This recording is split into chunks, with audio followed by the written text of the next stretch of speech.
Welcome, Duelists. We are here live for the Yu-Gi-Oh! Championship Series, live in Bologna. We've had an amazing amount of attendance with 2,850 Duelists registered to take part, and we're very excited to be bringing you guys this coverage live on Twitch and YouTube. Thank you very much for joining us. Before we kick off into our round one feature match for YCS Bologna, we have some words from Dom, our Konami representative. Good morning, Duelists. A huge welcome to all of you at the YCS Bologna 2024 event. It's great to have so many of you here for what is a record attendance at an Italian event. We'd like to thank you all for your continued support and to those of you for tuning in at home. Finally, a big thanks to all of our partners, the judges and the staff to making these events possible. We hope you enjoy the weekend. It's time to duel. I'm going to hand you back to Ed. Thank you very much, Dom, and we are very excited to be bringing you guys this coverage. We're going to get into our round one feature match very, very soon. But first, as usual, here's our welcome video.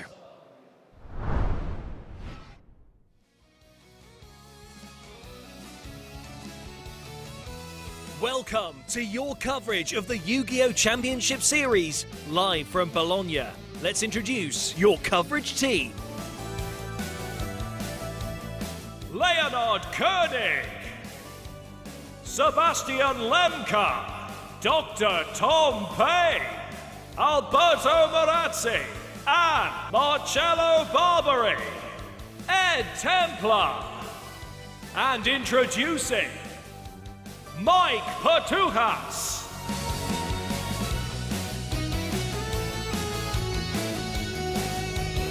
This is your coverage team for the Yu-Gi-Oh! Championship Series, live in Bologna. Don't go anywhere, we've got loads of great coverage coming your way.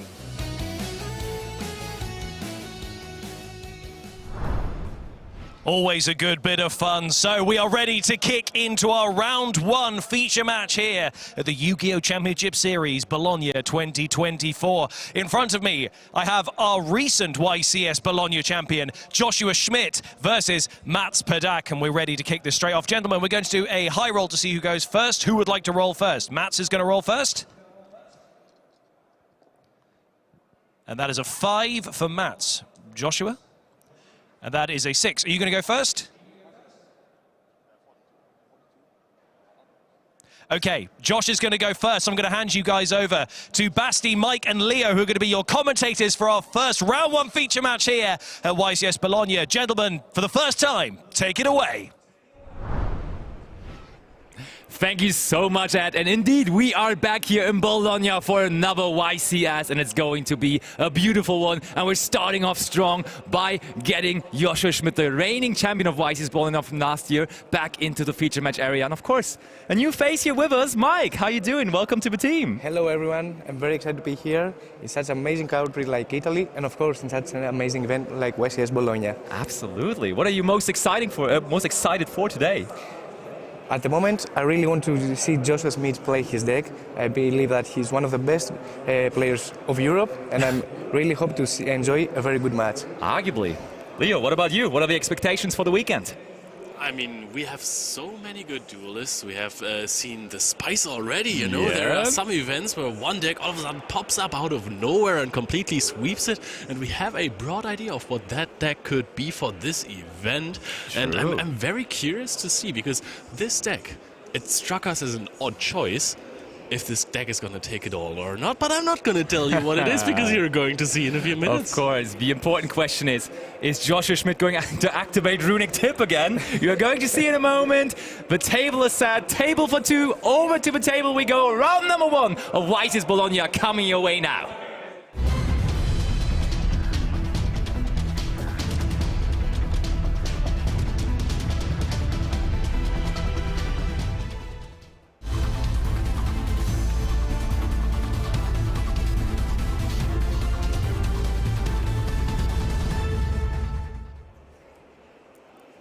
Basti, that table for 2 joke was phenomenal. I can't believe we've never done that in 7 years now.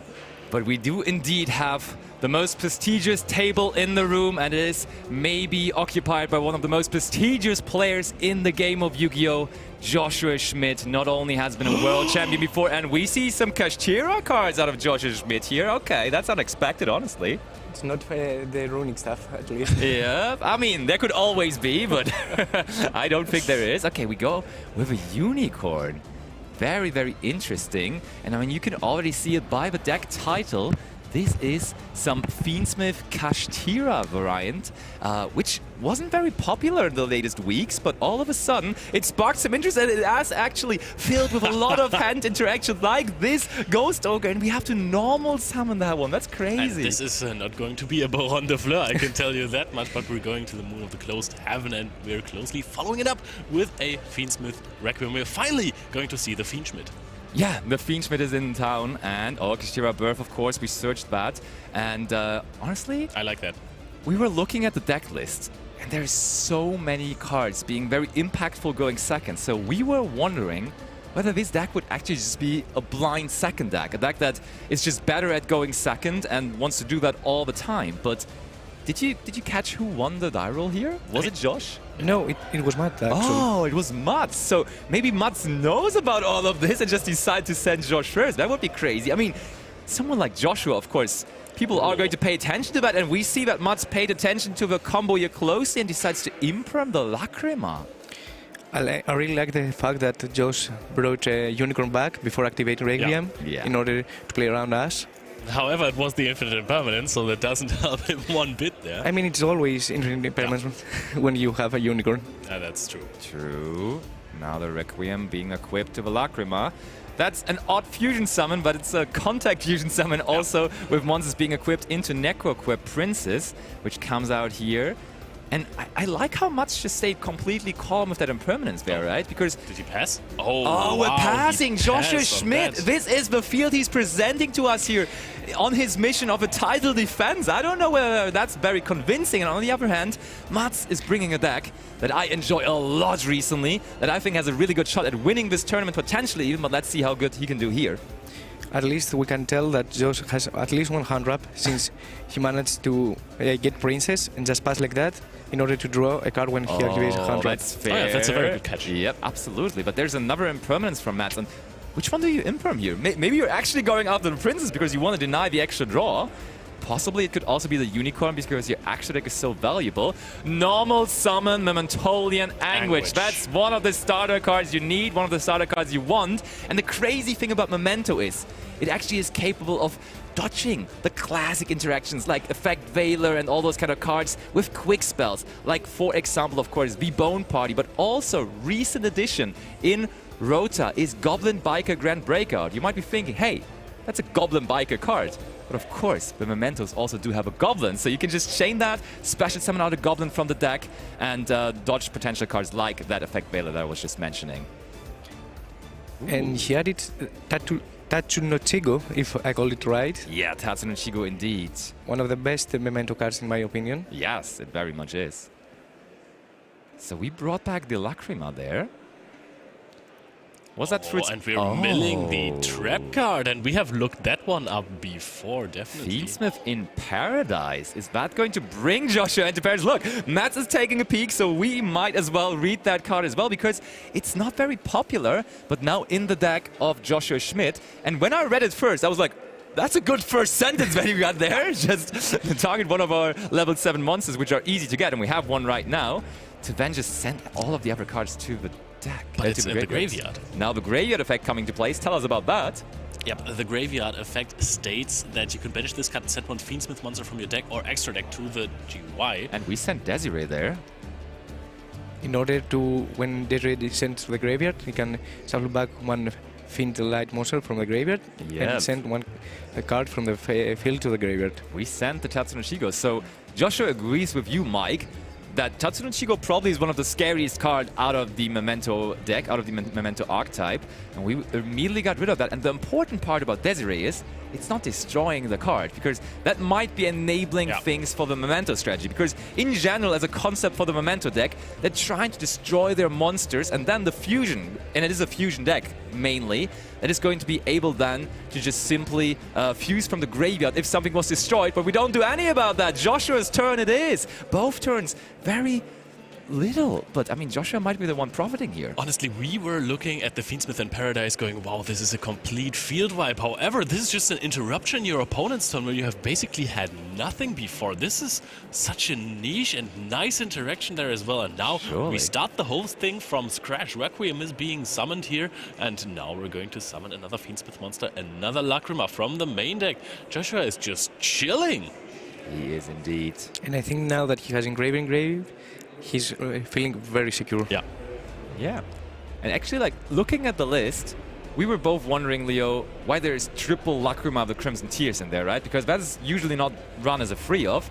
But now with that interaction on the opponent's turn, it actually turns out to be pretty impactful. So yeah, I do see it as well now. The Requiem now in the graveyard.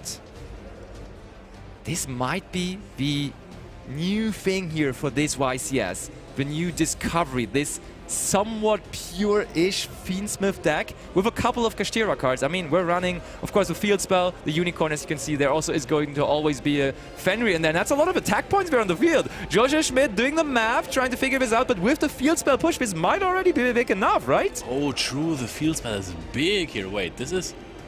You're getting 100 different... Yeah, 3 different attributes, and we're looking into the extra deck. I mean, you may as well take a peek, right, as long as Mats is not conceding here. Wait, this should be enough with the rates off. I think so, yeah. I do agree. This is 2-8, 2-3, which is 5-1 already, and then we have 1-5 and 2-1. I mean, you're the math doctor here. 8-9. I think that's Tom, actually. Okay, fair enough. Oh, attacking. Okay, it still goes through. And Mats is picking up his card that was just banished, and we have a winner for game number 1, and that is Joshua Schmidt, as per usual, I want to say. What do we think about that? It was so little, but still so good. I think it was keep it simple, just handle your opponent, and bring big monsters on the field. I mean, that's pretty much basic Yu-Gi-Oh! Basic Yu-Gi-Oh! Indeed, yeah. Beat down with some 2K attack monsters, why not? And we have seen the absolute strength of the Kashtira cards, I want to say. I mean, not really. It was really just 2,800 damage that was dealt there by the attack points. But honestly, we saw that tendency in the last couple of weeks, like the resurface of the Kashtira engine in many different decks, because right now the format is pretty defined by those hand interactions, because Fuvalos as a new card from Rota allows you to draw more and more cards to draw into those hand interactions, and therefore I wasn't surprised to see the Kashtira cards, but Josh now brought it to a new level, right? He was like, I don't really need any other real engine except those Fiendsmith cards, which always are going to enable through my extra deck. Except those Fiendsmith cards. I mean, yeah, but like, it's definitely... It's the ultimate level of it, right? Yeah. You have like a small monster lineup, and then you just purely rely on your extra deck, which is a pretty cool toolbox with those Fiendsmith cards. And of course, also the million hand traps that he is running. This is basically all negates. This is extra interactions on your opponent's turn. Yeah. And this deck works well going second, but also going first, because if you go uninterrupted, you can just start with the Kashtira engine and then easily segue into that powerful Fiendsmith engine, put up some negates there. We've seen Desiree. If you can get your hands on the trap as well into the Fiendsmith in Paradise, and you have a Desiree, that's a crazy field wipe. Yeah. I mean, Desiree with 400 is pretty much really good. How are you going to beat that? This might be the recipe already. I'm convinced. Yeah. Actually, like, my pick for the tournament was Memento, but Memento didn't look particularly good there, honestly. I mean, if you're getting Gear Suit. Yes. Yeah. The match hasn't finished though, so it was just game 1. Everything can happen in game 2 and game 3. Absolutely. So, how about we look into game number 2? Back over to the table we go, and let's see what this game number 2 brings.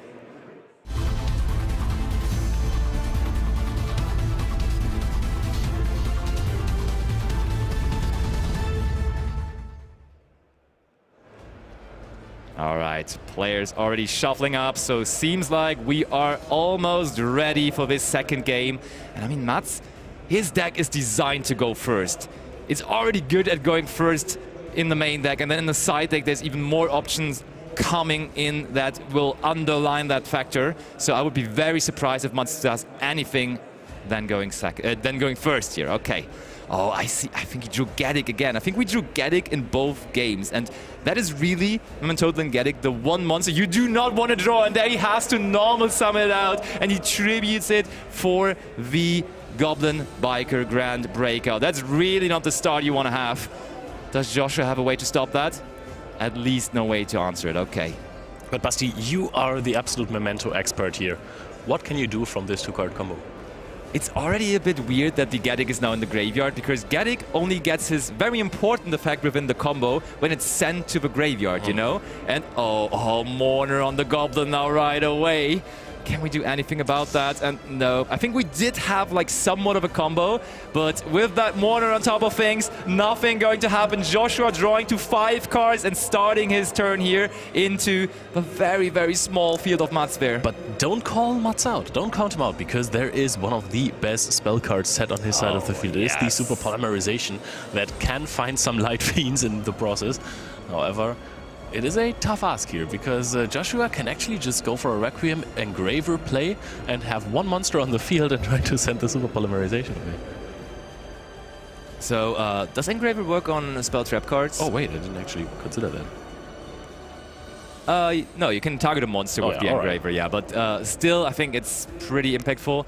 I mean, the Goblin also is a Fiend, but it's a Dark Fiend, so that would be problematic.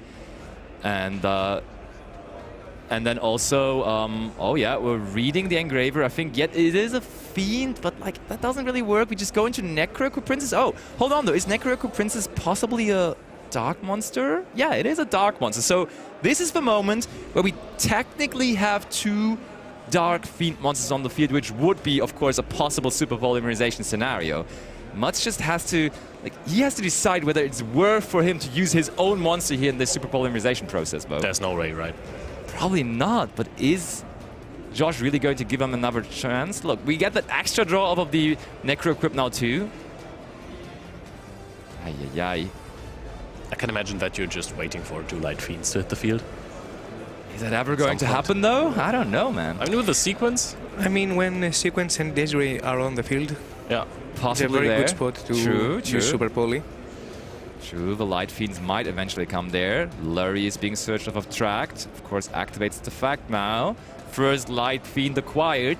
And he does it correctly. He puts the Lurry to the graveyard and then summons it back. Doesn't just slam it onto the field, as many players do.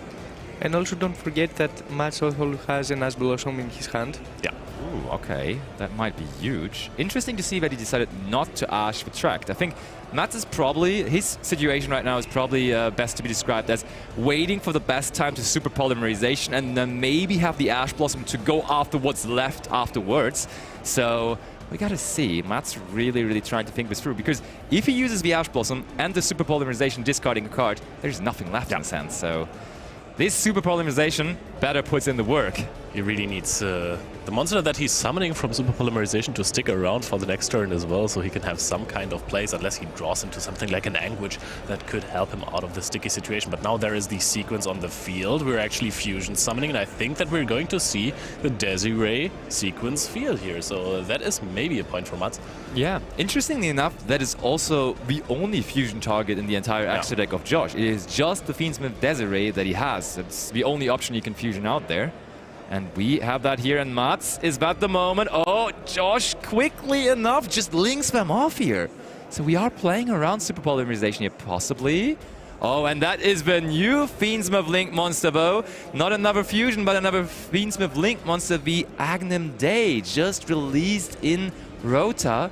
That can bring back another monster, though. So eventually, it's still going to be 2 Light Fiends, right? Yeah, exactly. He has an amazing effect to special summon back Desiree and then equip itself to Desiree. Oh, but wait.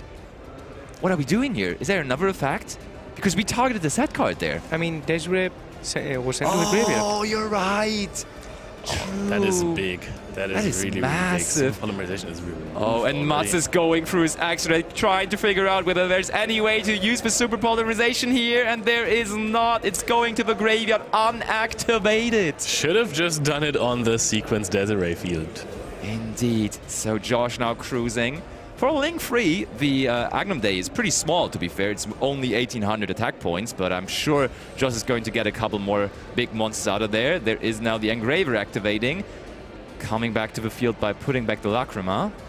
If you're looking closely at the artwork of the Agnum Day, that's Engraver commanding the Agnum Day as well, so that kind of fits the theme here. Absolutely. Josh commanding this game here at the moment. Yep, sending away the Goblin as well. Now Josh just needs to decide whether he can win this game in one turn. No, he can't. Goes for a little bit of chip damage, so Mats gets to see another turn, is going to have another draw phase to try and win this I really love game. the fact that Agnum Day used his effect on battle phase in order to have more damage on the field. Oh, wow. Wait, it actually is game already. How about that? Desiree a quick attacking, effect. and then we have it in the battle phase. We do have Joshua Schmidt taking a decisive, quick 2-0 victory there over his first round opponent, and therefore the mission of title defense is on here in Bologna. Look at the hand that he also put down there. I was like, I still had Ghost Ogre rates of Nibiru and Impermanence, so... I guess that will do, yeah, for sure. That was impressive. Is this going to be the trend of the weekend? I mean, the deck didn't really do too much, right? Memento, I know that you love the deck, but it didn't really put up a defense at all. There was nothing happening, and you said this is basically the worst start that you can have, and it was also interrupted by a Ghost Mana, so that was also tough luck on Mats' side. For sure, absolutely. That were two very, very odd hands there. Both times drawing the one of Gaddick. That's like the only memento that you like desperately try not to draw in your opening hand. Like all the others, there are some like that are also not great at drawing them, but they are going to be fine. But Gaddick is really the one you need in your deck. You want to send it to the graveyard, and he had it both times in his opening hands. But which hand plays through Mana, Impermanence, Nibiru, and Ghost Ogre? I assume that Ghost Ogre is the Roughly least any. problem for Memento, but the other cards? You're right, you're right. I mean, and that's probably, you have to say that about almost any deck in the room, right? And that's most likely the reason why Josh even brought this deck here to the tournament. It seems to have a good situation into the current meta decks. Honestly, this deck that I just saw there from Josh, it looks pretty good into the very popular, maybe the most popular deck at the moment, the Fire King strategy, to be honest. Because Fire King might be struggling against all those cards. Nibiru wasn't really seen a lot lately, but is really good against Fire King, honestly. So this might be the call of the weekend just to counter that matchup. And also, we were thinking whether it would be a blind second scenario here with this deck. If I could see that, and maybe that's a question to ask for Joshua Schmidt himself, if he wants to give it away yet. But if he sees that his opponent is on 40 cards, which might be a big indicator that he plays against 10 Pi, just going blind second against 40 card decks with this deck seems pretty accurate if you ask me. Maybe it depends on the deck count if you ask me. Yeah, I would. Oh, please. I mean, at the end of the day, as we said before, it is just stick to the basic, hand up your opponent, and then going second, summon Unicorn, Fenrir, and you can break pretty much a semi-built field. Yeah, that's pretty much all you need. And I mean, you got to say, those hand directions that he's running, they're pretty good at just being a monster themselves, right? Like that Nibiru, for example, that's already one of two monsters to go into Close of the Moon Forest, and then you're into your Fiendsmith stuff. So I guess that works overall. I'm very sure that this could be the call of the weekend, and we already saw it now in round number one, which is crazy. I also really like the Molcharmies in that deck, because even if you are going first, if you open Unicorn plus a Molcharmy, you can just normal summon that without any regret. With other hand traps, we've seen it in game one, normal summon the Ghost Ogre. That can't feel too great to say, hey, okay, this is an interaction on its own, but I'm going to just link it away. But if you have a Molcharmy when you're going first, you're absolutely golden to just normal summon it. And I think it even probably feels great when you're thinking, I actually get value out of this card going first, I take it. And then you're Fiendsmith comboing all the way. Absolutely, yeah. It's great. And I said my pick for the weekend now, though. What are you guys thinking? Which deck is going to win it all? For me, as I said before, it is Mermail. Okay, Mermail. Oh yeah, I like that one too. I really think that you can catch players off guard, because not many players are familiar with the new combos. Yeah. However, we may have a surprise for that. Okay. I believe. Yeah. But at the end of the day, it's a deck that can go second and break any boards, and of course going first, it's an amazing deck. True, absolutely. Leo, Solomon Grade once more? No, I would this time go for Centurion. It is also like a rather basic deck, but I just really love the way it plays, and I know that many of the very talented duelists are going to bring that to this event. However, talking about talented duelists, I think we have the post-match analysis with Alberto and Joshua Schmidt. So let's go over to the analyst area. Thank you so much, Leo. I'm here with Josh, so congrats for winning round one. I think it's not always easy, to come back after you won last year. And how you feel? It's a little bit of pressure off my chest, yeah, because like you always know, or I knew going in that I was probably going to be the round one feature, and obviously that makes you nervous a little bit, but it went even better than expected, so yeah. And also, like before we jump to the analysis, I'd like to ask you, last year you won the Master Duel World Championship, and I remember you said, I'm here in Bologna just, to see how it goes, and did you change something this year? Funnily enough, this year I feel like I have better preparation than last year. We'll see if it's, it can't get a better result, but like we'll see if it's funny how sometimes you prepare a lot and then things cannot go your way, and then sometimes you just go and play your favorite deck in the format like last year, and it goes amazingly well. We'll just see what kind of day today is, or tomorrow. Well, first round was fine enough, I think. Yeah. So we can just go for the first highlight of the match. And so I feel like, you summoned the Ogre. So, what was the plan there? We do that a lot, actually, because like you don't always have a Fiendsmith card, but the Fiendsmith, like access to the Fiendsmith engine via the Link 2 is super important. So very, very often you actually end up normal summoning a hand trap because we play a lot of those. And in this specific case, it was an easy decision because I had two anyways for the Ghost Ogre. It was the one that I have 2 copies of, so you just go into the moon with it. Okay. And I also feel like that, we can go also to the next highlight in a bit. I feel like at this point, is it that easy for you, or like the choice of playing Kashtira with the Fiendsmith? Was that obvious for you, like entering into the tournament, or? It's been something we've been working on for a while, just because we've noticed that it was very good in this format to have access to a lot of those disruptions from the hand, like the Ash Blossoms and Effect Duelist and all that kind of stuff. So we were just trying to find something that can play a lot of those very efficiently. So we needed something that can work with few cards, and ideally also make use of like you saw in game one, like if you draw just like one engine card, which was the Kashtira card, and a bunch of the Ghost Ogres and stuff like that, we wanted something to make use of that. And Fiendsmith is perfect for that, because you can play the Moon of the Closed Heaven. So you need very little, like you only need 1 or 2 cards in your hand to be engine cards, and then you can get going, which allows this deck to play a lot of disruptions for like all the Snake Eye combos, all the U-Bell combos, and all that kind of stuff. Which makes a lot of sense, especially because I think the meta is so extend, and there are a lot of different decks, which I think Kashtira gives a lot of consistency, right? Yeah. We can go to the next one in a bit, and I think like here at this point, there's something cool which we don't really see quite often, I think, and. Tell us something more about it, because we don't really see Fiendsmith in Paradise so often, right?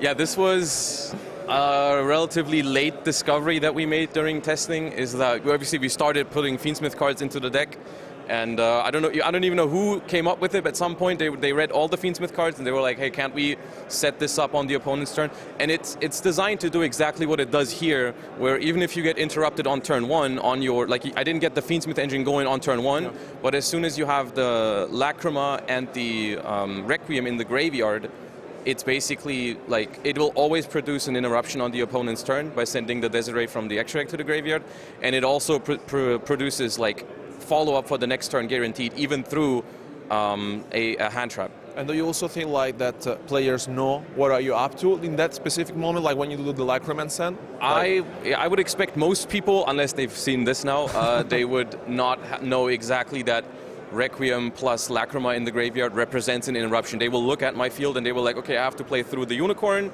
maybe the cards in hand, but they won't see that one. Sure, yes. And then for the next slide, just I think it's the seal of the game, basically, That's basically what happens, and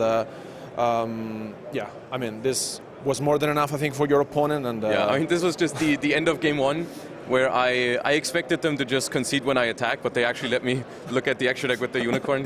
Just in case. I think, no, they said they forgot about the planet given attack. Okay. So without the planet, this is like 7,500, but with the planet, it's enough. And so I was able to look at the extra deck. And this is also where I realized that they play super polymerization, because I saw all the targets in the extra deck. Yeah. And also, entering into game 2, where will you prepare against to play a Memento? How do you feel like it? Luckily enough, Memento is a deck that I was also considering for this tournament. I was actually practicing with it, so I do know the cards. I think that is a big deal with a deck like that one, which has very powerful combos, but it gets even stronger when people don't know exactly where to interrupt it. But because we considered it as a deck to play ourselves, so we are very familiar with, or I was very familiar with how the deck works.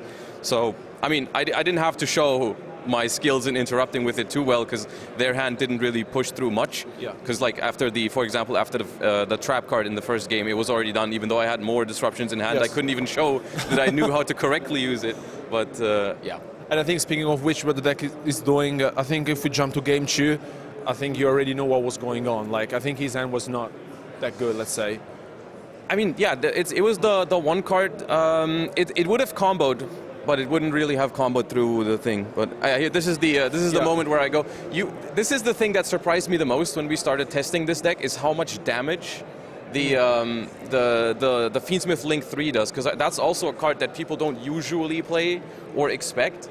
But it's like it attacks with 1800, and then it can quick effect revive the Desiree and equip itself to it for an 1800 attack boost onto it. So like the Desiree will be on, I think, 4600, and the Agnum Day itself is 1800.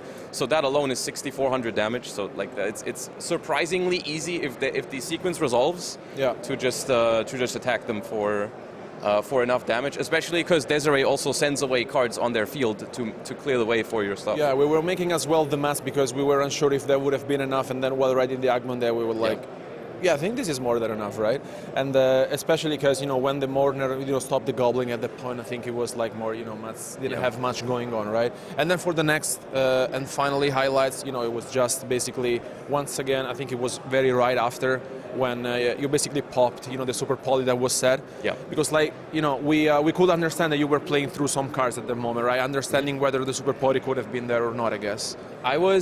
At first, my instinct was to go for this exact play, but then use the engraver to send the set card. Not the set card. No, I can't do that. But like, I wanted to send the monster with Desiree. Yes. Yeah. But then I realized I hadn't used the engraver's effect to send a monster yet, so that was still possible with the sequence. So I realized I could even afford to send the set card and then do the Fiendsmith. So yeah, I was fortunate enough to have a line that was also good through the set Super Poly. Yeah. And I mean, well done for round one. Hopefully we'll see you again throughout the weekend. And thank you so much, guys, for watching. And don't go anywhere, because Ed is ready for some more content. Go on, take you away. Thank you very much, Albert, and congratulations to Joshua for winning that round one feature match here at the Yu-Gi-Oh! Championship Series, live from Bologna. Already the weekend's coverage has kicked off, and as usual, we got plenty of pre-recorded content to show you guys over the course of our weekend to separate some of those feature matches while we wait for other people to finish. Just so you guys at home are aware of what typically happens, because we have thousands of duelists taking part in this. If there's even 10 tables that happen to be going into extra time or having judge calls, that will prevent the next round from being paired. So while we're waiting for those, we typically like to bring you guys some pre-recorded duels, some pre-recorded interviews. We've got lots of coverage. And the first one to talk to you guys about is we've got a series that we like to call Quarter Century Memories, because as you can see from my neat lapel badge, we have plenty of stuff to celebrate at the Yu-Gi-Oh! Quarter Century celebrations. And with Quarter Century Memories, Luke and Marcello have been going through the Quarter Century Bonanza with a series of content. So let's take a look.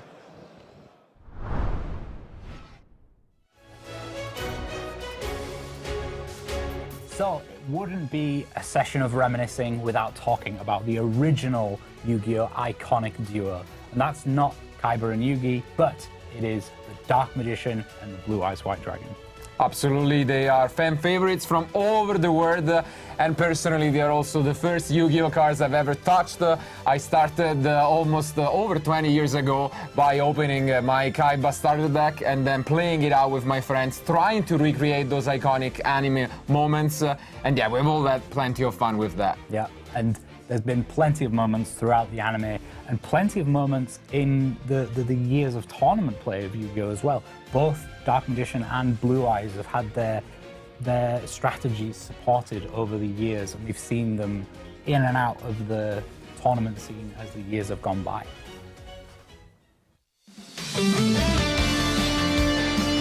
So now we're talking about spell cards, some of our favorite spell cards from the history of Yu-Gi-Oh! And different ways that they've made impacts over the years. So something I wanted to talk about was Heavy Storm and Giant Trunade. So in the beginning, Heavy Storm was seen as really, really strong, being able to destroy all of the spells and traps on the field. And because you were the one playing it, you got to pick the opportunity when your opponent had lots of spells and traps. And then people started experimenting with things like equip spells and continuous spells and continuous traps. And suddenly, Giant Trunade got even stronger because you were able to recover your own spells and traps, reuse them, and your opponent wouldn't be able to play their spells and traps during your turn. So it was always a super interesting comparison between these two. But that's spells and traps. How about monsters? Well, Duelists have looked for answers to their opponent monsters ever since the start of the game. And, well, I can tell you that these comparisons were not always available to them, because Lightning Vortex was a card that was played during a lot of years, and the main reason was that Raigeki was not available. Raigeki got forbidden very early on, and for example, even when I started playing, I did not have Raigeki available. But then throughout the years, you could see the game evolving and taking in new directions.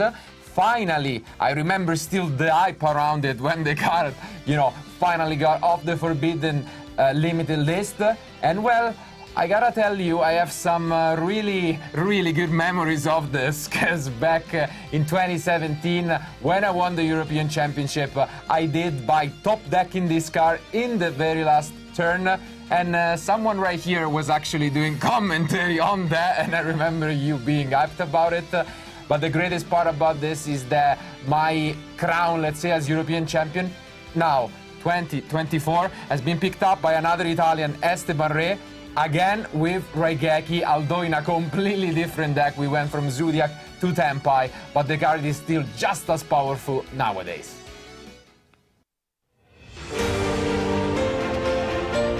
So now we have the trap cards.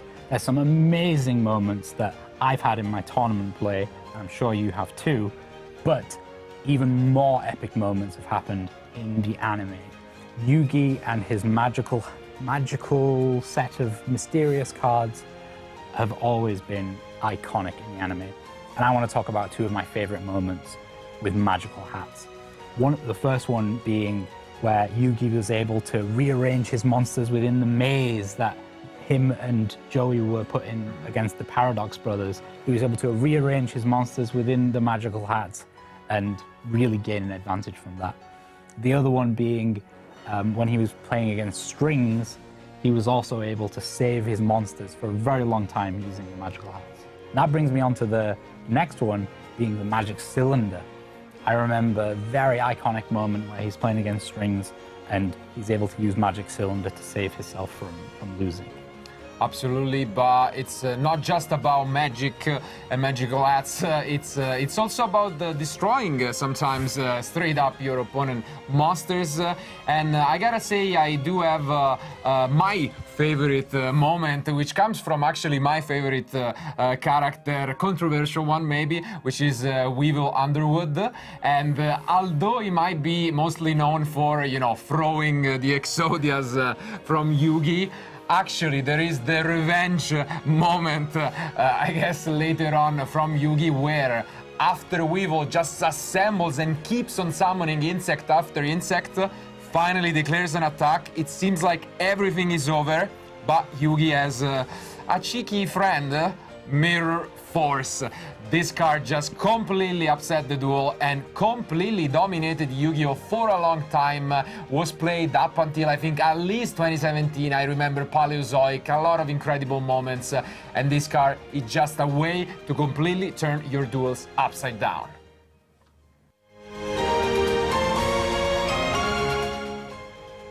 So here we are with our tribute monsters. But, of course, we first have to talk about which monster are you tributing for those tribute monsters.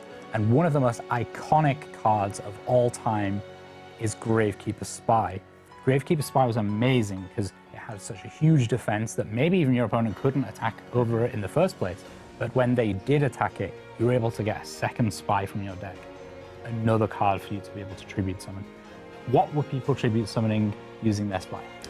Well, obviously the most popular one and most popular, I guess, monsters that would remain throughout the years are Monarchs. I think they're also a fan favorite. I am in love with Monarchs just in general. I've played it at multiple events, but back in the day, the most premium ones were for sure Mobius and Testalos. The just amount of sheer advantage that you could get is incredible. As you've mentioned, paired with a spy, you would just get additional monster to tribute, and then you would get, you know, some advantages, either discarding cards off your opponent's hand, which was a crucial way of playing the game back in the day, but also destroying spell and traps. Yeah, some of the trap cards back in the day were really, really big impacts. We're going to talk about a few more of those later, but yeah, huge impact. Absolutely, but if that became the standard, and so what you were expecting were 2400 monsters, our players always found a solution for that. Yeah, exactly. So we have just a few to talk about now, but Blowback Dragon was one of my favorites. It was a kind of miniature version of Barrel Dragon, and although its attack wasn't enough to get over a Monarch, its special ability to be able to destroy cards on the field really made the difference. And another, I like to call him the honorary Monarch, is Jinzo. He's got the same kind of stat line as the Monarchs, and he just negates all of the traps on the field, which was, again, really, really powerful, especially if your opponent was trying to play some of those more powerful traps. And now I can tell you that I didn't have all of the Monarchs when I was playing back then, so I used Summon Skull, because he's just 100 more than all of the Monarchs, and he allowed me to beat my opponent's Monarchs, which was really cool back then.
Welcome back to the coverage from YCS Bologna 2024. I'm joined by Tom, and we'll go through what is the meta discussion for this event.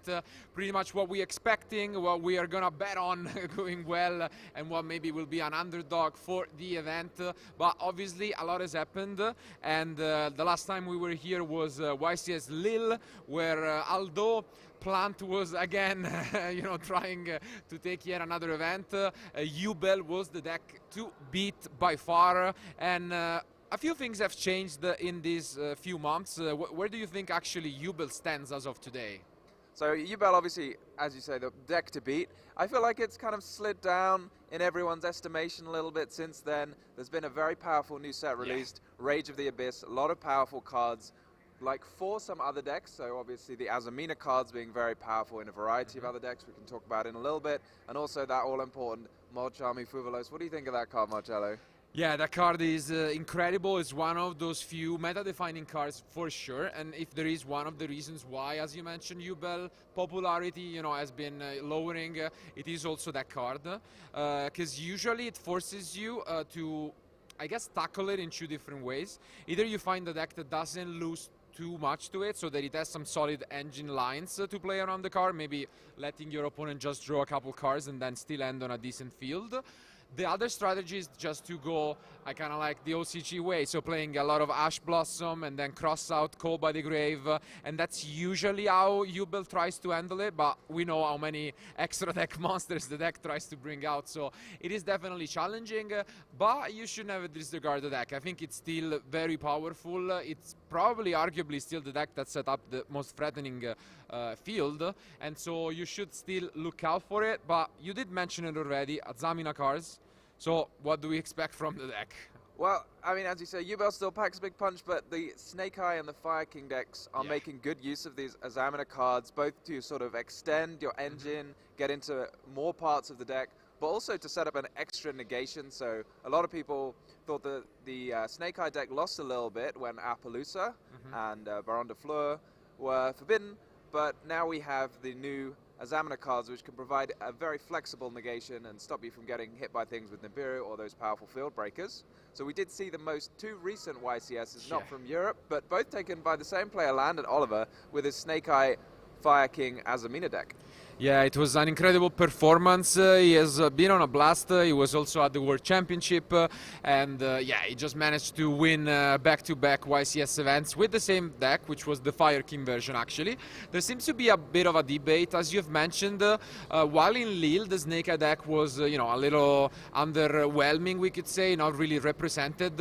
It's back at being among the top decks, but I think a lot even of the pro players have been debating whether Fire King is the superior version, or you just rely on more non-engine and just play, the straight up version, usually Azamina, Fiendsmith. Sometimes we have seen also Fiendsmith card go down because of that Mulcharmi Fuvolos, so it's definitely interesting. Results for now have been saying that I guess Fire King is superior, but I don't know, what do you think about it? Yeah. Well, it's worth mentioning the Fire King has got a very powerful new tool in the shape of the Organics, can get you into some very quick rank 8, so we've seen a lot of fun zombie vampire action. Very fun card.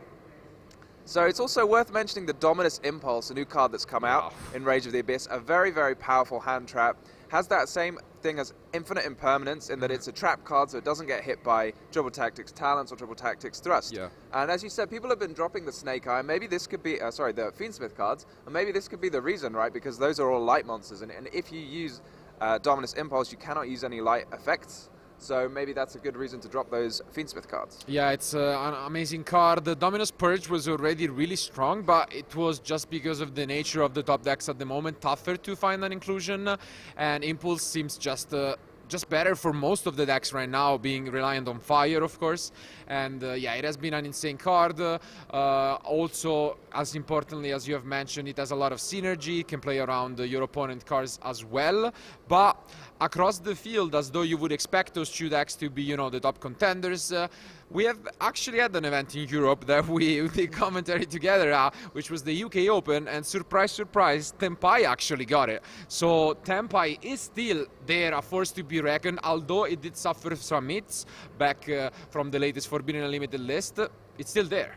Oh yeah, Tempai is definitely not a deck to discount. A lot of players love the deck. It's very easy to pick up and get started with, and these new powerful cards, Mulcharmi Fuvolos and Dominus Impulse, slot perfectly into the deck. So, I mean, one of the things people might be hesitant about choosing to include Fuvolos in your deck is that you can't use it when you go first. But with Tempai, that is not a problem. You're going second every time.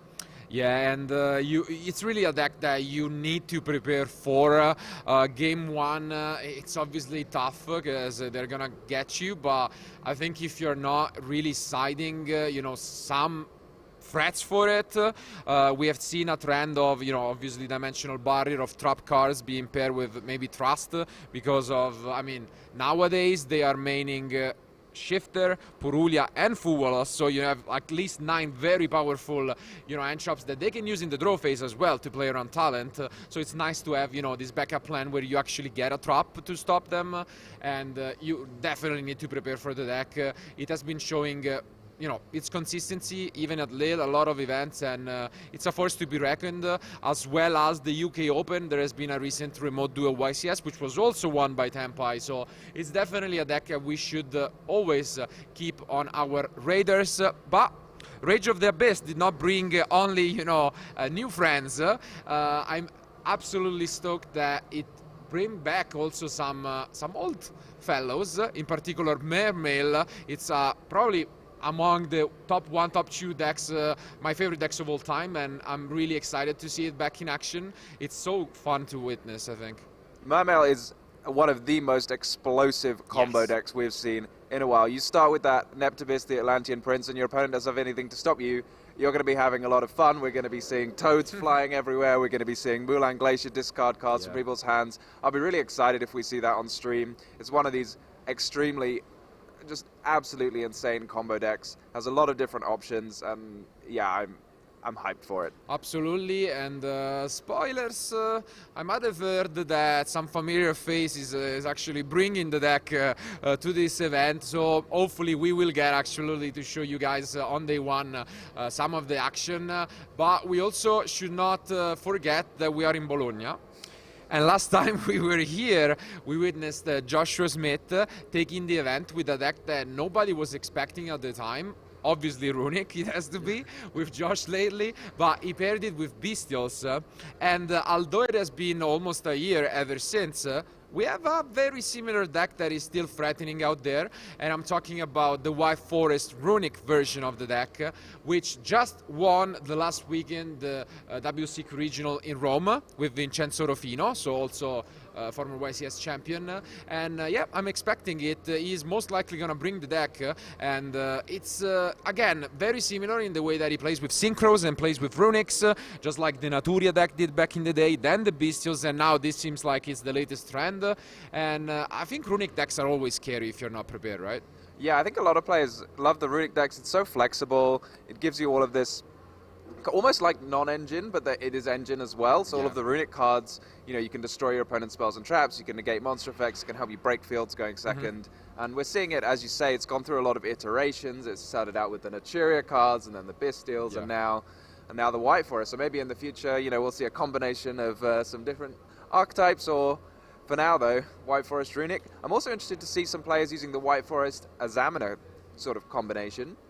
Azamina cards mostly seeing play at the moment as a sort of side engine to Snake Eye and Fire King decks, but it can stand up by themselves or with the White Forest cards. Yeah, absolutely, and we have mentioned how, for example, lining up against Tempai drop cards, I've seen a trend back in Yu-Gi-Oh, and just the White Forest combo off so well. You can get to recycle your either continuous trap, but also you have seen Darumas in the main deck, and all of this, and I'm down for it. I mean, we're pretty old, Tom, so we always enjoy to see some trap cards out there, and obviously the trap deck by definition is Labyrinth, which had a pretty solid show at YCS Niagara Falls, going all the way up to top 4, and again, it's one of those decks you should never take out of the equation, pun intended, maybe.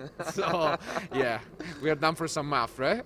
Yeah, I mean, this deck, much like the Tempai deck, it got a real boost from the Fuvolos and the Impulse. Impulse being a very powerful trap, Labyrinth love traps, it can arguably use it better than any other deck, and the Fuvolos, again, good for Labyrinth, because Labyrinth doesn't really care. Exactly. So if there's going to be a very powerful non-engine card that's introduced, a lot of decks are playing it, and you just like, okay, you play that against me, I don't mind, then that's going to be great for Labyrinth. Downside being for Labyrinth, though, obviously the Impulse does negate all of those very important Labyrinth traps, and I think the Ash Blossom has definitely been on the rise, in part because of the Molchami Fuvolos, and again, another dangerous card for Labyrinth, one of those cards you really don't want to see. On the other hand, a deck that was like just new pretty much this time last year at YCS Bologna 2023 was Centurion, and that's been creeping back up into the metagame. What do you think of that? Absolutely. It's, again, going back to the Mulchami Full Walls discussion. We have mentioned that you can take two different approaches. And for Centurion, the main reason is that it can totally ignore the card and just set up in a way where you just put your Centurions in your spell and traps, and then you can play during your opponent's turn, and so it's not really effective against you. And at the same time you can still set up some threatening fields thanks to the latest supports, and yeah, it's a solid deck. Obviously it's kind of a risky choice in my opinion, for the opposite reason that you would expect, because it's probably the safest choice. And that's, you know, something that when you come to such an event, I think obviously you're expecting to play a lot of rounds, and you need your deck to be very consistent, and I think Centurion provides that, but I think we both know that sometimes you need your deck to do unfair things, and you know, those free wins do matter, because sometimes you're gonna play against a, you know, obviously very good players, and you cannot always expect to, you know, outplay them. And I think Centurion maybe is lacking a little bit in that side, where a lot of your ends are gonna be similar, but you know, sometimes it's lacking that, okay, I'm just gonna use Shifter, or I'm just gonna, you know, do some unfair combo and just completely get your opponent out of the game. But it has been performing pretty well, and I guess still instead on the trend of decks having a, you know, resurgence. We have seen at the European Championship already a huge show from Ritual Beast, and it's again one of those decks that is up there and you should expect this weekend. So yeah, I mean, speaking of decks that can use Dimensional Shifter, it's got to be Yes. Ritual Beast, right? So any deck that can use Dimensional Shifter should be using Dimensional Shifter, and it gets an absolutely massive boost. There are some decks like Tempai which use the Dimensional Shifter, and it doesn't hurt them so much. It can be a little bit annoying, but Ritual Beast just don't really care at all. They're more than happy for their cards to be banished because they can return them to the graveyard anyway with the Ulti-Canna Hawk. So it can do quite a lot, can do a lot of powerful combos. We're seeing a lot more players make use of that Ulti-Gaia Pelio, a very, very powerful extra deck monster that can negate any number of cards as long as you've got Ritual Beast monsters in your hand to do so, as well as the Protoss. What do you like? Do you like the Protoss? yeah, I mean, it's one of the main reasons why the deck is doing so well, and I think a good news for all of our Ritual Beast Duelist is also the latest Quarter Century Bonanza, because we have had a lot of, you know, nostalgia reprints, mainly you know, focused at our Time Wizard tournaments, but some cards that are really important nowadays, such as the Protoss. Now you can just upgrade your deck with, you know, an even shinier version of the cards, and yeah, I think we are gonna expect a lot of those cards to be in the decks, and yeah, it's just a force to be reckoned. The card is so flexible. If you know, especially like the thing I like about it is that it's a very safe card overall, but it gets better the more information you know. So it's one of those cards, sometimes you have those cards that once you get to the top cut, or when, you know, information is available, they can get worse. Protoss just gets better, because you can get into your line and just know what your opponent is doing and call a different you know, effect, so lock your opponent out of whatever they want to do. And yeah, it's definitely strong, but I think overall what we can expect once again from Bologna is a very diverse field, a lot of different decks. I would be shocked if similarly to Lille we are not looking at least 10 different decks in Top Cut, and so it just again proves to you that at the moment you can play whatever you want. Just have fun with whatever strategy. There is a way to obviously study the field, but at the end of the day we are you know, expecting 2,000 plus players, and you're gonna play a lot of different decks. So I guess we can just end it with what is going to be our prediction, though, Tom. So what do you think is the deck that will take it all down? We're still in Europe, so I'm still going to say Plants, you know. Just our last YCS, they got to the finals, so this time, all the way. Respect, okay. And then I'm gonna follow it up with just Bologna being a back-to-back Runic win, and just White Forest Runic. Let's see if I'm gonna jinx it for you, Vincenzo. But thank you guys for watching, and obviously keep staying tuned, and we'll see what the decks brings from YCS Bologna 2024. Thanks.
So, the beginning of the Yu-Gi-Oh! Trading card game was all about big, strong monsters. It still is today, but we want to talk a little bit about the first bits of attack, power, kind of creeping up as we went along over the years. And one of the first ones that really made a huge impact was Mechanical Chaser.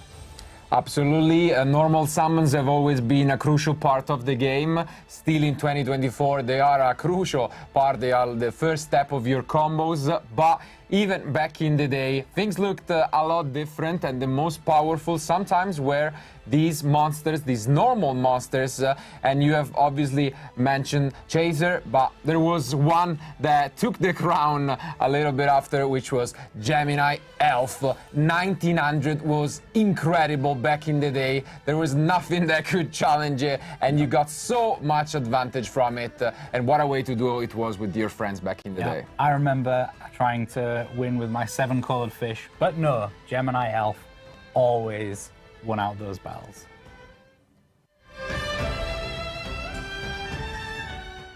And now we're moving on to some interesting monsters, and we're going to talk about two decks that were very closely linked throughout their time together in the Yu-Gi-Oh! Tournament scene. And we're going to start with Warrior Toolbox. So Warriors have always been an amazing archetype. They got one of the first searching spells in the game, Reinforcements of the Army, and some of their monsters have got incredible effects. But one key thing that happened was many of these warriors were Earth, and Giant Rat was a card that allowed you to find your warriors from your deck or your other Earth monsters and bring them right to the field.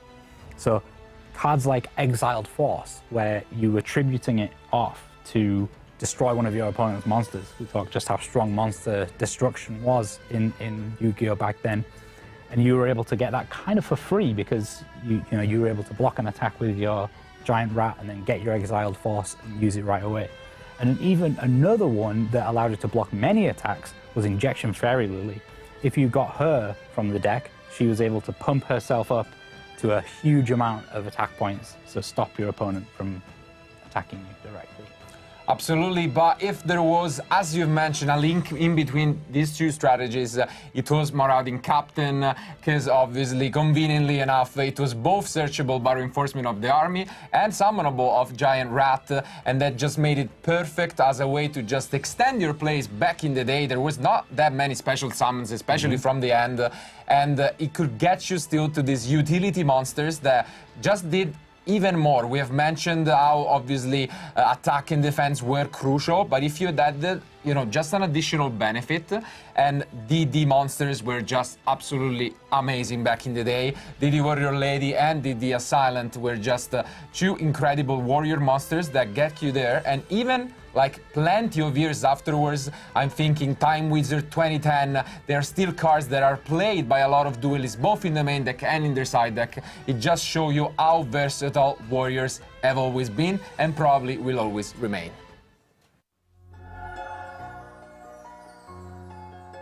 So now we're going to get a little spooky. We're going to talk about zombies. So one of my favorite zombies and one of the first kind of epic zombies is the Vampire Lord.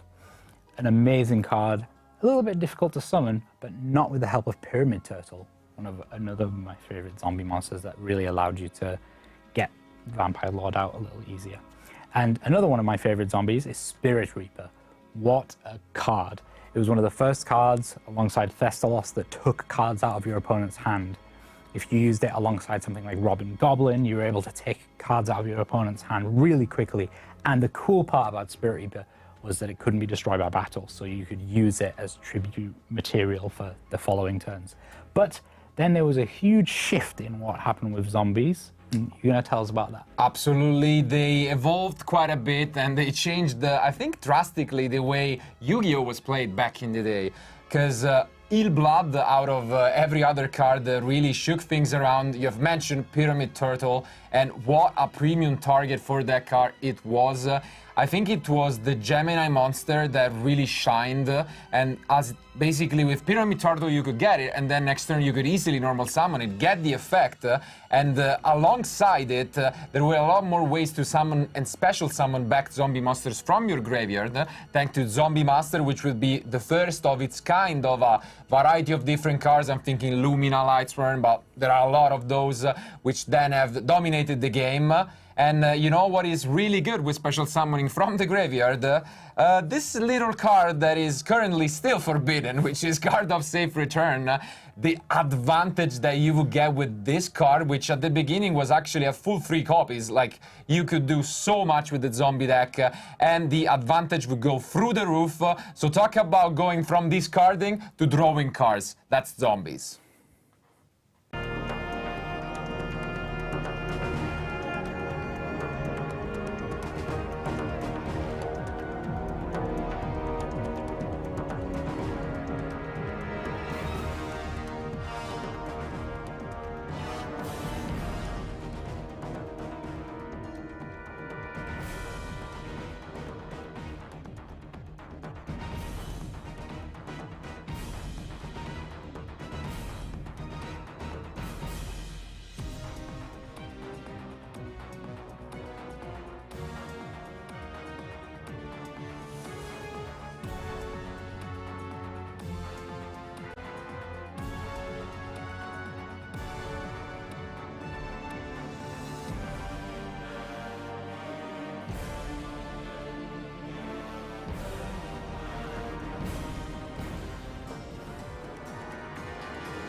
So, my guess for the tournament is actually going to be Memento. I've been enjoying the deck a lot lately, and I think it has a lot of potential. It might have that plans factor, where the people aren't really aware yet of what it's doing, but it's doing so much. The going first field is impressive, and I think it's going to win it all this weekend.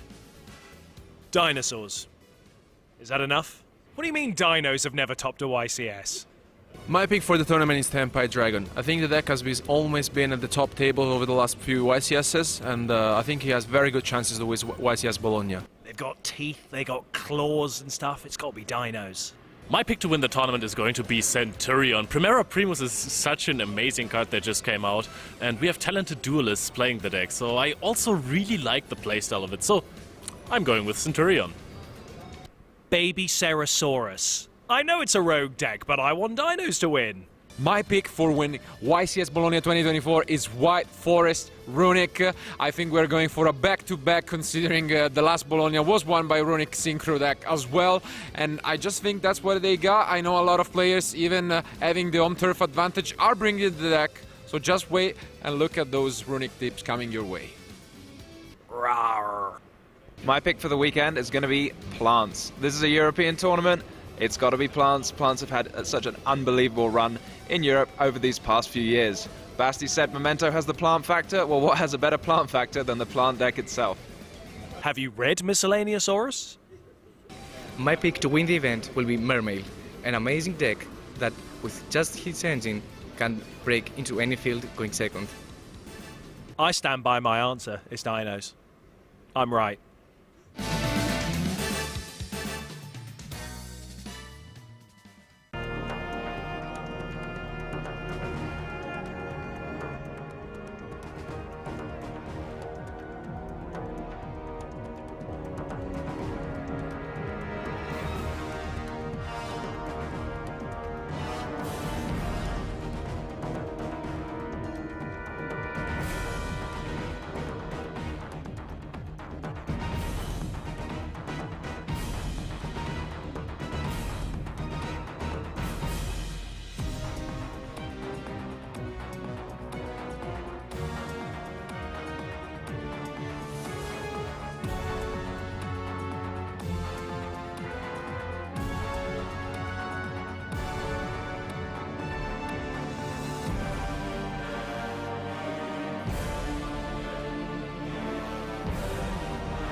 Welcome back to your coverage here at the Yu-Gi-Oh! Championship Series in Bologna 2024. Thank you for your patience between rounds, but here we are with your round 2 feature match. In front of me, I have Melvin Shardy and Stefano Pigoli, who are ready to kick off into the second round that we have here at our tournament. Gentlemen, we're going to do a high roll to see who goes first.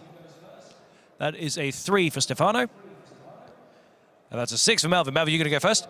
Melvin is going to go first. I'm going to hand you guys once again over to your wonderful commentators who are going to take you through our round 2 feature match. Boys, take it away.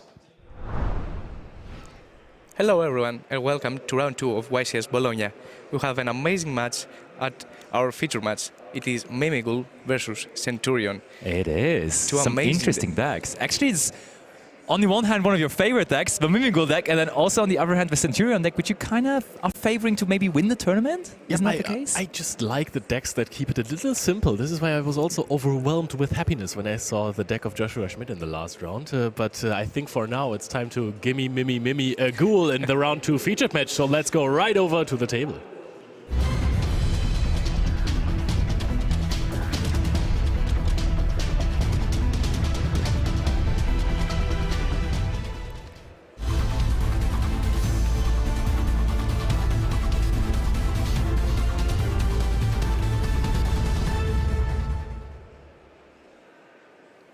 Players are ready. Players are going to get started very soon. It is Sardi versus Pigoli. Mermail versus Centurion. Centurion is a deck that doesn't have the highest of ceilings, but that seems to be the trend for this event. Mulchami Fulos had such a big impact on the metagame. Yeah, people are adjusting their entire deck choices based around that card. And we are going to see Melvin now start off with one of the best possible starts you could imagine, because that Mermail Maker is massive.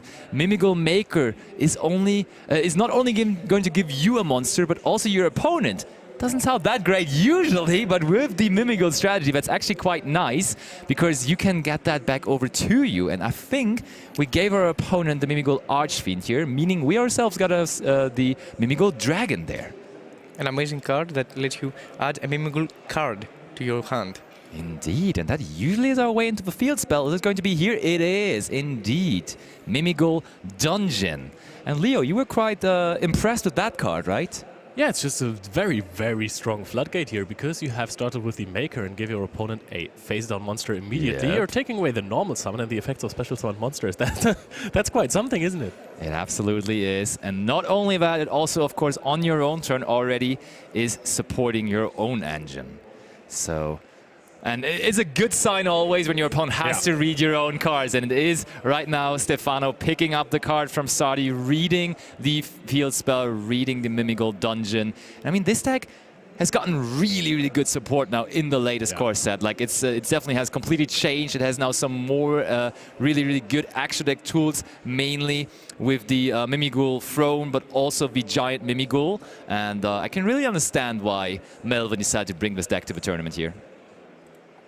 I wanted to see the reaction of Stefano when he reads the dungeon. I'm quite curious to see if he has an answer to something like that, because the normal summon... actually, all of the effects... Wait, you have a way around the dungeon, right? It is monsters that are special summoned from hand that can't activate their effects, if I remember correctly with the dungeon. Let me get it up real quick. Let's double read it. But like, the new support also is so good as extenders, because we just see the Mermail Fairy here, and that is able to special summon itself out. So you actually get away to another level 1 monster, and then we're going to go into one of those set rank 1s. Which one are we going to go for here? I think first... Oh, it is the giant Mermail right away, okay.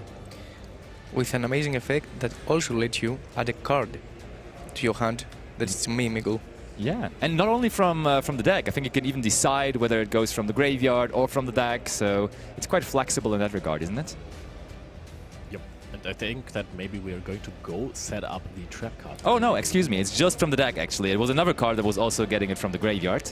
Oh, and there is the Mermail Room, and Mermail Room is really, really, really important, because Mermail Room, actually, because you could say, hey, if he just flips up that monster right there, it was there for a turn, so you can legally flip it out on your own turn, but then Mermail Room special summons out another set monster on the opponent's turn, which of course then he can't flip anymore, and therefore the combination of Room and Dungeon together is even more impactful. And even Prosperity, one of my favorite cards. It It gives is. so much flexibility since he can add either engine card or a utility card like an Ash Blossom, a Ghost Ogre, and Infinity Permanence, and an interruption. Yeah, what are we expecting him to do? Oh, Only look. 3 cards. The start was good enough. We We are only need to set go up. for free, for sure. And that's a Frost. Okay, not live yet. Okay, we went for Dragon. We already have a field spell, so this is not looking super promising. I think so. I mean, we're kind of set up with our engines, so I would think that we don't take the dungeon. However, Thrust is something very, very good if our opponent breaks the field. We take the dungeon. Okay, I was completely Fair enough. mistaken. I am not the Mimigul expert. He, Melvin, is. He also disregards the dragon that is currently exceeds material, I think. Okay, set 1, set 2, and we're passing things over. One of those set cards surely is the Mimigul room that we just searched. But what about the other? And does Stefano even realize the restrictions that the field spell right now is applying to him? I think if he opens stand-up Centurion, he's kind of fine against it. Against the Possibly. dungeon. Ooh, we start off by activating DD Crow here.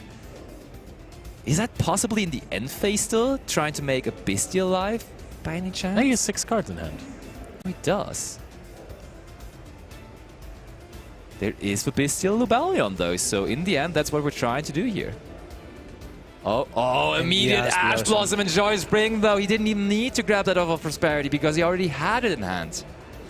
Well, that is a very, very early Ash Blossom onto a Bestial Rebellion, playing into things like Thrust or Talents. Yeah, but you cannot it's so forget important. that Bestials are quite good because you could just tribute over a Bestial over that set monster going around the restriction of the dungeon, you know? I mean, then there's still room, but And then they have normal summoned a Bestial. yeah, but then they play with the stand-up Centurion. I think that would work quite well, actually. But, I mean, with the room set, it is all becoming a little tougher, if you ask me. But we do have the field spell through the terraforming here, which is great news. So the thing is that the room does not prevent special summoned monsters from activating their effects, but just from declaring attacks. You cannot activate the effects of normal summoned monsters, or you cannot normal summon, and you cannot attack with special summoned monsters as long as they have a face-down monster. So let's see about that. And Trudea is in the spell and trap zone. That's a very, very good start. The into one the combo tutorial of the combo, deck. Let's see. How do they Yeah. always end up drawing the gargoyle? It's always in the hand. It's always. It's good that it's a discard here, but it's always there. It is always there indeed. And now the game goes back over to Melvin, the game of reading cards here, and he's just checking on the gargoyle, which of course is one of the one-offs in the deck. So maybe one of the cards you're not super familiar with, because I mean we've been saying that the Centurion deck has gotten, no, that the Mimigul deck has gotten some nice support, but to be fair, the Centurion deck did as well. Like they got some really, really good additions there. Mainly it is the extra deck actually, with the Centurion Primara Primus in the extra deck, and oh, there is the impermanence now on Trudea, which is huge for sure. We're picking up the card.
own card effect that destroyed the card. Yeah. Indeed, absolutely. So that is all a lot of questions that we have here, how this Game 2 is going to unfold. But we're ready to get some answers now instead, because we are going to have Game 2 started. Let's go into the action again. So back over to the table. Game 2 of this round 2 feature match is starting now.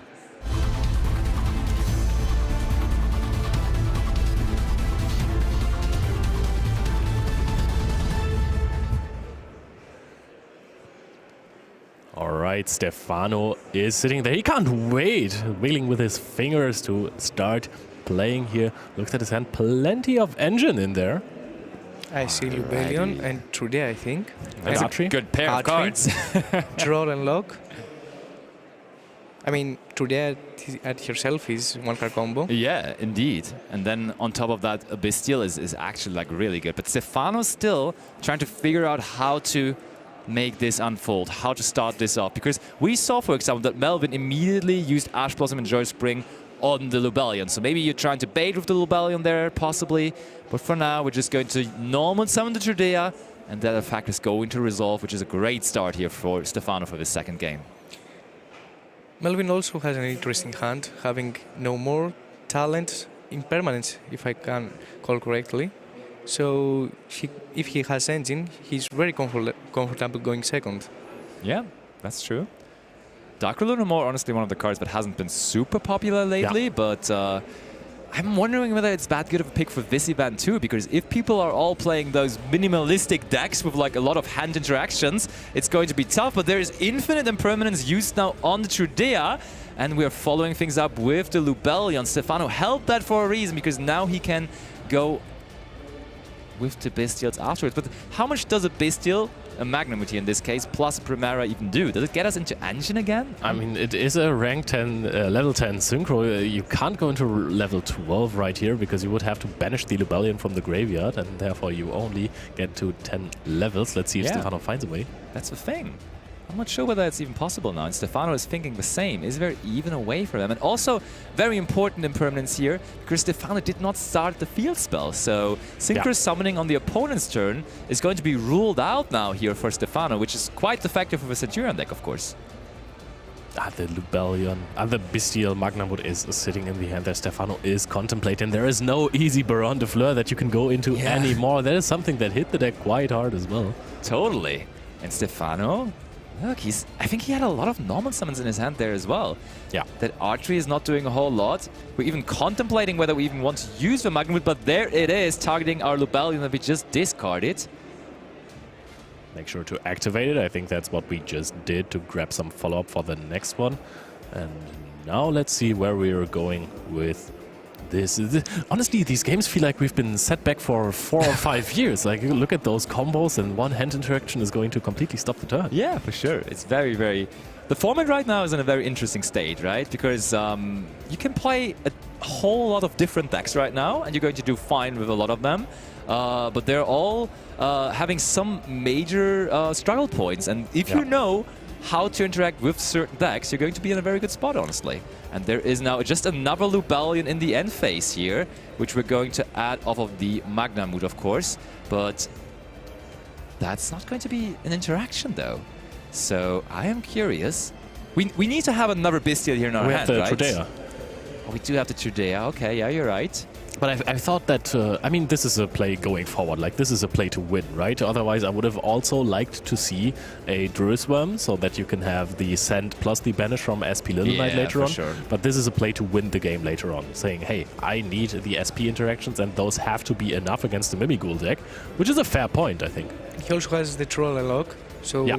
Oh, there it is. Droll and Lockbird on the resolve of the Search of Mimighoul Dungeon. I think we grabbed the Dragon there from our deck, and now we are going to see how impactful a Droll and Lockbird even is versus Mimighouls, because I think it is pretty impactful. Like, a lot of the cards are actually adding from deck, and therefore, like, immediately after that start here with the field spell even, if you don't have access to Maker, the deck is going to be a whole lot slower, and therefore, let's see how this unfolds here. But now, Talents is live. Oh, it is, and it's activated there. Now, I want to see if we are going to take away the IP Masquerader from Stefano, which will leave him at nothing, or if he wants to look at the hand of Stefano, because Melvin is content that he's going to beat the field that Stefano has put up? I think you need to take at this point. I mean, he has to make OTK his one. Okay. There is a Druid Worm as well. There is a Druid Worm, yeah, for sure. I think you really want that interaction in your hand, so I was almost certain that there must be another Bestial in his hand. Even though, of course, the Judea would be fine as just link fodder, but you also kind of need it as additional engine for the next turn, right? You don't really want to just link it off and then it be gone. But now it's a really, really interesting question. Like, which one do you take? Probably just the Druid Worm, but can you just beat a singular SP then afterwards, which of course still is possible here? I mean, if you can't beat the IP Masquerena into SP, then you would have taken the IP, no? 100%. Yeah, you're right. I definitely can see that as well. And Druid Worm is gone. For the moment. There is a Lubellion in hand, so it might return. True, true, true. But what's the upcoming play now? Do we have a way to beat all of that? I mean, Melvin has full information. There is no face-down cards that he has to play around. He knows that he's under Droll and Lockbird, and now we can see where he goes. From here, he is leading 1-0 with the Mimighoul strategy. Stefano with a very early scoop in Game 1 in Round 2 of the YCS here. Oh, of course, we have the Dark Ruler no more in hand, but if you activate that, you're not going to win the game this turn. So the Druid Worm, perhaps an interesting choice to send back, because now there is going to be a Lubellion next turn that is going to search out the Druid Worm with an extra resource. Look at that. Dungeon. No, we're giving him a dragon to our opponent. Archfiend normal summon. We're flipping out the dragon. So we are going to activate the effect of a dragon. I mean, we have to activate it. It's a mandatory effect. Going over to Melvin again, destroying the IP Masquerena in the process. And now we have 2 level 1 monsters, but are any of the rank 1s now worth going into when we can't search through the Droll Lockbird anymore? Can you go for a big Zeus play? That might be a good thing, because Centurion is quite vulnerable to Zeus, to be honest. And then we got rid of the Druids, but Druids is going to come back with the Lubellion on the other hand. So I don't... Okay. Zeus, obviously. Haven't seen that assembled Nightingale in a while, but here it is. Classic way to go into Zeus. I think that is pretty certain where we're going to see Downright Magician, just usually a step on the road to the big old Zeus. I love this. He hasn't been super popular in like the last couple of months, but here he is, back to the feature match stage. What a powerful Exceed monster, of course, still it is. Zeus is definitely one of my favorite extra deck cards. And this is the reason why he sent to the deck the Druid Room, since it's an out to Zeus. Yeah, but I mean, we still can just search it out again, right? Because we have that Bestial Lubellion still in our hand, and we know about that. So we'll have to see how that develops. But I'm going to say that I will disagree with the decision to send the Druid Worm back instead of the Bestial Lubellion, because with the Dark Ruler no more, the Druid Worm had no impact at all. Okay, so early Zeus effect it is, just getting rid of the Judea. I like it, because he knows there is access to the Druid Worm, so you may as well like use this first Zeus effect a little more loosely, so that the second effect is probably going to be met with a combination of the Druid Worm and Lubel. I think it's only 2 cards left in hand here for Stefano, so there's not, or maybe 3? 3. So it's the Atri, the Lubellion that we're just discarding, and probably the card we drew for turn, right? And Stefano has to go for the Lubellion into Druid Worm play here, because There that he forces out the Zeus. However, the bad thing for him here is that he will not be able to set up a continuous spell or trap card with the Bestial Lubellion, because, well, the Zeus is going to be forced out on summon of the Lubellion, as Druid Worm is going to trigger upon that. That is indeed true. So, Druid Worm in the hand now. We don't have to banish Lubellion again this time, which is good news at least for Stefano, because it's going to stay in the graveyard this time around. Is there even a light or dark monster that we could go after in the opponent's graveyard? Does not seem like it. IP Masquerena is going to be the dark monster that we're banishing here. And there it is. There is Lubellion now, activating the effect of Druid Worm, and as predicted, we're just chaining the effect of Zeus one more time, so gone is bad, Lubellion now too. But we can just normal summon up Romero, which is crazy now. Primera is an incredible draw, and now we send away the Zeus a little bit late. I thought we forgot that, but I think Melvin just forgot to send it away. Primera is sitting strong there, and that was the top deck of this turn, because Melvin knew the entire hand, and this is why he's also not looking very happy about this. Archery is going to be discarded after a stand-up Centurion. Yeah. And, I mean, that might not just be the top deck of the turn, that might be the top deck of the match, honestly. What a draw to have there. That Primera Normal Summon is massive. Gargoyle now into the spell and trap zone it goes. The question is this enough to establish a field that is going to win against the, I think, 2 cards in hand of Melvin, or is it only 1?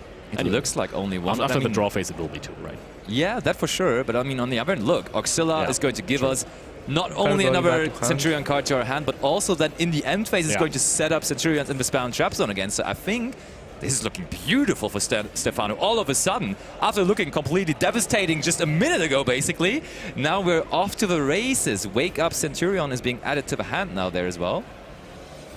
I think that is not Wake Up Centurion. I think I'm that pretty is, sure it is. And that is just going to be another monster. Do we even have a way into another monster next to the token, though, with the Wake Up Centurion? I'm not sure. I think it's probably for the next turn, in order to set up Wake Up Centurion and put Trudia again in the spell and trap zone with Auxilla and just synchro summon your opponent turn. True, yeah, that's a good point for sure. So we're attacking directly with the Auxilla, which also, of course, is not too small. 3,000 points of damage coming through there. We see it, Melvin dropping down to 5,000. Oh, look at that, though. We're activating it on our turn now. We're getting rid of it. Summoning out. Ooh. What are we cooking here? We bring out the Gargoyle. And then from there, we banish the Wake Up. I think the last card in hand of Melvin, he just revealed it to us, might be a dungeon. Yeah, possibly. So we're also using the Graveyard effect now. During the main phase, you can just banish it from the Graveyard to send a Centurion card from your deck to the Graveyard, except that Wake Up. And looks like we do send Phalanx to the Graveyard now. Of course, not the Dragunity Phalanx that you're thinking about, but it is Centurion Phalanx now, which has a decent Graveyard effect, but also a very strong on-field effect. Getting Primera back. I think we just sent the Phalanx there to possibly bring back the Auxilla there. That might eventually go to the Graveyard. Dungeon activated now, though. Oh, and now Stefano wants to read the card again before it resolves here. Doesn't have an interruption on the field already. This one, if he has another Mimighoul in hand, is a pretty strong field wipe. It would mean that you can add a dragon to the hand. And if you have another Mimighoul, you can play around that. Now we're going to synchro summon with the token immediately. Is it good old Chaos Angel? Oh no, we're just going into Primera Primus here. Yep. The new synchro from the newest main set. And we're going to search another copy of the stand-up Centurion through the Primera. And we're also going to add Oath. And now we're going to use the effect as an interruption of the Synchro A to destroy the dungeon there. Oh, only a sad card. This is looking good for Stefano. He might have found a way back into this match here. And he might be the one winning the second game here. Something that is just generally a very, very good part of a card like Mimighoul Dungeon to once per turn add a card from the deck to the hand is proven costly here, because Primera Primus can just on summon destroy it and it will not resolve, or on activation destroy the dungeon. Yeah. It won't resolve there. Very, very strong. That's why Stefano wanted to read the card again. Hey, is this an activation effect, or can you just ignite the effect during the main phase? Yeah. So we're double checking here, but I mean, this field right now, just the combination of those two Centurion monsters, there's more than 5,000 points. So if we pass over like that, this set card better be a good one. I really love the fact that Centurion has such high attack monsters. Yeah.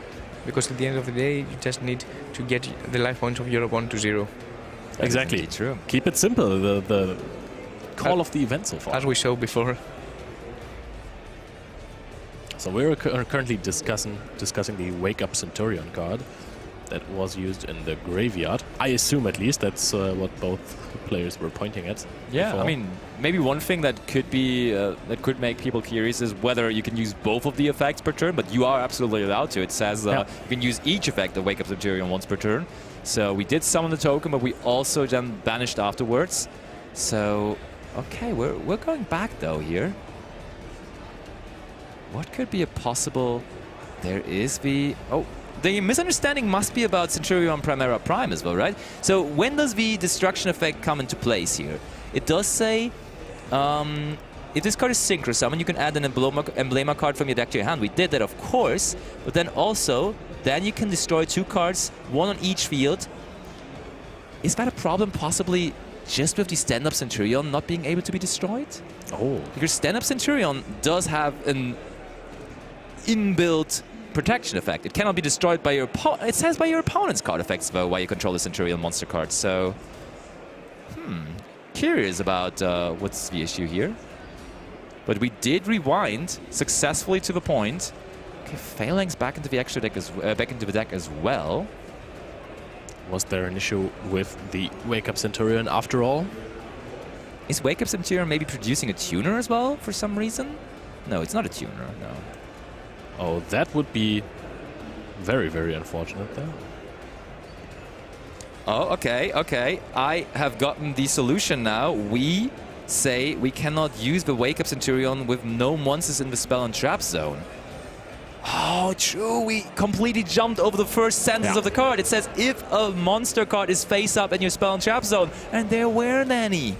Yep, and then you use this in the end phase after Auxilla put in the Primera. True. And I think now we're still good to go. Yeah, absolutely. So this changed absolutely nothing after all, and we're still going to go into the Primera Primus. Going to pop the stand-up. And of course add. Yeah, sure. Some more follow-up. Get another stand-up so that you're not feeling left out there. Dungeon is going to be destroyed. We're going to set the last card that Melvin has in hand. And I think then we have repaired the game state. Good job, everyone. Look at the follow-up. Incredible.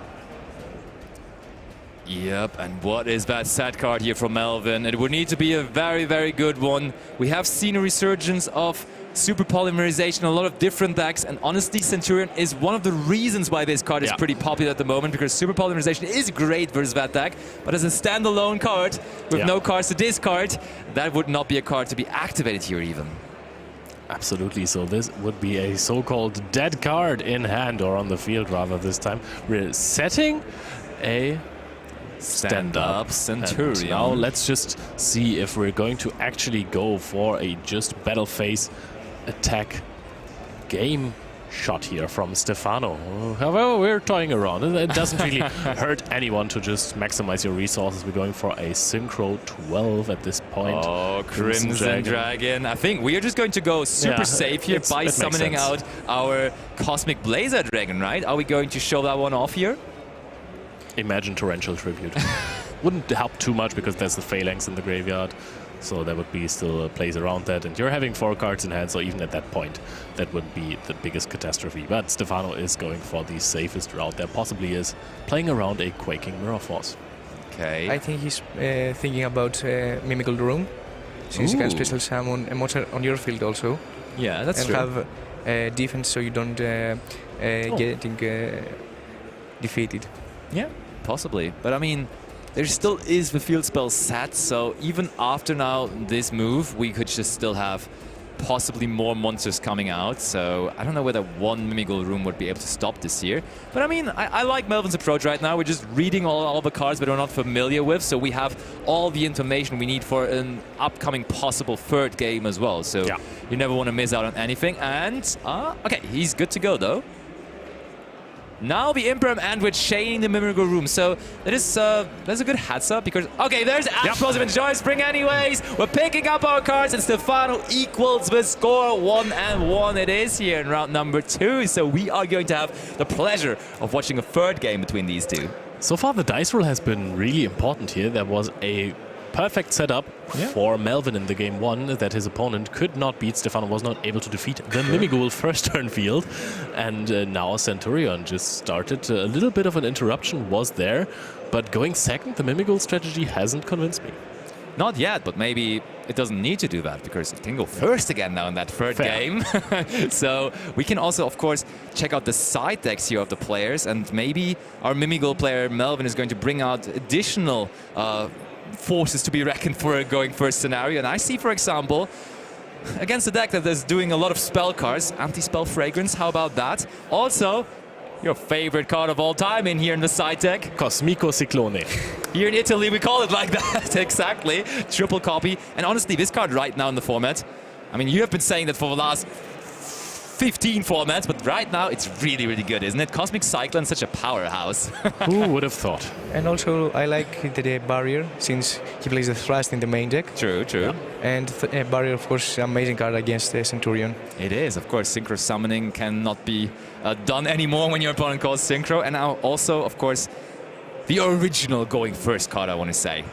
Only for the price of half of your life points. Who doesn't like activating a good old Solemn Judgment, yeah?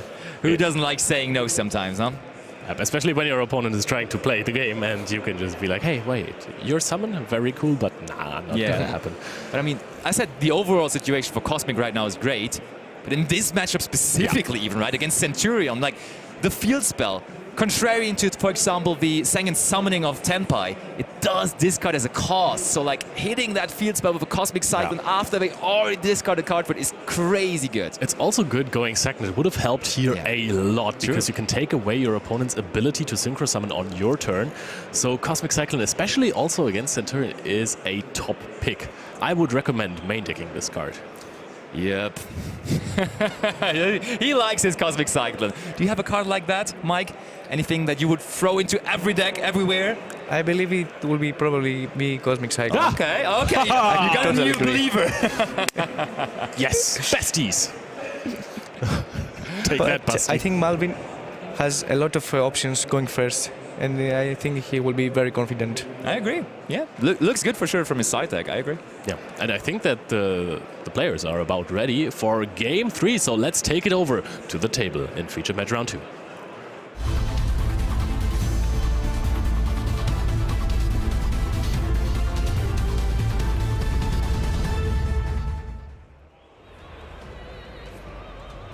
Alright, the cards are laid out. We're going to see Melvin start this game off, and there is a Dimensional Fissure and a Mimighoul Maker, if I'm not completely mistaken. Or did I think that the Fissure was the Maker when I looked at the hand first? I'm pretty sure there is a Dimensional Fissure. But there might not be a Maker. Did he make the wrong decision there? I like the fact that he activated first a Dimensional Fissure since he can play around draw. And Effect Veiler. And Effect Veiler, of course. But the draw was probably the better target for that, because we have seen that in a game 1 as well. Searching for the dragon once again, and now he's going to give his opponent the Archfiend. Playing around infinite impermanence also. Yeah. It's very important. And the dragon will be summoned to add a Mimighoul card to the hand. This is looking good when we're not getting Troll Lockbirded. This is big. He has Mimighoul Maker, an amazing card. Indeed it is. So let's see. Mimighoul Maker, I was saying, maybe the most important card of the deck, because it does give you eventually 2 monsters and not only one. So that is actually just massive. A Dimensional Fissure is amazing in the deck because all of your Spell and Trap cards basically have graveyard effects. You can banish them at some point, but you don't want them to be banished immediately. So Dimensional Fissure, as it only banishes monster cards, perfect fit. Yeah, absolutely. So we are going to see that the judges are having a little bit of a chat with the players now. So I think we can, for a moment, maybe bring it over to us, so we can. I think that there's something that I have to double check, so we can talk a little bit more about this matchup right now and about the decks. Mimighoul, we didn't really have the chance to showcase it a whole lot in the last couple of events, because we were always like, where's a Mimighoul player we can feature? You were very you were trying hard to find the Mimighoul player in the room that we can feature, and we never really could. But now with the new support, it seems like the deck is able to do a whole lot more, and therefore hopefully we're going to see more of this deck this event. And honestly, the best card still, I mean, Dungeon is an incredible card against probably everything but Centurion, because Centurion has great ways around it. But the Mimighoul Maker is absolutely insane. It is not only a very important combo piece for you or a good starter, it is also one of the best interruptions that you can have, because on your opponent's turn, I think you can put a monster face up, and if that is a dragon, Yeah. Goodbye field, goodbye monsters, yeah. It's such a unique deck as well, right? Yeah. And its whole design, like setting monsters to your opponent's side of the field, then using them, getting them back and everything. It's quite hilarious if you ask me. And therefore, I'm happy to see it coming. But also, that Centurion deck, I don't know, it was very quiet with the deck. Like maybe a top here, maybe a top there. But then all of a sudden, randomly with the release of the Mulcharmy cards, all of a sudden that deck was in the spotlight. Everyone was talking about Centurion all of a sudden. We saw it doing really well at YCS events, also over in America. And it was like a very, very popular deck and successful deck as well. Control decks like Centurion has been disregarded for the past year, basically. It was all about Snake Eyes, and then also Jubel shifted in, took over a little bit as well at some point. But Centurion was always like a very, very cool deck, very great resource management on the side. And now, as there is good answers to those heavy combo decks, because they have barely any play against something like a Fuvalos, you want to maybe play a deck that can pilot around it, because once this hand trap is dropped and you don't have an answer to it, it is very hard to beat it if you're playing something like a Jubel combo deck. Yeah, absolutely, I agree. Not going to be easy at all. And what are we thinking? What are the most common side deck cards we're going to see this weekend for going first specifically? Because we have seen a couple of options here from Melvin, but is there anything that you think is going to be super popular? Because I think there has been a spike again in, for example, Dimensional Barrier, right? That card specifically is in a lot of side decks again. I really like the thrust package, meaning playing 3 thrust, 1 different dimension ground, 1 barrier, and maybe a threatening roar if you're scared of Tempai, because I would expect a lot of Mulcharmies, either Fugalos or Purulia. For sure. And Thrust is a card that can answer any of those cards. Yeah, absolutely. I do like it as well. It seemed like in the last couple of weeks that Thrust almost become more of a going first card for some reason, right? It was a perfect going second card all the time, getting cards like Dark Ruler No More or Evenly Meshed and stuff like that, but all of a sudden you'll have it going first. And I mean, when your opponent already, for example, is committing into a Mulcharmy Purulia in the draw phase, they're down the card. And then you just go, Thrust into Dimensional Barrier or Threatening Roar against Tanpai, as you were saying.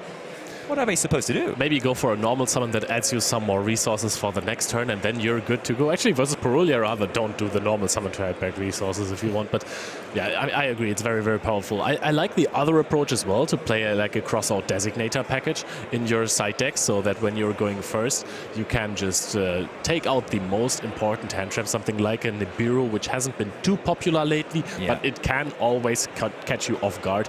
Or, of course, the Mulcharmies, which are so impactful. Yeah, and with all that talk, though, you might have been wondering why we have paused the game, and I have some news on that right now. Sadly, I had the deck list in front of me, and I was like, there actually is no Dimensional Fissure on the deck list. That was why I was surprised about it being activated, and therefore the judges had to check on that, and actually it indeed wasn't, and therefore we sadly, with our Mimigul deck, had a deck error there, and the match is over, as that was, of course, met by a penalty, and we therefore have our Centurion player, Federico, here winning. Oh no, Stefano it is, and our match sadly is over before it really could get into that third game. Sadly. But guys, don't be too disappointed, because we actually have, of course, a lot of content prepared, as always, at these events. And I think that you have gotten us a Mimigul player that can show us the combos. There is a combo tutorial coming your way with the new Mimigul cards, which is going to go about it a little more in-depth. And so, even though we don't get to see that third game of Mimigul, as you were just saying, we do see it again here on the coverage. I promise you. So, guys, we have talked a little bit what the maybe favorite to win this tournament is, but what's your favorite deck in the format right now? Ooh, fair enough. In my opinion, as I stand for Mermail to win the event, I also like it for the format. Yeah. Since it's an amazing engine, I really love Mermail from back in the day. Yeah. And I think with the newest support in the latest set, it can take people off guard and go all the way to win the YCS. Yeah, I mean, kind of same for me. I've been enjoying the Memento deck so much recently myself. I've been playing it, and therefore it was the easiest pick in my life to also pick it as the tournament winner. So, yeah, I'm with Mike. Same deck as my tournament winner pick is also the one I'm enjoying a lot. Also, on the other hand, I think Tenpai Dragons, they just have won the remote YCS, which was their first YCS win in total, actually. They might just have it now, you know? They might want to go back to back. They might be coming at us again once more. For me, I'm not even lying. Basti is my witness. I like this Fiendsmith hand trap deck a lot, but I like the Bestial package with Lubellion because I love Branded Regain so much. The card is so much fun. I wanted to see this a lot more, but I'm also fine with the Kashtira package being substituted into it. I love the deck. It is very, very cool. Every deck that can comfortably go first and go second has a special place in my heart. But this time, who else has a special place in my heart? It is going to be at Templar. Take it away. Thanks very much, Leo. So that match has obviously ended slightly prematurely, but we have our victor, and that means now we have to fill a little bit of time before our round 3 feature, and all of the round 3 matches get their pairings. So, as usual, we got loads of pre-recorded content for you guys to watch at home. And not only the main event happens at these Yu-Gi-Oh! Championship Series, but also we have public events, which also feature different formats, like Time Wizard. And we have different eras of Time Wizard, and 2011 has its own meta. We're going to discuss that right now.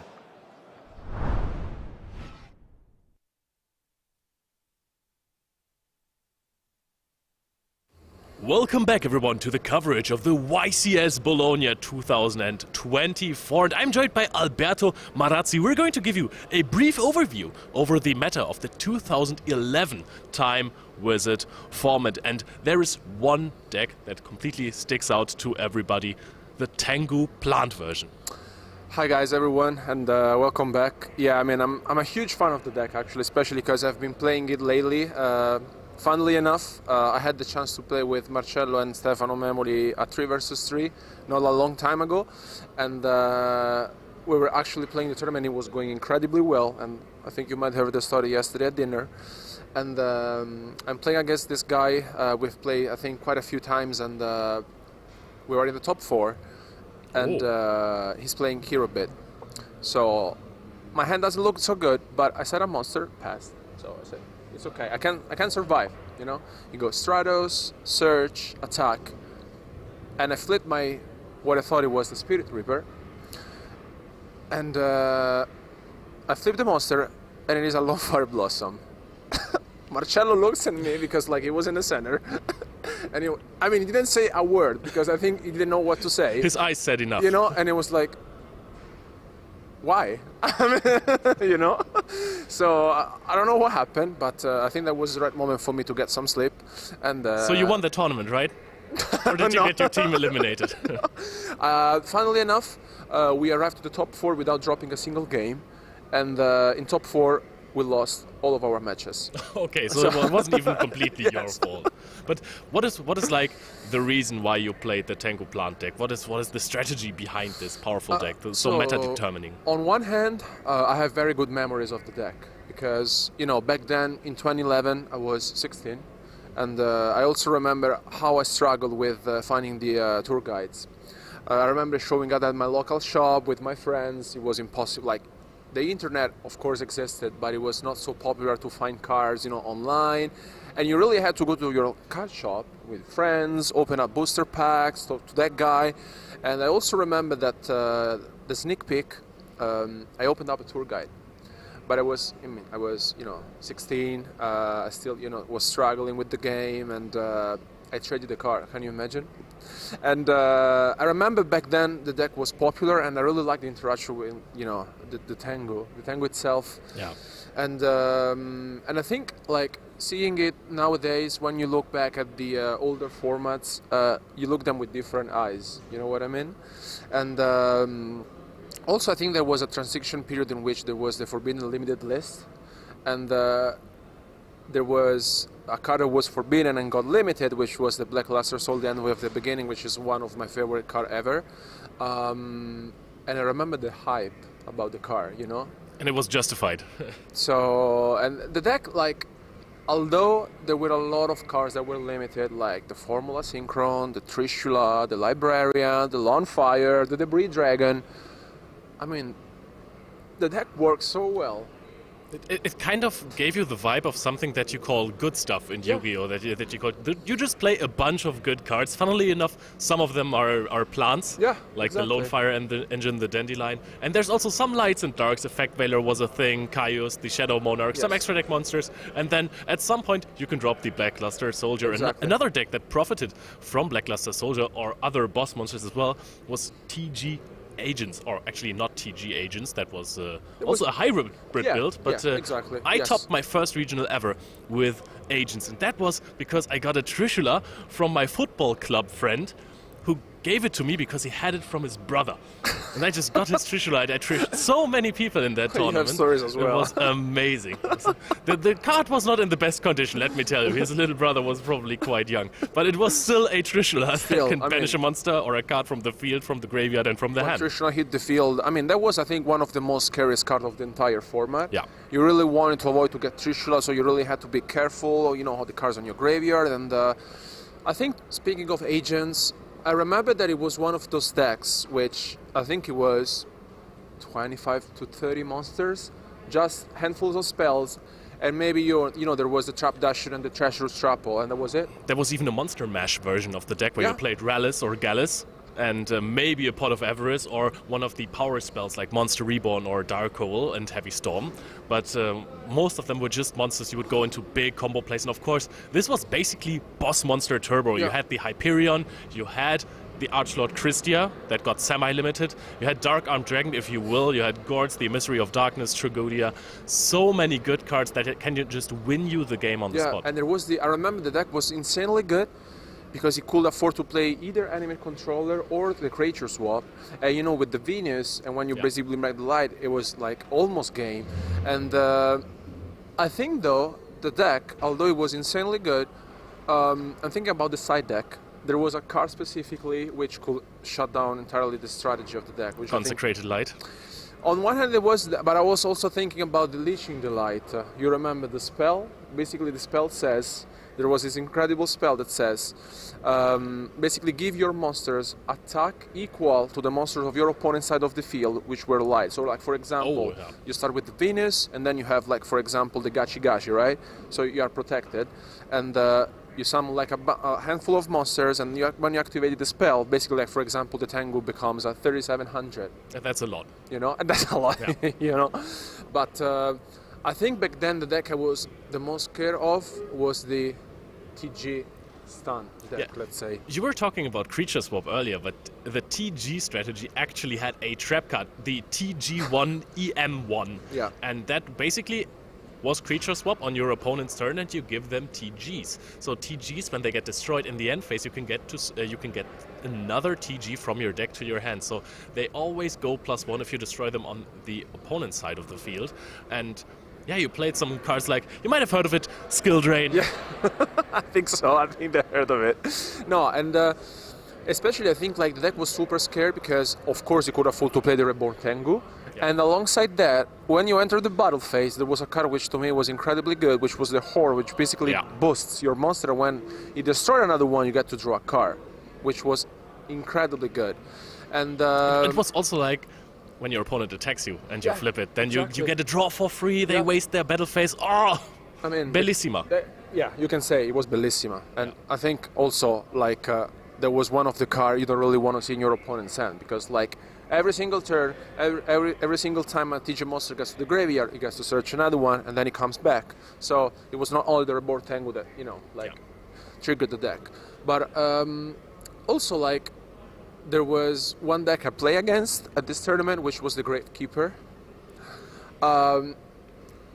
Guys, let me tell you, I think the Gravekeeper deck is scary. Like, he has the Gravekeeper Spy, which I think is one of the best monster ever of this format, because, you know, 2000... In the history of the game, even. It was good in basically every single format. Incredible. And he had a lot of, like, Royal Tribute. Do you want to talk about it? Like... Have you ever been Royal Tributed on a full hand of monsters? And sometimes when you're saying, hey, if I play a deck full of monsters, then my graveyard is a resource. It's not. When you get Royal Tributed, you got Necro Valleyed as well. I mean, and that still happens today. I think Federico Mecozzi a few years back topped with a Pendulum deck that specifically was there to search out Necro Valley. Yeah, I mean, like, because in the meta game there was Tearlaments, playing with the graveyard. Can you imagine? Yeah. And then the funny thing was that he could search the Negro Valley with his deck. So Yeah. he had easy access, and I remember he lost into top 16 against Flow Underrays. So Yeah, the Necro Valley doesn't help there at all. But the Gravekeeper No. strategy was really, really powerful. Pot of Duality just added so much to the deck. You didn't Yeah. need to special summon every turn. Basically, you only special summoned with Spy, and that one you will set before. Yeah. There were so many other great cards, like the Recruiter, that was incredibly powerful. And Yeah. also Necro Valley gave your monsters 500 attack and defense points, and that was very relevant. yeah, and imagine also like in a metagame like this, you had 3 Mystical Space Typhoon, that is true, but you had to draw them. Yeah. Because like if Negro Valley is on the field, for example, I was the one playing Tengu Plant.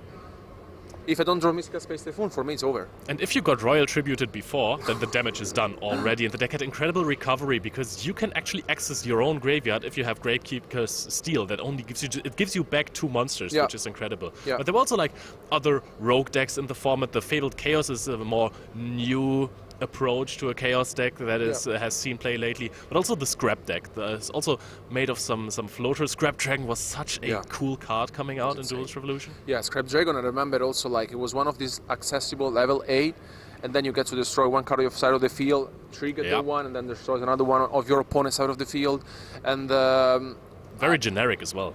Destroy your own Tengu. I mean, can you imagine? Like, I mean, there were a lot of cool interactions, and of course, like, there was also Pot of Avarice, which, you know, like with Tengu Perfect. itself, like, you keep recycling them and going and over and over.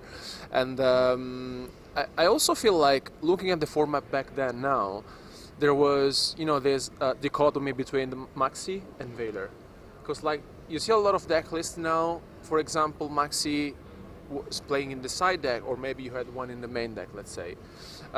Because it was either a choice. I enter into the tournament, and what do I want to have in the main deck? Like 2 Maxi, 2 Veiler, 2 Mystical Space Typhoon, or do I want to have 3 Mystical Space Typhoon because I don't want to lose to rock decks? And I think when you look back at this like older formats, you also put in these shoes now, saying, nowadays, what would I do? Like, would I prefer not to lose, you know, to a rock deck Maxi. or, you know, that, Go hard, Maxi. just in case. Yeah, you this know? is just the best card in the format for me. But it was a card that has a lot of value, so you have to be actually smart about Yeah. it. So if your opponent starts with a tour guide, there is a special summon, you will get a guaranteed draw, but do you really want to throw your Maxi to that? Because then they're just going to special summon out their Sangan and they're going to be fine with the 1-for-1 trade. Yeah. You rather want to wait for those crucial moments, so I really, really like the card in that format. Yeah, the card. I think there was one single card on top of my mind, which was the Debunk, if you remember about it. Yeah. It was one of Counter those. trap. Yeah, I mean, it was the counter trap, and it was great because basically, like, you could set it and then wait for the right moment when your opponent drops the Maxi or the Veiler. And I also think about the side padders back then were very interesting because, for example, in the Tengu plan, you were not playing a lot of trap cards in your main deck. You could play the Solemn Judgment, for example, the Mirror Warning. Force, the Warnings, but you were basically siding in the Bologna Strapple for matchups against the Gravekeepers, Hero Beat, for example, the TG Stun, and also a card that I'm thinking of was really good was the Mind Crush. Because like if you're looking at it now, of course maybe it's a bit weak, but back then I think you had full knowledge of the, because like with Pot of Duality, with all the cards that have been surged out, of course there was a Thunder King Rayo, we haven't talked about it. True. How powerful that was. Yeah, I that mean, was really good in Hero Beat as well, because Hero received the Shining. It looks a lot like the deck from 2010 Time Wizard still, but you have the Shining in the extra deck, and that changes everything. You can run the Ryo in the main deck, which is already a powerful monster. It runs over Sangan, feels great to have that, and also recycles your resources so well. So I think there is plenty of decks in the 2011 format that you can play, and that you will want to play, because the format is just absolutely amazing. But I think that we gave you a little nice overview over the 2011 Time Wizard format, and we'll go back to the live coverage of the YCS Bologna 2024. Take care.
So Marcello, it's time for us to get our game on. And we have to talk about Elemental Heroes. One of the most iconic moments in the anime is when Flame Wingman jumped from atop those skyscrapers and attacked Villain Crowler during Jaden's first duel in the anime. What a scene. And over the years, many, many more Elemental Heroes were added. We had Stratos, one of the most iconic in the tournament scene, being able to search out many, many, many, many different cards and use its other effects as well to destroy cards on the field. Wildheart being completely immune to trap cards, amazing. And a card like Thunder Giant, where you could just discard cards and destroy your opponent's monsters. Absolutely amazing. The flexibility where you would be able to play Miracle Fusion at any time during the duel and just search this entire toolbox of Elemental Heroes. What a fantastic deck. Yeah, and if obviously we all have fond memories of Jaden playing with his Elemental Heroes, sometimes your true qualities are, brought out by worthy opponents. And some of my favorite battles were the one against, Zane Truesdale and Cyber Dragon cards.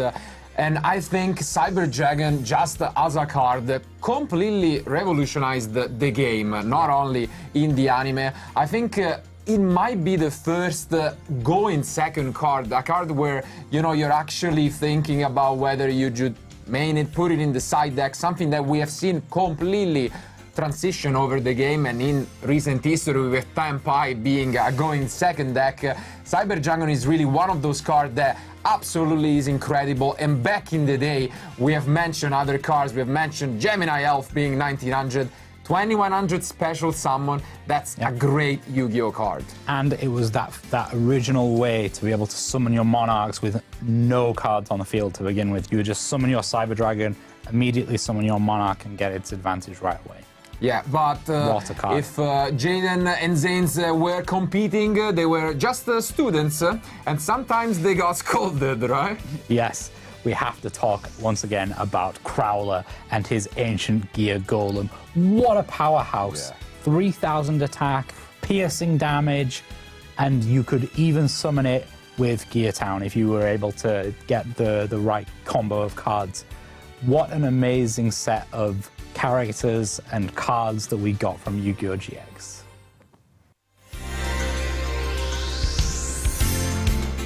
So now we're well into the land of GX, and we're going to talk about Crystal Beasts. One of the first really, really powerful field spells was Ancient City Rainbow Ruins. It did so many things based on how many Crystal Beasts you had in their crystallized form in your spell and trap card zone. And two of the most important Crystal Beasts were Sapphire Pegasus, with its ability to just find any of the Crystal Beasts from your deck and place it right down in your spell and trap zone. And of course the other one being the small but mighty Ruby Carbuncle, with its ability, whenever it was special summoned, to summon all of your Crystal Beasts from the spell and trap card zone. And yeah, this deck has been a fan favorite for many years, mostly thanks to its anime appearances and Jesse piloting the deck. But sometimes the anime does come to reality, because from Jesse to Jesse, one of the most accomplished duelists of all time, Jesse Cotton, recently managed to make it to the top cut of a YCS playing Crystal Beasts, with still a lot of these OG cards, including Rainbow Dragon in his amazing Ghost Rare version, by the way. And yeah, the deck is just as real as ever. A lot of support has been released, so just try it out for yourself. So we're going to have a jump around in time now. We've got some modern combos, but we're going to first go all the way back to Flaming Eternity and the Sacred Phoenix of Neptis. So an amazing combo that you used to be able to do with the U-Bell cards and the Sacred Phoenix. You could use Terror Incarnate, put it out on the field, and then during the end phase it's going to destroy all of the monsters. And when you destroy the Sacred Phoenix, it would then come back during your turn after your opponent's already set all of their spells and traps and wipe the whole field again of their spells and traps. What a cool combination. It was one of the first kind of interesting cards that make me reminisce about Fire Kings, coming back when being destroyed. And Ubel has always been good with those kinds of combinations. Absolutely, but obviously moving on to the present, both decks are actually still really valid.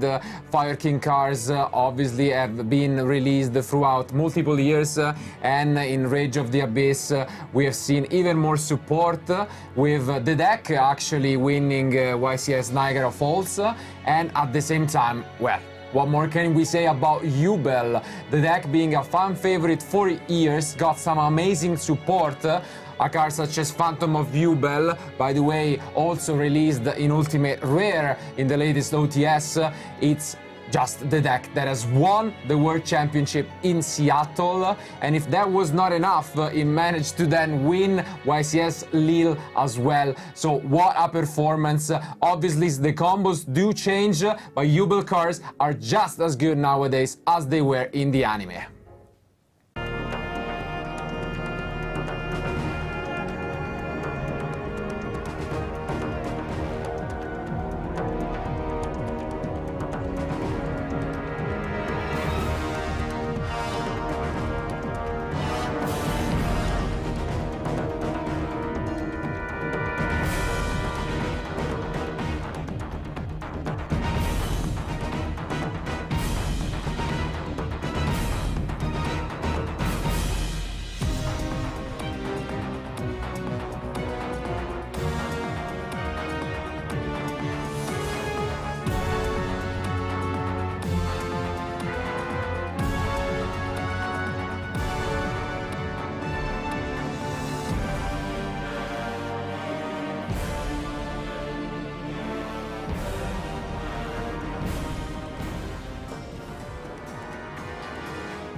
So now we're jumping straight into the Colosseum with gladiator beasts.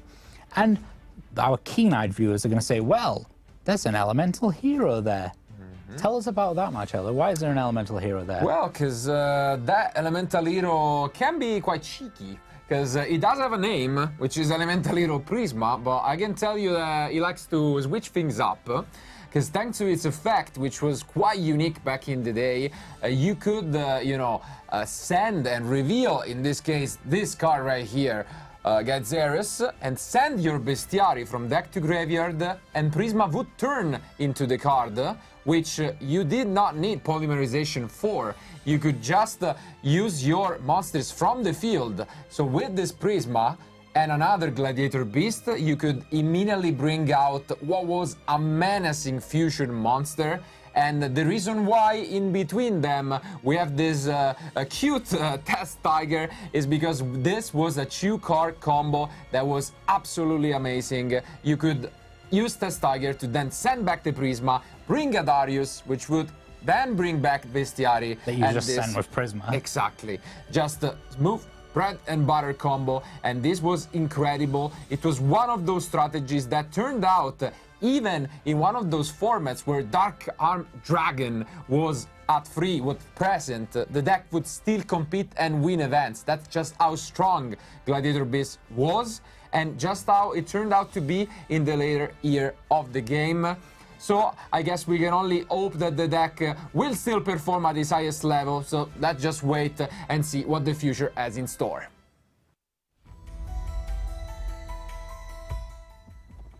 So now we're moving on to cards from Light of Destruction, and we've got 2 big bangers here.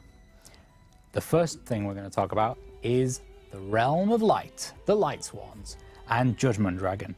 I have very fond memories of this card because one of the first ever big events I went to all the way back in 2008, I think it was 2008, where one of my friends made it to the top 8 of our national championships all the way back then, using a hybrid deck of Light Swans and Machines, using a card called Black Salvo, and summoned a very, very old card called Dark Strike Fighter. What an amazing deck it was, and I still remember to this day going and watching that finals. He didn't win in the end, but it was an amazing day with all of my friends. That's great to hear, and Light of Destruction definitely changed the game for a lot of different reasons. And if for some players it was, again, a way to special summon more monsters and a key boss monster for the Lightsworn deck, for other duelists interested in quite a different strategy, it was still a way to destroy their opponent cards, but actually stopping them from special summoning them with Fossil Dyna Pachycephalo. This card is just incredible. I think it's quite rare that a card this old gets to be played, and even to get on some different limitations in 2024. And this card was just unbelievable, because back in the day it was tough to have these, effects that would limit your opponent from just summoning in general. We had some cards along the line of Kaiku, Thunder King, Ryo, maybe were cards along those lines, but typically they were straight up. They only had one effect. The fact that you could bluff and set the Fossil Dana and just completely blow up the field was incredible, and it was actually one of the reasons why in 2010 Stefano Memoli got to the World Championship playing these anti-meta strategies with free copies of the card, which still nowadays gets to be played by our duelists. So Marcello, I heard you're a pretty great duelist, and I constantly see you attacking with your lower attack monsters first. I want to attack with my big monsters. Well, Luke, it might be a bit of an old habit for me, being an experienced duelist, but there is one card that is my fear and the reason why I still do this in 2024, and that is Gorz, the Emissary of Darkness. When this card came out, it changed everything, and the reason why you should still attack with your lowest is that if your attack is with your highest monster, then they just instantly drop gores and your other attacks are completely wasted. So this is something that I do in 2024 and maybe you should also do.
Welcome back to more of your coverage here at the Yu-Gi-Oh! Championship Series in Bologna. In front of me, I have our round 3 feature match, Eduardo Candido versus Nicolo Sergi.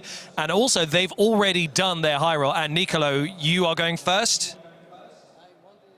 You won the die roll. Oh, but you're going to go first. Aha, okay. Won the die roll, going first. So, with that in mind, I'm going to hand you guys over to your wonderful trio. We've got Alberto, Tom, and Marcello, who are going to be your commentators for the first time this weekend here in Bologna. Gentlemen, take it away. Thank you, Ed, and welcome from us as well to YCS Bologna 2024. It's with great pleasure that I will be commentating this weekend with my colleagues Alberto and Tommaso Dolore, the new member of the Italian community. So yeah, it's great, guys. How do you feel? Yeah, I feel suspicious. I don't know what second name you just gave me. It's literally pain translated. Yeah. So, yeah. Well, I feel great. I'm really excited for this YCS. We've already seen a lot of great decks on display, and we've got another great feature match for you. Do you want to tell us about it, Alberto? Yeah, I mean, I'm super excited, honestly, especially because like it's an Italian mirror match, and I mean, on one hand, you saw just Nicolo let his opponent go first, which I mean, I think is already a sign of which deck he might be playing, and which is, you know, Tempai. Spoiler. My pick for the tournament. So let's say good luck, you guys. And on the other side of the table, there's Eduardo, which I think is playing a very interesting deck. And because there is another hint actually. Because if you've mentioned that his opponent let him start, the other hint is look at the size of the deck. Because it's a bit wider than usual. Because it's 60 cards, and we are gonna see that grass looks greener. I'm excited to see that card in action now that it's back, and it is the deck that can use it I guess, the most, even though it couldn't back in the day, which is tier element. So you can play it in a lot of different ways nowadays, and honestly, I'm all for it. So we'll see whether the Tenpai player regrets the decision of letting you go first. But without further ado, our duelists are ready, so let's find out who will be the winner of Game 1.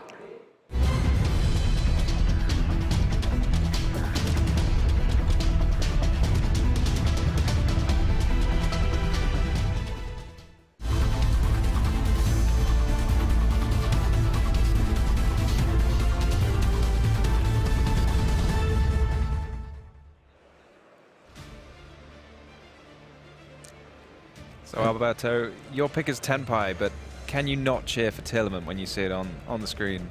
Is it possible to not have it, you know? you named it, oh. I mean, Oh. and it is with the shifter, which actually is very impactful against Eduardo's deck. And I think that's every Tillman player's least favorite card. yeah, for sure, and especially because like here, I really wonder if Eduardo actually. Yeah, because at the same time, Tom, you wanted to look for a Crystal Beast player. Turns out your desire, unfortunately, made Eduardo draw the very one copy that you don't want to see. Yeah, that's a shame, but... Especially because like now that the shifter has been activated, and I mean you have to do something, right? Because otherwise you're too exposed. And I mean there's the super poly, which maybe, you know, can help Eduardo out a bit. But I think this could be a quick one, because there is a lightning storm coming down from Nicolò. Wow, what a start! Getting rid of that super polymerization, and I guess having a hint as well at what the deck could be, because not many decks are remaining the card at the moment. Still has to fight his way through that Emerald Tortoise. Yes. Got 2,000 defense, I believe. It's pretty big. Here it is. And even though the shifter does stop other decks, it can be a little annoying for Tenpai itself. It does cap the amount of damage you can do. I mean, I'm sure 8,000 through just a 2,000 defense monster is probably doable, but it's a little harder than usual. Yep. Nicolò just checking it doesn't have any Secret effects. Yeah, absolutely. Has a lot of text, but yeah, I don't think it does an awful lot unless you've got some monsters in your spell and trap card zone. And you can see Nicolò actually, yeah, debating, thinking how to get across this damage. How can we play around this Emerald Tortoise? It's too big. Yeah. I mean, he's got no other cards on the field as well, which makes it a bit harder to go into Trident Dragon for extra damage. So maybe he's got to think about it. It is a weird thing to see sometimes. You see Tenpai players set cards before the battle phase, and you think, what are you doing? Then you remember that they need cards on the field to pop, get extra attacks, and do extra damage. But with no cards on the field... They're just playing Duel Links. There is no main phase 2 if you're playing Tenpai. You either lose or your opponent does. And that's it. But yeah, it does make life a little awkward, as you've mentioned, because obviously the Bident cannot come back. The Phaedra also is, you know, a little weaker than usual. So you still need to find a way to pilot Tenpai under Shifter. Although obviously it's hurting a lot more your opponent. So there is that. Yeah, this Tortoise is really putting in some work. It's saved 3,200 life points already. I mean, he's thinking about it, especially because, like, here, I think it's generating more problem than it should, the title, but... That's how to beat Tenpai. Just play some 7,000 defense monsters, and there you go.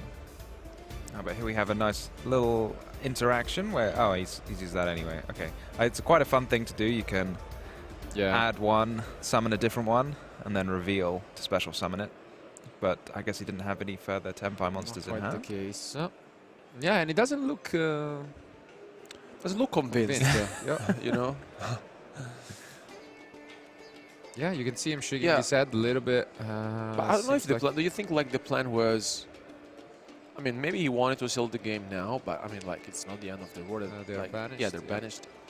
But Tenpai, it doesn't really present any... I think we might have moved to Memphis 2, actually. Oh my wow. This was this not... Tortoise putting in some work. It survived as well. That's 0 incredible. damage. That's... absurd. And now the shifter's gone, and ooh, we do see a rivalry. I mean, the tortoise is Aqua, which is also one of the main reasons why we are playing that as a target. Do you like it being activated preventively here? I can see it. Like, just stop your opponent doing any. I mean, I don't know what your opponent's going to summon that's kind of Aqua. I think going to the battle phase is not quite going to pan out how Eduardo wants, because Tenpai do not have many tricks during the main phase, but during the battle phase it can be quite difficult. That's a great card, though. Now that shifter is gone, we have so many good targets in the deck. No longer the Rainbow Bridge. Yeah, unfortunately. Or maybe we play 2 copies of the tortoise. Why stop there, you know? Yeah. If they cannot out 1, how can they out 2? Comes Tribicama, most often used to search the primeval planet Perlarino. And you can still summon a couple of T-element monsters, but I don't know the types of all the monsters from the extra deck. Yeah, obviously Kikala's not really an option, so have to rely on different strategy. Wow, we're turning Tortoise not even just a 2000. It's a done threat. everything. I'm a bit worried here because Niccolo could tribute. No, he could. Couldn't you just send off the Genroku and get a Fadra? Or does Fadra only stop your fire dragons from being destroyed by battle? He's reading it and considering bouncing. But a lot of the Tenpai cards have a lot of, like, I think just anything can battle, right? Yeah, as I was expecting, he bounced his own Genroku, by the way. Oh yeah, it's just your fires can't be destroyed by battle. Okay.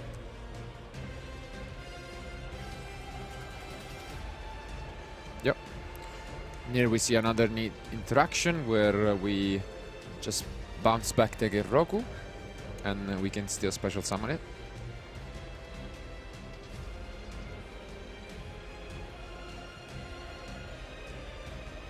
Any fun synchro monsters here? Because the Genroku can make itself into a tuner if it's special summoned from the hand. Don't know if there's any exciting L7s to make.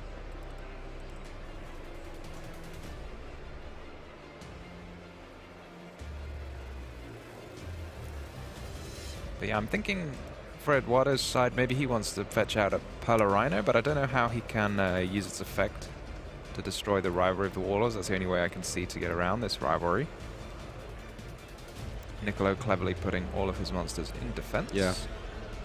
I mean, I think he's trying to find his way now with the thrust being activated. Let's see what he decides to go for, and also change the Trivi Karma, which makes sense. So he goes, you know, search directly. Not sure, because like he really has to deal with the rivalry of Warlords, and it's not going to be easy. I mean, we can also get the grass if we want, right?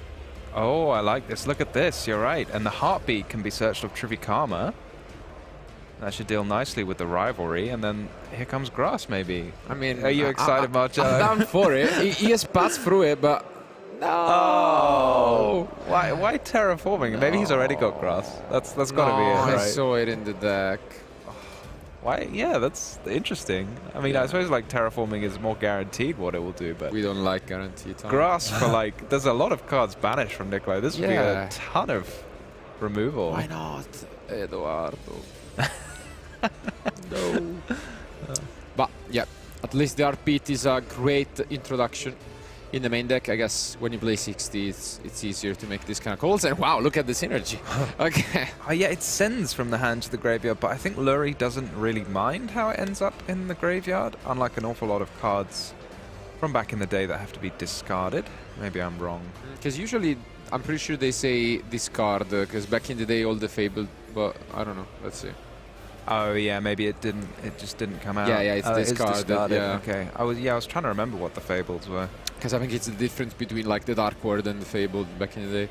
And yeah, this could have been grass, but it's terraforming. Still an unbelievably powerful card. But yeah, I'm wondering whether though maybe this line with the Lurie was in his mind when he added the terraforming, because this could have made a huge difference if he thought he was getting that extra, you know, Life Fiend. Oh yeah. Yeah, I am gutted on you with you here. Like that, this is not a grass. Playing around something. But here comes the Pearl Rhino. We're having a read at it. And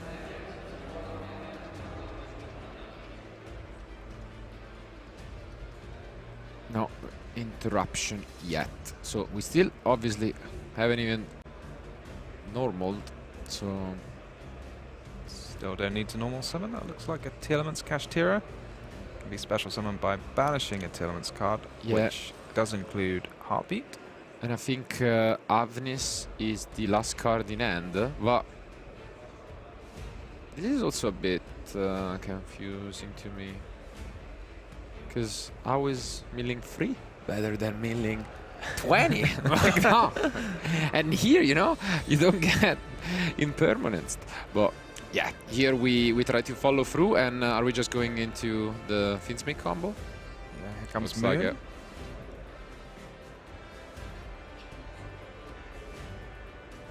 Yeah, I've got such fun cards in the extra deck. You know, with the Fiendsmith combo, you can make the Pilgrim Reaper, so you can mill 5, which is still not 20, but it's something. Yeah, it is pretty good. And that's any 2 monsters. Unfortunately, we have some forbidden fairies that used to mill 5, but you know, we can be creative and find other ways. Not sure unfortunate is the right word, but sure. Unfortunate if you're a Tillman player. Exactly. Tillman is the deck that just keeps giving, right? All of its pieces, people find new ways to play the deck. Those good. Beatrice gets forbidden, like... This probably gets the fun award as well, because typically a lot of your games are going to be different when you play like this, but you still find different ways to get there, and yeah, it is definitely fun. But yeah, if this is all we got, I'm not convinced we will get there for next turn. So you have to believe in the mill 5. But this is going to be enough, though. Like, it really needs like at least... We are holding 2 cards. We do have the summoning for next turn for Niccolo, so that's kind of annoying to deal with. I wonder... This is interesting. So there's Havness in hand for Eduardo, but Niccolo doesn't know that. And if Engraver gets summoned, then that presents a possibility of a Wave King Caesar. So it might prompt Niccolo to activate Genroku, which would allow the Havness to come down. Yeah.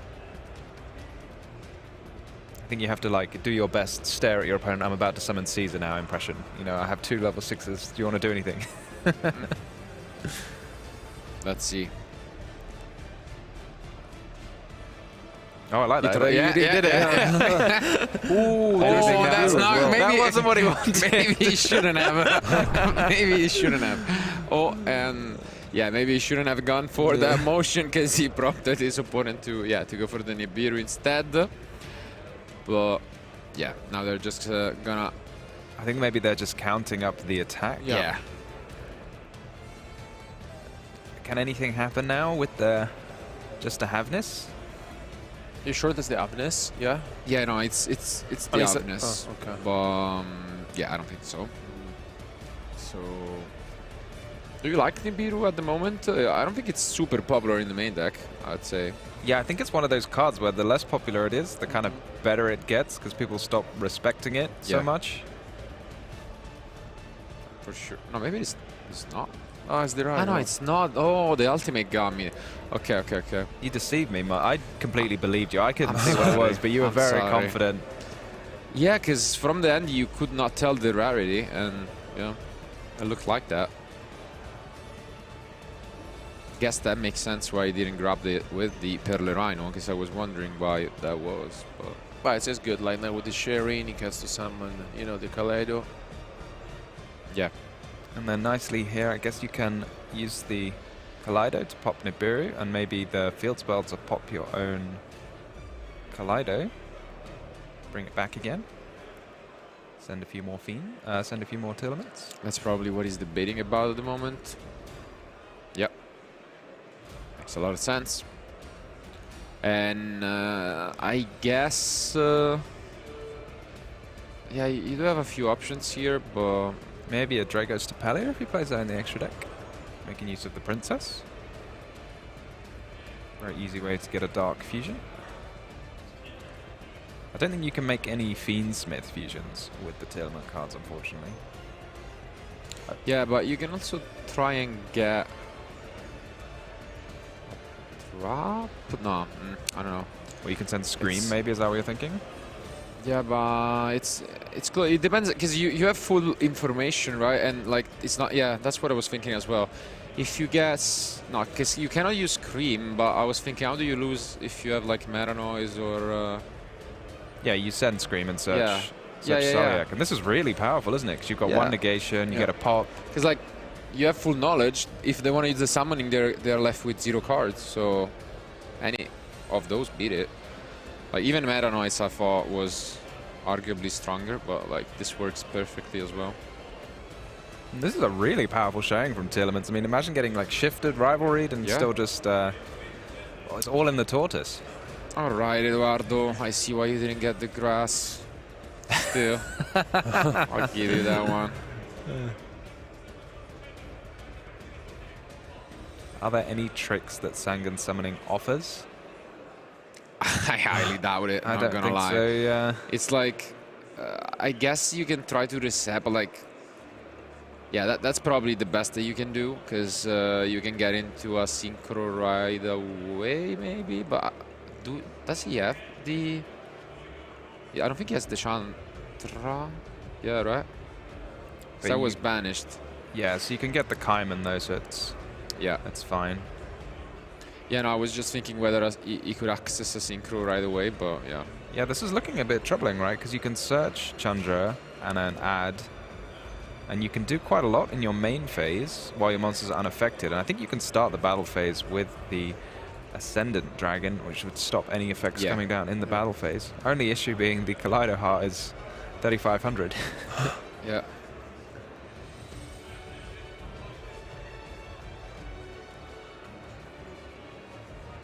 Because if you go and bounce it back, my question is, because it's unaffected, right? But can they still attempt to? Oh, what are you thinking when you can try and use the Sulliek? And then does it?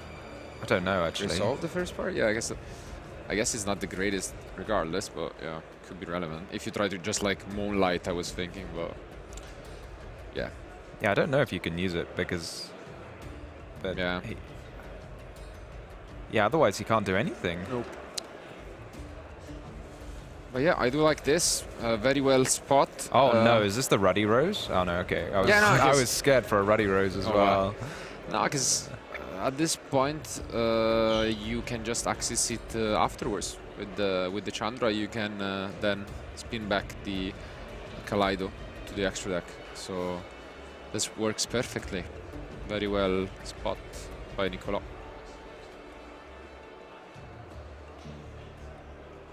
This has really been a back and forth game. Yeah. Every turn it's changed. So yeah, I don't know if you can try and use the Sulliek. I feel like you can't, but maybe that's... Because if you could, it would make a reasonable difference. I feel like... Yeah, for sure. Yeah. You'd get an extra fusion. I feel actually quite a big difference, because then you could also probably use the Perlerino to destroy the summoning and maybe do some cheeky lines in there, but yeah. This is not happening, so right now... Yeah, it looks like we're already in the battle phase. Yeah. We are resolving the Chandra. And... yeah, this is the Moonlight that I was thinking, where we... Ah, he crushed. Ah, I crushed it. You can bring it back and then pop a card. Yeah, this is so much damage. It's a lot. Although he's turned it off, though. That's what I was thinking. Why? Yeah, you don't want to turn it off yet until it can come straight back. Couldn't we just attack with the Chandra over the token and use it that way? The token's way too big. Yeah, no, but I meant just to trigger the effect. If we want, and not waste their attack and keep it on the field. Like, I thought that was okay, but... Yeah, it feels very risky turning it off. Yeah.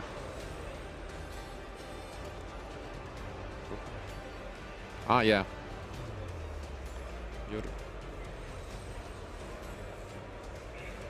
Ah, this is really interesting. Like, giving your opponent a chance.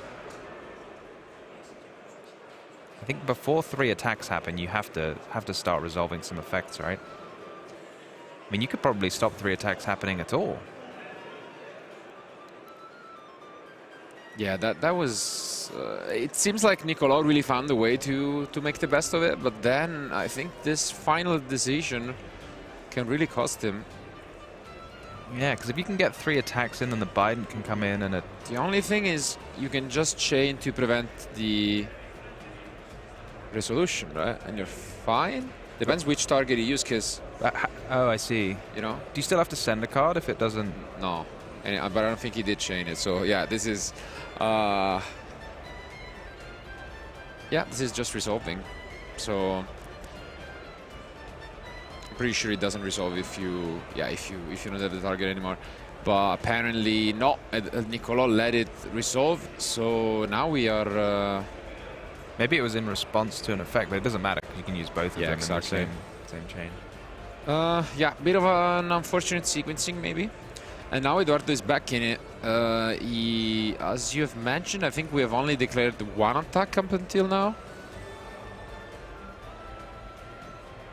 So I think this is plenty, because right?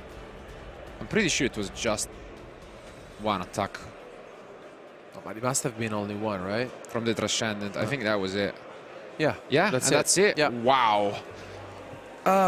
Definitely an interesting one to start things off here in round 3. 20 minutes for this game 1, not something you see every day, especially when Tempai gets to start with a shifter. And yeah, back and forth. A lot of decisions from both players. During the tournament turn, we discussed grass, obviously, but there was a lot in there. And yeah, in the end, though, thanks to the setup from the previous turn and also playing multiple fight routes, because that's not obvious, it seems like Nicolas was back in it. But then, or maybe he just forgot about the field spell boost. Maybe that's an option as well. You might have forgot about it, right? Because I'm thinking that makes sense as well. He probably forgot about, because I would highly doubt that he would crash that on purpose. No, there's no way. It has to be that he forgot about the boost and then they told him, yeah, it's actually bigger. And yeah, that maybe explains it. But I guess we can ask about that later on in the discussion when we're going to see whoever wins. But regardless, now it's my favorite part of any Tempai matches. It's where the mind games begin of do you think you're going to go first or second? I guess in this case, it's going to get more interesting in game 3 if we are getting there, because this game I would be shocked if Nicolas doesn't go second. But what do we think he's going to bring in? Oh, you've got the side decks up there, Alberto. We had a look at an interesting card at the beginning, which is Gravity Collapse. Yeah, we were talking about it before, actually. I think it would be a debate, either this one or the Heat Wave. Honestly, if we get the chance, you know, to interview Nicolas, maybe we may ask him. But then again, I think Nicolas is going second once again in this kind of matchup. And I mean, I don't really say why he should be going first. I feel like he's, you know, maybe more prepared of going first rather than going second. Because, like, you know, Tempai usually, like, your opponent lets you start if, you know, you win game 1. On the other hand, like, looking at the other side deck, what do you think, Tom? Like, I don't see an awful lot for Tempai in the side deck, if I'm going to be honest with you. Like, maybe a Ghost Sister and Spooky Dogwood is actually a card you could just side in against Tempai. Yeah, like, why not? They're supposed to do 8,000, and they're never going to do 8,000 when you play the Ghost Sister, so... Yeah, it seems like he's convinced that just through his engine he can beat the deck, and I can see it. So it's one of those decks, as we have seen, that can also set up some traps, and so it has, you know, different layers of interruptions. And yeah, let's see if that's gonna work out though. As our duelists are almost ready with their side decks, let's jump back into action for game 2.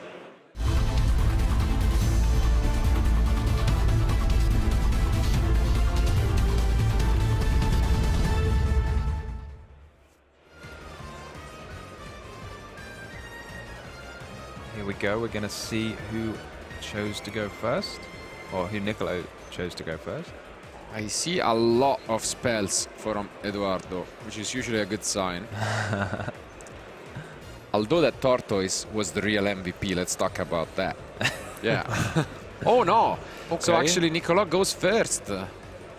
Wow, all right. Always feels like a bit of a gamble with Tempai going first, because there are some extremely powerful cards like Heatwave or Gravity Collapse or anything like that, but if you don't draw them, it feels very weak. Yeah. No, especially against a deck like Tier Elements, which is like, I mean, it's one of those few decks that going second can actually break fields just without, you know, seeing any non-engines. But apparently Nicola is convinced that's the way to do it. And He's also got those dimensional barriers we can see popping up there. Very popular side deck card this weekend. Tillman is a fusion deck, but I don't think it's as hurt by dimensional barrier as other sort of traditional fusion decks. Ooh. So yeah, we're gonna go for a full setup. Unfortunately, I see an Ash Blossom from Nicola. Unfortunately, because we all know what spell I want to resolve this match. Yeah. Maybe he gets baited into activating it. But yeah, this is the good old combo, if we can call it that, from Tempai, it looks. But no, we have a change of mind. Yeah, seems like he was going for... Usually you go Bident into then the Erratic Seal. There are arguments for this, but yeah, I do think it's usually correct. Guess if you have two Bident, then why not? Use the first one now. Oh, is this a Gravity Collapse? This must be, right? I mean, because I Gravity think so, yeah. Collapse requires you to send a Synchro monster. Yeah. I mean, I think so. Otherwise, I don't really see why, you know. But let's see. There's the Super Poly being activated by Eduardo. This is the biggest punish possible. Yeah, you can see. Garura making an appearance, and this is huge. This could be it, because as you have mentioned, if that is a Gravity Collapse, it's a scary card, and I would... It's not even that popular, is it? Like, maybe... Well, it's getting up there, but like Heatwave usually is the preferred choice. But I guess Eduardo really putting that super polymerization to work, and this hand is absurd. You've got to think he had absolutely no idea he was playing around. You know, that's what I was saying. It's not even a card like I knew existed before I saw it on Nicola's deck. That's what I'm saying, but Eduardo played it around that perfectly. On purpose, of course. Yeah. We gotta ask him that. What would you think that says down was? Like, you could give him 1,000 guesses. Yeah. Yeah, exactly. You could tell him it's a counter, I think. And yeah, we do see the Ash on the track, but I think we have the Perle Rhino. I don't know. I see a lot of spells. It seems like an incredible end for sure. Also, the Foldage Burn Goods. Yeah. Yeah, I mean, very good hand from Eduardo. One Ash. Not going to cut it. Yeah, because also I'm not sure he has any other interruption at the moment. So, yes, I wanted to see our good old friend once again. Well, you need the Tortoise at this point, right? Because that gets you into Moon of the Closed Heaven. There it is. Won in game one. Absolutely. Most important card of the deck. It really was, by the way. And now, yeah, we are getting it once more here in game two. And yeah, I feel like it has gotten significantly better. Because, as mentioned, you can just make close move with it. Here comes the Horus field spell, Walls of the Imperial Tomb. It's like an extra version of King's Sarcophagus, more or less. Yeah, we haven't seen this part of his deck in game one, but makes a lot of sense. So much synergy. It usually gets you into a lot of interesting extra deck option. And here comes the all-important Emerald Tortoise. And there is the Sarcophagus. Grass off the top.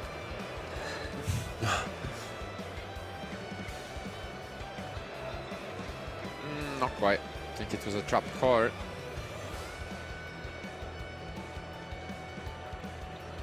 Okay, so anyone's confused, that Walls of the Imperial Tomb does actually count as a King's Sarcophagus. Eduardo probably just pointing that out there. And now we use it, and we actually draw a pretty sick card to discard. Perfect card to discard. Yeah. There's so many ways to mill, even without that Grastic Screener, because 2 level 8s can make everyone's favorite zombie vampire, which is seeing quite a lot of play in the moment, thanks to the Fire King deck. So I quite like the Tearlament deck asserting itself as the best home for zombie vampire. Absolutely. Let's see if now Eduardo can seal the game, because I think he's just making some maths just to understand if this will be the case or not. I'm pretty sure he also has that Nibiru from last game in mind, but he's still got to give the crowd what they want to see. You know? Yeah, absolutely. But I think technically this is still the 4th summon, right? Assuming he's going to summon something off the zombie vampire there. Does he have a fire dragon to summon? By the way, Eduardo's had it in this pocket of wood. He did, yeah, there you go. Yeah. I think he just hit a scream.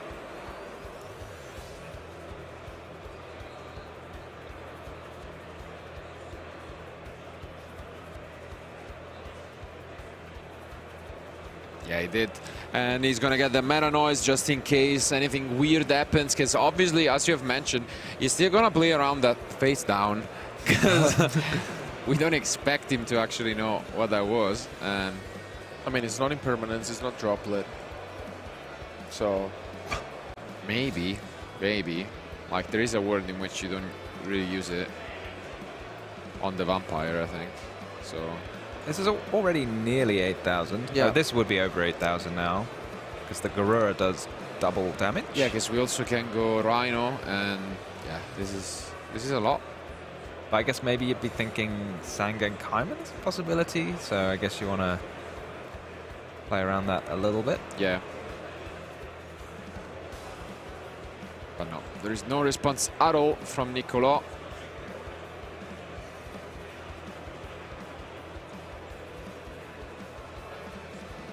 There comes the Avnis, but there is one last glimmer of hope in the Magnum.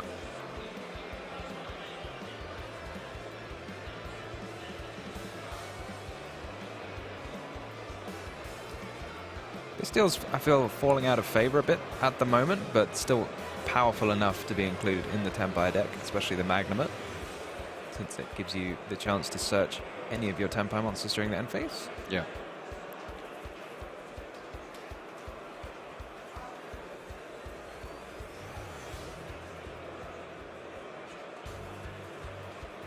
So, to recap, I think Eduardo is holding the Meta Noise and Scream, and that's it, yeah. So, are there any nice targets for something like a Dark Charmer? Because this is not 8,000. Yeah. But in order to trigger the effect of Scream, you just need to have a monster summoned whilst... Because SP doesn't carry, right? Yeah, you're never ending the game with an SP. Oh, yeah, Moon. You can draw a card. He's still got all his Fiendsmith fun Yeah. to be had, and very powerful with the Tearlament deck, because Sequence doesn't have to just summon a Fiendsmith fusion monster. You can summon a Tearlament fusion monster.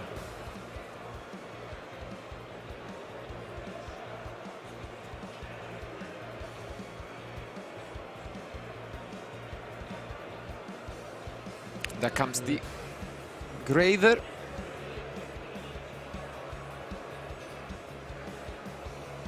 I love the way any cool new engine comes up and Tearlament deck just scoops it up and says, yep, I can include you. Absolutely. I have a lot of fun with that.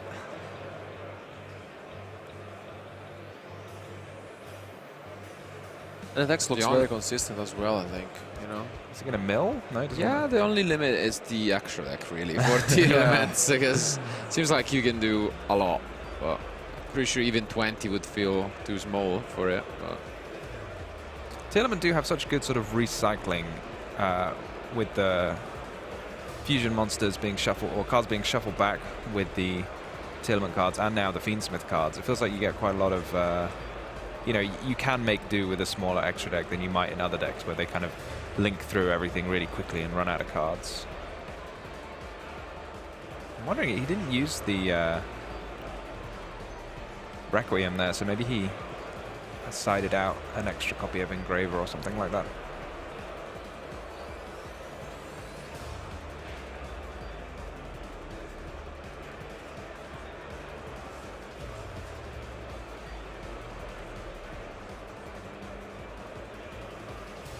Yep.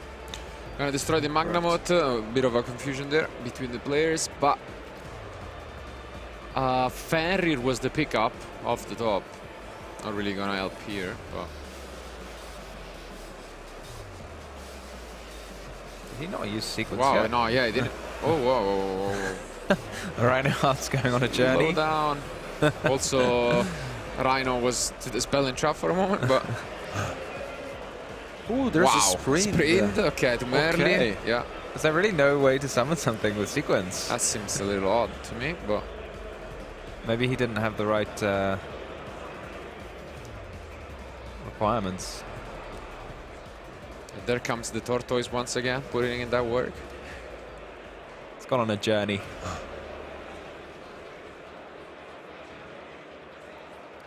This is less damage than we started with, I feel like. But and now we find out. No, we're not. Nope. he's never gonna know. We know. He's never gonna know how close he was No. to being hit with the gravity collapse.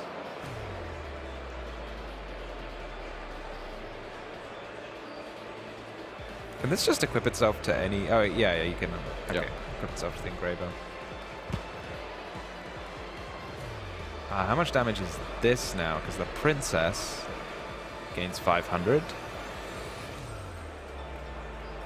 And the Kleiderheart gains 500, and then the sprint. So I think that should be like 7,400. Yeah, I think almost there. Yeah.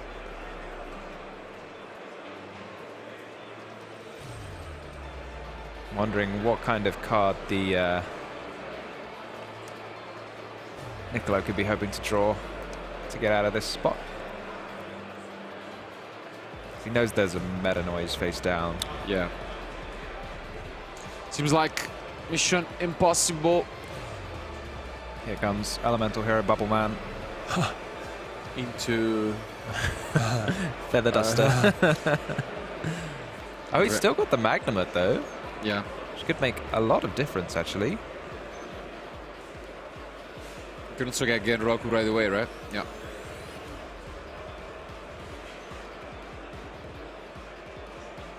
And out comes Genroku.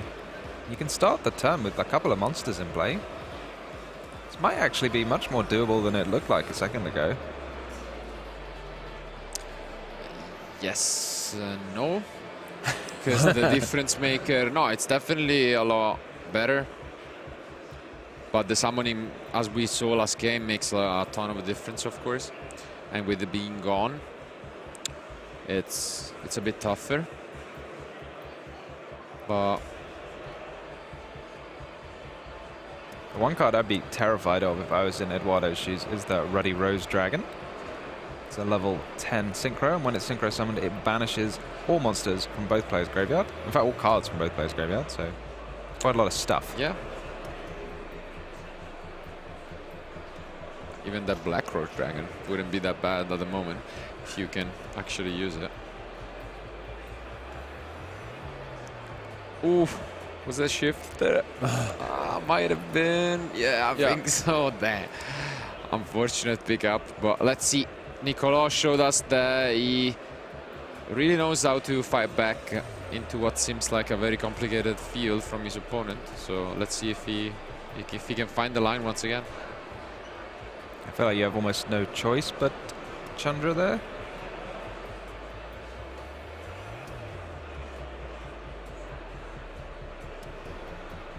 These mills off of Scream could be make or break. Yep. There we go. 3v. Oh no. Oh no. That's not the way I wanted that card to be on the field, but we'll take it. Well, the tortoise could make another appearance thanks to the Rainbow Bridge. Or is Rainbow Bridge once per duel to add? Maybe. Or am I making that up? Just check. I wouldn't think so, but That's a very powerful effect. Once per duel. Yeah, it's only once per duel. Correct, Tom. Yeah. I got confused because one time I thought Trivakama was once per duel. Yeah. And I was like, did I just make that up? No, but it's just the Rainbow Bridge that's once per duel. Okay. And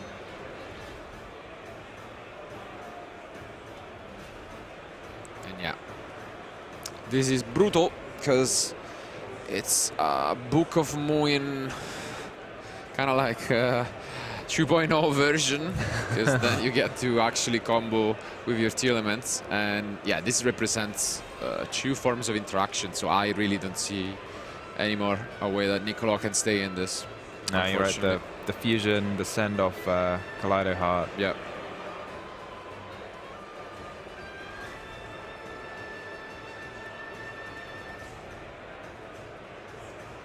And yeah, as you can see, it's gonna be able to activate Kaleido, then make a fusion, and with the field spell, finally destroy the Phaedra, leaving Niccolò only with this shifter that was picked up a turn too late.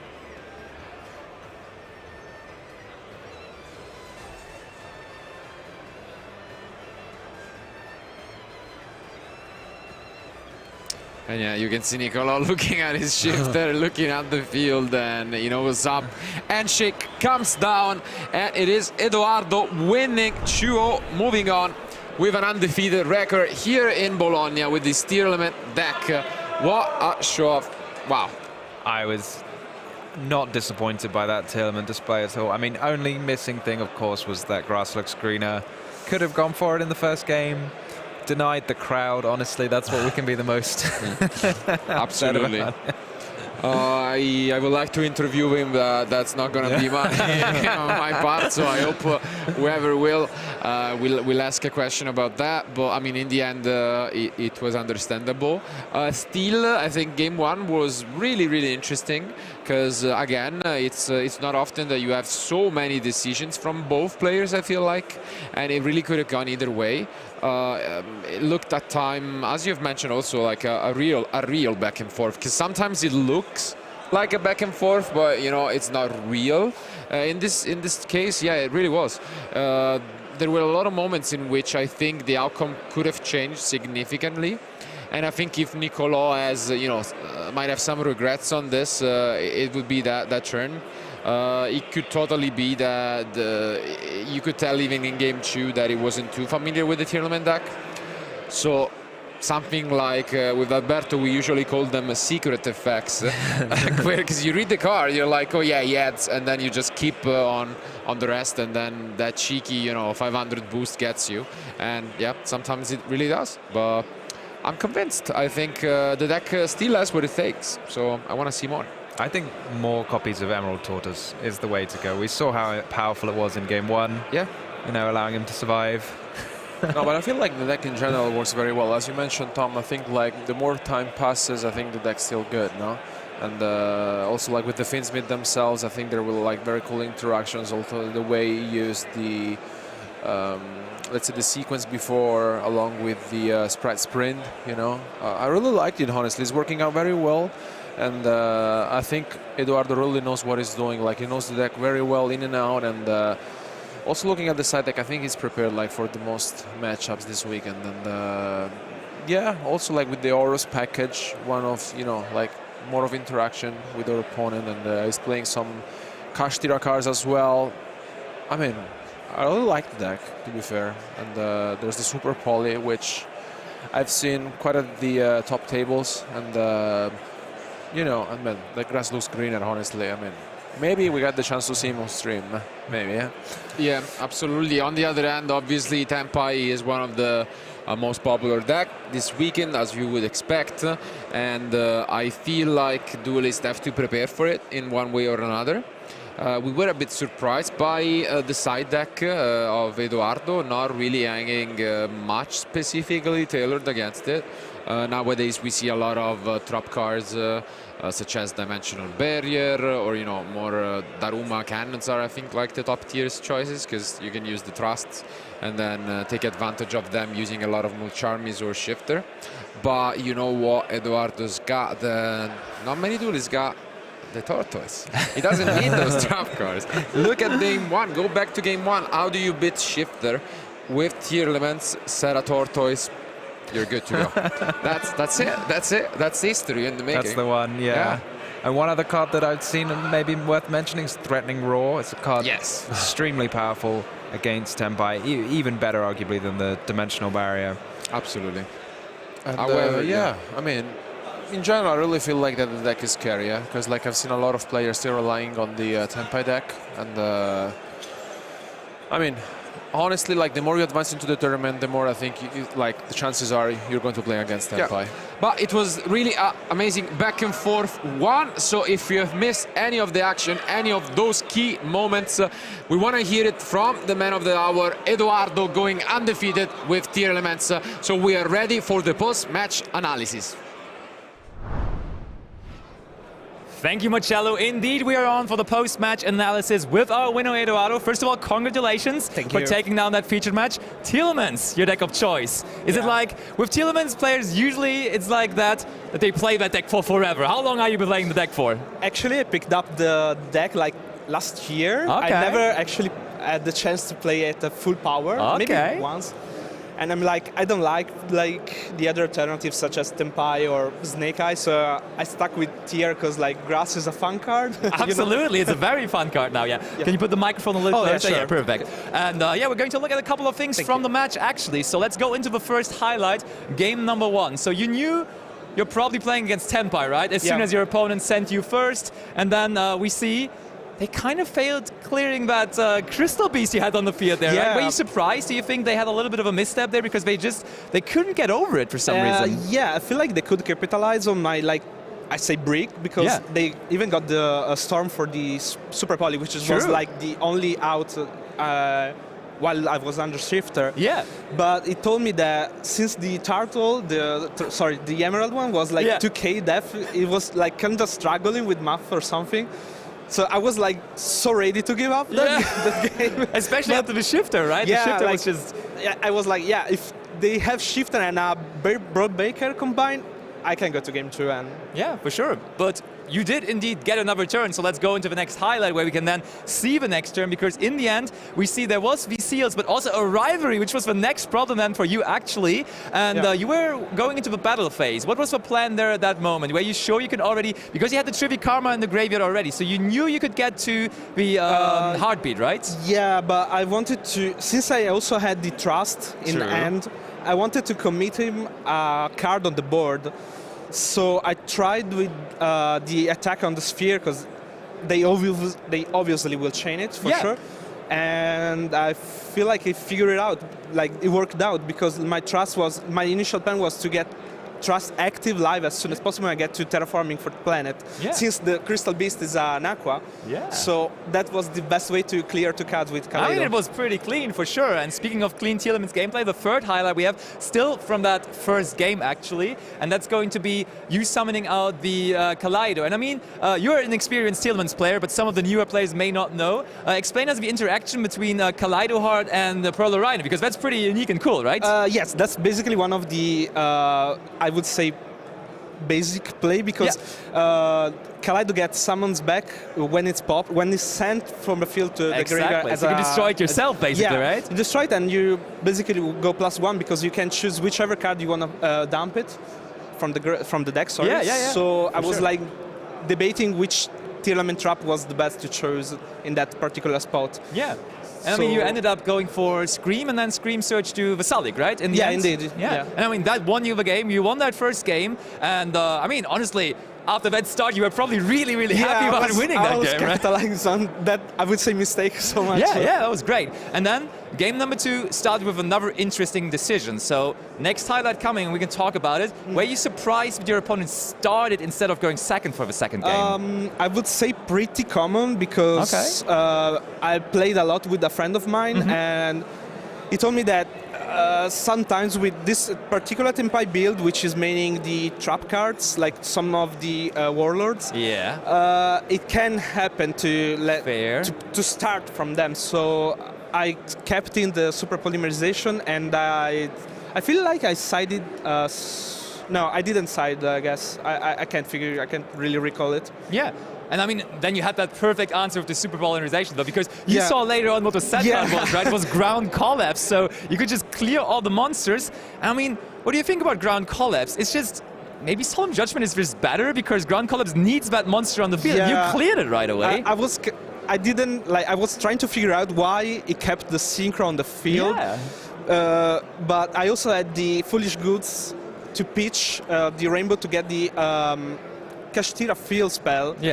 But luckily I didn't do that because he told me that if I had gone for the Fenrir, he would probably just activate the ground collapse and my turn was like basically done. So yeah, pretty much. But then your turn went on for quite a bit longer, and we have to talk about it a little bit because it seemed like you had so many monsters, but you didn't quite get to the 8,000 points of damage that you wanted to do, right? Yeah, because like I didn't want to. I wasn't sure. I wasn't really sure if I could OTK him or not.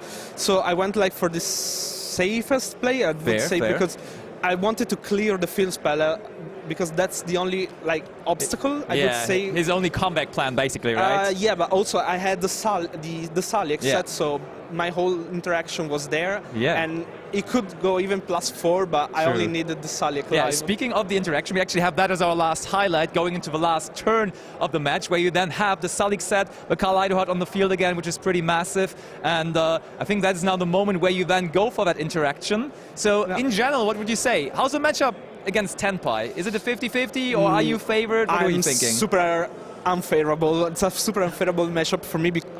When they got, like, if they get Shifter and a solid board breaker, it's really, really hard. Unless I can access to, like, both Super Poly, and the Black Goat. Black Goat is... So you must be really, really happy that you got to win that third round, even on feature match ban, right? Yeah, that's like a first for me, so... So like, again, the interaction we see, we summon out, or we actually send the Shiren to get for a fusion summon, so we get to book the Chandra, and then of course now also the Pearl Rhino will take care of another monster, and then there's nothing really left for them, right? Yeah, like, Kaiman was done, so I only needed to get rid of both face-up monster, and also I had the Prada plan for a backup plan, but at that point I don't know which card he had in hand. I was like super scared of something funny. Absolutely. So, all in all, what's the plan for the day? Did you come here to Bologna to win the tournament? It's kind of hard, but let's keep milling, I would say. Like, I mean, you're off to a good start, right? 3-0. So just keep it going round by round, maybe. Thank you. And yeah, congratulations for that. And of course, thank you for joining me here on the analysis desk. Thank you for the interview. We will be now going over again to Mr. Ed Templar, who has some more news for you. Thank you very much, Basti. From Eduardo to Edward, we're over here back in my area because now I get to introduce our next pre-recorded content that we've got. You guys have already seen Luke and Marcello going through some of the quarter-century memories as part of the quarter-century Bonanza. You've seen the original, you've seen GX, but now they're going to go through some of those 5Ds cards.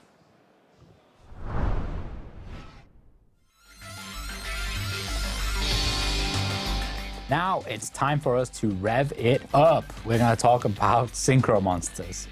One of the coolest things about Synchro Monsters was the variety. There were so many different Synchro Monsters, but what they all had in common was that they needed a tuner monster to get yourself started. And Junk Synchron was one of my favorites because it allowed you to summon it to the field using that all-important normal summon, and then immediately get a monster back from the graveyard, which you could then tune together with Junk Synchron to make a Synchro monster. And yeah, I mean, it was just so exciting. I remember back in the day looking at these first white monsters and just figuring out what they were, because for a long time we were just using And it was called the fusion deck, not the extra deck, you know, because there were only fusions out.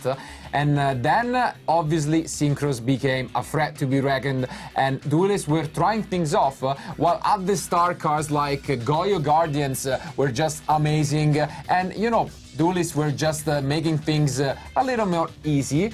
Throughout the years of Synchro summoning, I think they found out a lot of amazing combos, and one that is showcasing here is the synergy that happened between Colossal Fighter and Armory Arm, which was actually a way to end the duel just in one turn. Whenever your opponent controlled at least a monster with 1900 attack, you would equip the Armory Arm to your opponent monster and then continuously crush the Colossal Fighter and deal 2800 to them every time. So this just shows you how our duelists throughout the years have been creative, and just as new monsters, just as new extra deck monsters are released, they still find ways to perform at the highest level.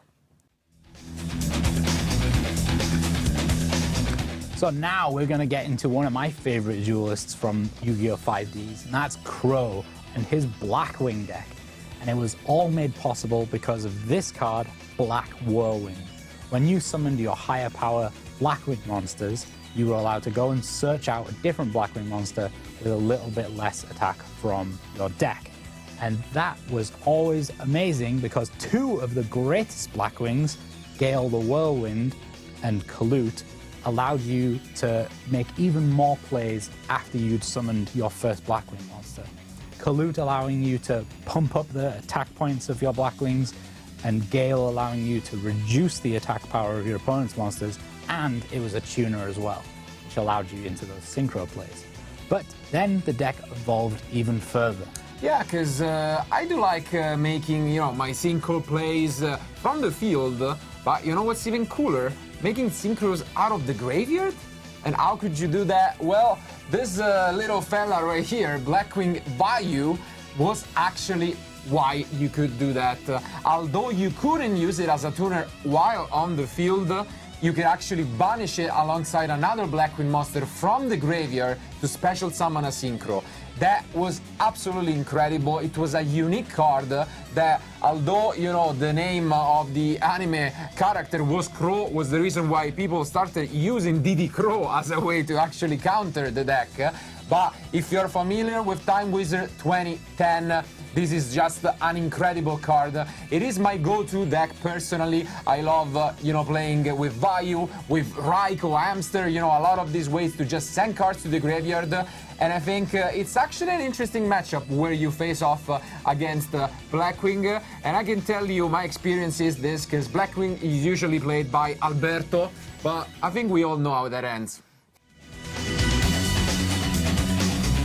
So now we're moving on to another one of my favorite 5Ds decks, and that all revolves around this one cute little plant. It is Dandelion.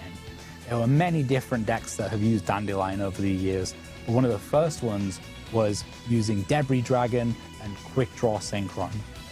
It's such a unique deck, and although obviously Synchro Summoning was the main feature from back in the day, you would still find different ways of summoning your monsters, and sometimes you take a look at cards and you think, yeah, this is a really good card, and that is the case for Debris, for Quick Draw, and for Drill, but sometimes there is something missing. There is just that one card that makes it all possible, and it is Dandelion. This card was amazing. It just combos off so well, both with Quick Draw, allowing you to just get so much advantage, and steal every turn with Drill, get back a card that you could discard and get more and more value. And at the same time, this is Debris plus Dandy. I think this is such feared by everyone who is playing Time Wizard 2010. These cards turn into Black Rose Dragon, clearing the whole field.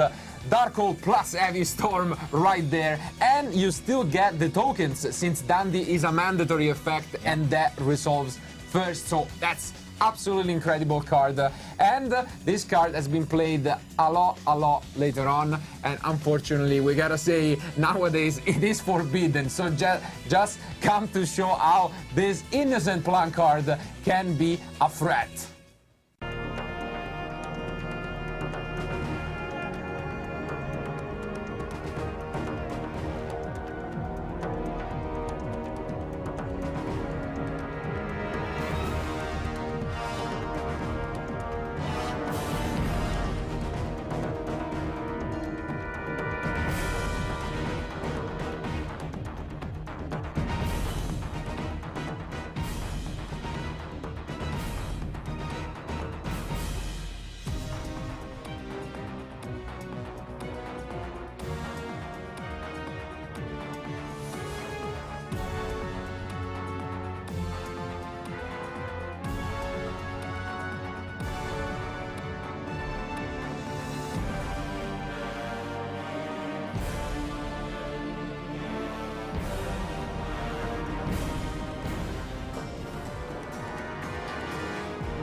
Say hello to Dark Magician Girl!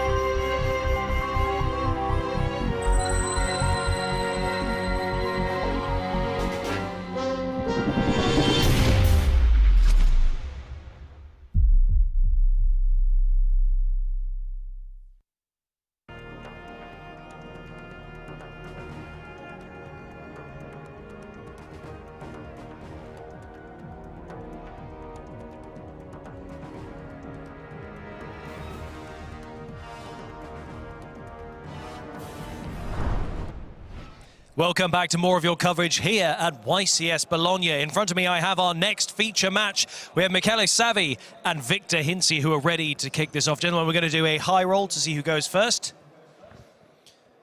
Okay, Michele is going to roll first. That is a 6. And for Victor, we have a 7. You going to go first? Okay, Victor is going to go first. I'm going to hand you guys over to your wonderful commentary trio who are going to take you through this next feature match. Gentlemen, take it away. Thank you, Ed. And here we are yet again with a great match in round 4. These two duelists facing off with each other, still undefeated here in Bologna, although holding a draw. And they're going to try their best here on stream, but again, if last round we had a fan favorite maybe in what was the tier element deck, we are gonna step it up a notch, right, Tom? Exactly, it is a deck that doesn't contain any pathetic cards. It contains all 5 pieces of Exodia, as well as some other very exciting new support. Do you know anything about them, Alberto? Yeah, I mean, we had the chance to see them previously on stream, also in Lille, and I mean, I love the deck, to be fair. I mean, the main reasons why we all know it. I mean, like, there's Exodia in it, and I mean, hopefully we get the chance to see him in action also during this this match. And it's not gonna be easy because on the other side of the table there's Victor with Memento, and I mean, one very interesting deck as well, which I think will be one of the let's say outsider of the tournament, but especially because, like, I think it will have the advantage of players not knowing that well the cards and not knowing where to activate their interruptions. So really looking forward to see these 2 players in action, honestly. And do you think the die roll was relevant here in this matchup? Yeah, I think it's very important. Both Memento and Exodia have combos that they want to do on their first turn. But it looks to me like the players are ready. So why don't we head on over and... Oh, not quite. Okay, yeah, it's just going to take a few more moments before we move on. But yeah, we got a chance to take a glimpse at the Memento deck in round 1, where it was lost to Joshua. But yeah, unfortunately, he didn't really get things going in that match. So hopefully that will get a redemption arc here. But it's facing off against the Unstoppable. It has the Unstoppable tag in the name. So how do you even stop that, Tom? Let's find out, I guess. So our duelists are now finally ready, so let's jump into action for game 1.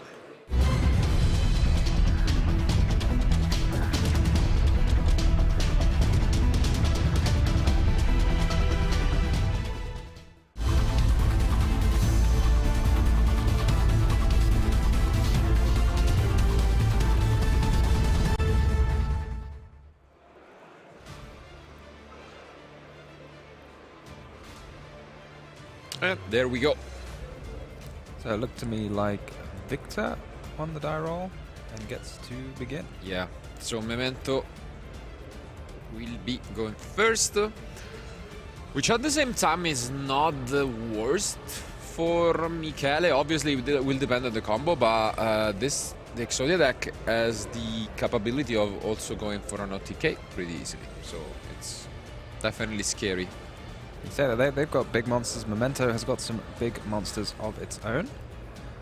With that 5,000 Creation King. Or maybe it's not the Creation King that's got 5,000. There's a... They have some fun names, but I can't remember the main deck monster with 5,000 attack. I think it's this Combined Creation, yeah. There we go. I thought you were going for the Teku, I mean, maybe. Yeah, you got right that one. So we do see an impermanence being used on the mace, it looks like, but we are gonna follow it up with the Tatsunoto Shigo. Didn't butcher that, obviously. Memento has some cool tricks, and especially people who aren't familiar with the deck, you could easily fall into them. And they have a number of quick play spells in the Bone Party and the Goblin Biker quick play spell that tribute or destroy a monster. So if your opponent uses a card like Infinite Impermanence or Effect Veiler, and you have one of those quick play spells in your hand, then you can dodge it whilst getting the value out of your quick play spell, which is a really powerful thing to do. Looks like that didn't happen for Victor, but he's got a way to follow up with his... You can say it again for me, Marcello? That's not Oshiko. Oh, you're getting quick. Okay, okay. Yeah. You got it. I think many people say this is the most powerful of the main deck monsters, or at least the one you definitely want to start with in your hand. You can special summon it for free and then destroy itself to send a pair of mementos, or in fact more, as long as their levels are adding up to 5 or less. So here we see the Gatic and the Sleepy. And here comes the first of the creation key. Yeah, it's often used to send another copy of itself from the extra deck to the graveyard, because it has an effect in the grave. I think you can banish it just to search a memento card, or maybe when it's sent, just to get a memento card.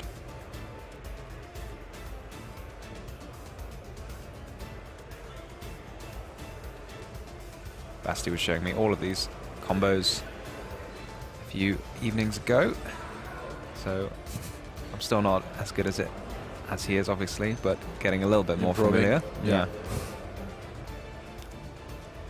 The ceiling is not that high, no worries.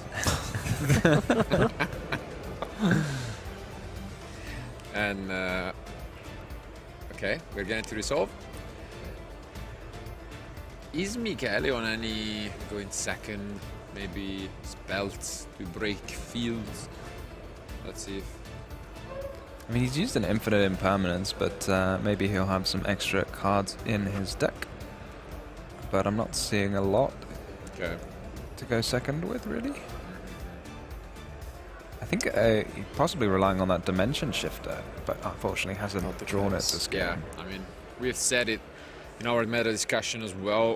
Whatever deck can afford to play the card should definitely do it at the moment. So, you know, it was accepted wisdom that Tempai can afford to play it, but you know, we saw in the last feature match. Didn't go so well. The Shifter really lowered the ceiling for the Tempai deck to the point where it couldn't deal with a set Emerald Tortoise.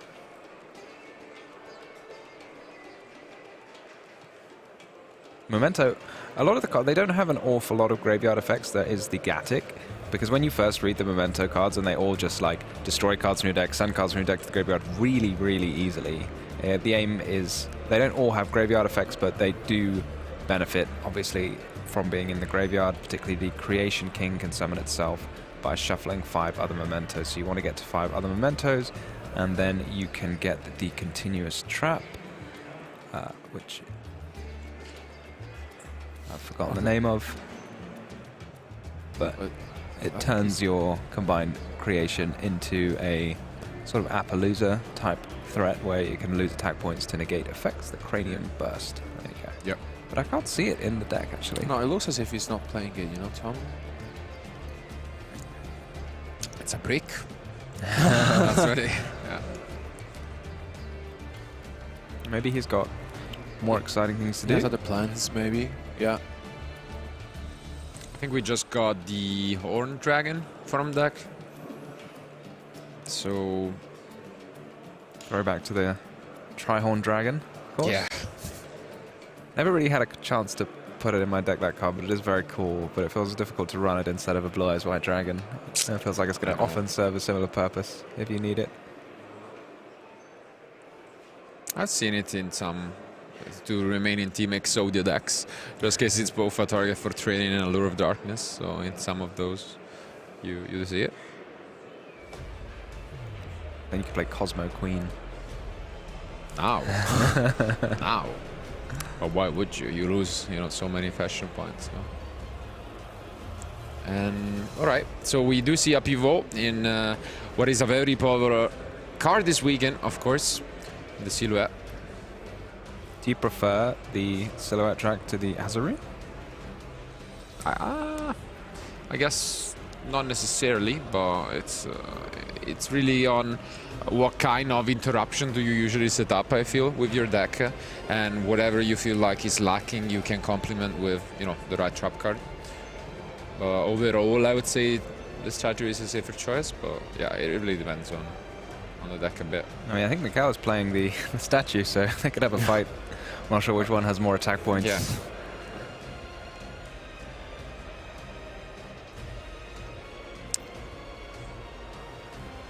Showing a translation actually to Michele. And now we do see the Horned Dragon come down. Seems like we're gonna set a lot of cards. I saw a Call by the Grave, which is obviously quite popular for that Muchami Fubolos, even in the main deck. Oh. Has additional purpose. Yeah, it's definitely not a card which is useless going first, even if your opponent has no hand traps. Unlike a lot of other sort of powerful spells that are sort of solely for forcing through your combos, this can be very happily used as an interruption on your opponent's turn. Awful lot of cards end up in the graveyard when their effects are being activated. Although I'm not sure that there's that many for the Exodia deck, to be honest. Yeah, it doesn't seem like it to me. Yeah. And I guess the best would be the Art of Blue Eyes, maybe. Like with that, you can have some issue, but yeah. Now we see the combined creation coming back, and yeah, this is a threatening field. So let's see what Michele is gonna try to do. There is always the merit that we have mentioned from time to time in keeping information. If you think you cannot just beat your opponent, you can just pick it up. But ooh, wow, okay. That's a great way to start. Okay. Good old Lava Golem. I guess it still makes the job. I mean, yeah. Well, what do you pick? Does he know like what kind of interruptions are offered by the deck? I feel like this is a fairly sensible choice. I don't think he... Although, having said that, the Silhouette Rabbit destroying your spells and traps could be quite difficult to deal with, because all of your Millennium monsters place themselves in the spell and trap card zone briefly before making their way to the monster card zone. Ooh, okay, there's another one. He's got a plan, Tom. He's left with 3 cards in it, so I'm really wondering what he's holding on to, because the Ankh gotta be in there. Okay. And let's see if he needs to explain the effects to his opponent. Seems like it, so that's always a bit of a good sign. Might need to explain them to us as well. Fair enough. They all summon themselves from the... Yeah. You place them in the spell and trap card zone, and then you summon them, and each Millennium monster searches a different card. So some search...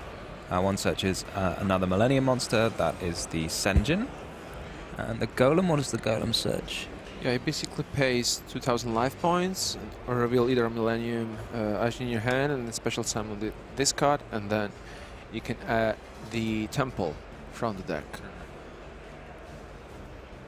So I'm guessing it's his sort of least favorite one to draw, because he's running 3 copies of the Shield and 3 of the Senjin, but only 2 of the Golem. Yep. So maybe he prefers to draw the other ones, but this is still useful nonetheless.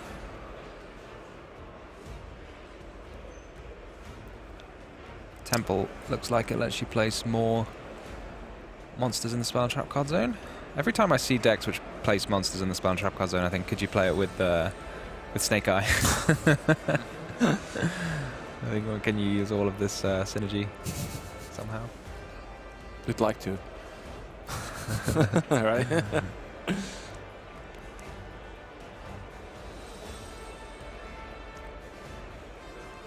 Moves on with the tempo. Seems like for now is resolving, but it's up to Victor to also interrupt.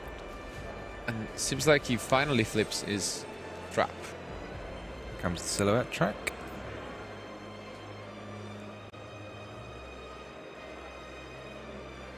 This negates... What does it negate? 2 cards on the field? Yeah, depending on the number of Silhouette cards he has. Yeah.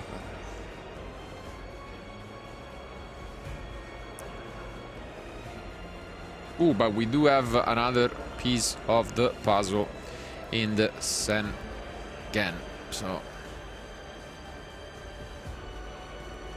Yeah, this is, I think, the premium starter card for the deck because it can search any of the other Millennium monsters. But he is going to start running low on life points. Going to pay 2,000 for this, and then 2,000 if he searches another Millennium monster, which I'm guessing he will.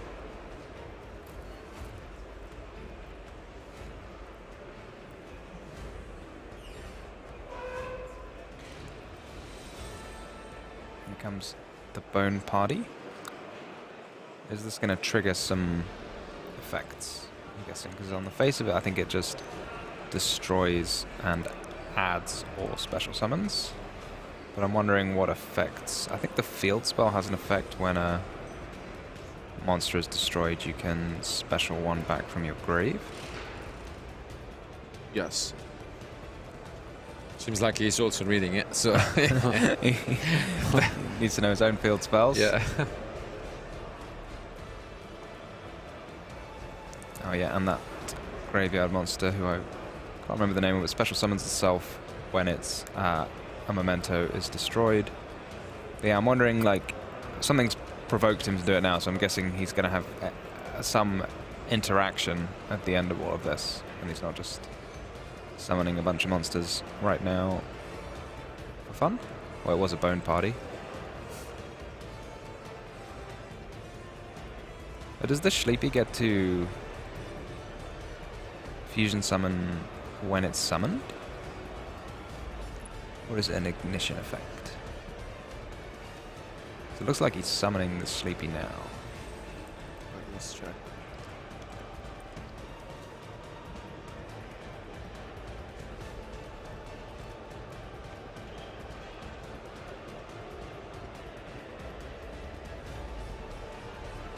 Yeah. You can use it.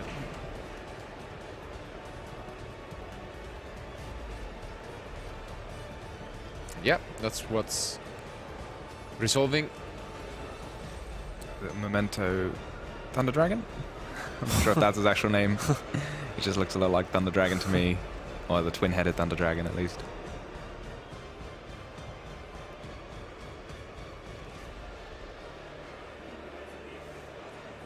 Destroys a Memento card, get to search, I think, 2 from the deck. Unbelievably powerful effect, this one.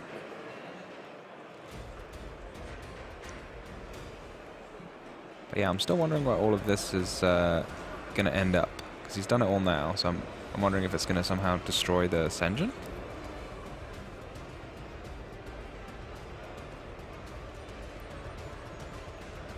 Gets to add back the Creation King. And the field spell. Presumably, hasn't he already used the field spell?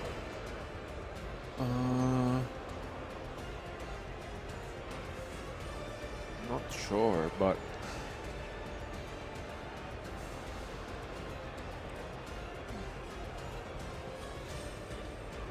Gatic has an effect. I think it adds 1 back when it's special summoned.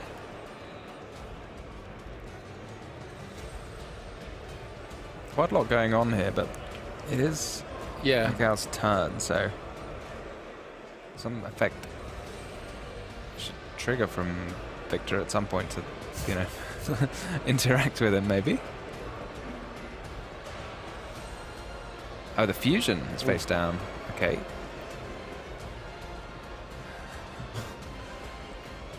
Miguel can be like, it's my turn. Yeah, like, it's my turn. Can you stop for a moment?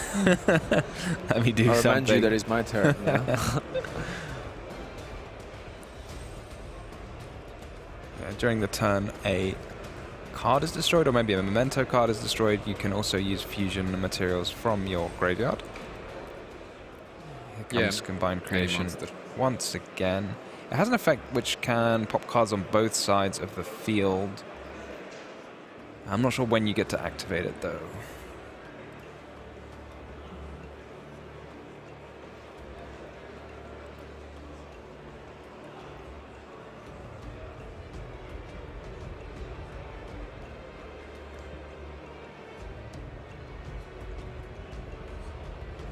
yeah, anytime really. That's just a quick effect. Yep. So he's just going to do it now and that makes a lot of sense. Potentially destroy the whole field. Yeah, exactly. First they were negated, then they were destroyed. I think that Yeah, was that's it.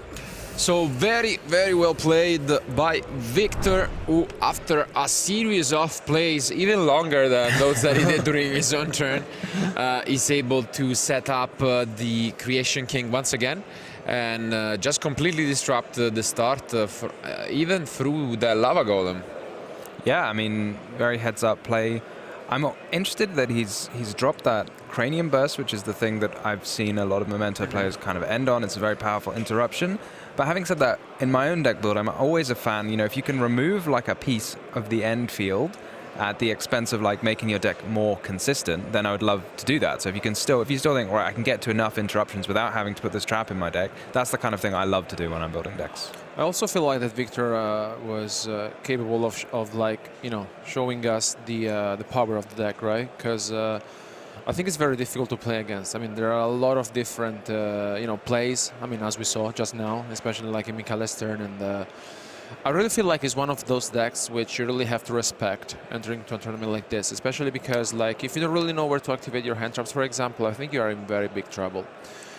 Yeah. And I'm really curious to see now a bit about the side deck, because of course Victor is up against, you know, a deck maybe he didn't want to face, and on the other hand there may be the same thing for his opponent, right? So yeah, at the same time it's kind of tough to interact with the Exodia deck going second. A lot of the usual cards, even the Mulch armies, are not really effective against it, and therefore you know, a lot of the side deck cards are completely cut off. But I would assume at least the Ash to come in, and then, you know, you're gonna, worst case scenario, get to go first and try out. I do agree with you that Memento is quite scary at the moment.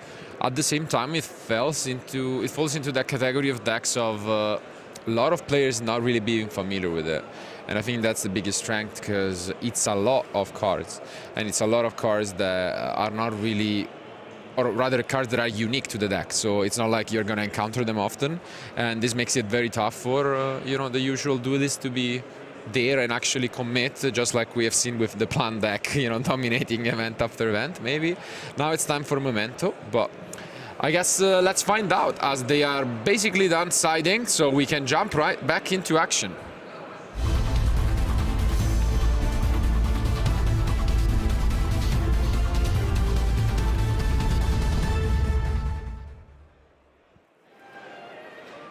When you say, Marcello, that people aren't going to necessarily know what the Mementos do, but what about the Exodia cards, do you think? I think it's flashier, and it's like, they are less cards, to be fair. That's true, and they are a bit simpler, I think. Yeah, in terms of what they pretty do. straightforward. And there comes the best one, arguably. So, as you have mentioned, Tom, a really great way to start things off. And this time, uninterrupted, it seems. One thing that I find quite funny, you said it's fine into the Mulch armies, is that, like, I think Perulia would almost draw nothing, because everything goes yeah, exactly. goes from the hand to the spell and trap card zone. Yeah, you usually don't even normal at all, so yeah, it's even the full walls is, you know. But we do see the side decked Ash used here though, which can be quite risky, and let's see if he gets banished, because we do have a shield. Yeah, I'm wondering if you just hold it for the Ankh, but again, this is the thing, like, maybe you've read the cards, but if you haven't played against the deck, you might not know when the best time to do it is. Although, having said that, I don't even know if Ankh is one of those cards you can only use once. I assume you can only use once. Yeah, you can't summon it up for the rest of the turn. Oh, but that's only if it resolves, right? Yeah, so maybe you can just activate too if the first one gets ashed. Yeah, but you need to have them, so, you know. Yeah, but he would have got, you know, multiples if the... And he also has the Golem, which, you know, completes basically the set. This is all the Millennium monsters, unless you count the Heart of the Blue Eyes, which is treated as a Millennium card, but doesn't have Millennium in the name, so you know. Yeah, dream start here from Michele, who really wants to return the favor, and this will resolve, most likely. Just having a read, and we can set up the Exodia Rage, you know, ready. So I've seen a lot of players at this point, before activating the Ankh, link summon maybe something like Illusion Rabbit. But maybe Mermail has just already drawn the statue, so there's no point making the Illusion Rabbit, because after you've resolved Millennium Ankh, you cannot then special summon any more monsters. But yeah, here comes the man himself.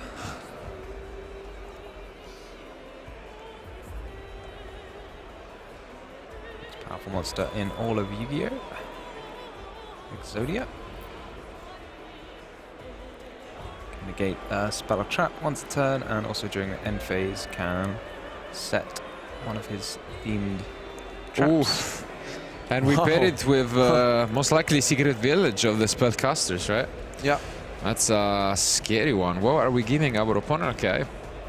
Well, it doesn't matter, they won't be able to activate it. Yeah.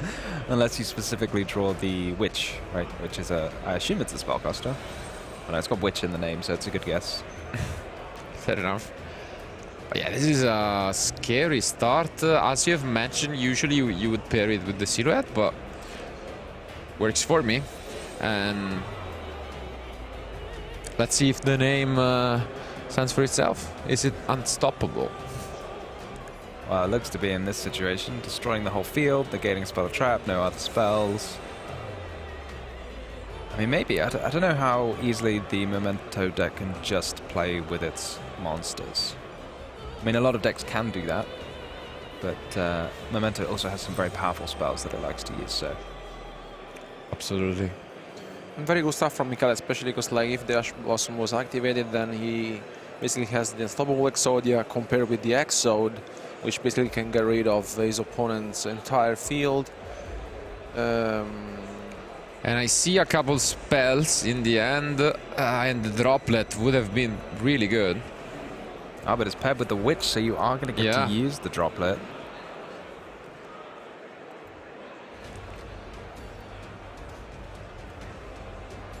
Should we double check the Witch is actually a spellcaster? Yeah, she is. Yeah. She is, and okay. funnily enough, I think she is the only spellcaster in the...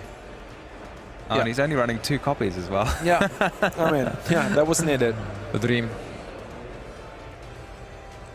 But is this now the time just to destroy it? I'm not sure how many other ways the deck can summon from the hand with no... No, exactly. I think that would be the right moment for Michele to activate the Exo, because, I mean, just in case, if you're not so sure, like... Oh! Nice one. We haven't seen this, I think, from Shadow Time, maybe. Comes back paired with Barrier as a very popular target, but I guess, yeah, you do have the double functionality of just signing it against Memento too. So Victor taking his time now to be able to use spells, but I really don't know how the deck can play without access to the graveyard. Are we gonna see the Droplet? I guess so. Maybe it's, yeah. Or now or never, pretty much. There's nothing else to negate with the Droplet either, really, is there? So, although the Exodia becomes a lot less threatening once it's been hit with Droplet, because it normally can go up to however many attack you have as life points, so that's a healthy 4,000 attack.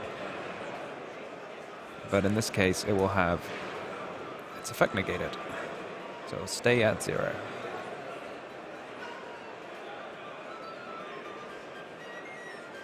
So yeah, players just resolving their chains in the correct order. Yeah. So resolve the bone party. It's a chain link 4, I think. Actually, it's chain link 5, isn't it?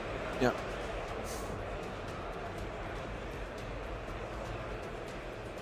But after all's said and done, I don't know what Victor's gonna do. He's already used this normal summon. Oh, this special summons though, so that's fine. Yeah. Okay. And it can destroy a spell or trap.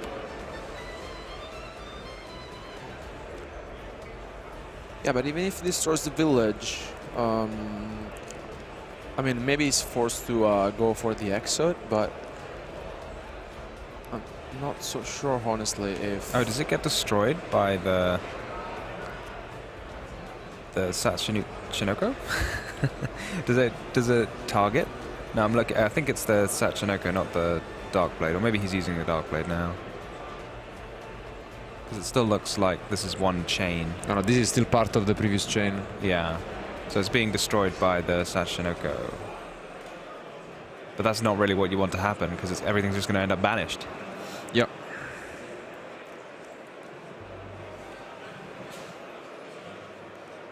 Very complicated chain, this one. I assume the Memento monsters don't like being banished all that much. Who does? Who does, exactly. Maybe the Exodia pieces are fine with it. Or Malice coming up. So Kashtira monsters, you know, there's quite a few. Yeah, DD, since we see the DD ground. The DD scout plane. Necrophase. Yeah, there is a few.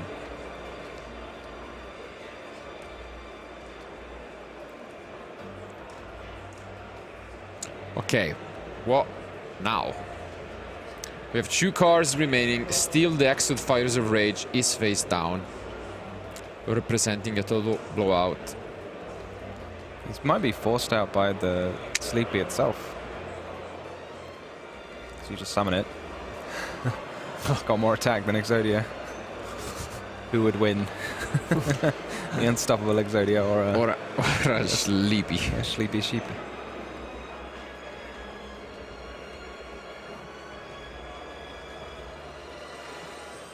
Victor's cards just seem to be melting away into this field now. Just the Sleepy and 1 remaining. And yeah, there he comes. Sleepy obliterated by this Exit Fires of Rage. No way to fusion summon anymore, if that's what he was trying to do. And I think he picks up his cards. Solid effort, but in the end, it truly seems to be unstoppable once the Exodia resolves. And yeah, the score is tied. It's 1-1. So we are gonna need a game 3 to find out the winner of round 4. And now, though, Victor has the edge. He gets to go first and set up, or at least tries to set up the same field as game 1, which seems impressive because not even the Lava Golem was enough to just break it. Yeah, as you say, very impressive. Only lights I can see, on the other hand, are potential shifters. And do we have... oh no, so no Fuvalos in the deck for Savvy. Maybe the Ghost Sister and Spooky Dogwood. I mean, there are almost 15 minutes, but like... looking at this deck, I think the Evilly match will go in. Like, I mean, after saying what the deck does, I think I would assume that, like, going second, this is one of those cards you really want to have, just in case you don't really want to think about what your opponent is doing, just, you know, under battle phase and activate the Evilly match. And he has the Shifter, as you mentioned. He has the Ash Blossom, Impermanence, Slav Golem. I mean, he has options, you know. On the other hand, though, like, if Victor starts things off as in game 1, I think it will be very scary for Michele if he doesn't have any interruptions. Yeah, you can keep it as it is. Probably still keep those Ash Blossoms, because worst case scenario, I mean, you know, the card that you want to stop. I also wouldn't mind the Dimensional Barrier to come in, because it's a very solid way to slow the deck down and just, you know, stop the rank from resolving. So why not? Yeah, see, looking at Victor's deck, he's got Ash in the side deck. Yeah. So that's... I feel like Ash in the main deck was probably the most popular card in the main deck. So I'll be interested to see why chosen the side deck rather than the main deck for that Ash Blossom. It does look like he's quite light on hand traps overall. And maybe favors having a powerful main deck engine and just side in the Ash in games 2 and 3 to deal with any potential more charmies. Yeah, I mean, maybe he just felt like it was better to have it in the side deck, and sometimes we also saw our players adding hand traps with the cross-side designator, but this is not the case. So it's just, you know, wants to have it for maybe just specific matchups like maybe this one. But I guess we will soon find out, because our players are ready, so let's see who will be the winner of our round 4 future match.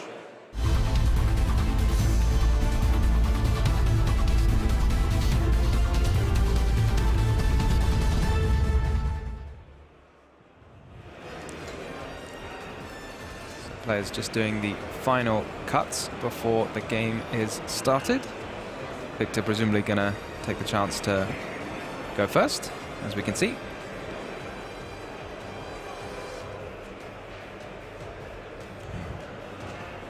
And here they are. Let's see what Victor starts things off with. I don't see any monsters actually from Victor's end, but let's see if he has any spells that can help him out navigate through this, but... No. Yeah. Is that it, really? Yeah, I'm wondering, because a lot of the spells require you to tribute or destroy a monster you control in order to use them. Talents, the fusion, you're not going to be able to do anything with those, so... Wow, just a set 3 and pass. And, I mean, from where sitting, we know there's aren't an awful lot, and do you think Michele's going to give them much respect? Like, no, I mean, like, if you're Michele, like, for sure, I mean, you're understanding that there's something maybe that didn't work on your opponent's side of the field, and especially because, like, maybe it could be having, you know, an impermanence or something like that. But, I mean, it's starting things off once again with the shield, and which is good news, because, like, as we saw before, he had basically the entire set, you know, the shield plus the Sengenjin plus, you know, the Golem. And let's see now if, you know, also with the Sengenjin and also the Ankh in hand, let's see how much pressure he can put to your opponent, to his opponent. Yeah, I mean, he has the Ankh to reveal, right? So he's not going to have to pay any life points. He's going to keep his life at a healthy 8,000, which is actually super important because the Unstoppable Exodia gains attack equal to your life points when it attacks. So if you're still at 8,000 when you attack with it, that's 8,000 damage then and there. So this could be a very, very quick game 3 if he just summons the Exodia and Victor has no way to block the attack. Yeah, I mean, we mentioned this before. I mean, like the deck is capable of going through an OTK very easily, and maybe Michele can see the light in the sense that maybe it says, you know, maybe this is my occasion. I could push. Yeah, he sees it with both hands when your opponent just sets 3 and passes, and they're not a paleo deck, they're not a labyrinth deck. It's and especially because, like, I don't really think Michele can fear something like, such as, you know, torrential tribute. You know. Well, you still have one effect negation with the Exodia. He's going to go for a Link summon now. Nightmare Phoenix. Nightmare Phoenix. I mean, yeah, I think he really wants to seal the game now. So it's just going for one and decided in this Pocket Dogwood. You got it, Tom. Well, I think it's an interesting choice because, like, when you get low on time, like, it still can take a while to end the game, especially with the Dogwood. You still might get like a couple of turns. Yeah. But it's one of those things you'd really have to practice to figure out how it works. But I don't know if it's going to come up this game, right? It's going to reveal all 5 pieces of Exodia, and combined they're going to summon the Unstoppable version from his extra deck. I really want someone playing this deck just to draw all 5 pieces. You know, I actually know a guy who lost to at locals and his opponent in the very first 6 cards, all 5 pieces. You know, you have it on your left, actually. I remember that day, and Marcello was there, and he lived that moment. But this gets the job done equally well. Attack, this is 8,000 damage.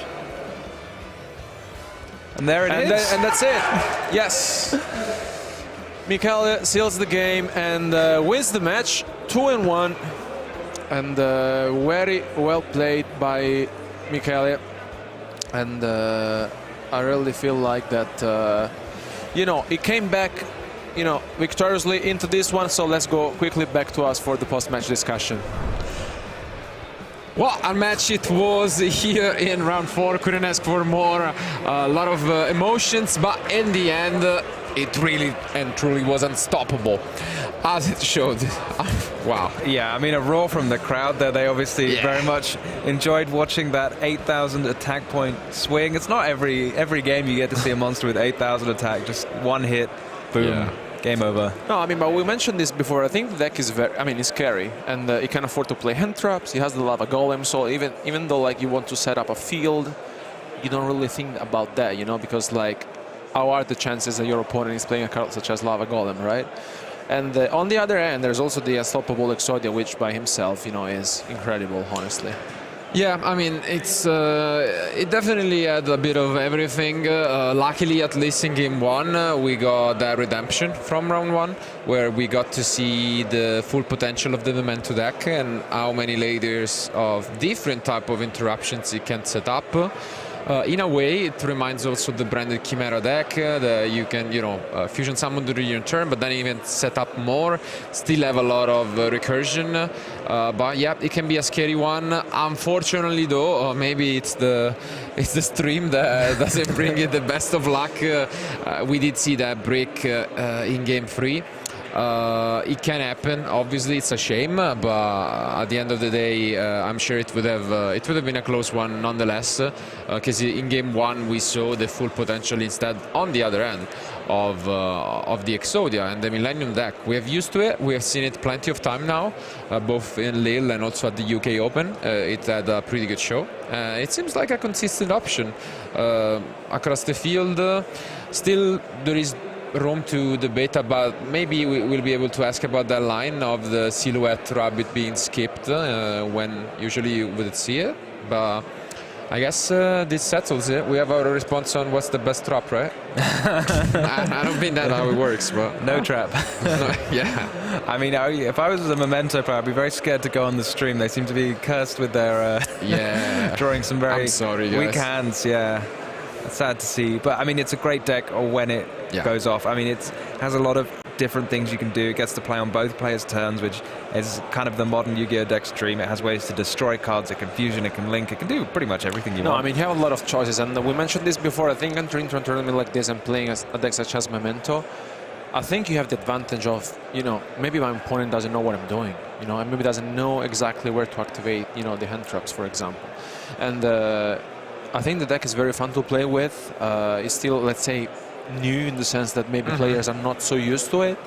And maybe next time, we have the chance to see him on stream, it will be Memento's time. Yeah, hopefully so. But yeah, without, I guess, moving on to what can we expect from the rest of the day and the rest of the field. Up until now, the trend has been, as you would expect from a tournament with 2,500 plus players, a lot of diversity. We do have those big representation from Snake Eye decks and Tenpai, but especially in day 1, I feel like you can really play against every different deck, anything. Yeah, I mean, Marcello and I, before the event started, I made a little recorded meta-analysis for you guys at home, so maybe you'll catch that later in the weekend, but we were going through, looking through all the different types of deck. There's 10 plus decks, and then between the sort of the Snake Eye, the Fire King, the Fiendsmith, you can kind of put those together in various combinations. So if you wanted to count them all separately, you can end up with tons and tons of combinations. Absolutely. So during one of our breaks, I'm sure you'll be able to enjoy that. While during at least 10, if not 15 of our breaks, you'll be able to enjoy the match that these two have had, which, spoilers, was something. An hour and 10 minutes. Yeah. Our game 1. I don't know. Yeah, so that was absolutely incredible. But we don't want to spoil what that was, so we'll keep you guys hanging, and when that will be shown, I think you'll understand what we mean. But without further ado, thank you for being with us with round 4. But we want to hear it from the winner, Michele, and well, we have another Michele, Mike, interviewing him right here, right now. Hello, nice to meet you. Hello. Congratulations on your win. It was an amazing duel, and we were very happy to see an Exodia deck getting the show. How do you feel about the deck? Penso che il deck per adesso sta... Can you put it close to your mouth? Sta performando molto bene. Ho deciso di portarlo perché comunque è un deck molto semplice, non volevo portare un deck combo perché non avevo molto tempo per impararlo, mi piacevano molto le carte Exodia e quindi era la miglior scelta secondo me. So he says you really like the deck, even into the format, because it's easy to drive in and he has a good matchup, and he very like Exodia. I can tell. Okay, thank you. And we would like to have some highlights, so I can have your opinion about that. Okay. So the first highlight is at the end of the round 1, where your opponent destroyed your whole field with one card. What did you felt about this scenario?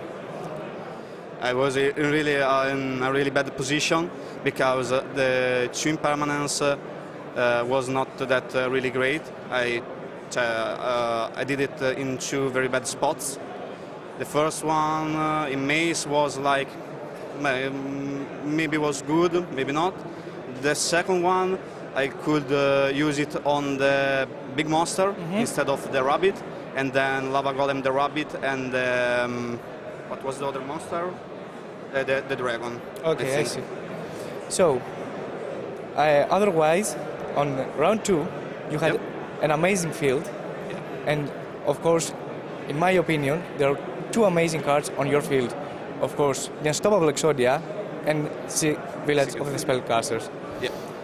Is this a card that you mainly prefer to main deck, to side deck, or you like to have a set rotation as interruption, either going first or second? I play set rotation and Secret Village in main deck because I really like the card.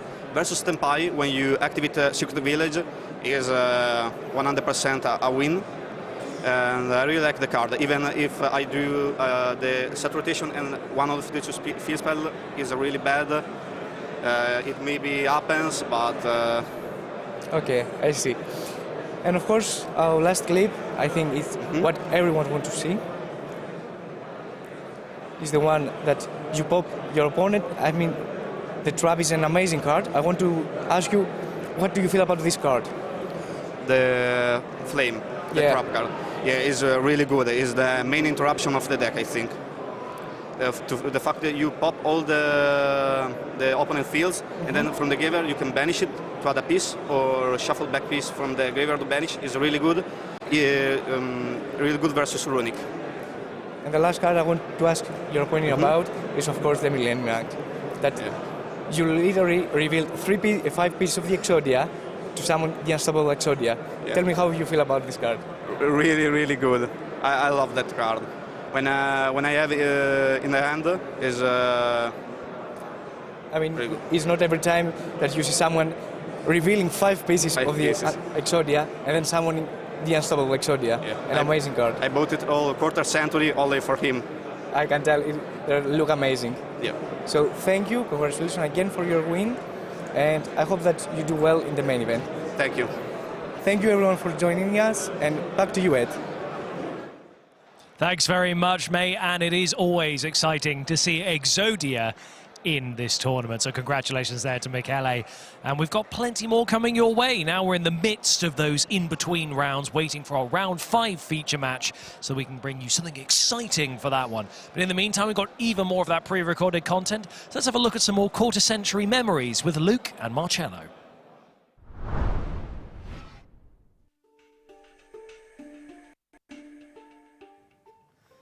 So it's time to take a trip to the wetlands, over to the garden where the land of the frogs are. And we're going to talk about specifically a World Championship winning deck with these cards here.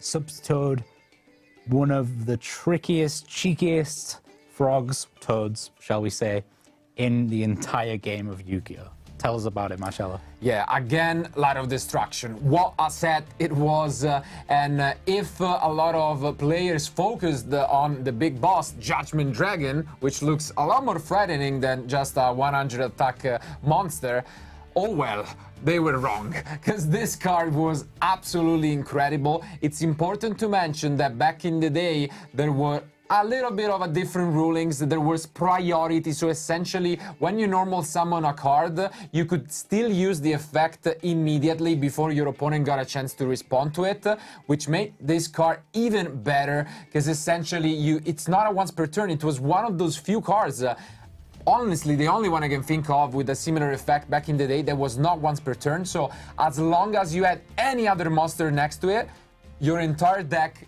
all of the frogs you had in there, you could send to the graveyard and then do things like activate multiple Pot of Avarice, or what later on was possible thanks to Ronin Toadin was to just activate Mass Driver and completely play out the game, because you played more than 20 frogs in your deck, and then you would deal more than 8,000 damage to your opponent life points.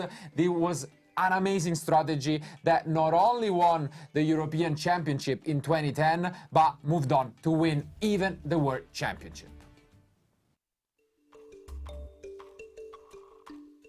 So, Marcello, make sure you bow, because it's time to enter the dojo. and that is the dojo of the Six Samurai. Now, they've had a bunch of waves of support throughout the years, but let's first talk about the beginning of the Six Samurais.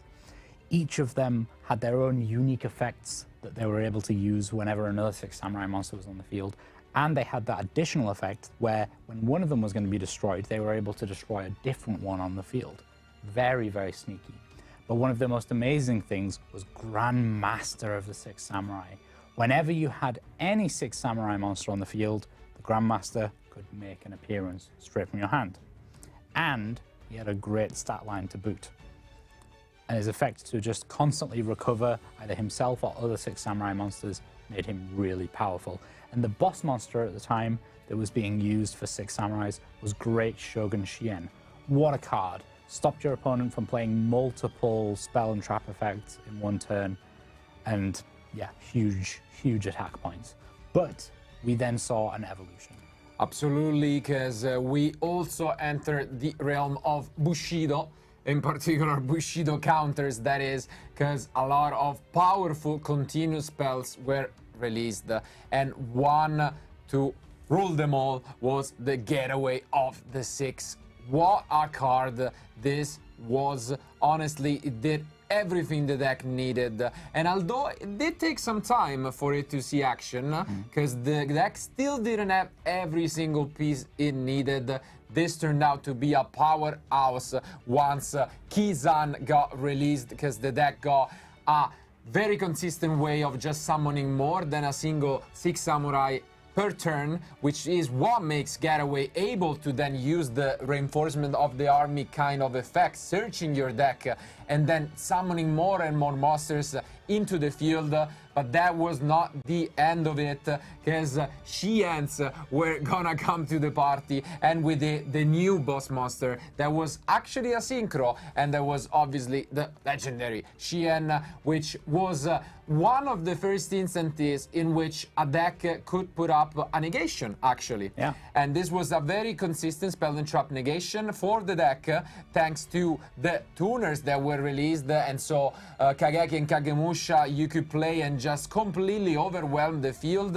And if you saw some of these continuous spells, you could just even summon more than one synchro in a single turn, which was so unique to the deck back in the day. But well, as you've mentioned, this deck just doesn't stop evolving over time, and I think all of you guys should just keep this in mind and keep looking at your Six Samurai cards, maybe having that dust over them. You'll need them.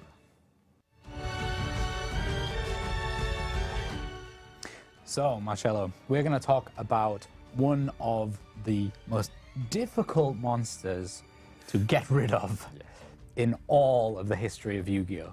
Reborn Tengu. What a card. Whenever this card would leave the field in any shape or form, it would summon another one from your deck. Whether it would be synchro summoned using this card, whether your opponent destroyed it, however, it was always gonna get summoned back. And yeah, the deck was just incredible, because the card could be played, as you mentioned, with a lot of different ways. And I gotta say, this goes back to my nostalgia feelings, because back in 2011, my first ever Top Cut at an event was at the Italian National Championship with this deck. But while back in the day I was only, scratching the surface of Top Cut, there was a player in the name of Billy Brake, you might have heard of him, who was actually writing the history of the game, because he is considered the creator of what is the Tengu plant deck that was relying once again on our friend Dandelion, but synchros. Most importantly, with cards such as Glow Up Bulb and Spore, you would be able to just use your Reborn Tengu, use your plant tuners, and just put up so many different synchros and so many different cards in the same turn, which allowed Billy Brake to actually become the first ever back-to-back YCS champion, which was an incredible future. But again, the card just wrote history for the game, and eventually Reborn Tengu would become one of the most popular, even Time Wizard events that you can play at all of our events.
Hello and welcome to YCS News. I'm Ed Templar and these are today's top stories. Our leading story today, all across Bologna, thousands of card-playing enthusiasts have made their way to the Yu-Gi-Oh! Championship Series. With more information on this main event is Dr. Tom Payne. Doctor?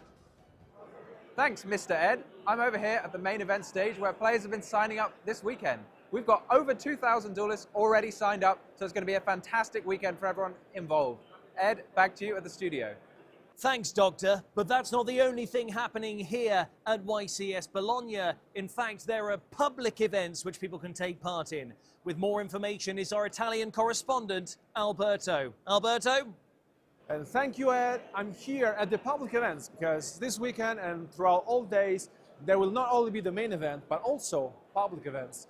There's a lot of different ones and a lot of cool ones. There's a 3 versus 3, you get to play with your friends against another team. There's a time wizard format 2005, 2010, and with a lot of requests, there have been the 2014 time wizard, which I honestly can't really wait to see in action. So don't go anywhere because we will be back in action for YCS Bologna with more content. Back to Ed. Thanks, Alberto. And those tickets can be exchanged for amazing prizes. And with more information on those prizes is the newest addition to the team, Mike. Mike? Thank you, Ed. So, we are broadcasting from the prize pool, where players participating in the public events can exchange their tickets for either card sleeve or deck boxes, and even the amazing playmatch, including the newest original playmatch with the heart of Blue Eyes on it. And of course, my personal favorite, Time Wizard classes. So, this is our amazing prize goal, and feel free to exchange your tickets. Back to you, Ed. Thanks, Mike. But where will all of these matches be taking place? Well, I'm glad you've asked. With more information on the feature match area is me, but in a scarf. Me? Thanks, me, it's chilly today. Here is the feature match area where every single duel that you'll be seeing on here, whether pre-recorded or live, takes place right here. We have cameras above, we have lights and everything, and even an audience for people to come and sit and watch. This is where the action all happens here at YCS Bologna. Back to you, me. Thanks, me. Each of the duelists who take part in this will be going through a play-by-play analysis of their duel. With more information on this is one of our German correspondents, Leo. Leo? Thank you, Ed. Indeed, this is the analysis area where we're going to get these players over after their matches. We're going to have our analyst screen here. We're going to show some moments of the match and ask the players what they thought during the duel so we can understand better how our best duelists work. Back to you, Ed. Thanks, Leo. But where is all this coverage taking place that you're seeing throughout this weekend? Well, with more information on that is our second German correspondent, Basti. Basti? Thank you, Ed. And here we are, and as you can see, the coverage area behind me. We see over there, that's our casting booth, where basically we have the deck lists available to look at, we have the card highlight tool and everything, and of course the casters sitting. And then, right next to me here, the rest of the area basically, as we see there, there's the interview area with the chairs and everything, where the interviews, of course, and also the quizzes are taking place. So this is basically where the magic happens in the rounds of our coverage here of the YCS at YCS Bologna. And I would say, let's give it back over to Ed. Thanks, Basti. But what are all of these duelists taking part to win, I hear you ask? Well, with more information on that is our other Italian correspondent, Marcello. Take it away, Marcello. Thanks, Ed. And here we are with some amazing prizes that our duelists can earn here at YCS Bologna. And I mean, we all know that the beauty of playing this game is meeting friends, traveling all over the world and just competing and having fun. But at the end of the day, we also want to win some amazing prizes, and we have the chance to do it here in Bologna.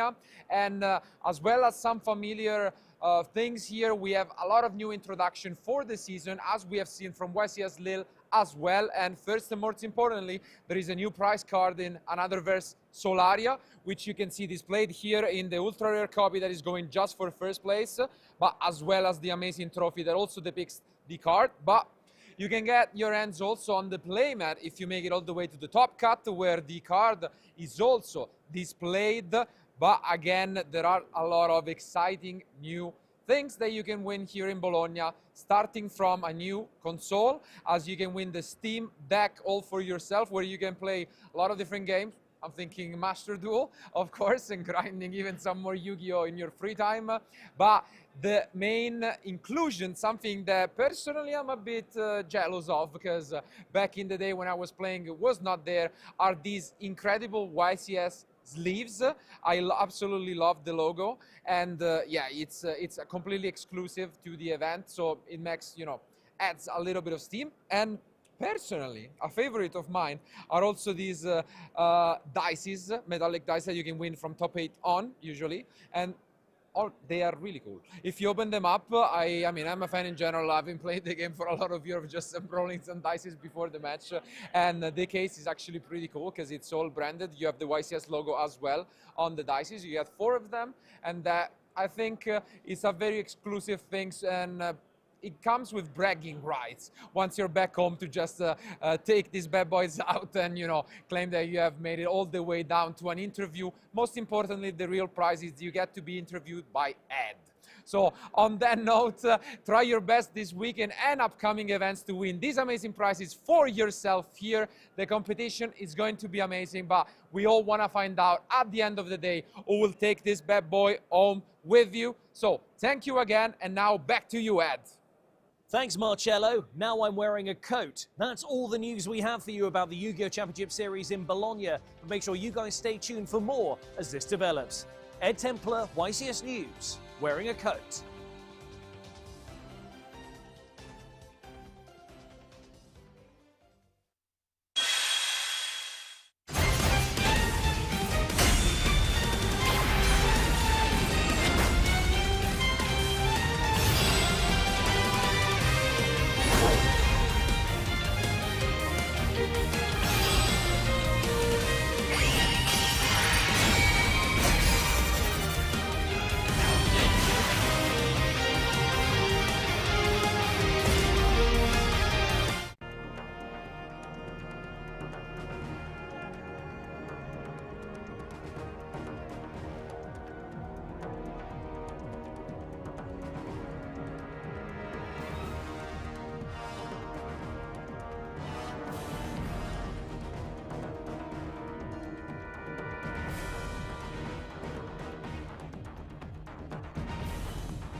There once was a monster so powerful, it was split into 5 pieces and sealed away. But now the time has come for you to unseal this mighty monster. Behold, the unstoppable Exodia Incarnate. Can you handle its unlimited power? Yu-Gi-Oh! The Infinite Forbidden, available now. 9 cards per pack, each pack sold separately.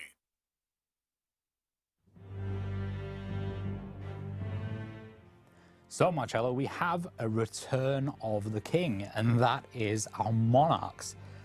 What an amazing deck it was when it first was released, and then it made a big comeback because of this little guy, Treeborn Frog. Its ability to come back every single standby phase was just amazing. You always had somebody to tribute for your Monarchs, and even do some really crazy combos with enemy controller where you could play it directly from your hand and get Treeborn Frog back twice in one turn. What a combo.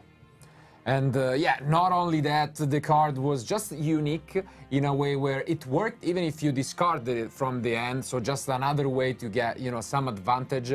And this meant that some of those trap cards that lost popularity due to them being a technical -1, such as Raigeki Break or Phoenix Wing Blast, they came back. And well, that meant that you had so many tools available thanks to Treeborn Frog, but if you just put a card back on top of your opponent deck, why not make it true with what was Raiza, an amazing tool of the new wave of Monarchs, we could say, and the card was just absolutely crazy. Due to the popularity of face-down monsters, you could just send a card back, then use the Wing Blast, and basically put your opponent 2 turns back, and that was absolutely ridiculous. But I think the throne of MVP, I think, gotta go to this fellow right here, Caius, the Shadow Monarch. This just completely changed the definition in Yu-Gi-Oh! Of what a good tribute monster was gonna be from that moment onward. This card is insane. If you like Time Wizard, and especially 2010, I think you have seen this card plenty of times because it dominates in a lot of different decks, and it's so versatile. And I think for all favorites, this meant that you could play both the old ones, both the new ones, and I think playing attributes, all different Monarchs, thanks to this fellow once again.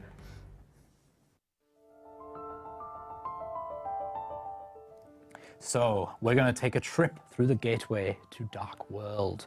We're going to talk about Silver and Gold, the 2 first iconic Dark World monsters that were really played heavily. They were one of the first themes of cards that really had one mechanic that bound them together, which was that they would get summoned back from the graveyard whenever they were sent there, whenever they were discarded. And one of the cool things about them was whenever your opponent would send them there as well, they would get additional effects like discarding cards from your opponent's hands. It has been one of those decks where it's so unique, but still was able to get so much success throughout the history of the game, because whenever you take it for granted, whenever, you know, it just nicks in there, it can get free wins. And this deck is actually first and foremost the deck that has won the largest ever Yu-Gi-Oh! Tournament in YCS Long Beach, so that's one incredible accomplishment, again in a format in which nobody saw it coming. But most importantly, I have an interesting memory about this, because in the history of the game, unfortunately, there has always been one Italian world champion, and that is Dario Longo. But to just put it into perspective, sometimes what it takes, he was facing in the finals against a Dark World deck, and his opponent was holding 4 Dark World monsters and a card, and he had Spirit Reaper, and he took the gamble. He attacked directly with the Spirit Reaper, and he managed to discard the only non-Dark World card, claiming the World Championship. And that, if that's not Heart of the Cards, I don't know what is.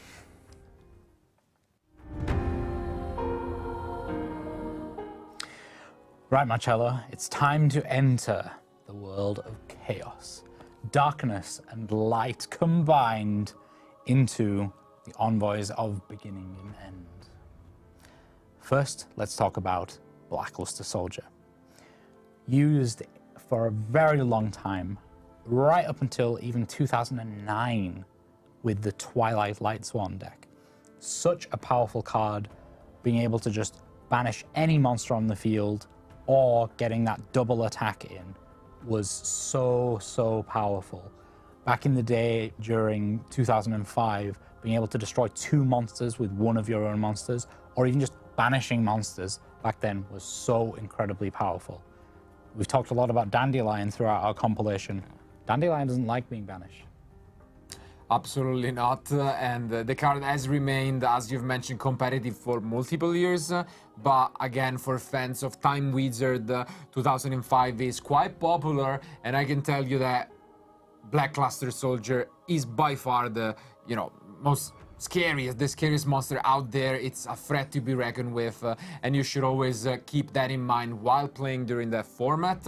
But at the same time, when things begin, at some point they do end. They must end. Exactly. And well, what a way to end them that with Chaos Emperor Dragon. I gotta say, for players who have been following the game for a lot of years, maybe scrolling through some of the Forbidden Unlimited lists outside of seeing the card back in the day, you might have saw a card called Yatagarasu, and you might have wondered, just a small, innocent little bird. Exactly, so innocent. What it does is simply when it deals direct damage, which seems already quite impossible to accomplish, your opponent just keeps their next trophies. Nothing to be worried about. Well, let me tell you that card paired with the Chaos Emperor Dragon and Void of the End was one of the first, if not ever only, loops in the game where you could essentially skip your opponent from ever having a draw phase for the rest of the duel, because the Chaos Emperor sends all of their cards to the graveyard, and then if you attack directly with the Yatagarasu, they have no cards, they skip their draw phase, it's tough to play without any single card. Yeah. And that was why these cards were paired with each other, and then eventually also received an errata. But they're still amazing boss monsters, so just pick your favorite. Is it the beginning or is it the end? Welcome back to more of your coverage here at YCS Bologna 2024. In front of me, I have our round 5 feature match who are ready to kick things off. We have Christoph Teska versus Felix Furch, who are ready to get straight into a feature match. Gentlemen, we're going to do a high roll to see who goes first. Who would like to roll first? Felix is going to roll first. And that is a 10. Christoph, can you beat the 10? No, a 5. Are you going to go first? Felix is going to go first. I'm going to hand you guys back over to Basti, Mike, and Leo, who are going to take you through our round 5 feature match. Thank you, Ed, and welcome back to the caster's desk. We're here for round 5, as you already have heard. And again, we like to cook. Our duelists like to cook. We got you something spicy. We did, of course. Back in the day, very popular level 3 deck was Burning Abyss. Not that popular anymore, but there's a new level 3 deck in town and also in the venue doing quite well in this tournament. And it's Goblin Bikers all of a sudden. And yeah, basically a pure Goblin Biker deck. 56 cards in the main deck, which is quite the odd number, but he made it here with only a draw, I think, so far. Yep. So I'm excited. Good performance, and I think the players are ready. So with a big kabonga, we're going to the table for round 5.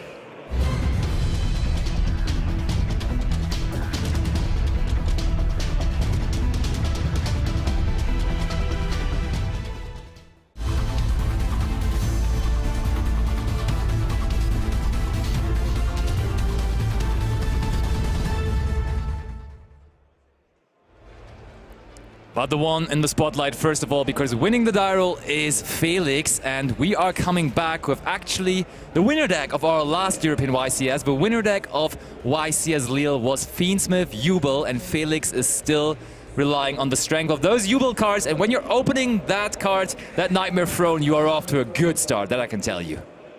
Christoph does not look too happy to see that Nightmare Throne, probably thinking, hey, if I'm going second, maybe it's going to be a not-so-combo-heavy deck, and then Spirit of Jubel gets destroyed from the deck. Ooh, and that's honestly a crazy start, because usually when they do that, when Jubel players do that, that means they're trying to set up a Phantom of Jubel possibly before the normal summon even. Yeah, that's indeed what's happening, using both of the Jubels that we just have access through the throne, and Phantom of Jubel, a monster negate already on the field before even summoning any other monsters. And there is the best normal summon he could ask for there. There's the Dark Beckoning Beast. Phantom of the Jubel protecting every combo that Felix will make. For sure. I mean, look at those quarter-century rares, right? Dark Beckoning Beast, quarter-century rare, into the opening of the Spirit Gates, also quarter-century rare. Felix is playing an older deck, but he's definitely playing the newer cards here. However, the Phantom of Jubel is ultimate rare, so there's definitely a preference. So we're going to see where this combo leads us. I mean, we have seen this in the past. Jubel has shifted out of the meta at least a little bit. Yeah. It was extremely dominant in Lille, however. This deck is still really, really strong. It didn't lose anything, but it is just a little bit worse into Fuvalos. Yeah, for sure. That's the main factor right now, that the deck is kind of struggling to set up a very, very impressive field through a resolving Bolshami Fuvalos. But, I mean, if it does go first, and if that is not occurring, then you're still pretty good. And there is the Fiendsmith Track now as well, hard drawn, which is going to search out the Lurry here, I believe. Well, that would for sure be something very, very special and new. Lurry is being added to the hand, discarded immediately, special summons itself back to the field. And can we maybe see a Requiem here? Is that a possibility? Yes. I mean, why not? Why would it not be a possibility? There it is, Fiendsmith Requiem. Probably Lacrima. Yeah, maybe. That's also very, very good possibility. I think that we're just going to see a full-on... It also looks... I mean, there is a trap card in the hand of Christoph. Oh, and he's saying, hold up, wait a second. I can see that there is a trap card in his hand, so this might be an infinite impermanence. At which point are you going to want to use it? Are you going to use it on the Lacrima? But the Engraver is already in the graveyard, so I think that point has passed. What are we going to throw it on?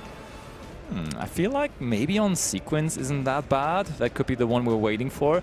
Also, if there possibly maybe is a Nibiru next to it in his hand, then the combination of impermanence on the Phantom and then a Nibiru after could be great, but it is just going to be bad. Oh, but we have the Shavara in hand, of course. We searched that off of the Yama, meaning we can, in response, destroy the Sequence, meaning it will resolve here. And the Shavara already coming to the field now as well, but we can only summon out a Fiend monster now. I mean, we're planning that anyways, right? So I think the Fiends we are okay with this. Has a few Fiends in I would the back agree. pocket. But Christoph is already laughing, shaking his head. Was like, yeah, I knew that Shavara was in the hand there. Maybe I should have seen that one coming. And now Felix is just chilling, resolving his fusion there. For Ariel, probably. Yeah, because he did have the important start of going for the Dark Beckoning Beast, but he didn't have the normal summon of Samsara the Lotus yet. So I feel like we are now trying to exactly, through the Ariel Eater, access the Samsara the Lotus, send it to the graveyard, and we haven't even used the on-field effect, the second on-field effect of the opening of the Spirit Gates, meaning we can just bring it back here. And ooh, look at that. Easy discard. Fuvalo is such a crazy card at the moment. If you draw it first, it will not do a whole lot, but you can just use it for effects like that. This is something that decks really enjoy doing, having random discards in their combo, and then you're like, hey, I can play this card in my main deck because if I draw it going first, it's not going to be a problem. I don't have valuable discards anyways most of the time, so I'd rather just play cards that are only good going second, and then I'm able to get at least some value off of them going first. All right, we are now just searching the Nightmare Pain. No need to play around Roll Lockbird or anything anymore. Yeah, I think that card is probably would have been activated ages ago here. You know how funny it would have been if Christoph just went, oh wait, I forgot this. I mean, then still, we just have to Phantom up on the field, so we probably just negate it. We may not even need to negate it, honestly. At this point, you let it resolve, right? Possibly, yeah. All right, so Felix. This has all looked very smooth, but where are we going with this now? We're linking these two off. Keep in mind, this has to be a Fiend monster we link into. Fiend. A Fiend. It is a Fiend. Another Yama. It is a second copy of Yama. That's good to see. Usually, what we saw is when people are running the double Yama package, but also means that we are more so going for the Chamber of the Unchained, but we're still seeing Escape of the Unchained here in this main deck.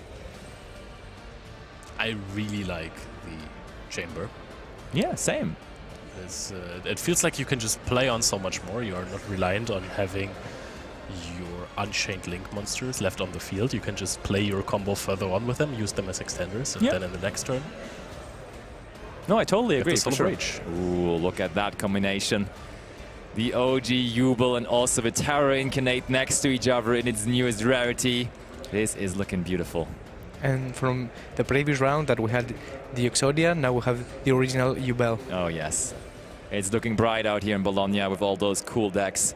And we will have to see whether Christoph's cool deck can actually manage to get through this, because this currently, in our current Yu-Gi-Oh! Meta game, is probably one of the best decks at going first. If Ubel gets to set up a field and goes basically uninterrupted, because that Impermanence didn't do a whole lot, then it will be very, very, very tough to beat. I want to ask which deck is better at going first. Is it Ubel or is it Mermail? Would you prefer playing Mermail over Ubel at the moment? It depends, right? I think the going second of Mermail might be a little bit better, honestly. And on the other hand, it really depends on how the opponent's deck is lined up. Because Mermail, for example, is really, really good into decks that are playing breakers, because it is able to just get them out of the hand before they get the chance to activate them. On the other hand, I think Ubel possibly is better into the hand trap variants. So it's kind of tough to say. They're both really good. I think we definitely are going to have both of them with decent success this weekend. But we got to see. I want to say, if anything, the Mermail variant is a bit more resilient to hand traps, because actually you need 2 hand traps to just stop the effect of Neptabis. Other than that, you can still play on and establish a pretty impressive field. Fair. There's Caesar now. However, we have seen 1 Impermanence from Christoph, and it didn't do a whole lot here. Yeah. But I mean, it was at the point where it really shouldn't have been used, I want to say, because he knew that the Shavara was coming to dodge the Impermanence. I think I would have probably just possibly tried to use the Impermanence on the Dark Beckoning Beast right at the beginning, right? That's a solid call to just try to do it there. If that works, usually their turn is going to be very small. I mean, they already had the Phantom on the field, meaning they at least can go into Yama, but it is not necessarily the best play there. Still done a lot. I think that maybe also there is a chance that you want to keep it. To maybe if you have a decent hand with the engine, you can try to play through the field. Yeah, there is a world where that's also a possibility for sure. But now, Christoph's turn. And is he going to show Felix what he's on? Felix so far only knows 56 cards, but there is Tour Guide of the Underworld normal summon, and he's probably raising his eyebrows right now as we speak. And is that going to resolve? Nope. We can just use the Caesar on it, and Caesar has the beauty of not only negating the effect, but also destroying the effect. Activating that leaves Christoph picking up his cards. 1-0 for Felix and his strong Ubel Fiendsmith deck there. Ooh, that was a classic display, right? Weiss's Leo was all of that, but now back in Weiss's Bologna as well. What are you thinking, Mike? I mean, as you spoke before, Burning Abyss were the original level 3 deck, and we just saw Tour Guide again after so many times. Yeah. But I believe that also Goblin Biker can make a very good board going first. Yeah, for sure. And I think that we have the side deck, the player can go and make a very good board. And of course, hopefully. He has a lot of good choices going first. He definitely does, and I'm very excited to see it, because of course there's all the Goblin Bikers, all of them are level 3, but we just saw there's multiple ways in his deck to actually get level 3 monsters onto the field, because of course he wants to get to those rank 3s as well, and they don't necessarily need to be Goblin Biker monsters, so he's including one of my most favorite cards out of the entire Yu-Gi-Oh! Universe. As a Golem. No. He's playing punk cards, man. Oh, yeah. Yeah, true. the beautiful punk cards. I love them. And apparently Christoph also has a thing for them, as he's running the Armines and, of course, also the Foxy Tunes and Ogre Dance and so on. And Emergency Teleport, of course. Still one of the most powerful spell cards of all time, if you ask me. But I want to say, we've talked about Goblin Bikers a lot now. But his opponent, Felix, did not see Goblin Bikers. He just saw Tour Guide of the Otherworld. You're thinking, hey, my opponent is probably going to run something spicy when you're in the featured match, and you're playing Ubel here, so you don't expect to get the featured match. True. You see a Tour Guide, everyone loves Burning Abyss. Do you suspect that your opponent is playing Burning Abyss here? 56 card Burning Abyss would be a statement. Right. But I mean, I would probably Bologna, right? I would probably go for Unchained, to be honest. Oh, yeah. I think Unchained doesn't really play Tour Guide anymore, though. It did in the beginning when the new support was released, but I think at the moment it doesn't really play Tour Guide that much anymore. Is it like a higher chance that your opponent is playing Goblin Bikers in round 5 over YCS? Or is it rather Unchained with Tour Guide? Because maybe players are thinking, hey, I have a very, very spicy deck list here and I want those one-card starters.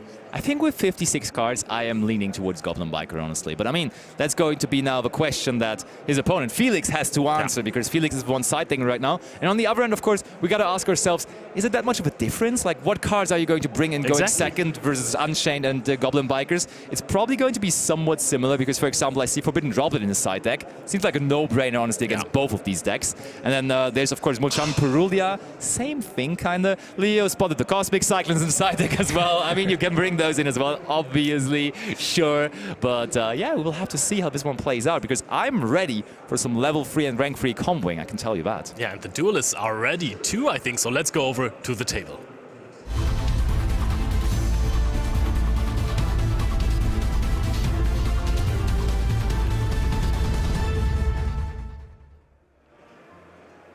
My heart always skips a beat when I see a Cosmic Cyclone somewhere in Yu-Gi-Oh! I love this quick spell card. If you pay 1000 life points, you get to banish a spell or trap card.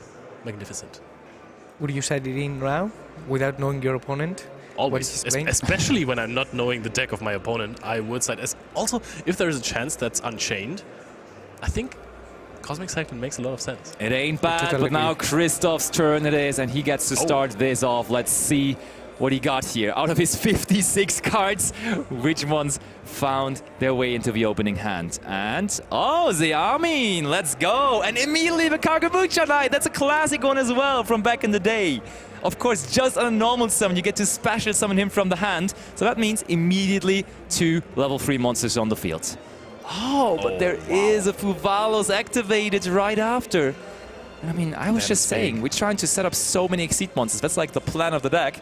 Yeah, that is going to be costly now because every Exceed monster, and that's the first one, the Big Kabonga. That's going to be a Big Kabonga draw for Felix on the other hand, with the Fuvalos resolving now. Christoph also has an emergency teleport in hand, I think, and that could have been chained to the Fuvalos to get a free body. So I think that he either forgot it or decides that he's not going to extend too far. He has Drone Lockbird and I think another hand trap in his hand. Actually, I'm not too sure about the Drone Lockbird, but I'm very sure about the other hand trap. Okay, so Drone Lockbird could actually be used against the Fuvalos as well, right? Possibly. Yeah. Oh, but there's the Effect Veiler as well from Felix, shutting down the Big Kabonga. Oh no, we're setting a card and we're passing it back over to Felix. And now we saw how much it could do his Jubel deck in the first game. How good is it going to be going second now against the Big Kabonga? Because, to be fair, this Big Kabonga is now not negated anymore and is again an interruption now on the opponent's turn. But also, it's a bit of a liability because now you can run into it with Nightmare Pain on your field. That's true. And we're searching out the Dark Beckoning Beast here off of this opening of the Spirit Gates. There is withdrawal and Lockbird though. Leo, you saw it correctly, so that's a good start here for Christoph. And I mean, the Big Kabonga kind of is only an interruption if you have another Goblin Biker card in your hand there, right? So that's not necessarily the case. I'm pretty sure that it isn't the case because I think it is a level 3, but a card that you can use on your opponent's turn, but not on this card. Dark Beckoning Beast is normal summon. I think we can see a Ghost Warner there. Oh, the Squirmia is being special summoned as well. Looks good for Felix now. It looked like a normal summon to me, actually, yeah. I think we just normaled the Squirmia there. It didn't activate or anything, you just put it to the field, so the additional normal summon was used of the Dark Beckoning Beast. We link these two off into Moon of the Closed Heavens, so the plan seems obvious. We're trying to segment into our Fiendsmith part of the deck, and that Requiem is going to bring out Fiendsmith Engraver or Lacrima first. What are we going for? Probably Lacrima to get an extra body. Yes, there it is. Lacrima is being summoned, is going to activate the effect to send the Engraver from the deck to the graveyard. Or are we going to see another trap card? I do not think so. It was a very, very cool tech in the Fiendsmith deck that Joshua Schmidt played in the first round. I'm still very excited to see how far those decks will go. There it is, the Ghost Mourner. The Ghost Mourner on the Lacrima. Cutting off the access to Engraver is going to be kind of huge here. Yeah, for sure. And that Draw and Lockbird in general is also pretty good against Jubel, so I think this one might be a tough one for Felix, and Christoph can keep himself here in the game. Okay. Oh, he had Engraver already, discarding it for the opening of the Spirit Gates. But wait, wasn't Draw and Lockbird activated? And so, we're bringing something back from the graveyard. For the Spirit Gates, yes, I thought the effect was activated. No, it's all good. The Draw and Lockbird does not impact this. But what are we going to do with these two now? Engraver in the graveyard is great now, yeah. That was a really, really good bait for the Mourner from Felix's side. And now it's Felix's turn to do whatever he wants. I think he got the interruptions out. Of course, Drone Lockbird is still a little bit of a problem for you. I think it's going to be pretty tough to access the Jubel part of your deck without having the ability to search. But do you need to? That's the question, right? Also, Yama doesn't seem that valuable now anymore, not being able to search, but your opponent maybe has nothing. just the sequence, yeah. Yeah, you're right. He absolutely doesn't. Sequence effect. And you can go for an Aerial Eater. You have used the opening of the Spirit Gates already to reborn something, so that is out of the picture. You're right about that. Otherwise, you could have sent the Samsara de Lotus. And the damage from Ghost Murner. That is indeed the case. Also, what I'm wondering, did we even activate the effect of Arzeamin? I don't think we ever searched anything with Arzeamin, right? It was normal summon, then the Kagemusha Knight came out, and immediately the Fuvalas was dropped, and Christoph was so confused about it, so he just actually forgot about the searching part. So that could be valuable follow-up, honestly, if there was just a Foxy Tune on the hand or something. But instead, it's over to Felix now, who can use these two monsters from the graveyard. We saw that before to fusion summon out the Aerial Eater. Yep. We could go into... I think we can access the Jubel engine quite easily if we go into a Muckracker at some point. And now send Ace Samsara de Lotus to the graveyard. You're right. That's true. Very much. And you have more than enough material for that. I mean, you could just summon back the Engraver from the graveyard. If there is still something that you can send back. If we haven't used it all for sequence. Okay, Felix. Considering this. He started out with a 3-0 record. I saw him being at table 1 in the last round, and then he took that draw, but it seems like he's back on track with maybe looking pretty here in round number 5. And I think Christoph at this point is just happy to be there. So he looks a little bit like he has accepted his fate. I mean, at the end of the day, you have to have fun. Yeah, exactly. Truly. Truly, that's what we're all here for.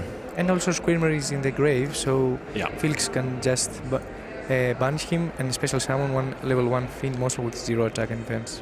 The deck has a lot of tools, Engraver next. Engraver summons itself out by returning, I think, we returned the Moon. Oh no, the sequence, right? Oh no, the sequence is still on the field. It was the Moon now, Absolutely. Engraver effect now. Goodbye, Gabonga.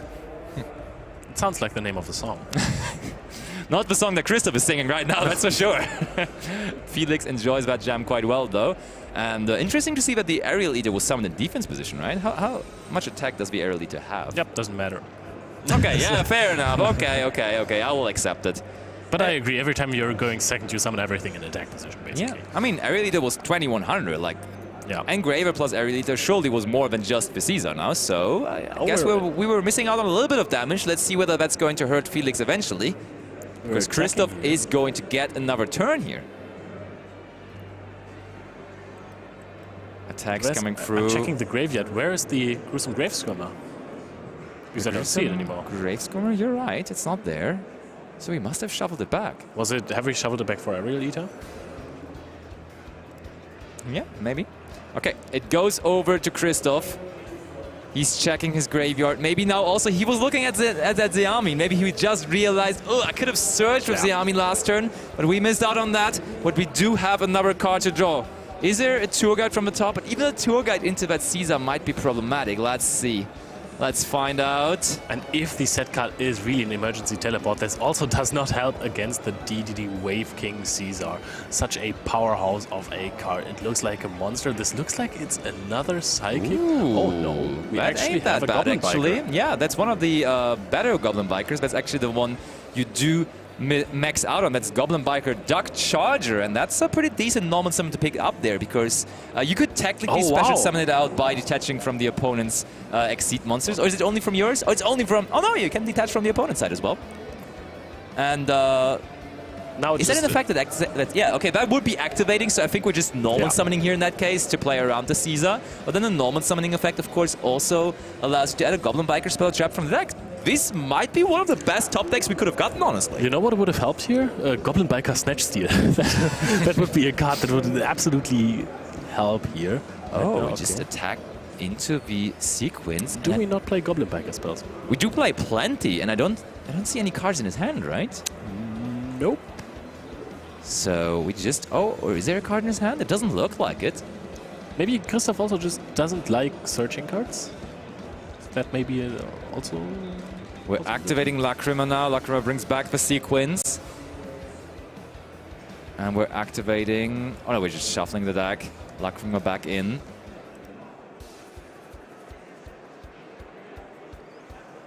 I'm really confused on why we didn't get anything with the Duck Charger, but it's just Duck Charger, 1600 attack points, attacking all the sequence. Shortly after it came back, though. Was that maybe the Ash Blossom in the graveyard from Felix? Oh, you solved the puzzle. You solved the puzzle there. It was the Ash Blossom. I didn't even realize it was activated. Discarded. Yeah, there is now emergency teleport. You gotta try. Caesar's there to negate it. That was clear since the beginning. We all knew about it. And Engraver is again engraved. Yeah, I was gonna say, actually now the Engraver is back in the graveyard. That's a problem as well. But now Tract is being activated by Felix. I like that Felix played around the permanence and moved away from the emergency teleport column.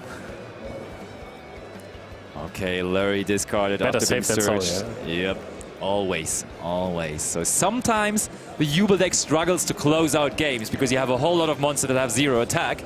But I think we're already set up pretty well here with the Caesar, the sequence, and the Larry on the field. So I don't think we're missing much here, honestly. I just don't think he's going to Jubel this game out. Yeah. There's only 4,000 life points left, as you just said, and you can just go into a Requiem, get the Engraver back from the graveyard, and then you should also already have the damage. Probably. Let's see whether Felix sees that. I mean, it's pretty hard not to see game here, right? We could also just go for Yama, possibly. You can go for basically everything. Yeah, there is the Yama. That should probably help, because we're getting another monster with decent 2,000 attack points. There's Shavara added to the hand. I mean, even if we just set a spell trap here possibly and then activate the Shavara, we could be good to go. Or we just bring out the Engraver, sure, that also definitely helps. That is not the way to go. Engraver wanted to have the feeling of being in the extra deck for once, because all of his friends are also in the extra deck, right? All the Fiendsmith cards joining him are usually from the extra deck. Using Engraver, goodbye Dark Charger. That's more than 4,000 attack points on the field. In the battle phase we are, and Felix stays undefeated, winning it 2-0 here with a 4-win and 1-draw record. I mean, this was an absolute classic, right? We love to feature the rogue decks, the really creative choices, but sometimes it is just not enough to beat those meta decks, and the meta decks prove why they are an absolute top. That's true, absolutely. Very good display of the Jubel deck, and honestly, people are kind of sleeping on it, so I feel like it has dropped to a popularity level where it might be almost all of a sudden the underdog under the radar deck for this event. I mean, it's just won our last YCS, which wasn't too long ago with YCS Lille, but people are just focusing on the Fire King Snake Eye stuff and so on so much, so I wouldn't be surprised if this one could still perform very well. To be honest, since the release of Fugalos, Jubel is indeed under the radar. Yeah. But I truly believe that in a good pilot, it can make its very strong board, of course, going first, and break any field going second. Yeah. And there are two major factors for that I want to support. It is going to be A, not everyone has a Fugalos. True. And B, is that people are cutting Fuvalos from their main decks. We have seen so many deck lists already that are playing Fuvalos in the side deck, or if they are playing it at all. And if everyone is expecting those slowish decks that can play around Fuvalos, you can just throw your Jubel combo at them, and they're like, oh man, I was cutting down to 12 hand trips. What am I doing here? Why is this happening? But we're actually talking about this now. Have a deck breakdown to show you guys, and I'm very curious to see what's happening. I'm not surprised by that, but honestly, so Tempai on top, really clearly what I was expecting. But it's so close to the others, right? It's just like 1% more than Fire King in the second spot. And then Centurion is doing quite well there with 10% as well. Any other surprises? Labyrinth being on there. Oh, yeah, I agree. That's a decent representation. With a cunning 3%. actually, I think this is not the biggest representation. It just shows how wide the meta is actually spread. If we have 39% others and decks with 3% mention are like named. That is crazy. Are we missing anything? Is there something that we would have expected to be on here, but apparently it's just in the other category? Is there something we have been anticipating? It's interesting to see Mermail didn't quite make it into the decks being named, but is there anything else that we might be expecting that is not on here? I'm wondering. it's pretty much, it was all on there. Plants could have been on there, but usually it's a number representation deck. It's only 5 plants in the event, but they are all good. Yeah, exactly. But besides that, it's probably all of them, right? Yeah. And of course, you know, this is YCS Bologna, held in Italy. Let's see where all of our players for this event are coming from, because we also have a country breakdown of all the players attending. And no surprise, Italy's sitting pretty in the first place, with basically making up half of the players here in our main event, followed by 2 Germans. No, we just had 2 Germans. Yeah, sure. In the featured match, also 2 Germans in the featured match booth here, but also 11% Germans in the field. I can promise you guys, it's not only 2 Germans, because then we would have about 20 attendants of this tournament. So stay calm. France is following up, UK, Switzerland, and Spain, and then of course also other 18%. So it is quite the diverse YCS here. But we are going to talk about the winner's deck more in detail with the winner and Marcello. Thank you, Leo. And yes, we are here with the winner, Felix. Congratulations a lot. How do you feel? Thank you. Great. I would say pretty nervous. It's my first feature. Yeah. But you did amazing. Thankful that I won that. Yeah. Yeah, you did absolutely amazing, and still I think looking pretty good here in day 1 at Bologna. What were your expectations walking into the event? I actually didn't have any, to be honest. Okay. I just wanted to see how far I come, and in case of doubt, play side events Edison. All right. But I'm still undefeated. That's great. In the main event, so yeah. Yeah, absolutely. Maybe I can make the top cut. Now that is the goal for sure, but yeah, it's still a bit of a long way to go, but you're absolutely crushing it. We have mentioned before that the Jubel deck was obviously doing really well back at YCS Lille, but it has changed a bit in these upcoming months. So why did you bring it? Have you been playing it for a while? Yeah, I've been playing it for a while, even before the Fiendsmith cards came out. I just liked the deck, and it's actually still a solid tier 2 deck, even though Fuvalos exists. So yeah, that's absolutely. why I brought it. So we can go through some of the key moments, I would say, in this amazing future match that you can have fun memory of. So looking up at the first spot, I think it's more of the pressure from the future match. This is where your opponent tried to impermanence you, but probably, as you can see from his smile afterwards, didn't think about the Shervara that you did search. So usually, what do you think in the line? So it's a great add to the deck, right? This additional layer, Yep. I wouldn't say my line was optimally, because I was nervous, but I actually have thought about going into Yama and adding Shavara, so that Imperm doesn't hurt me. Yeah, then he Impermed me because he forgot, because he was nervous as well. I mean, makes sense. Yeah, but I think it would not have mattered, even if he did hold the Imperm, seeing my end board. Yeah, and this is exactly the next thing that I want to bring up, because this is an incredible field that you were able to amass, and yeah, you passed on this. Your opponent obviously had to stare down a lot of interruptions. This is pretty much what you want to start with the deck, right? Yeah, I would say this is one of the best end boards. Of course, I have an Omni and more disruptions than my opponent has cards in their hand, so yeah. Absolutely. Now my question is, he went for Tour Guide, and once it was negated, he picked up his cards. Did you think of the Goblin Biker deck, or what were your thoughts? Not actually of Goblin Biker, to be specific. I thought he was on some maybe Dark, maybe Fiend pile with 56 cards. I saw the big pile when shuffling, so I knew he was on some Ghoul, let's say. So I expected something with Graslux Arena, but not Goblin Biker specifically. Okay, interesting. But while this game 1 was mostly about engine, game 2 I think was more on the entraps, and as we can see from the first clip, you have mentioned how your deck is hurt by the Mulchami Fuvalos. Luckily this time around you were the one using it, right? Yep.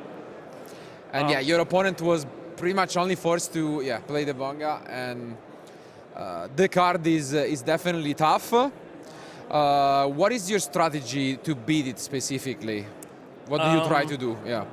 So I think most of the players won't Fuvalos in draw phase. Yeah. And wait until the main phase. And Ubel has the nice mechanic that you can contact fuse from your hand into a monster negate. So this is a good thing. And besides that, pray for Ash Blossom or Cold Buy. That's always nice. But Molchami Fuvalos was not the only star of the match, because you also had to face a problematic one, because as we can see, once you start your turn and activate, you get mapped by the Droll and Lock Bird. So what were your thoughts once that card was used? Yeah, I thought that I wouldn't be able to build my full end board. Okay. But even though looking at my hand, I had some gas and extenders, even through Droll, so I could at least make some plays. And yeah, with one card in his hand remaining, I think, and the Ash Blossom in my hand, I think ending on a Caesar was relatively safe. Yeah. Absolutely, and it did work out in the end. So again, you seem like, although you mentioned that you were quite nervous, you did great, and I don't think it is by chance that you're still undefeated here in the one. So congrats on your amazing run up until now. We'll wish you even better luck upcoming next. So thank you for being with us, and now guys, thank you for staying with us for round 5. But now let's hear it from Ed. Thank you very much, Marcello. We will be back with even more coverage here from the Yu-Gi-Oh! Championship Series live in Bologna. Round 6 feature match going to be happening very soon. Once the pairings are done and once we've selected a duel for you, then you guys will have that on your screens live on Twitch and YouTube. But we've got loads more content to come your way. In fact, let's take a quick look at a commercial break and then some more of our pre-recorded content.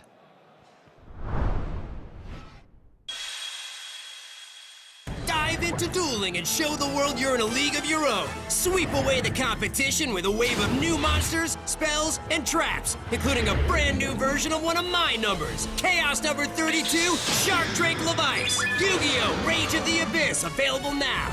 9 cards per pack, each pack sold separately.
My favorite deck I played at the YCS was probably the Burning Abyss list. I played back then in 2018 for the 230 days in Utrecht with all the Kaijus, the Orbiter Hydrolander and Zekos Light.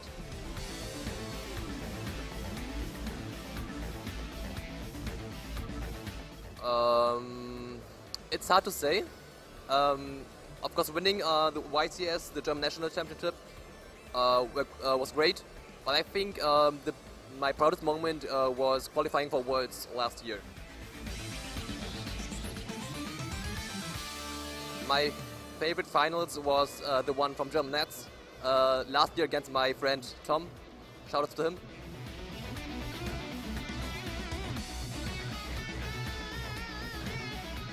It's kind of a matter of time, how much time you invest into the game, because theorizing all the meta decks and finding a way to counter them takes a lot of time. Also playing a lot of different kind of roguish decks helps a lot to find a niche deck in a format.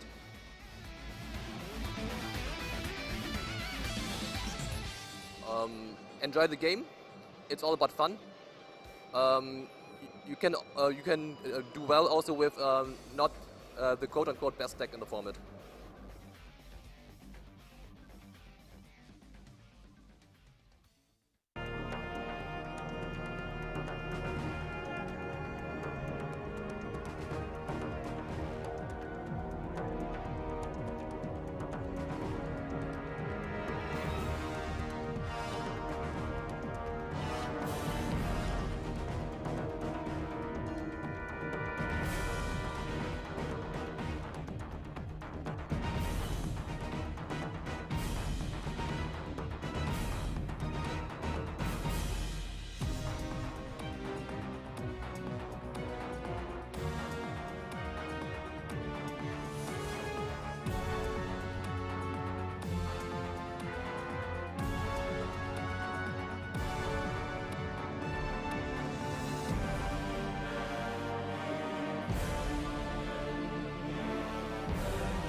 Are you ready to run it back? You can check out dozens of sweet new monster spells and traps, including cards you've only seen on TV or in the comics. But now they're real cards you can add to your deck. Teach your opponents a lesson they'll never forget. Battles of Legend, Terminal Revenge. 5 foil cards per pack, each pack sold separately.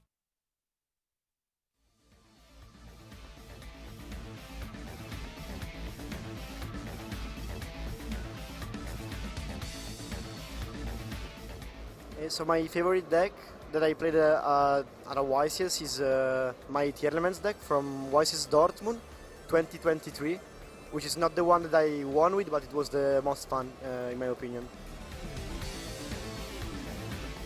So it has to be when I won YCS Dortmund 2022 with the Tier Elements. It was my first Premier Top and it went really good.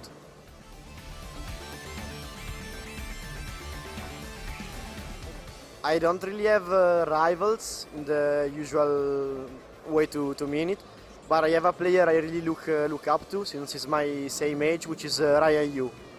He's a really great player and I hope one day to have his skills and accomplishments.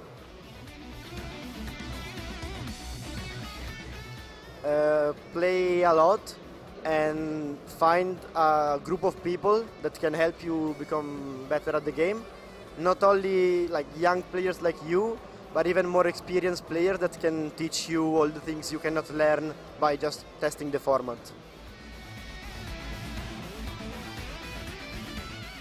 I think in the final of YCS Dortmund, I didn't use Herald of Orange Light on Shifter. I could talk about it for like 10 minutes, but it was the reason why I won that game, because I forced my opponent into Shifter looping instead of barrier statuing, and that gave me a chance to win, and the deck rewarded me and I won. So everyone give it up for your champion, Vincenzo Oravino, everybody!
The favorite deck I brought to Yu-Gi-Oh! Event is Runic for Hire.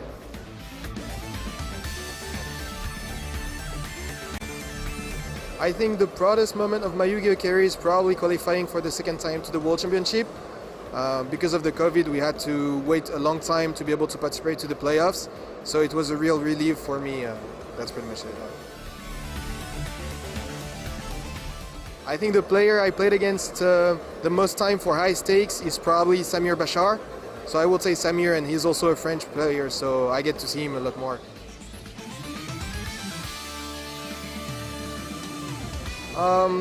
The play that I like the most is using Ash Blossom, baiting Ash Blossom when playing Runic for Hire against Dinkabri, because it was his deck at first, so I actually had to bait him on this move, and then I used his Ash Blossom for my plays, and it was for high stake as well, so I was really happy about it. I think Yu-Gi-Oh! Is a very fun game that you can meet a lot of people through, but you gotta focus at some point on the game itself if you don't want it to be only social, and then you can improve.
Welcome back to more of your coverage here at the Yu-Gi-Oh! Championship Series live in Bologna. As you can see, I'm joined by two of my casting colleagues. I've got Mike and I've got Basti. Mike, this is your first time doing a quiz. How do you feel? Do you feel nervous about quizzing? Pretty nervous because I have really no idea. Okay, well, it should be all right. Hopefully some of these questions might be all right. So the way this is going to work is you guys have your mics. I'm going to read a question, and it's the first person to say buzz, to like buzz in their answer, and then you try and answer. If you don't get it right, I pass it over to the other person. If neither of you get it right, nobody gets any points. Try and keep a memory of your own score, because I forget. Surely. I have a terrible memory when it comes to these things. I should be a better quizmaster than I am, but I'm hopeless. Anyway, I've got some questions for us. We're going to fill a little bit of time while we wait for our pairings to come up for round 6, for our round 6 feature match. And then we're speeding on very slowly, because I think we got 9 rounds in total today for our coverage. 9 whole rounds of Swiss. And then tomorrow we'll have 3 more rounds of Swiss, and then we get into the top 64 cut. So that means we have 6, 7, 8, 9, 4 more rounds for you in today's coverage. So thank you for tuning in on YouTube and Twitch. Make sure you stick around. We've got loads more coverage coming your way. Anyway, gentlemen, are we ready to quiz? Yes. So ready. Excellent. Please. Okay. Your first question. Okay, let's go for this one. So obviously, we recently had a YCS in Lille. When was the last time a YCS took place in Lille prior to that? But 2013? Correct! He's saying he's an amateur and I know, here he is, storming ahead with 1 point. Okay, remember, you've got 1 point. Yeah, 10 points, I agree. Yeah, okay, yeah. So were you at Lille? No, I just heard it on the stream. And okay. I recall it. Okay, so he knows. He's been listening. He's been paying attention, doing his research. Okay, next one. What type of trap card is a scapegoat? Boss. Yes? A normal trap card. Incorrect. I'll pass it over. A scapegoat. Isn't it a quick play spell? No, the trap version. Escapegoat. Not scapegoat, escapegoat. Continuous trap. Correct. Yeah, that's I knew 2 it. points. I knew it. 2 points. Okay. Next question. Going for a classic card here, classic trap card. Okay. How many magic cylinders appear on the card magical cylinders? Baz. I think that was Basti just narrowly. It was Baz. 3. Correct. Okay, so that's 2-1. He's clawing it back, Mike, but don't worry, you could still win. Next question. Okay, we're going to go for this one. Who is mistakenly arrested on the card Mistaken Arrest? Boss. Is it Tardy Orc? It is not. I'm going to pass it over. I can tell you what the card does, but... Do you remember the art? Yeah, it's an orc, a green orc, a yellow No, green it isn't. Orc, with a fire on it. Yeah, I cannot recall. Okay, the answer was Sangan. Oh! It's Sangan getting mistakenly arrested, guys. Of course it is. Okay, next question. What attribute is Mystic Potato? Boss. Must be a dog. It is a dog. Oh, let's go. So now it's 2-2. Ooh, things are tense here. Things are heating up in the quiz. Okay, your next question, this is a labyrinth question. Oh, perfect. Which labyrinth monster has the highest attack? Boss. Lady Labyrinth, it must be. That is Lady Labyrinth of the Silver Castle, correct. Okay, he's gone slightly ahead, 3-2, but don't worry, there's still plenty more questions. It's not over yet. What attribute are Mimighoul monsters? Boss. Earth. Correct. Okay, 4-2. Turning around. I've just heard in my ears, Mike's cheating. Okay, next. Which popular Link 2 monster is featured on the art of the trap card Small Scuffle? Okay, that's very specific. Very specific. Small Scuffle. Also, think of a popular Link 2 monster, possibly one of the most popular Link 2 monsters that sees play. This season, is it still being played? I think so. I think so. Now I'm doubting myself. Now I'm doubting if it's suddenly been a forbidden card. Oh, goodness. Okay, well, it's a popular Link 2 card. I will just try my luck, boss, with Crystron Hakifibrax? It's not Halkifibrax, no. I guess IP Masquerena? It is IP Masquerena! Did I blank? Is IP Masquerena forbidden? No, it's greatly legal. Okay, right. I don't know why. So you made me doubt myself by going, is it played this season? And it's still relevant. It is very much still played, yeah. Ooh, okay, we're fine. Okay, so 3, 4. Yeah. So far, see, you're clawing it back, mate. This is all fine. You could still get this. Okay. What is the name of the water charmer? Bus. Area, it is. Correct! Okay, 5-3. Next question. Okay, which one are we going for? This one. Which monster is featured on the art of Melfi staring contest?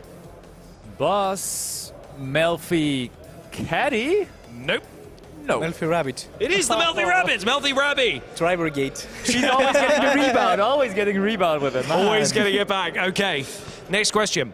Which monsters are featured on the art of Favorite Contact? Bus. You said which monsters, right? Correct. There are 2. 2 of them.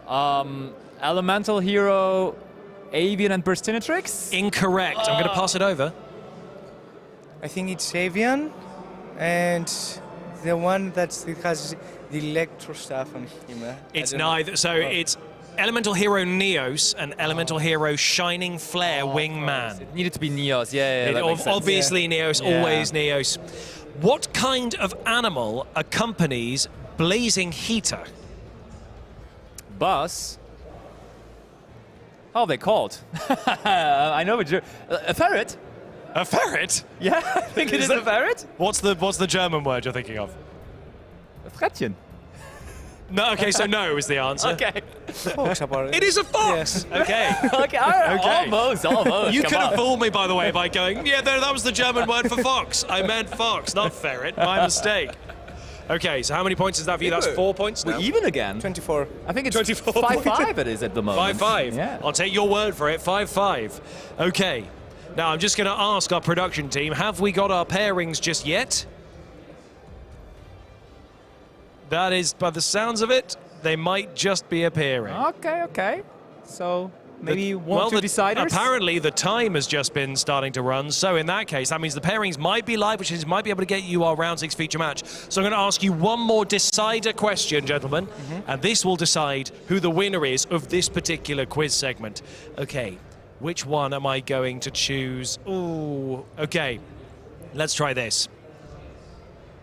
What color are the sheep tokens? Bus. Red. Pink, yellow, and blue. You got 3 right. One of them is purple instead of... Oh, okay, Mike. Okay, I'm going to have to pass them over. Blue, yellow, red. I just made a mistake. I can tell from your face. Red is not in there, according to my answer sheet. Yeah, you might be right. So I'm going to... Okay, we'll tell you what, we'll go on to a different question because this is the tiebreaker. Okay, ooh, which one do I pick? Ooh. Okay, we just had Ubel in the most recent feature match, so let's ask a Ubel one. What materials do you need to be able to fusion summon Phantom of Ubel? Mike? Ubel and 1 Fiend Monster. That is correct! That means Mike, in his first ever quiz, has taken the win. Oh, there's a handshake. That's a sportsmanly show of gratitude there. Commiserations, Basti, but congratulations, Mike. You've won your first ever quiz, which means at some point you'll be pitted against the winner of one of the other quizzes. This will be happening all throughout the weekend. We still have loads of pre-recorded content for you, but right now we're going to have a very, very short break and then come back with our round 6 feature match. Don't go away.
Welcome back to your coverage here for round 6 feature match at YCS Bologna. You could see our two duelists in front of us.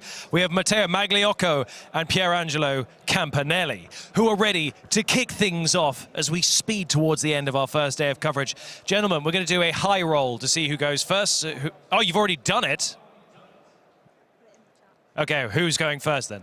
You're going to go first? Okay, well, in that case, Pierangelo is going to be going first. So I'm going to hand you guys straight back over to your amazing commentary trio who are going to take you through your round 6 feature match. Guys, take it away. Thank you, Ed, and welcome to round 6 from us as well. In the previous round, we've had the chance to explore some of the decks in contention. As in the previous round, we also showed you guys the data, I guess, meta breakdown for the event, and surprisingly, Tenpai at the top. Although I guess if we combine Fire King, Snake Eye, and just Snake Eye as decks, that could make Snake Eye as the #1. But still, technically, that is the case, as we can see here as well. Thank you for the graphic, but in reality for this round we're actually going down you know, a bit, not quite Time Wizard wise, but let's say that the 2 decks that we are gonna be facing against each other, which we have yet not seen today, are not decks that have come out in the last year, let's just say that. So because on the one end we're gonna see the OG, not quite OG, but I guess the OG Link Fire deck, maybe we could say, in Salamangreat. What do you guys think of the deck? Salamangreat, I mean, it's come a long, long way from where it started, so I think everyone's memory of the deck might be a little bit old now, because the deck is much more combo-oriented. We're seeing a lot of Link plays, a lot of new Salamangreat Link monsters have come out. Obviously, everybody runs that rank 4 Raging Phoenix in their other fire decks, but I think Salamangreat use it to a lot better of its potential than just as a rank 4. I also think that is one of those decks that we always seen over the last few YCSs, right? I mean, it's always been there, and I think it still performs very well because it can afford to play a lot of different hand traps as well. And I mean, I really like the deck, but I think I like even more Pierangelo's deck, you know, the Labyrinth. Handfuls of trap cards, the real ones, let's say. Yeah, and I mean, turns out that when Tenpai is the most popular deck and they let you start, just setting 5 might be the best solution for that. And this is working out for Pierangelo, who has even won the die roll, so I'm sure he will be glad to go first and try to set up. I'm pretty sure he's also playing the Question Cannon, so that could be an interesting one to see, Tom. And I would say, yeah, without further ado, our duelists seem ready, so let's start things off here in round 6.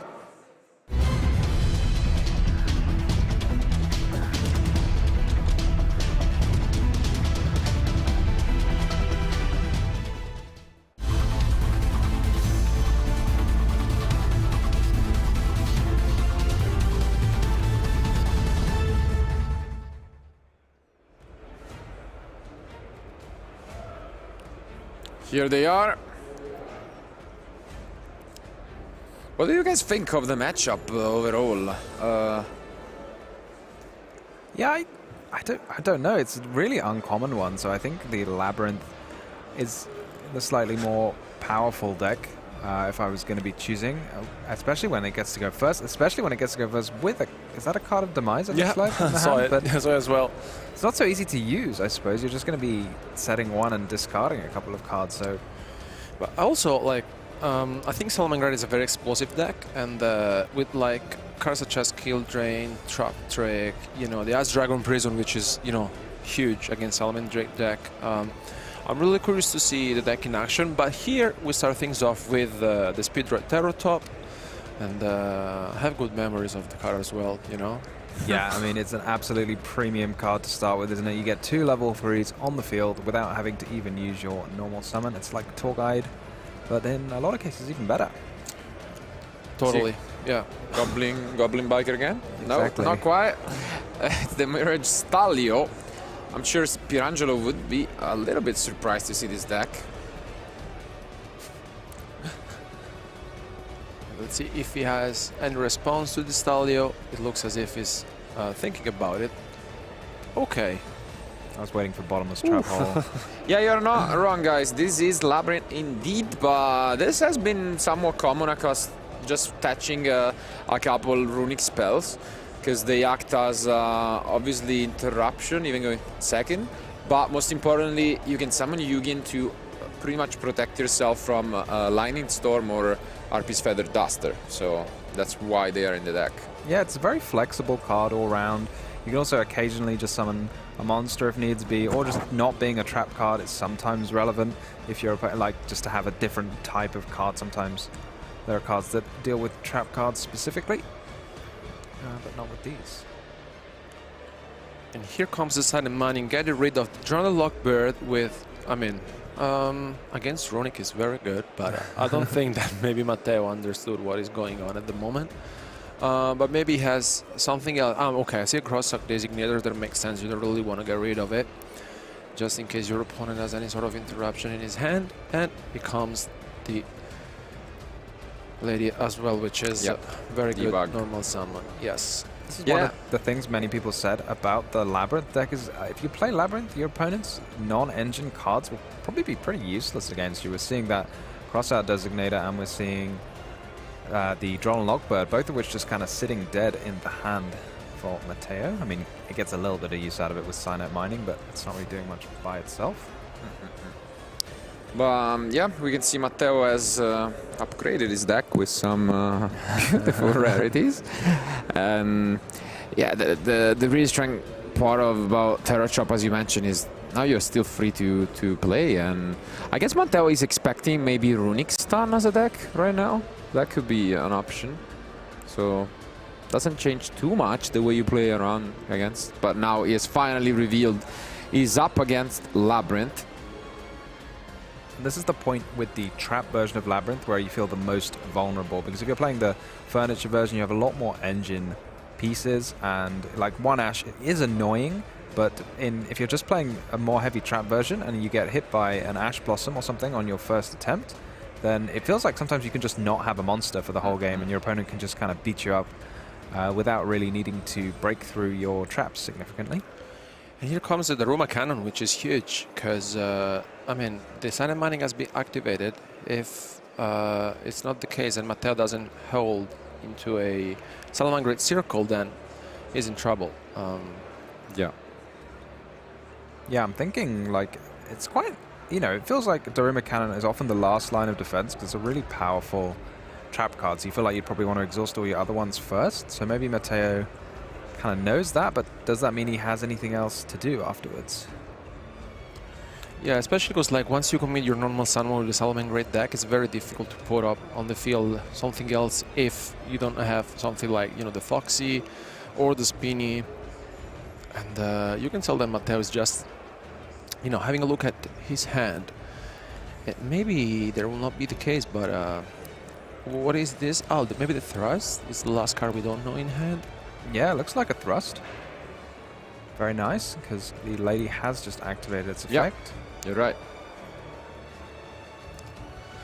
But what could he get here? Because what is he really looking for? He has the talent, the one-off. Yeah, the obvious one is the talent, but it doesn't seem too great. Yeah, I don't know what it's gonna do. Like, you can take the lady, but you're just gonna have to give it back. You can take the one card from hand, but that doesn't deal with the cards on the field. So maybe just draw two. I think you just draw. What do you think he's looking for in his deck? Because like even if he draws into a circle, then it doesn't really solve the situation. I mean, I think he's going for drawing two cards. Yeah.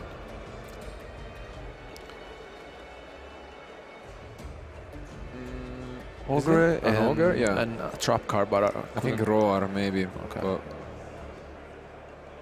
yeah, it's the counter. Kind of a whiff. Yeah. Tough spot. We see that, as mentioned, that cross out, which is hardly gonna have a target for outside of impermanence. Seems like that might be it. Yep. Matteo passes back, and I think Pierangelo is quite happy about how things have turned out. We must keep in mind he doesn't have a battle phase due to the Runic. That's alright, he has a card of Demise, so... Yeah, I guess that's a good way to cope with it. I think that was his last card. Yeah, that was the one he didn't play the last turn. Nice. Yeah, doesn't want to activate Card of Demise, I guess. I don't blame him. Like, this is a lot.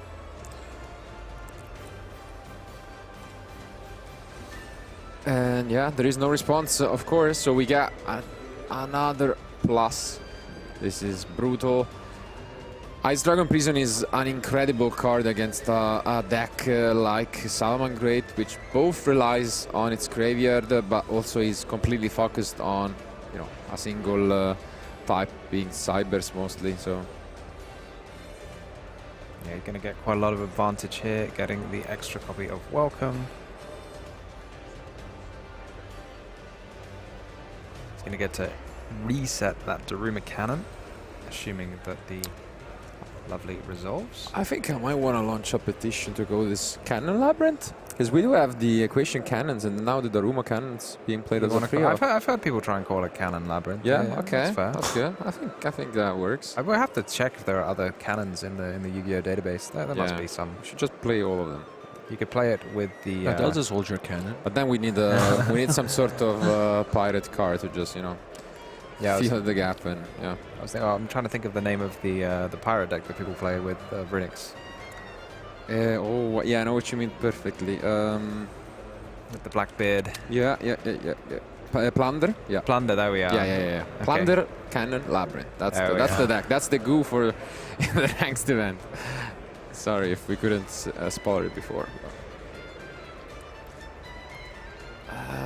Rough spot. This is the dream if you're playing the Labyrinth deck. And I mean, it's one of those decks where the first turn is really crucial, but if you're not able to stop it, the advantage, it's just ridiculous, because you can probably get a +2 every single turn, both yours and your opponent's. Yeah, not many decks can keep up with that. Yeah, I saw the Ash Blossom there. It's kind of gutting for Matei. So if we'd had that the turn previous, there would have been no lovely... there would have been no Lady Summon that then wouldn't have been able to set the big Welcome. So they would have been almost cutting off access to the engine of Pirangelo.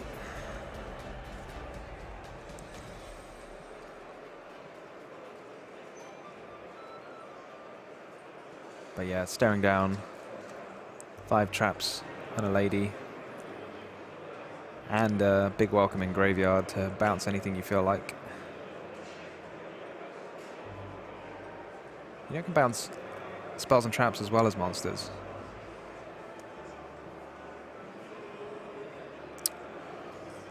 Matteo really trying to do something here, but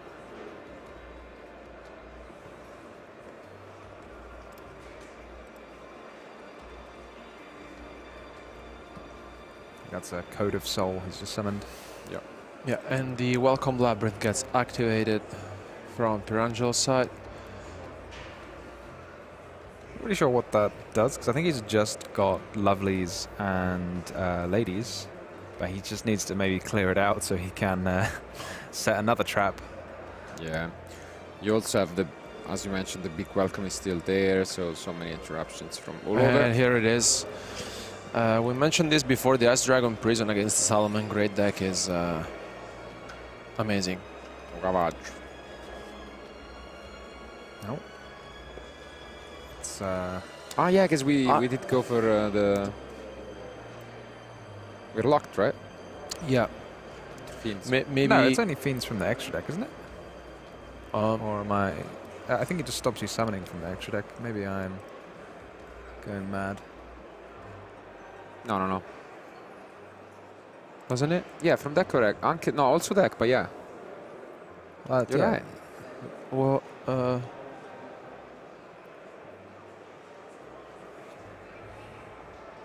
from the deck or extra deck, right? So, I mean, that Ice Dragon Prison can be activated, I guess, right? Because it's from the graveyard.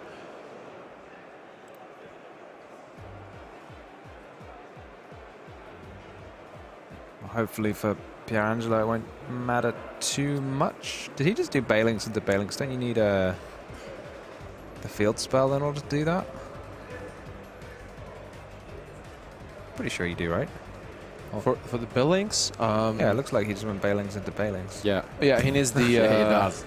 That's We're freestyling, Tom. That's the classic Salamangreat.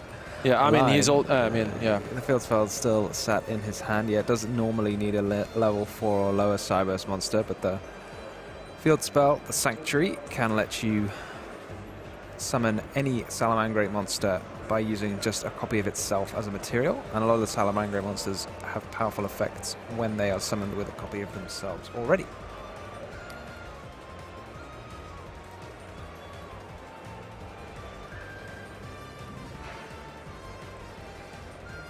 It's not like one got destroyed, is it, Baelings? It got bounced, so there shouldn't be one in the grave. How cannot? That's why he didn't use the field spell, because I think he used the Code of Soul as effect.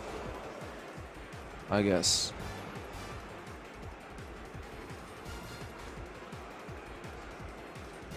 Yeah, that could be it. You can use one, yeah.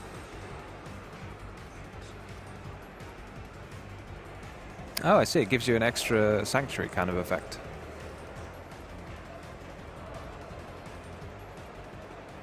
It's interesting. It's like a Salamangreat card, but it doesn't have Salamangreat in the name, see? I mean, this must have been it. Yeah, I think so. It's a hanger-on to the Salamangreat archetype.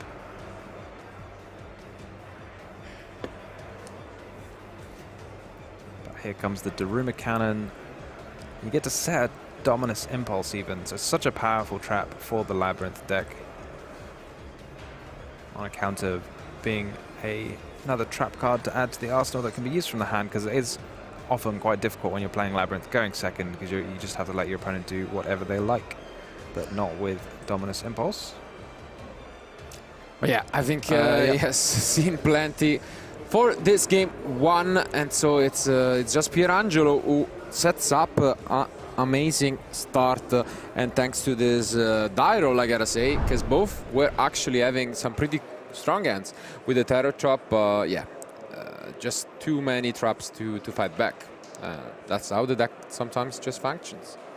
Yeah, I'd be interested to see. Oftentimes when players, you have a lot of dead cards in your main deck against like a trap deck, for example, and you need to like go through your side deck and think like, okay, I need to take all of these 10 cards out of my main deck or whatever, but do I have enough cards in my side deck to swap them out for? And sometimes the answer can be no. I mean, the issue I think with Matteo's deck is that he has a lot of cards for going second for this specific matchup, but he doesn't have really... I mean, he has the Solemn Judgments, but he has to be careful about using them against Labyrinth, because, it will be like just a matter of seconds and then the game could be sealed, because like in general he has the Asper's Fire, the Duster, he has the Evenly Matched, so is there like a scenario in which you could go second in game 2? I feel like you maybe just have them as an insurance policy in case you get shifted. Yeah, and just passed. Yeah, exactly, because it's a Labyrinth deck, so you're almost certainly going to survive the first turn if you just pass with nothing.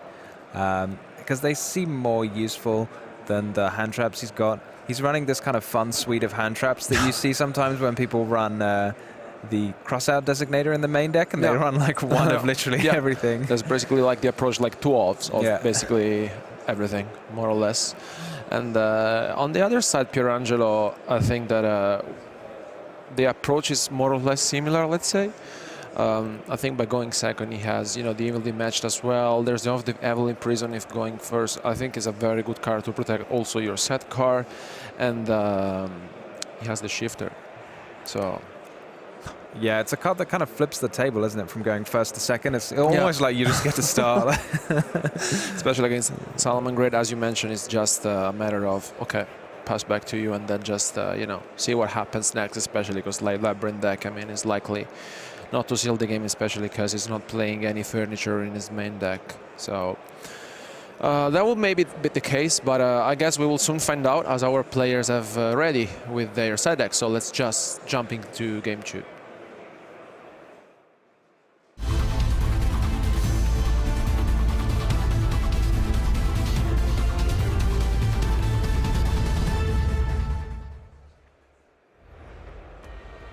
One of my favorite things about playing the Cannon is that players really get to express themselves in their extra deck. You go through, you can go through and pick any fusions, any XYZ monsters you feel like from across the game.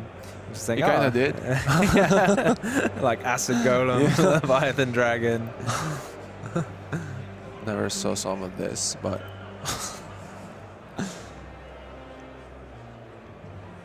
basically. Yeah, you can really find anything among there. You can just pick it up and then can you imagine finding a Seraphima? Crackers. Oh my god. So yeah, it's wild out there.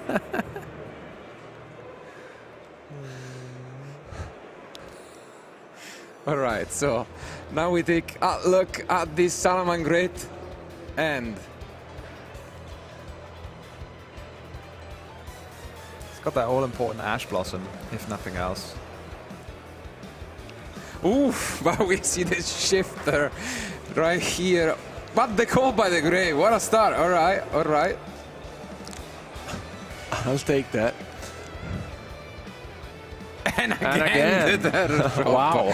All right, all right. I see you, Matteo.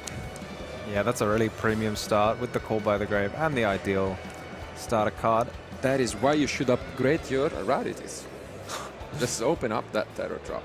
You'd open up them more often. Absolutely, science. Yeah, science has proven it. Here first. Gotta have the common or rare Takatomborg and Quarter Century Terror Top. I mean, no matter how Takatomborg you were playing, you were always saying that one, you know.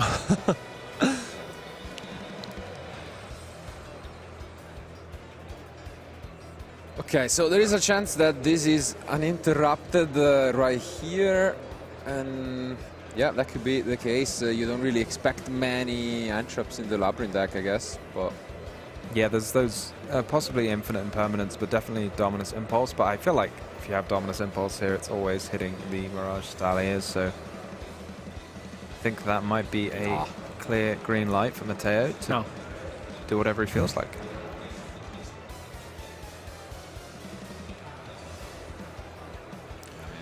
And very good opening from Matteo, honestly. I mean, like, you can ask for more, and the call by on the shifter, we were mentioning this before, yeah, I mean, impactful it would have been. And, he saw the shifter and he was like, now! And he activated that call by to negate it straight up. It's like just for the shifter as well. There's like no other card that the call by actually yeah, absolutely actually hits. But I guess you need it because shifter's so important. You do. I mean, I wouldn't put it past someone to be side decking Fuvalos in their Labyrinth deck or in basically anything, so might hit that too.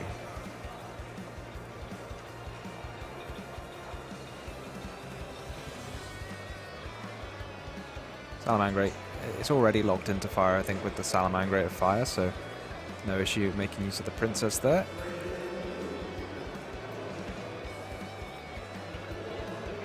Activates the Sanctuary, Cannibalismo. A lot more value than it used to be, where you just put one Link 2 over a Link 2. Now you get a Link 4 over a Link 4 and get to search your deck for any Salamangreat card, is that right? Make Salamangreat again.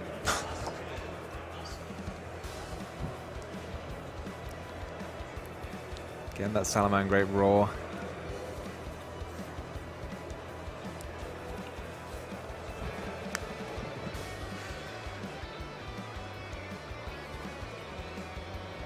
Yep. Oh, and the Weasel gets to give him the... Yeah, that's the great interaction here, where you actually can use the Princess right away.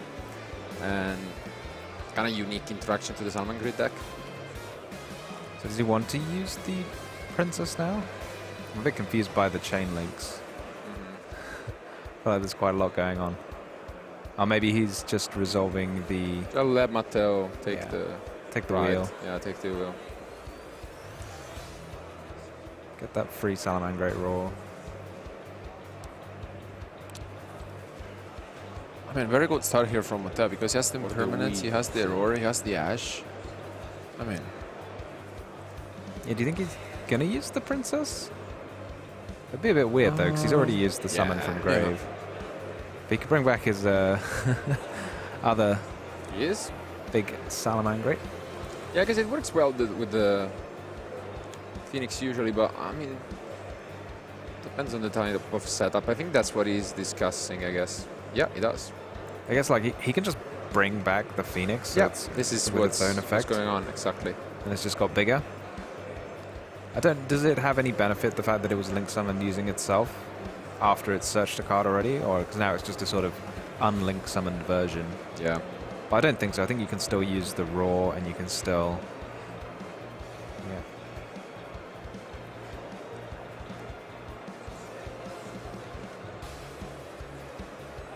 Oh, he's actually thinking about, yeah, giving those up for another wolf.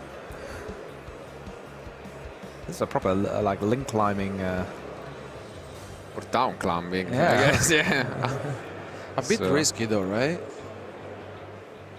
Yeah, maybe he just wanted the princess in the grave again, but that seems like an odd thing to want against Labyrinth, where they're probably not going to summon any monsters. Yeah.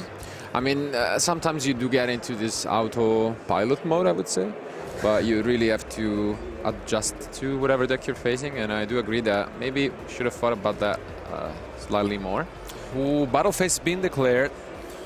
And I mean, there's the roar. Yeah, we need a second copy, and it's not even that great, is it? Yeah, I think Ash is just like easily the most powerful card against the Labyrinth deck. Absolutely, and I mean, in Salamangreat, it's even better because you just get, if you have access to the first Ash, you just get one back every turn. So yeah, you don't really like the idea of somebody looping Ash Blossoms against me. Absolutely, especially if you're playing Labyrinth, because now we are back to 5 cards in hand, and yeah, Lady Debug coming down. This seems...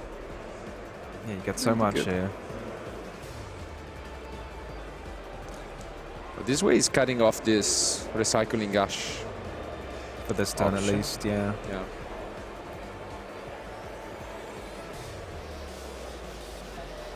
He's already, I mean, the wolf has already picked up a Gazelle, so giving him good follow-up, as is. Yeah, or a Gazelle.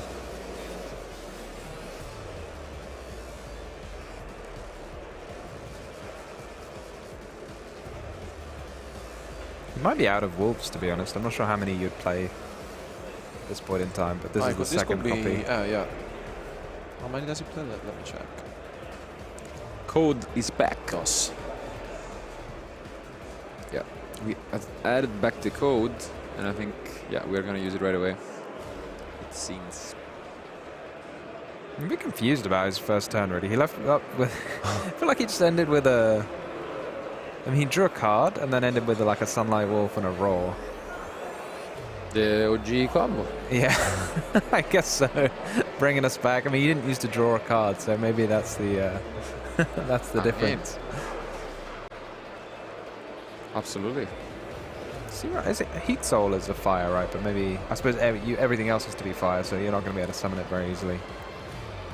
Yeah, I mean, most importantly is like, if you end on it, so you want to end on a Salamangreat next to it as well, for the roars, I guess.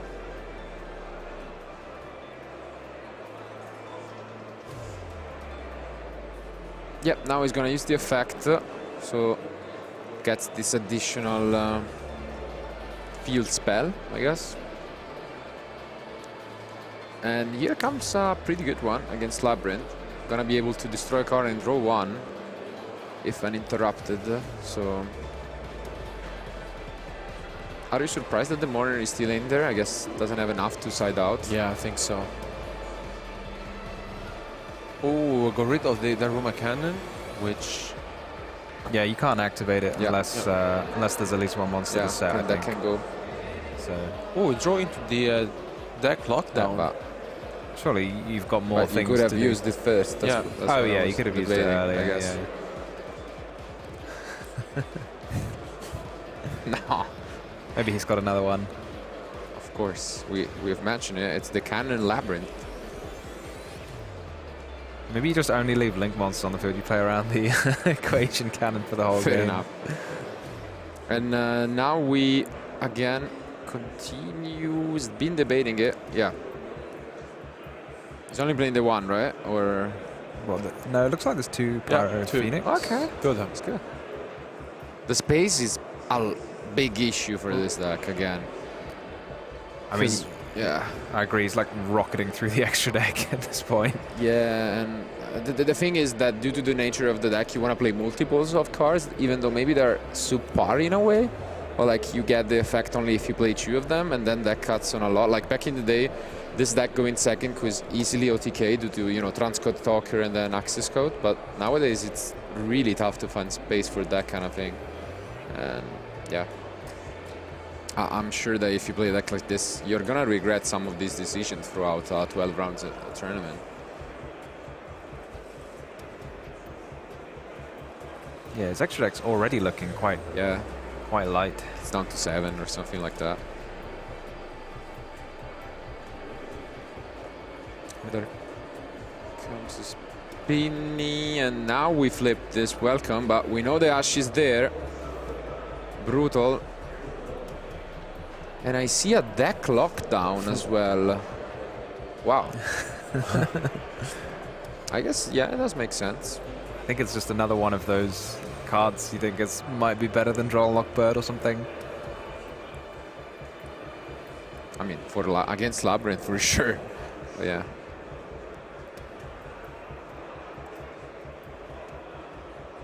Okay, here comes Stalio. Didn't get to resolve it in game 1. Is it gonna go through? Yes. Yeah, he's gonna. But let me check something. Twice in game 2, right? He already used it on the first turn.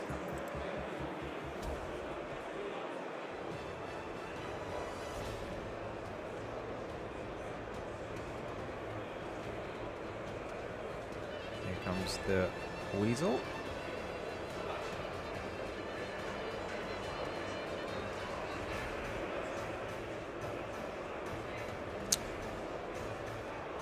Yeah, the doubt is, was that the card that he sent back to the extra deck? With Yeah, Wolf? yeah, he did. Because then, yeah, Oh, that's a good point, actually. Yeah, I'm not sure what happens yeah, to the I think restriction. that's what they are discussing. Because I'm pretty sure you couldn't. I don't remember if you could summon it but not use the effect. Let me check real quick. Because it was something along those lines. No, you cannot actually just summon it at all. Is it? Can't be something. I don't know. Is it if you I guess return it's it to just the if you hand? return it to the end. Yeah, because it's set with the added monster name, so I guess maybe that doesn't work with that. Yeah, definitely a niche interaction, but seems like the judges ruled it that you can indeed go for it. Regardless, as you can see, it didn't really matter because Pierangelo picks up his cards and we are going to game 3. Yeah, I mean, absolute powerhouse start from both in the respective going first duels. And I guess there wasn't really a window of opportunity. The Ash, as we've mentioned, is the #1 enemy for the Labyrinth deck. It has always been, and it will always be, most likely. So yeah, that's just as easy as that. Well, one thing that would scare me taking Labyrinth now is Ash has got a new friend, which is Dominus Impulse as well. Another card that can just do the same thing, arguably even, well, yeah, it can just negate everything, right? So. Yeah, and I also feel like that now entering into game 3, I mean, there are a lot of cards that Pierangelo can play, like the Solemn Judgment, the Lord of the Heavenly Prison. 15 minutes remaining. I mean, maybe this Pocket Dog could come in. What do you think, Tom? Like, I mean, we're almost there. Like, it may take some time for Solomon Gray to go through his combo, right? So, why not? Yeah, I feel like maybe with Labyrinth you want the games to be a little shorter than that, especially if you're going first. Like, I think if you're going second, it might be a consideration, but you never know. Like, it's always possible. And on the other end, though, yeah, we do have the usual suspects in a way. Not really a deck that is tailored for going second against Labyrinth.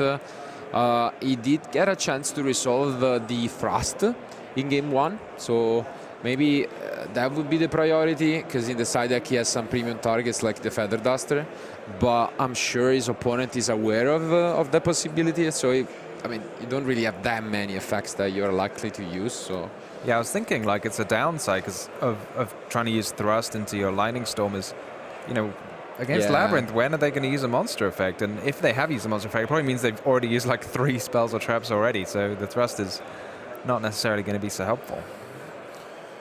Yeah, I'm really curious to see what happens next. And I mean, starting things off with the Lord of the Heavenly Prison honestly would be huge for a deck like this. And I mean, like, I think it was very well played by both of our players. And I think they showed us how these decks are still very powerful. And It's just a matter of how here you want to side deck, and I think Matteo has more card that he should side out, but maybe doesn't have enough space. Maybe if he's gonna win, we will ask him.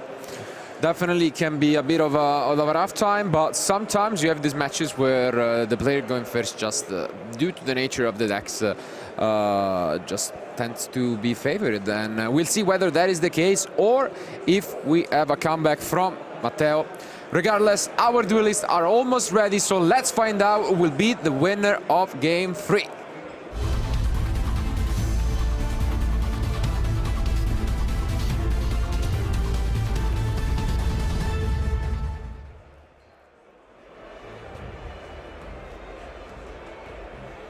Here they are.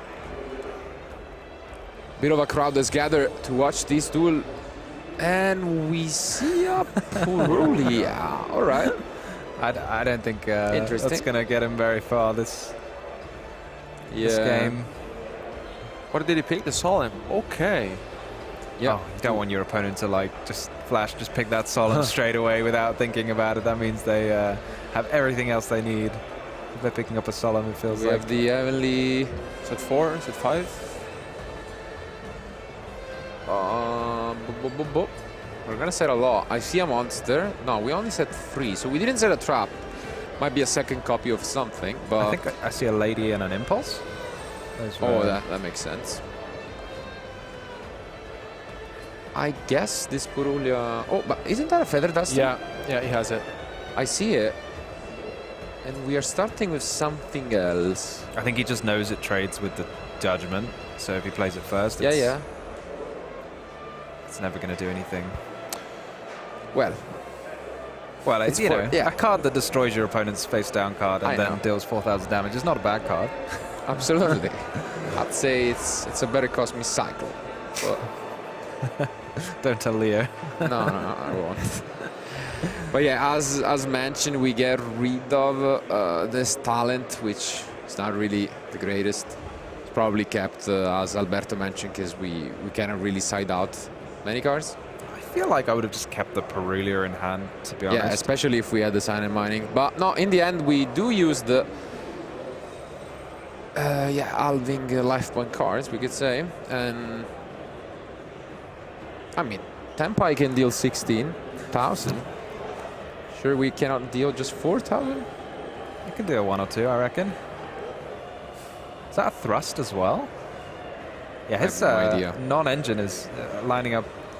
I mean, I'm pretty sure against any deck this end could work out, but maybe, just maybe, Labyrinth could be the one that wins against such an opener.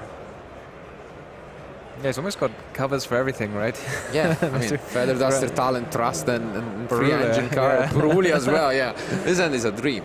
But maybe if there is a deck, that could be this one.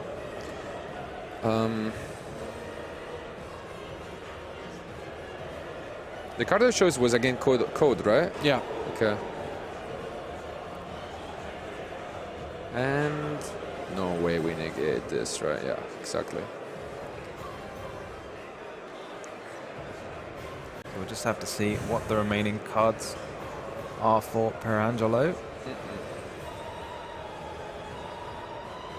Do you need to have activated a normal trap to summon the Lady Labyrinth, or just any trap?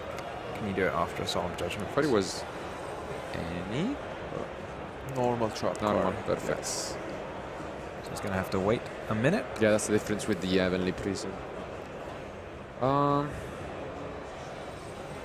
Seems like Pierangelo is debating a little bit here whether he wants to interact. Nope. I feel like Impulse would have just ended the turn there, because I don't know how he'd get a Salamangrating Grave. I suppose he'd have to use the Sanctuary on Balinx. So we don't think he can do that, right? Just summon the lady. This is also pretty good at ending turns, but yeah, I guess you're right then, because let me check on that. I mean, Alberto checked. So. Yeah, he's just been informed to put it back in the hand. Perfect. I can still read, thank God. Yeah. yeah, I was getting worried out there. It's actually going to work out really well for Pierangelo there, because I think the last card is Thrust. So it's just going to... is it? I think That's what I'm looking at, so... Yeah. Matteo's like, no, you summon it. You can use the effect if you want to. But now there's just no reason he'd use it till the end phase. Yeah, a bit of an odd sequencing, of course, because as you have mentioned, we could have used the impulse earlier, while now we are gonna use the solemn strike on this gazelle. Wow, playing very fast and loose with his life points. Yeah. And yeah, unfortunately, you were right. The last card is Thrust, but. No, he's not gonna try to use it. He's definitely trying to use it.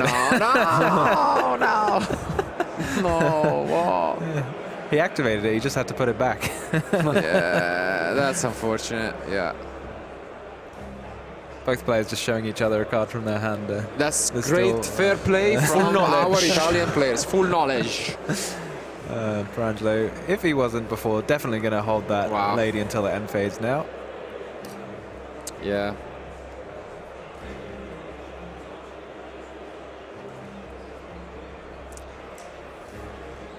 This is not looking great for Matteo, especially now that, as you've mentioned, he knows about it. He's not really going to be interested in doing anything, and we get a Cosmic, which is all right, but we need a really solid top deck next turn. Yeah, he's got a couple of turns. You even set. I'm feeling what you're feeling with that Cosmic. That did feel suspicious. Because you're not going to do anything now, right? Maybe he just really wanted to prompt a Labyrinth Trap to be activated. And the card of the mice, yes. Oof. That's a decent top deck. Oh, it's been so long since I've used Card of Demise. I wouldn't even know the like what the. Can you attack first, or do you have to skip your battle phase? Okay, he just attacked afterwards, and you definitely don't take any damage afterwards, right? Battle phase? You just skip it, right?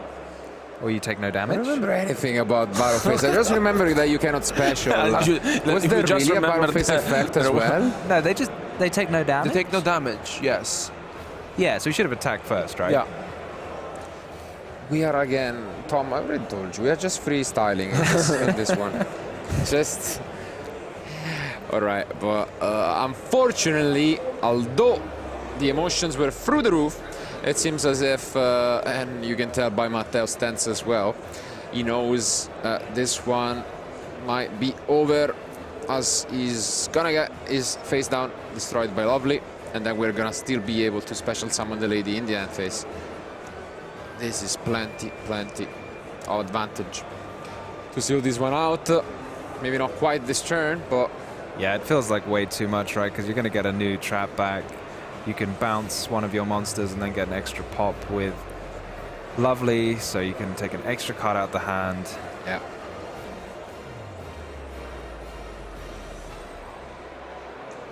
Oh, and here comes the welcome. welcome. With the welcome, it's all over. It's gonna be Pierangelo taking this one and moving on with a very solid score, but yeah, just moments away, and there it is. That's the fist bump. Ooh. Big cheering from the crowd. Yeah, definitely an interesting match, I can tell you that much. And yeah, as we've mentioned, we had two decks that we have yet not seen before today, facing off against each other. In the end, although it was, you know, really back and forth one, the player going first just kept on having too much advantage in this one. And Feather Duster was picked up, but that duality got him the answer for it. Yeah, I think it's fair to say the Labyrinth deck has, you know, got a lot of answers. So it's not just like he had that one Solemn Judgment. He's running those runic cards. He's running the Lord of the Heavenly Prison. So he's got like, you know, almost 8 or 9 ways maybe to deal with a Feather Duster or a Lightning Storm. The thing that really stood out to me about that game was just how well the Labyrinth deck gives you this advantage against the non-engine, because you see all these cards that were just useless. It was like, you know, one player was playing with like 3 or 4 cards per game rather than 6. And in such a format, I would say that playing a deck like Labyrinth, I think, always pays off, right? Because like at least there are 15 to 18 end traps in every single deck. You just sit at the table, and this is something I would do, honestly. Like I love the deck, and I think also Pierangelo loves it, and lovely end for him, honestly. So. Yeah, I'm sure. But yeah, I mean, it's still a deck that can, you know, be built and played in a lot of different ways. As you have mentioned, we see more of decks relying on the Labyrinth engine and then playing multiple monsters. But sometimes this version does work out. It's one that also, you know, Dinkabui back in the day was really successful with. And yeah, I do really like, as we've seen in Game 1, the inclusion of these 3 runic spells. I think they make a lot of sense. They are just very efficient at dealing with the most problematic card out there, and as well they give you a way to fight back when you're going second, which is definitely an issue for this type of deck. But I don't know. I think when you're expecting, as we've mentioned, Tenpai being in the most represented decks and Mulcharmies being everywhere, I think Labyrinth remains a solid pick. Yeah, it's really hard to say no to that. And as you say, like having those runic spells adds that layer against Tenpai, because I think against Tenpai it's probably pretty scary to play against a deck where you know almost they're going to be running those 2 Lightning Storms and the Feather Duster. But yeah, maybe you feel much more confident with those runic spells in your back pocket. Yeah, and also I feel like that, like the more you go into the tournament, and I think the more your opponent don't want to play against you, right? Because you know, I think it's one of those decks that is very scary, especially because like, yeah, so many different interruptions, and I feel like the Daruma Cannon alone like does so much in this current format. And honestly, I really see like Pierangelo in a good position. 3 rounds remaining for the rest of the day to advance into day 2, and sitting with a 5-1 record, honestly, is already impressive. So only 1 loss for him, and almost there. Like I think he has to win at least 2 other matches to advance to tomorrow. So yeah, it's definitely tough. We have a lot of players this weekend, so making it to the top cut will not be an easy task. But yeah, Pierangelo has the advantage. I agree with you. Trap Trick is actually one of my favorite cards of all time, just because it allows you to, you know, play with and have additional copies of really niche cards. And when you play a deck like this, where you have your own built Trap Trick outside of running the card potentially in Lady, it's nice because you can play a lot of 2-offs or even 1-offs, and then for example, Epidemic Virus, as we have seen again in the past, you just play against these random decks, maybe a runic deck, and then you cut them off guard. And I think it's very unique to the Labyrinth deck, this format. So I'm down for that, absolutely. Yeah, Trap Trick, definitely a card that we would like to see, and maybe we'll be told about it in our player interview with Leo. Not quite a player interview, however, it is an analysis here. We have quite of a language barrier in this situation, so I'm just going to do this alone. Pierangelo beat Matteo. It was Labyrinth versus Salamangreat, 2 of my favorite decks, coincidentally.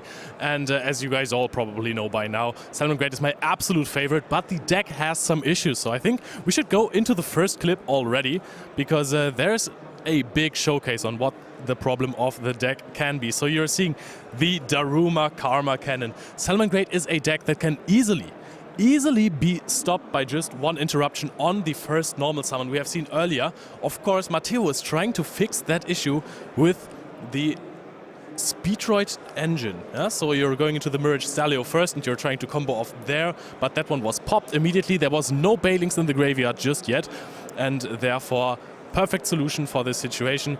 And then after the Lady debug, there was just a quick Daruma Karma Cannon turn, basically over. And yeah, so the next highlight that we're going to have is basically, I think, another cannon, because Matteo survived the turn. You know, Pierangelo is playing Labyrinth, so he's not about OTKing all that much. However, as soon as Matteo tried to start playing again, got the Salamangreat Gazelle finally onto the field, there was going to be another cannon. So we're just sitting there on the side of Pierangelo. Look at this. The resources that the deck can build up are absolutely incredible. 4 set cards, has a lovely, and has the Lady of Labyrinth on the field and doesn't even care about them. Just goes for the Daruma Karma Cannon instantly and therefore gets the W. Matteo couldn't play on from that point on. The deck only has that many extenders, and therefore it was Pierangelo's. In the next game, Pierangelo tried to go for a different route. Of course, it was going second. That is not the strong suit of the deck. But there was Dimension Shifter, which is a card that you can include now when you're not including the furniture pieces. But called by the grave. Ring, ring. We banish the Dimension Shifter. And it was just Matteo's turn to pop off. The combo was very, very interesting because he basically just ended on the good old combo of Salamangreat Sunlight Wolf with a raw setup, and that was due to the fact that he only started with Speedroid Terrortop. If you don't have another monster that you can normal summon next to this, you can't really go into the Horse Prince route. But after all that, we got into our turn 3, got into the Pyro Phoenix. There you could see that he's in fact running the Pyro Phoenix combo line, and Ash blossomed the Labyrinth. The strongest part about that deck versus the Labyrinth matchup is not only that you can basically Harpy's Feather Duster them with your engine at the end of their turn basically, but you can also search in Ash Blossom. There is a combo route where you're going to start with a Lady Debug and a Gazelle, and you're searching for the Code of Souls so that you don't have to summon it out with the Horse Prince. And if you do that, you can use the Horse Prince still to special summon out Ash Blossom, link that one off, summon the Sunlight Wolf and add back the Ash Blossom, so you take away any possible play that the Labyrinth deck can have versus you. But we're going to continue with the highlights, because I think there's either one more from game 2, which Matteo won with the Salamangreat strategy. Yep, there we are. We're going to see this going second, also very, very strong to go with the Pyro Phoenix. There was only one set card left. He played through everything before he summoned the big Raigeki and Feather Duster combo monster. But yeah, Pierangelo just said, yeah, no, I'm not having any of this. I'm quitting this game. And game 3. Game 3, I want to say it came down to the wire a little, because this was really, really intense. Let's look at the clips. There were big moments in that game, because there was a classic Labyrinth start. You know, you set 3 cards, you keep a few cards in hand. Harpy's Feather Duster, Solemn Judgment, no, I get to keep 2 of the set cards. Going down to 4,000 life points immediately. There was some, I want to say, Salamangreat slander from our casters, who said, hey, Tenpai Dragon as a fire deck can deal 30,000 damage in one turn.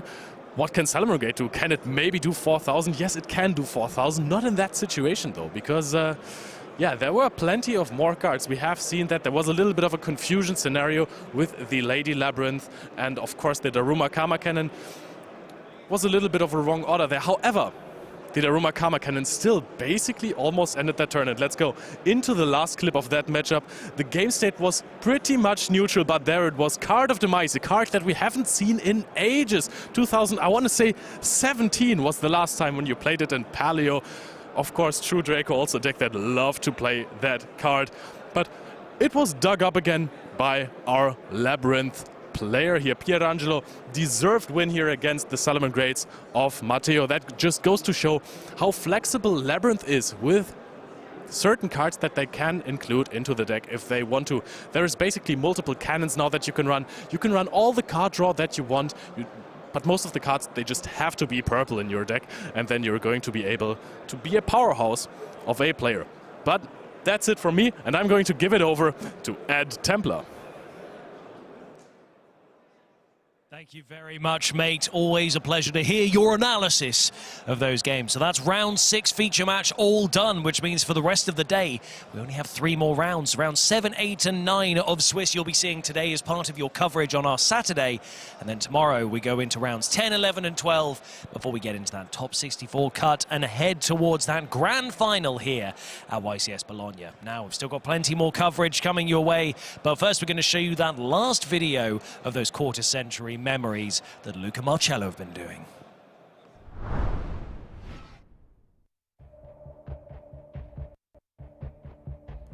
And we should now enter the realm of Dragon Rulers.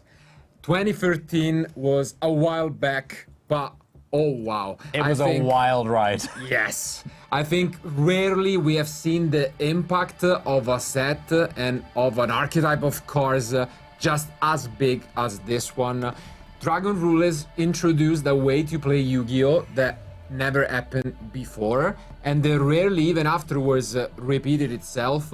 I'm thinking maybe tier elements along those lines, and the reason is that they allowed you to play not only with your field and with your hand, but also a lot with your graveyard, and for the first time consistently with your banished cards.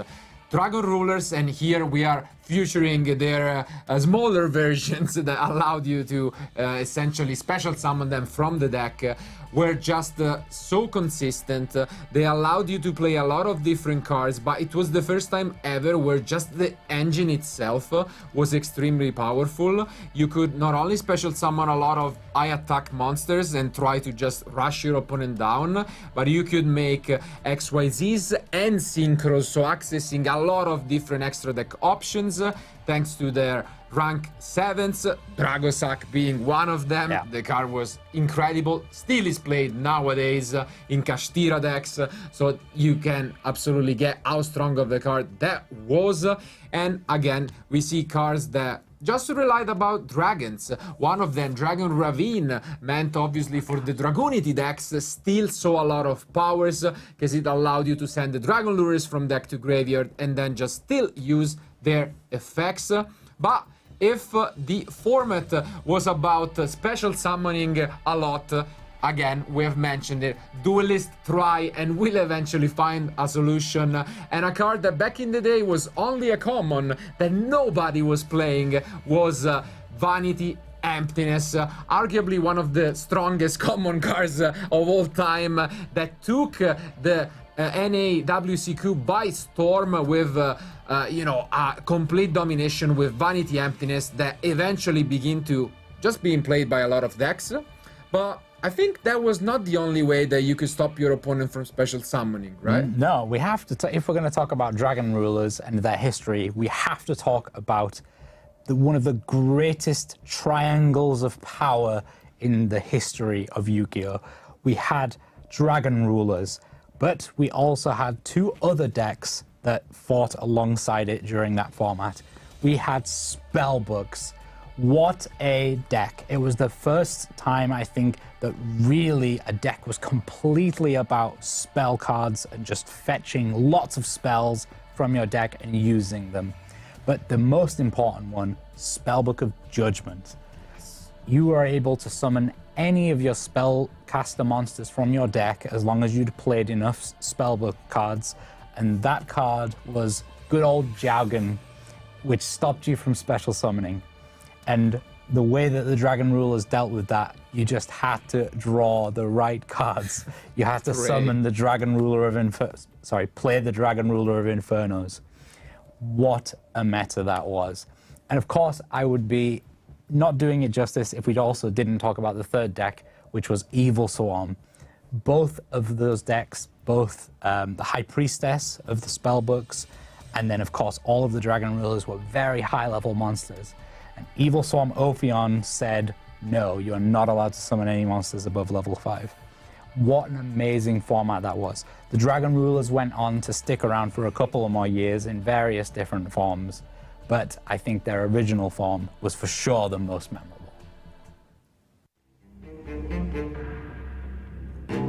So Marcello, most decks in Yu-Gi-Oh! Benefit a lot from having tons of cards in their hand, drawing a lot of cards, being able to play a lot of cards, keep lots of resources in their hand. But there was one deck that was able to play with a phantom hand of no cards, and that is Infernities.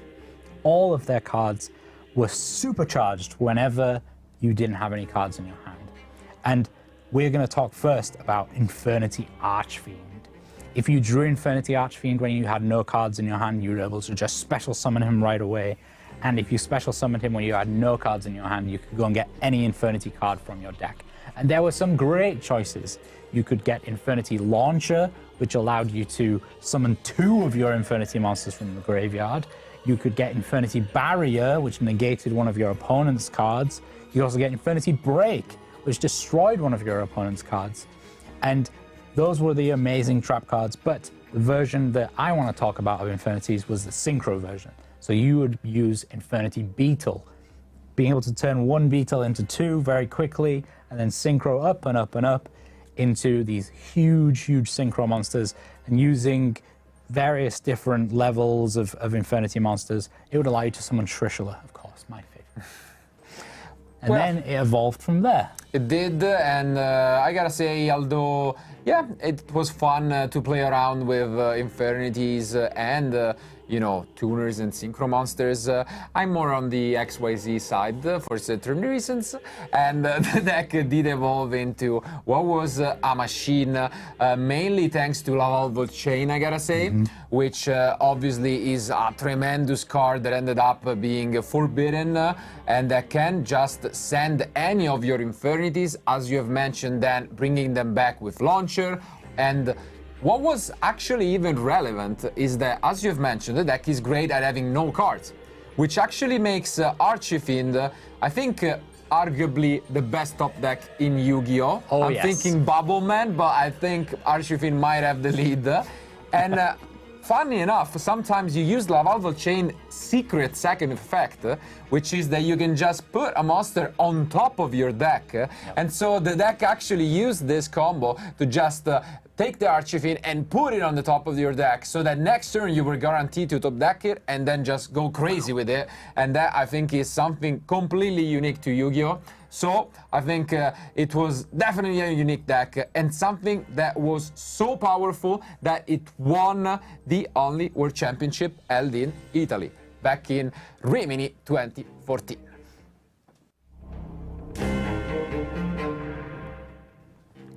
So, Marcello, something that's very dear to my heart, and to our shared heart as well, is Necros.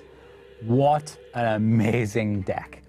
The ability to ritual summon in this brand new different way, all of the different mirrors that allowed you to summon these amazing Necros ritual monsters that embodied all of the different ice barrier dragons and various other powerful monsters throughout the history of Yu-Gi-Oh! Was amazing. And I want to tell a little story about this, about me and you. I remember one of the first times we met, we then spent a lot of time playing together, and we practiced and practiced and practiced before YCS Bochum for the Necros format. And I remember that we could never agree on whether we should have main deck cards to deal with spells and traps or not. And I was firmly of the opinion that I didn't want to play any spell and trap removal, but you decided to. And I remember that I lost the first 3 rounds of that event, and Marcello got to the top 8. It was a big difference, and I think you made the right choice. But I was happy because I got to commentate for the first ever time during that event.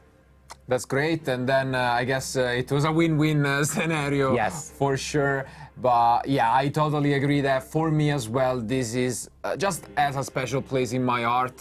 Not only because it was a lot of fun to play the deck, but because it was one of those periods where I think I've met most of the friends I eventually become really close to. You've mentioned our experience, but really a lot of those friends came in that days, and this is such a fun deck to play with. It's one of those that I never get tired of playing. Even today, you bring me a deck to a YCS and you ask me to play a Necros Mirror match, I will always be down. So if you've never played it, I really suggest you to pick up these cards and give it a try.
Welcome back to your coverage here at the Yu-Gi-Oh! Championship Series live in Bologna. We've got our round 7 feature match in front of us, and we have Uchenna Brandl versus Luca Mantovani, and they're ready to kick things off. Gentlemen, we're going to do a high roll to see who goes first. Who would like to roll the dice first?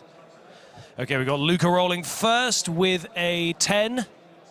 And for Uchenna, we have a 5.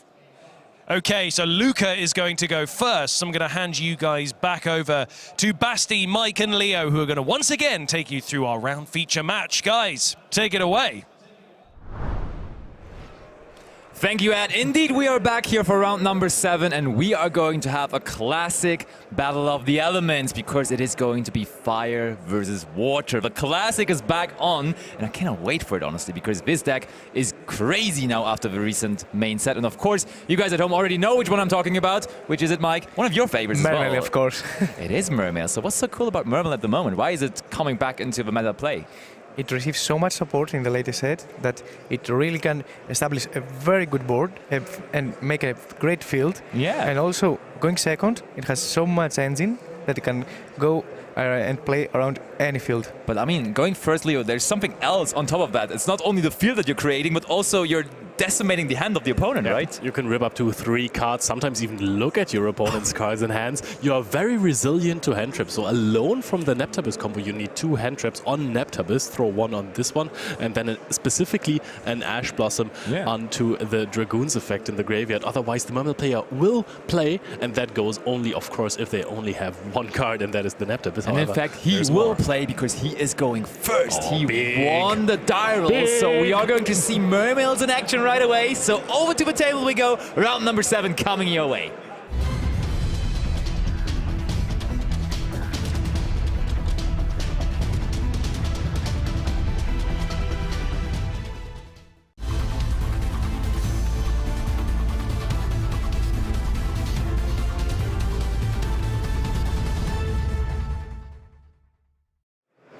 This game 1 sound always makes me want to beatbox.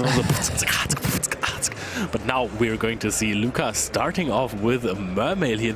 We're going lore accurate. And I see a Deep Sea Minstrel in hand. Ooh. I also see a brick. I see the stream, which is also called the Icarus attack for water monsters. I see, there's also double Purulia.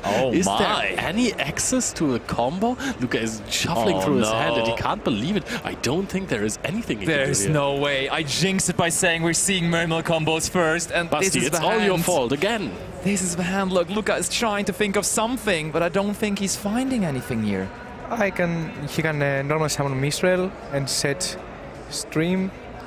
But he didn't even do that. Over to Uchenna is this, and he's of course living the dream. Not even a single card activated into him here, and he has 6 cards in hand now, ready to go. And you immediately hand looped your opponent for 2. And if you are uncertain if you can win the game in this turn, I think this is also a moment where you might just pass back. You know your opponent can't play at all. They've just discarded 2 cards. You're risking your opponent to draw into more hand traps by playing. I could definitely understand just saying, hey, you know what? Go ahead. Yeah, look, I think Uchenna is considering it. Look, there's the hand gesture. No cards being activated to the field. Oh, what is this? So, Luca, what are we drawing here? Did we find a play? The Shadow Squad, which is an amazing new card. Are we off to the races now? With Mistral. We do! There we are. Finally, the first Mermail card's activated. So, Mistral reveals his opponent's hand and to banish 1 card until the end of the phase. And of course, Shadow Squad, when it is discarded to the graveyard for a cost of a water monster, can special summon 1 level 4 or lower Mermail or Atlantean from the deck. Oh, yes. Have you seen Uchenna reading this and just shaking his head like, oh, this did not just happen right now. And of course, there it is. We're having a look all together, and we see a Flamberge, double impermanence, a Kirin, an Olcanix, and the Hollowed Azamina. So Uchenna would have been able to play, but he didn't want to use that normal summon to give Luca 2 draws there. Well, you're gonna take 1 impermanence, right? Yeah. I guess so, yeah. But then there's still 1 left. Neptabis goes to send to the graveyard, so he can actually play. Okay, goodbye Infinite Impermanence. 1 left in there, but Luca also now with ways to play. Yep, double Purulia, absolutely broken, stalled for a turn. Okay, Shadow Squad activating. This is one of the ultra rares from Rota, and it is going to now, as you just explained, Mike, activate its effect and bring out a Mermail from the deck. And I think this is always Prince, right? There's no discussion about it. It's just Sometimes always has to be Prince. you can special summon a B-Spike, but most of the time it's Prince. Yeah, but Prince also has the, I want to say, grown-up version of Prince. Now there is another Neptibus. This is the Prince, but there is Neptibus, the King now as well in the extra deck, which is phenomenal support. But we all know ever since Neptibus came out, the deck just thrived off of its effect. And not only the effect, but also of the cost of the effect, because you have to send a water monster to the graveyard for cost, or a sea serpent rather. And that is going to trigger the send card. So if you're throwing an impermanence, oh no, does this resolve? I mean, we're doing the cost first, so Uchenna then will still have the chance to respond. And I mean, this is just usually going to be Atlantean Dragoons. This card was one of the best cards back in the day for Mermails, and clearly it is still, of course, yeah. Usually now the target is the Shadow Squad. However, as this one has been used already, we're going for a different route here. Usually you want to summon Neptibus, send the Shadow Squad, and special summon out the Pike after having search something else by the Dragoon. Oh, what are we searching here? Are we Because going the to search does resolve, and ooh, that is another one of the new Mermail monsters. This is just the Abyss Rhine that we're adding, also free up in the deck. An amazing card that you can discard. Another card, you can tribute one monster from the field or one card and special summon one level 7 fish from the deck, or you can add it to your hand. Okay, so it's a bit controversial in the Mermail community right now, whether you are playing Mermail Abyss Megalo or not. Mike, you're an expert of the deck as well. What do you think about Megalo? Of course, back in the day, he was like the monster to go into, but nowadays it's still, yeah, with the time, is it a good card to play?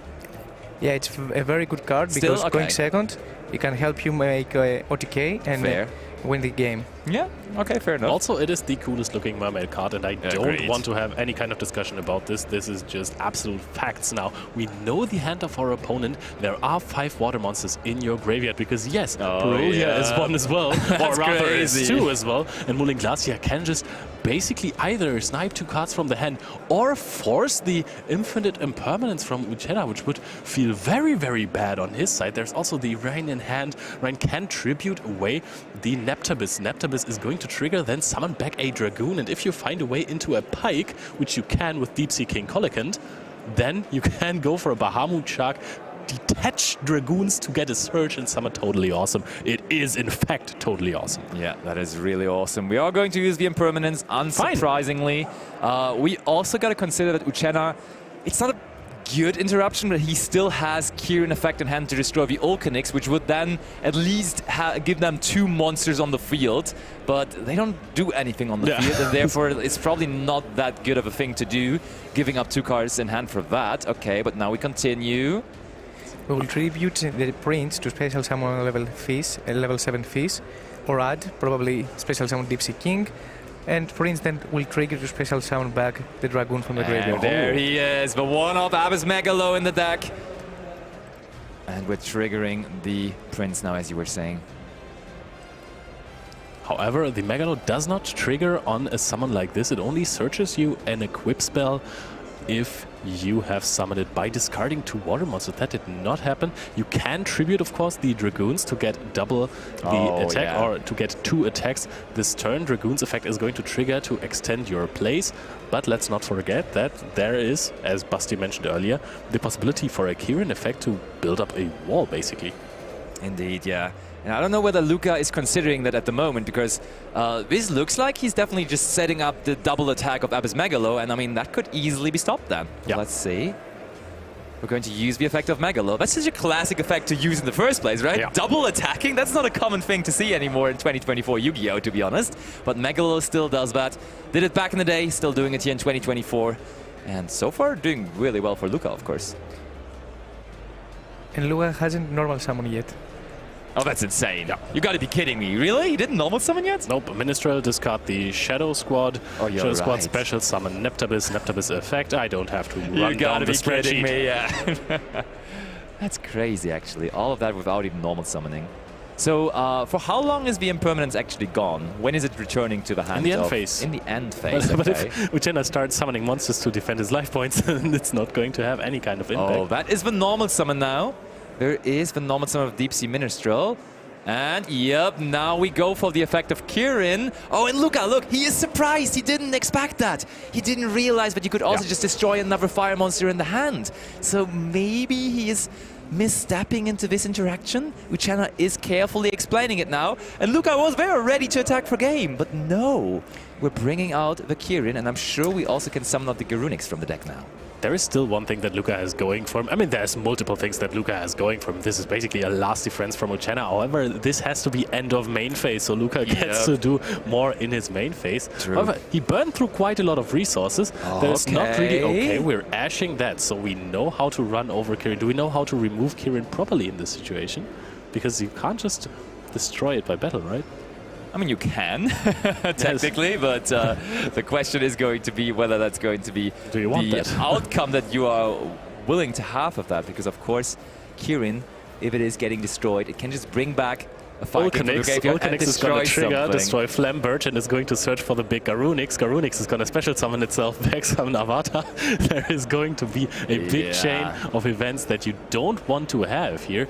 So Luca has to find a way to stop the heat and cool down a little bit, perhaps by splashing some water into his face, and find a way to win this game at this point. It looks like a puzzle that you should be able to solve somehow, but I would have, of course, preferred... Is he actually... Basti, you have the deck list. Yes. Is he running the Deep Sea King? Is he running Kolekant? He is... let me check. That's a very good question, because that's another controversial topic between the Mermail community, and he's not. No, he's not running that. She can though go to Marine's Link 2, a special summon squad, activate its effects to make all the monsters level 7 on the field, and make Gaius, then Gaius to Poseidra, and it will be... Oh, you might be right. Oh, but we go for a synchro summon. Sheng Ying is coming out. I didn't even realize that the Deep Sea Minstrel actually is a tuner, but yes, of course it is. So Sheng Ying coming out. Do we have a card to be banished here, though? We have the Abyss Rhine. I think on the opposing turn you can banish it from the graveyard to get a draw and a discard. Oh, so we're just setting up for the opponent's turn here? Yeah. Is that what we're doing? That's what it looks like. And Luca, is he trying to run over? Oh, no. I would not advise you to do that.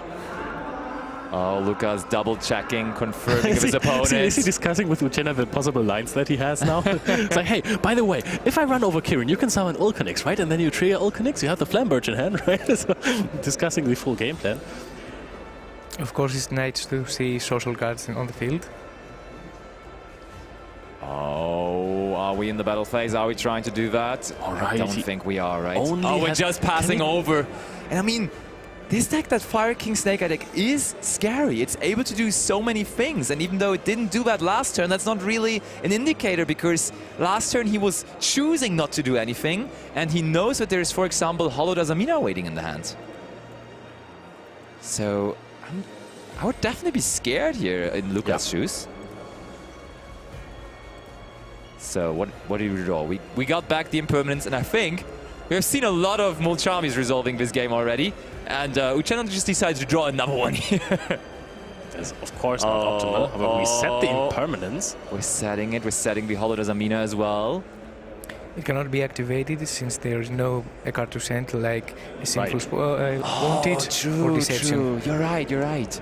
So the Hollowed Azamina alone doesn't do a whole lot, and we can pass it back over to Luca now. In the end phase, you can activate the Rhine in the graveyard, discard your Stream from the hand, and get another draw. That means basically this is a 2-card draw phase for him, and a banish, of course, with the Chen Ying. And also Chen Ying gets 100 attack for each banish card. Wow, this is crazy. And Kirin loses 100 attack. I wonder how relevant that is going to be.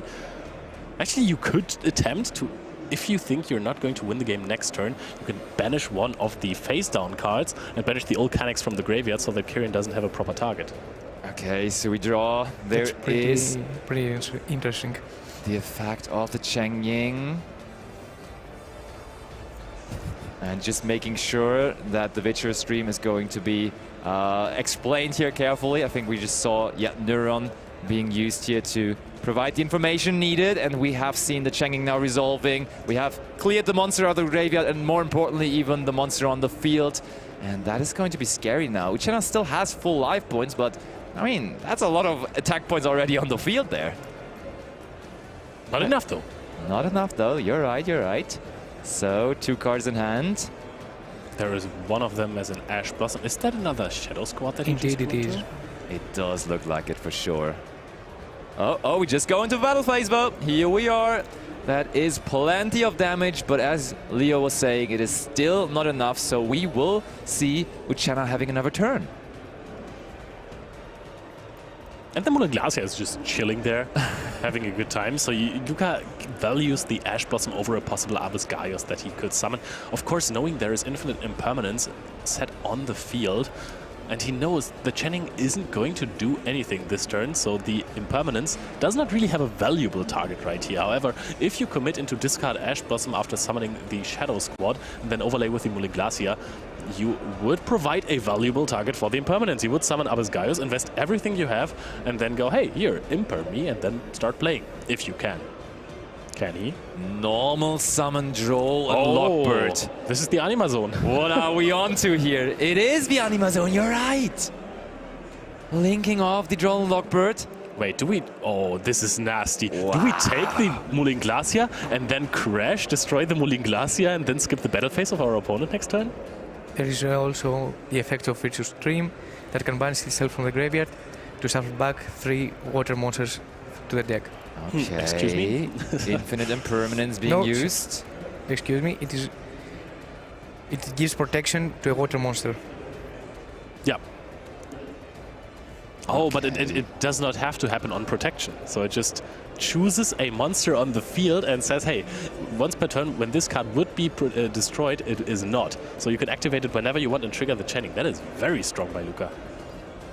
That's true. And so I was just wondering whether the Moulin Glacier would even trigger here, because Moulin Glacier says when it is leaving the field face up, it will skip the next battle phase, but it hasn't done that yet. Yeah, we did not crash into the Channing. Ooh, okay, so we are having the battle phase here. That's risky to give him the battle phase, honestly. Oh, and Shadow Squad. Another one was top decked. I think we have 2 Shadow Squads here. Are we going to make everything level 7? We do. Can we get perhaps a Neptubis here on the field? So, Luca once more explaining it to Uchenna. Triggering it in the graveyard. That's also going to be fine. Oh, and if you remove the Anima now, the next battle phase won't be skipped, but the one of the next turn. So you can remove it very freely here and just go into battle phase after that, because you're only going to miss out on the next. And I'm not really sure if we're going to see one. Neptubis. It's pretty Nepta-busy today. Oh my, it is for sure. We send Dragoons, and I think Uchenna kind of realizes now what he's up to, because this is a lot of attack points coming his way there. What are we searching here? Is it going to be another Reen? Yeah. Getting the Reen, Ryan. I love that we now have Atlantean cards that look like Mermail cards and Mermail cards that look like Atlantean cards, while they're also always treated as such. They're all one big family. The Water family is reunited, and it's actually doing really, really well here in this tournament as well. And yeah, we spotted a couple of Mermail players actually doing decent.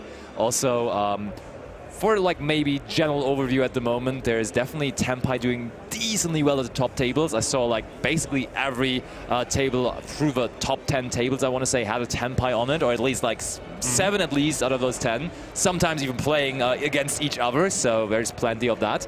And interestingly enough, there's also multiple Ritual Beast player performing decently well. So maybe it's Euros all over again with Tenpai and Ritual Beast going strong. But we will have to see. First of all, Mermail is going strong as we have Luca coming back from this awful start with not activating a single card, then activating 2 Perulias for nothing, and then top decking the right card just in time, man. To be fair, there were plenty of cards that he was going to be able to top deck, but there were also actually, when you think about it, it was like a 50-50 chance, maybe. Kind of, yeah, probably right around that. I mean, this is the power of Mermail, that with only 1 card can establish a very good field and also bring back all his engine and go force and push for the game. Yeah, that's true.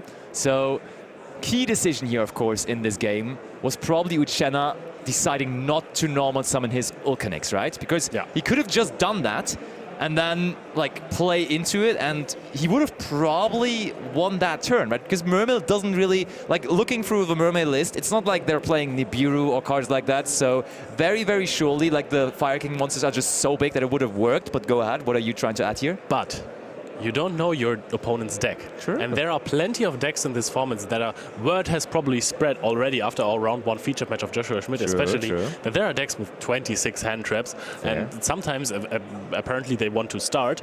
So there will be times where they just have Molchamis and nothing else, and they will have to rely on discarding them and getting draws. So I do understand the decision. I respect the decision, even if it is a crazy combo deck. There is, if they are playing Molchamis, there is also a fair chance that they play other hand traps, something like a Nibiru, and always the chance that you're not going to win the game on that turn. Yeah, no, for sure. Definitely same. I do respect the decision, but Same. I think it did cost him the game there. I mean, it wasn't a bad decision at all, but it was just the decision that made the game, basically. And then, of course, the draw for a turn from Luca was then what made the game, because he actually got to play with that, and he got to play a lot, as we could see. And I think Mermail is a really good spot because it's so good against interruption, right? Like, all of the cards just send for cause, and like, you're still getting something off, even though it is somewhat interrupted, and you just keep on going and going and going. And yeah, I like your pick for the tournament. I could see it definitely going deep, like top 4+ or something. I hope so, because I really like the deck. Yeah. And I think that it can go all the way. Yeah, possibly. I think it's not only going to go deep, I think it's going to go deep C. Yeah, Ministrel, also really strong card, trying to take away the cards in hand, the hand traps. And, I mean, those are just gone for the turn, but the knowledge stays forever. Yes. Oh, yes, for sure. And this is the real power of Minstrel that gives the information. If you're seeing 3 hand traps from your opponent and you can only take 1 away, that is still, most of the time, if you have a good hand, going to be fine for you, because you can choose which cards to take away. If you're discarding a Shadow Squad, for example, and your opponent has Impermanence, and Ash Blossom, you take away the Ash Blossom, you can still get your... You can take away the most important hand trap, and then you can sequence your plays around this information. However, we have seen that those duelists are ready to go into Game 2, so let's head over to the table.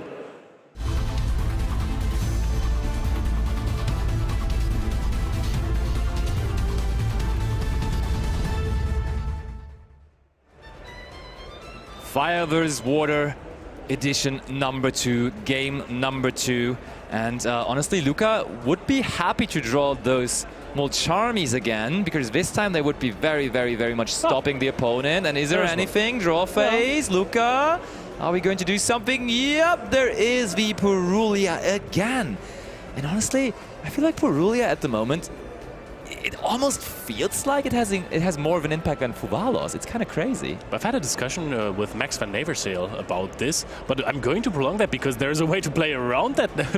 And that is, oh wow, discard Garunix for 1/1. You don't need to normal summon your Snake Eye Ash if you can just special summon it from deck. Where is Fuvalos now? But the thing about Fuvalos versus Purulia is that Purulia gives you immediate value, and if you're playing a deck with multiple hand traps, you don't want to let your opponent play, because they can do some stuff, get some resources before you can activate your Fuvalos, because you don't want to drop it on the empty field. There is Dominus Impulse right after, though, on the 1/1. That's massive. That's a 2/1 trade. And even though the Purulia hasn't drawn anything yet, it is going to be stopping that 1/1. But at least Bonfire right after. Bonfire, though, is going to add to the hand and will result in a draw here for Luca with the Purulia. Not yet, but as soon as Ash is normal summoned, draw! There it is. Immediately, of course, getting the draw. And now after that, of course, the usual sequence, the usual play here is searching Poplar, and Snake Eye Poplar is then also, guess what, special summon itself from the hand.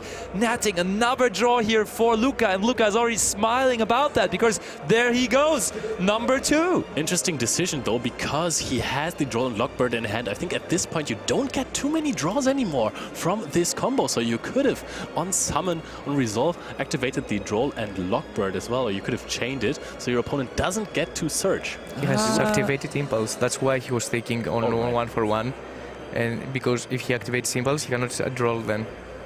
Yeah, that is absolutely true. And on top of that, I don't really agree on saying that we are not summoning from the hand that much anymore. This is a Fire King version of the deck at the end of the day, True, so yeah. Garunix and so on would still be... Garunix is in the graveyard. Oh, all right, true. Oh, we started with that. That's a very good point. Yeah, so maybe not that many special summons from the hand coming our way here. But first of all... Doesn't matter, Dominus Impulse was used. You're completely correct about this. That is true. So now, are we going to see the Flamberge Dragon? Interestingly enough, I think we see it for the first time this weekend, right? This is the first feature match of a Snake Eye deck we have. Have you missed it? Kinda, yeah. I don't mind it, for sure. I like the Snake Eye decks. They're pretty good, if you ask me. Just wouldn't deny that, no. Okay, there's the Flamberge Dragon putting the Poplar into the scale. Flamberge is sitting pretty. We're going to see the good old OSS original Sinful Spoils sending Poplar from the Spell and Trap zone. Ponix! There he is. Ponix. And it feels like Luca is trying to hold back, but no, there's nothing. I've had a very interesting discussion about the Mermail versus Fire King matchup with Alexander Hulch, one of the more well-known Mermail players from Europe. And he said that this matchup is actually, if your opponent goes for a rather lackluster field and not the full everything field, that you actually have a good shot to play through it with Engine, especially if you have resolved the Purulia and gotten 2 draws. I think there's a decent shot that you make it. Yeah, I mean, we've been saying it left and right. Mermail is one of those decks with a crazy engine capable of playing through fields just with their engine cards. So I would totally not be surprised because, let's be realistic, the field that Snake Eye Fire King is putting up is quite interactive and so on, but it's not like the most impressive combo field that just seems impossible to break. It's not Ubel. Yeah, exactly. So I could definitely see it happening. It's also not Mermail. Yeah. Because that field is crazy. It is for sure. It is one of the times that drawing Garunix is actually a good thing, though. Yeah, absolutely. True. But what the Mermail deck does best against the Snake Eye deck is actually summoning an easy Abyss Dweller very early into the turn, forcing your opponent to remove your level 4 bodies from the field, because once you have the Dweller on the field, you take away so many interactions. Ooh, look at that zombie vampire coming out here. That is more so a new technology, I want to say, that the Fire King decks are using. And we are going to see the top 4 cards from both players here, and then Uchenna will be able to special summon one of the monsters revealed. Okay. Getting Wanted and Deception to the graveyard isn't that bad. He doesn't get any monster on his own side, but he can choose one from the opponent, though. There's even a fire monster if you need it. Actually, this is massive having a fire monster there, because that makes Hita way more valuable in the first turn. Just creates another monster out of nowhere because you did hit that Ash Blossom there. I like that a lot. That's good for him. That's very good. And of course, the Wanted ain't that bad either. Do we even... There's nothing to the Wanted, right? I mean, it gives us another draw, I guess. But besides that... I mean, yeah, I'm saying just another draw, but I guess getting another draw after you comboed already is pretty good. And look at that. We are going to use that here. Putting the Deception back underneath the deck and drawing a card. It's pretty relevant since he can draw utility cards now, since he has used a lot of his engine. And he did. I think he picked up something like an Infinite Impermanence. And that is also really helpful. Now we're linking off. Are we linking off the heat? Are we linking into the heater? Yes. We're Ash climbing. We're Ash climbing. Oh man, this Ash is putting in way more work for Uchenna than for Luca, even though it's his card. We gonna have a serious talk with it. Yeah, for sure. I mean, after this match, if Uchenna manages to win, maybe Luca has to give him the card now, because it's more so Uchenna's card at this point. Very Duelist Kingdom of him. Yeah, exactly, exactly. So we are going to bring out the Promethean Princess. Promethean Princess. We're going to the graveyard because there is, of course, still plenty of cards in there which we haven't even necessarily summoned ourselves, but in the process somehow brought them into the graveyard. But Princess will probably just bring back... What do we bring back here? We could go Hita, which is a Link 2, because all of the other stuff has kind of already been used. It's kind of interesting to see that the Flamberge has not found its way into the graveyard yet, because usually you bring back Flamberge with the Promethean Princess, but that one is still chilling there on the field. Yeah, and it's not really necessarily looking like it's going to do something. All right. Graveyard effect, Olcanix. Have we used Olcanix? Good question, honestly. I think we did. We searched the Kirin, right? I'm pretty sure we searched the Kirin. Fair. Okay, so linking off now the Flamberge and the Promethean Princess. Smells like an Ember Whale here. And it's very important that Sunlight Wolf, okay. Uchena doesn't need to care about Nibiru since Impulse has been activated. Oh yeah, that's true. That's a very, very good point, yeah. Those niche restrictions by the Dominus cards, you need to remember those, because some people might just still be playing around Nibiru here, but there's actually no need. You can play the combo in the best possible way that you want, disregarding that Nibiru completely, because it just cannot be activated even if it is there. I love the balancing on that card, to be honest, because this makes it just great. You know, there is certain drawbacks. You have to deck build your deck efficiently, for sure. Yeah, I love this. I am absolutely on board with that. Okay, so we are linking off these two. Is this going to be IP Masquerena? It is indeed going to be that. So we did now lose our chance to actually bring the Flamberge back to the field to put it into the spell and trap zone. But I think our way of accessing the IP Masquerena in the graveyard is the card that we're seeing now here, and it is going to be the Ambloid. Ooh! Are we just going to bring out the card that is supposed to be for the Tenpai matchup, Kikinagi Fucho, for our own first turn? Of course, being a pretty good card just to say, hey, I am not going to lose the game next turn. Actually, Flamberge in the beginning brought back the Popular to the spell and trap zone. Oh, okay. If I remember correctly. So it has already done its job. I like the play with the Fucho since now he's protected for one turn, and the follow-up that Uchena has, it's probably game the next turn. Yeah, that's actually very, very smart what he did there. Over to Luca, and I think Luca has just picked up his Megalo for turn, and with all those monsters that he has there in his hand, that could be massive. Okay, standby phase, Ponyx back to the hand. We know those shenanigans, but now back to the deck that got recent support, the deck that we may not know that much about just yet, and Luca is here for us, showcasing it to us in the round 7 featured match. What is he going to do? I like that Uchena is now just playing with the camera and looking at his friends outside, because he has summoned the Kikinigagi Fucho in a matchup where I don't want to say doesn't belong, but it's very unusual to see that here. And it looks like it's going to win him the game. We haven't even started the turn of Luca, but I'm struggling to find a theoretical approach to play through this. But let's see what Luca can cook up here. Of course, if he manages to take out the field from Uchena and then set up a full field with Abyss Dweller and other cards, this could still work wonders for him. Now we're going to activate the infantry. Yeah, we could technically target the field spell if we wanted to, but they could protect that. Oh, but there also is the Droll and Lockbird. Luca looking at his hand furiously. Does he have any way to extend through that? Luca picks up his cards. 1-1 the score. Uchena and Kikinagashi Fucho equaling the score. And so we are going to see a third game coming our way here. Whew.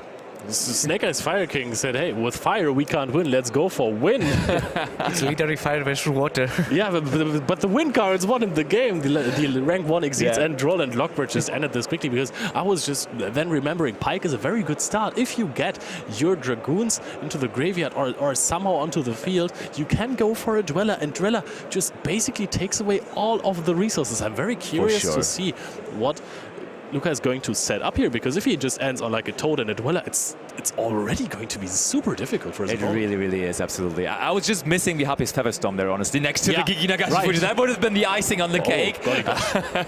But no, of course, Luca now going first.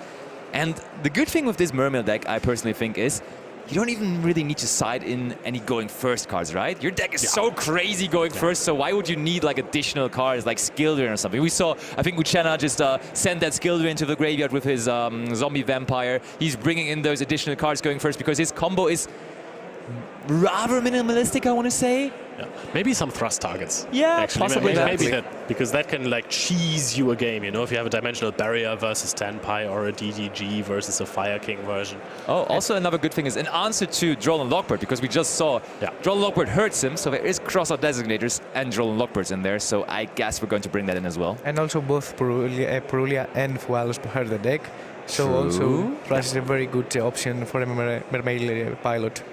Yeah, but so we're probably keeping the Mulch armies in then alongside the cross-out designators, I'm assuming, just having one each to be prepared if the opponent is using them. Because if I'm looking at this, there is actually the card you were talking about is not in there. There's no Thrusts in this, actually. Oh, I thought there was not a Cosmic Cyclone in there. Ah, there is Cosmic Cyclones. I can make you happy at least with that. No, that is absolutely going to be in there. But yeah, that going first combo, if it does resolve, of course, is going to be incredibly good. And another card that hurts the deck a lot is, of course, the Dimension Shifter.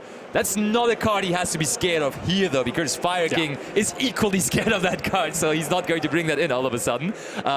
Some niche cards that have found some new love in the format right now that have been gone for a while. DD Crow, I saw that in a couple of lists, and I also see it in the side deck of Uchenna.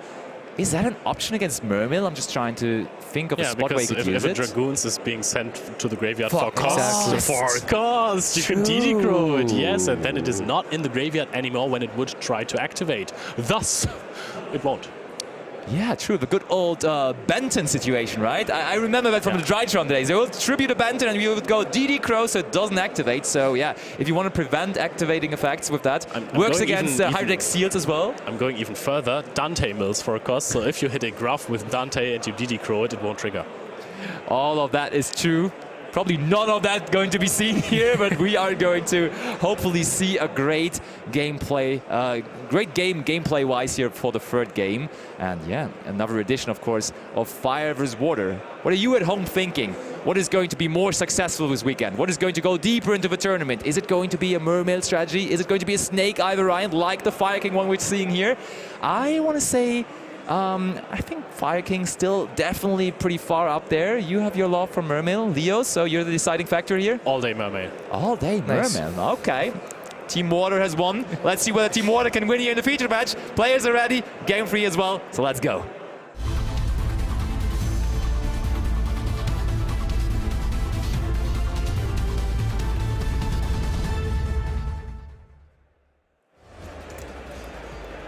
I love how Uchenna has organized his cards in hand there.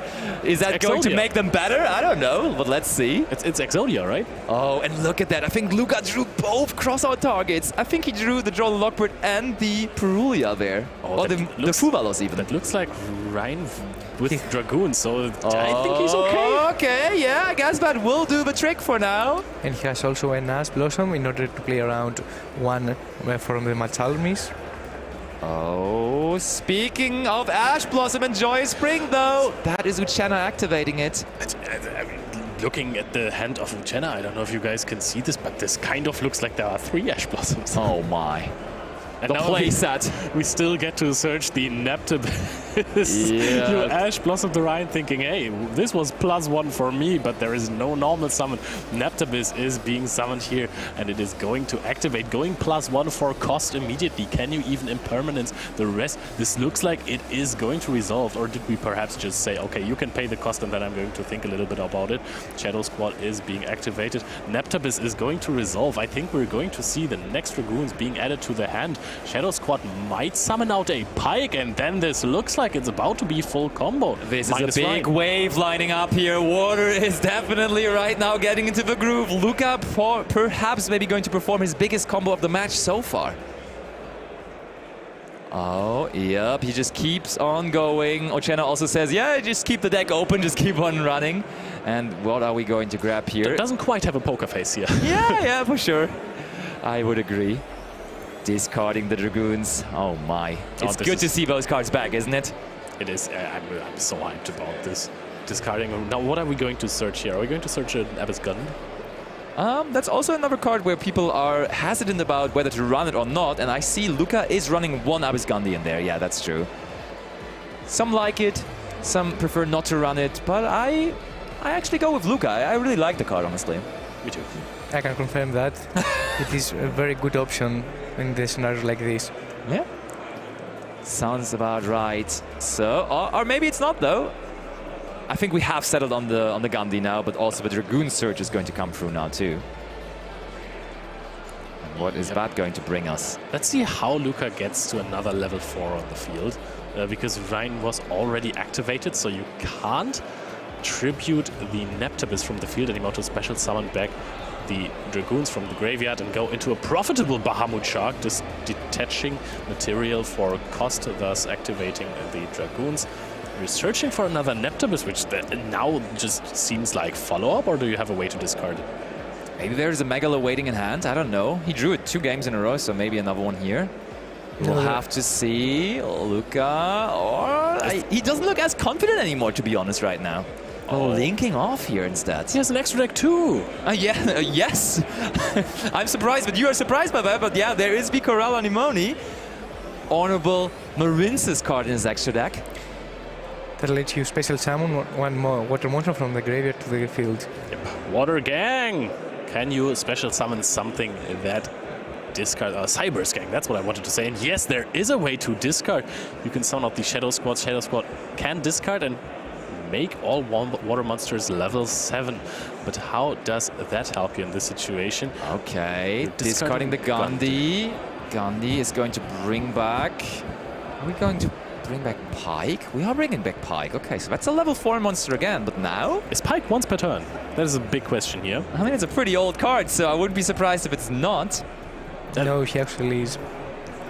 Okay, we're linking once more here, and there is now going to be the Mermail Abyssalacia coming out. And I think this one only discards on the opposing turn, right? Yeah. Exactly. So what are we trying to get to here? Have we overcooked? I think that was the hand motion. I think we're giving it over to Uchenna. And Uchenna couldn't be happier, honestly, because he's playing against Mermail, a deck that is supposed to create crazy fields, and all of a sudden he's just staring down that Mermail Abyssalacia plus a single Coral Anemone, which is actually quite good with its graveyard effect because it will generate follow-up too. But I don't think follow-up right now is the issue for Luca because he has enough of that. There is a big choke point for the deck, and that is Abyss Rhine. If you stop them from using that, it is going to be tough to create the follow-up for the field because you want this level 7, you want the toys or the Megalo in some situations. In this one, a toys would change the complete game. You can discard Neptibus, summon back Dragoons, go for whatever you want. However, oh my, it wasn't there here. You know what? I think Uchenna just drew that Poplar for a turn, and that is not really the card you want to see because Poplar is the one you want to search, and rightfully so at the moment. It is sitting at a limited state in the TCG, and therefore picking up that one limited copy of it is not what you want to see, but there is Ash Blossom and Joy Spring on it, and usually Kirin is great with dodging interaction. It's not going to dodge that Ash Blossom and Joy Spring though, because it is still going to negate here. Impulse as well though on the Kirin. Oh, that is, I don't think that is too big here. The Kirin wouldn't have done too much, I suppose. It's not being destroyed. You don't have a trap card in the graveyard, which is no, it would mostly done.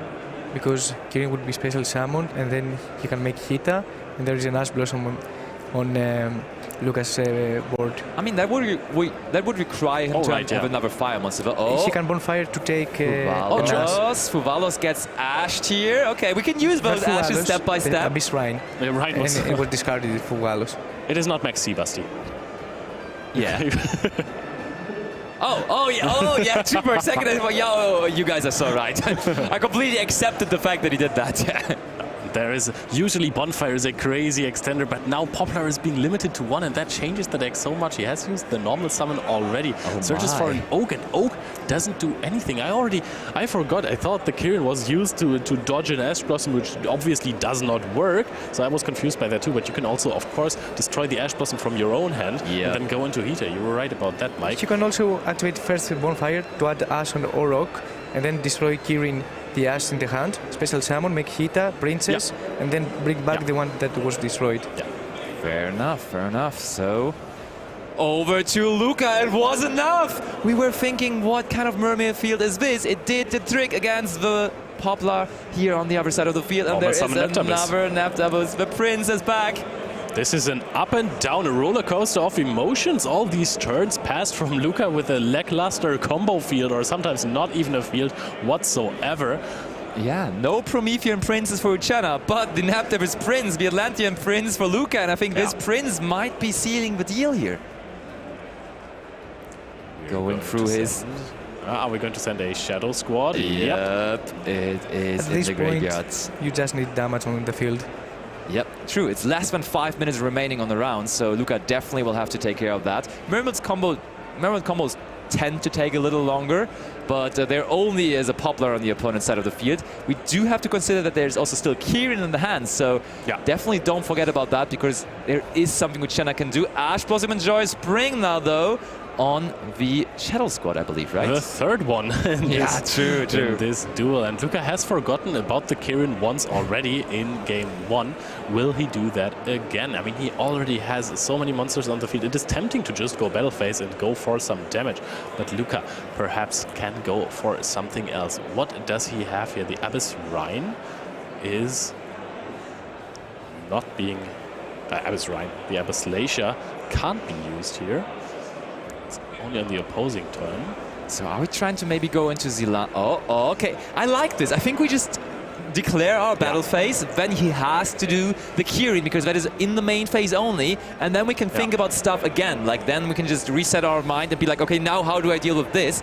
And one good way possibly to deal with this is linking into Zealandis, possibly. For a second I was like, how are we banishing those now?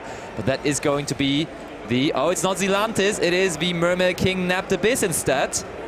All the kings united now on the water side. That one's 2400. Luca trying to find a monster bigger than that Kirin. It looks like he's struggling with that, though, to be honest. He's going through his graveyard. How do we get over that Kirin? He passes it over. There's no way. Uchana is on it again. Norman summoning the Oak. He's in this. How? Poplar is being summoned. Poplar is going to search out the next card. Original Sinful Spoils. Can we get a Ponix? Now this has to be in super speed. Uchenna now channeling. He's laughing at the camera, but rather play. You have 2 minutes and 45 seconds. Uchenna brings out the Flamberge, possibly. He's already targeting cards when he hasn't even summoned a Flamberge yet. He cannot target Prince, I think. True, he can't target Prince, but he can target the Mermail King Napped Abyss, right? Because only the monsters that are protected by the king, or that are I think that's what he was asking before, pushing it back into the spell and trap zone. Uchenna all of a sudden in the lead. Who could have seen that coming? 2 minutes left remaining. Tributes away or sends away the Flamberge Dragon here for the original Sinful Spoils. Ponix is being summoned. You can summon back 2 monsters from the graveyard. Not if there aren't any. Yeah, and smiling into the camera, but you need the damage. 2 minutes, Uchenna. The Kirin is waiting. The Kirin is looking so angry at Luca. Wants to attack here, but the battle phase has not been entered yet. Yeah, he's calm and chill, honestly. Uchenna doesn't even worry about it. He's too chill. I'm super stressed out right now.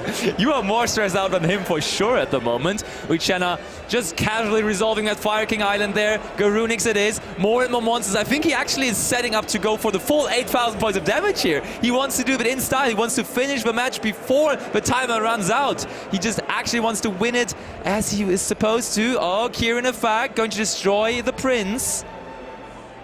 And that is going to resolve. Look at that. We link off these. I thought for a second we go for Fucho again here. For dominance. Nope, it's Hita though instead. Hita effect. We know about the Ash Blossom. This can be Promethean Princess into the Amblo Well. This would then be game 1 minute left. At this point, I'm still not really doubting that Uchenna is going to make it. Still, I'm super stressed out about this situation. There is...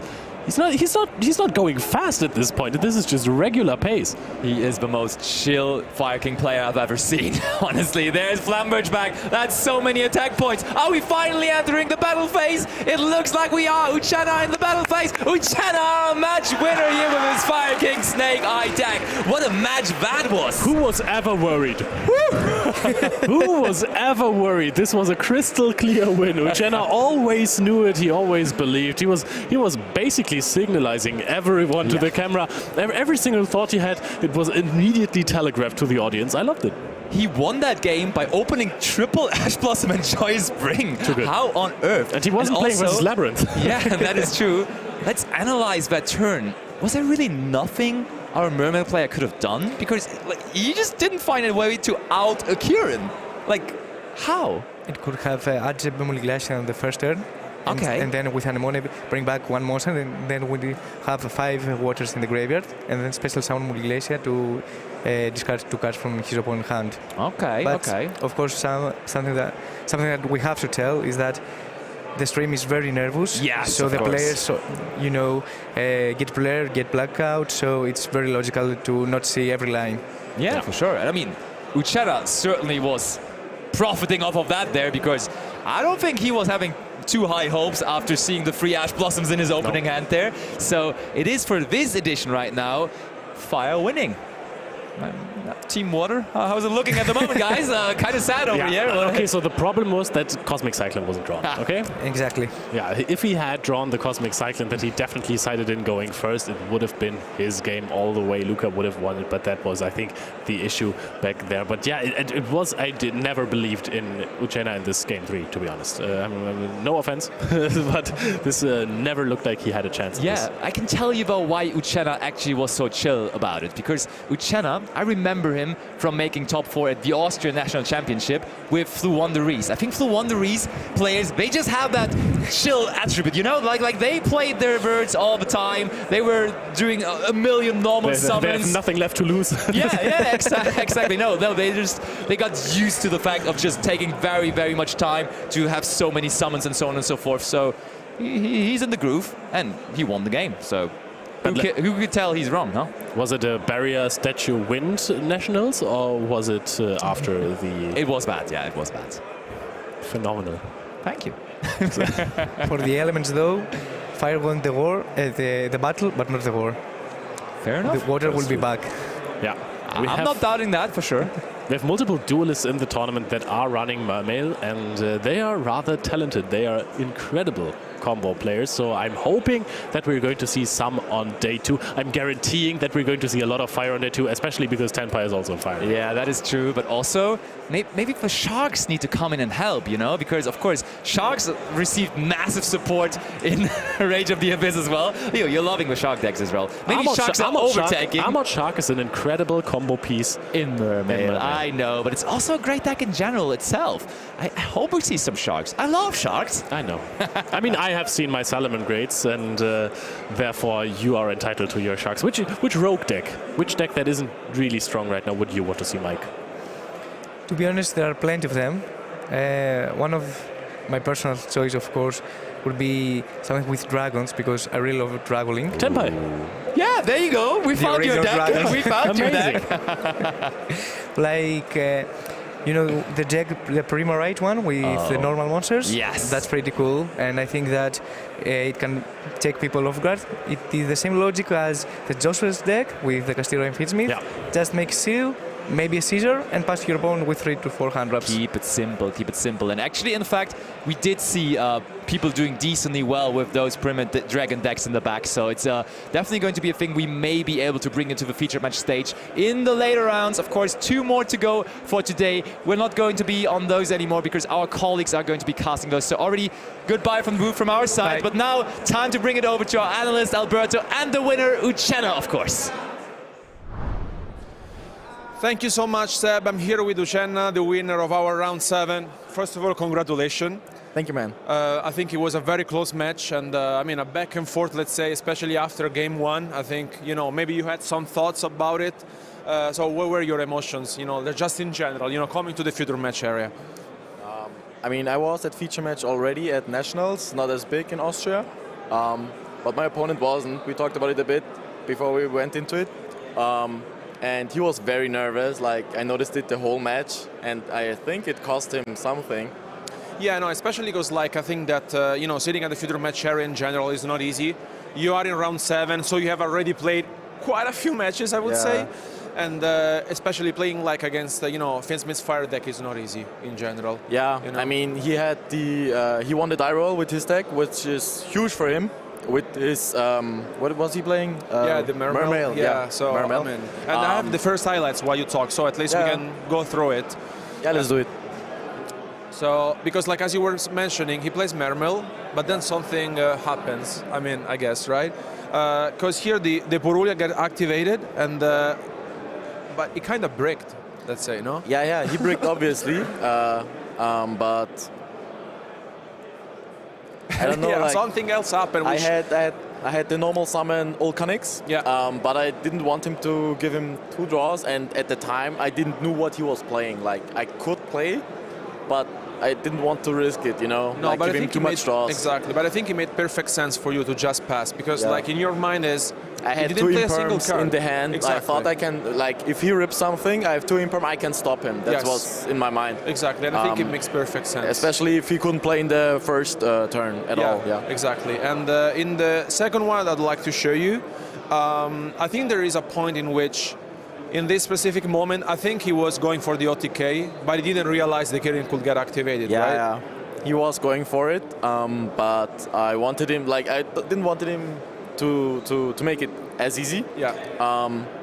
And he passed, and that's the first time that he, like, did fall to his nerves, in my opinion. Yeah, and also, like, you could tell that maybe he was not super familiar with the cards, right? Especially because, like, we noticed that he was reading a lot of them. Yeah, I'm not sure. I think he was just making sure for himself because he was, as I said, very, very nervous. And yeah, then he passed. He passed so often. Yeah. When he, I think, in my opinion, should not have. But yeah. And in the third and last one for game one, there was a moment in which I think you tried, let's say, no, with the normal summon of the drone lock, because in that moment you just go for the anima and taking the glacier. Now we will say it. Yeah. I just didn't give up as easy, and I mean, I thought I would have a whole nother turn, but I missed that when the glacials is on field, that he don't get a battle phase. I missed that because the card was Italian, but yeah, I should have read it. Yeah. This is actually the one for game 2, but we can already see that basically you start things off with the 1-for-1, and here it basically goes for the Porulia and the Impulse, and after that. So, I mean, were you scared, like, when you saw them? I mean, it was after I finished the combo. I realized how good it was that I hard drew the Garunix and could discard it, so it gets summoned from graveyard and he has one less draw. But yeah, the Dominus Impulse was something, but I had enough starters, luckily. Yeah, and in the next one I'm about to show you, as you mentioned, I mean, I think you navigated through this quite well, I would say. No? So are you satisfied with it overall? Yeah, like I gave him 2 draws, so yeah. For full combo, basically. Yeah, especially like with the Fuku in general, I think it's very difficult to get rid of it. Yeah, like I cannot die. It's meant to be for Tempai, but basically, I feel like I could die technically, like piercing damage, but yeah, you feel safer. No, especially because like there's the Megalo, which can attack multiple times, but with the Fuku you're just safe. You know? And after this one, there's basically the very last one, let's say, highlight of game 2. Which basically seals the deal for you, right? And I wanted to ask you before we see it now, what were you thinking entering into game 3? I was very scared. I did put in as much hand traps as I could. Like normally I only side like 8 cards to have enough starters to beat his hand traps. But I screw it and I put all hand traps in because I was so scared from the hand trip, you know. Hand trip is kind of and we can say it now that basically, I mean, there was a certain point in which, yes, I mean, this specific point in which he was trying with the infantry to get rid of it, but when basically you activated the drone and lock bird, I think he immediately realized that sealed the deal, like on the spot. You like know? Full board plus the roll is OPA, especially against combo. I mean, exactly, this was already too much, and I think when he looks at his hand, I mean, you know it. That's why I was looking to them. And yeah, I mean, basically now you're entering into game 3. You were telling me you were a bit nervous because, of course, Mermail is a super explosive deck. Yeah. And he started things off with the Neptabis, which also we thought that it would have been scary, right? Because like from that, it could get even more crazier. As far as I know, it's like 2 hand trips and 2 Omni negates on the end board. Exactly. And they cannot be targeted, if I remember correct. So yeah. And also there's the Molding Glacier, which is insane in the deck. And the first light in game 3, honestly, I mean, there's the hash being activated on the Poplar, plus the impulse on the Kirin. Yeah. And basically there was a certain point in which you passed, and we thought maybe over for him. But what were you thinking in that moment? Yeah, like I was only angry because I drew 3 Ash Blossom. Like exactly. But that where his nerves again screwed him. Yeah, because like basically I think there was a point in which I think also there with the impulse, this is something that maybe won you the game. you know? Yeah, later. I think this impulse is kind of wasted. Yeah, because basically later on in the second highlight that we are about to show you guys, basically you get to activate the Kirin and he has no way to get rid of it. Of course, yeah. Yeah. And basically from this moment on, you just manage to like advance into even further into this game. Then my combo started. Yes, and, like exactly. the OTK is pretty strong in this deck. And we can basically advance into the next and final highlight, just to show you guys, you know, how Oceana basically sealed the game. And I think it was very impressive because, like, overall, I think after 7 rounds, you know, always being there and you know, competing. You know, I think I want to congratulate you. Like, first of all, you know, Thank you. As you can see, I think you piloted the deck very well. And to make day 2, you need another one. So with I made. I mean, to make day 2 at least. Now you are in an X1 record, so almost there because like 2 rounds remaining for the day. But X3s to day 2? Well, I mean, you may have a chance, but like I think, you know, you may be even more confident advancing into day 2 with like an even better. But I think you have good chances, honestly, after saying this match. Thank you. So best of luck for the tournament. I hope to see you soon tomorrow. Thank you. Why not? And guys, thank you so much for watching. Back to Ed. Thank you very much. Now we are going to be right back very shortly with our next round, because apparently pairings are now live. The round is starting, so we'll be back very soon. In the meantime, we do have some extra videos to show you while we just wait, but it shouldn't be too long. So in the meantime, we're going to guess some cards and maybe we'll even show you a combo tutorial. Be right back.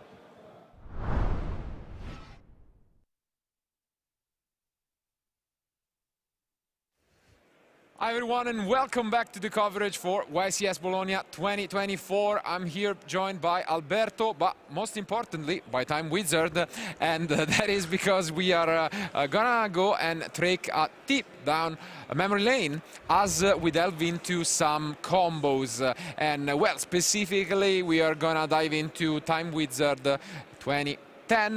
And well, if for a lot of players April 2010 is considered to be, you know, a back and forth grinding Yu-Gi-Oh with no real combos, oh well, you will be wrong, because back in the day, and thanks to quarter century bonanza, we are now able to enjoy some of these cards as we will in different rarities. There was a peculiar card, I would say, in the name of Substitute, which is an absurd card, and back in the day it was even crazier because it was not once per turn, but most importantly, as there was a turn player priority, ignition priority, when you summoned the Substitute, you could, before your opponent gets a sensory response, activate the effect, and essentially that gave the deck just such explosiveness. And well, that card, just a few months later, with the release of Ronin Todin, would become probably the first or one of the first ever FTKs in Yu-Gi-Oh! That would win not only the European Championship, but even the World Championship.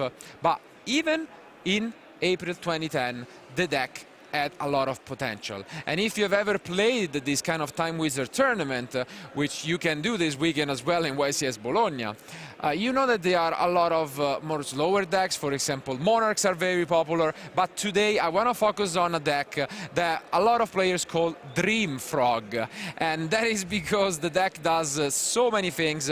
It can do a lot. It's very fun. It's my personal favorite at the moment to just enjoy. So I'm gonna use Alberto to just you know, teach him teach him some combos, because I think he needs some. So if we jump back into action, as we mentioned, the star of the deck is this beautiful quarter century rare Substitute. Essentially, the idea of this deck is that you want to get access to this card as fast as possible. Usually in this format you have obviously the 3 copies and the 1 copy of 1-for-1 to also get it, but players have found, you know, different ways to access this card. And another one which is quite funny to me is that you can use your Swap Frog to actually send to the graveyard the Substitute and then recover it with Salvage. So this is also a way that this deck can operate. And essentially, again, the idea is you can play a few Monarchs, but you want to get to Substitute. And why is that? Well, you can do a lot with Substitute. As anyone who has played the Time Wizard knows, as long as you have any other monster on the field, you can start using the effect and just go on an infinite feint, just using all the frogs in your deck. So, for example, you have a tree burn, you can tribute the tree burn and keep on filling your deck up by sending more and more frogs to the graveyard to just fill your deck. And then the good thing is that by doing so, you enable cards like Pot of Avarice to essentially be completely free. As long as you have a monster next to it, you can just keep on tributing monster and using Pot of Avarice for free, which again is a great advantage of the deck. But most importantly, something that you can do with a card that is forbidden nowadays as well is this little guy, Fishburg Blaster. This card is absolutely insane. What it allows you to do, first of all, it's a tuner, but you can only use water monsters to synchro summon with.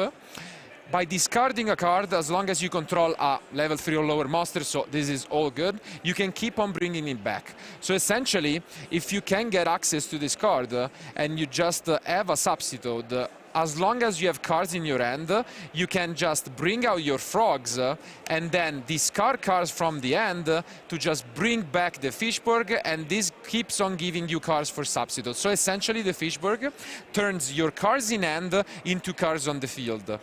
But what are we going to do with that, Alberto? Well, back in 2010, things were a little different. And I'm going to introduce you guys to a couple of friends, which are Armory Arm and Colossal Fighter. Some good old, fan favorites. And the thing is, back in the day, there was an interesting ruling where if you read Armory Arm, you would think that you equip it to your own monsters, it makes them stronger, you attack over your opponent, you deal some damage, that's great. Well, that's not how the card was always used, because turns out you can actually equip Armory Arm to your opponent monsters. And what that does is that if you crush your monsters into it, the effect still goes through, so you deal damage equal to whatever you've crushed. And, well, Colossal Fighter is a sneaky little card that, when it's destroyed by battle, keeps on coming back. So basically, what you can do, as long as your opponent has at least a 1900 attack monster, if you have these two cards, this back in the day was an OTK because of the ruling, so you would equip this to your opponent, keep on crushing.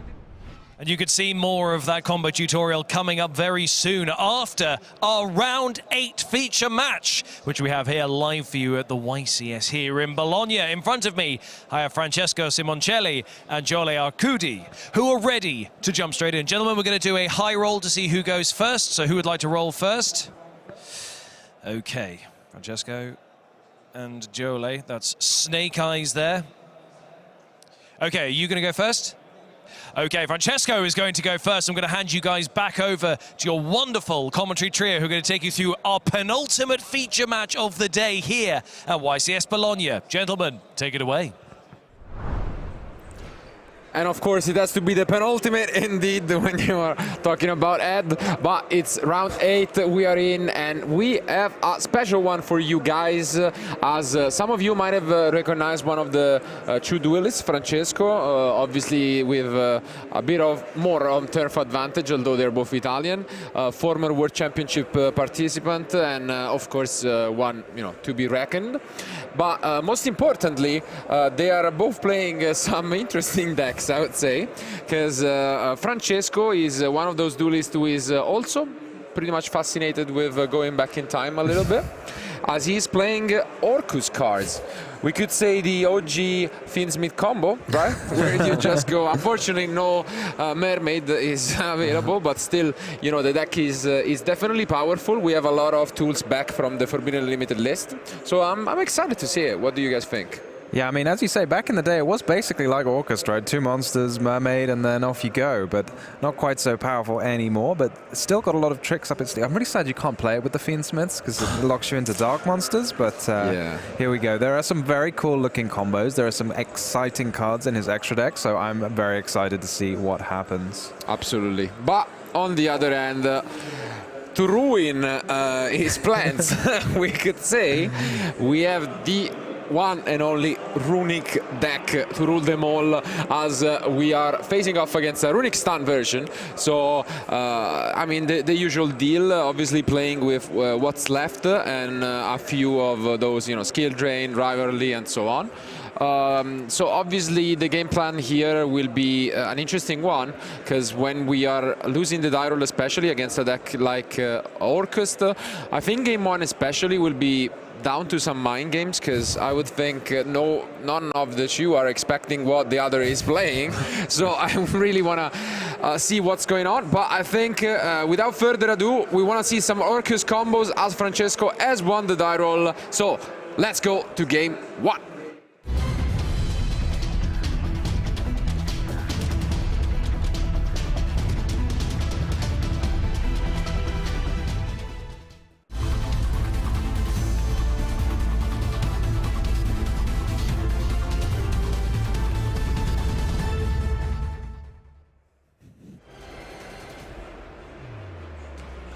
Here they are.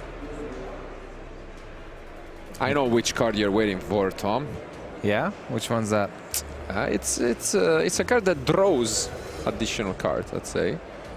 From the extra deck, I mean, from Francesco. Did you forget already? Okay. Draws from the extra deck? Oh, no, guys. What card does this? Nah, guys. No, I can't believe this. He has been talking about the card for a while, but okay. Let's pretend. Oh, but talking of combos, there you go. There you go. Set one pass. Wow. Okay. Yeah, you can see Francesco smiling. Definitely not happy about this one. Oh well. Oh, and he's getting the rough new. I mean, not quite yet, because this could still be anything, right? Yeah. But you don't really want to have a hand of 5 that can't do anything against a runic stun deck. But they will give you a turn to get back on your feet, and an extra card to get back on your feet. Okay. So, oh, wow. One day, yeah, that's... One day of peace followed by a dimensional feature. The least peaceful. Now he knows. So, if he didn't know, now he definitely knows. And I guess this wasn't the best opener, because at least we prevented, you know, the fountain. But let's see if Francesco can pick up some of his engine. This feature is actually really annoying for Orcust. Yeah, I think it's really, really annoying, isn't it? Because he's running the Horus engine as well. So yeah, rough. And he does not have like the Arpus Feather Duster as well. And I think he just passed back. Wow. I mean, he couldn't really do much last turn anyway, but he's got to see 2 fresh cards, courtesy of the One Day of Peace and his normal draw. And a pass back too. All right. That's the pace of this one. It's proper Time Wizard Yu-Gi-Oh! This. Absolutely. Our little buddy on the table is enjoying it. I mean, Ed mentioned the penultimate duel. I want to see what is the penultimate Time Wizard tournament. We have the ultimate Time Wizard, but... yeah, let's run that. He's been sort of slow rolling these runic spells, because he could have used that last turn if he wanted, but maybe he thought the card in his hand was too valuable to discard.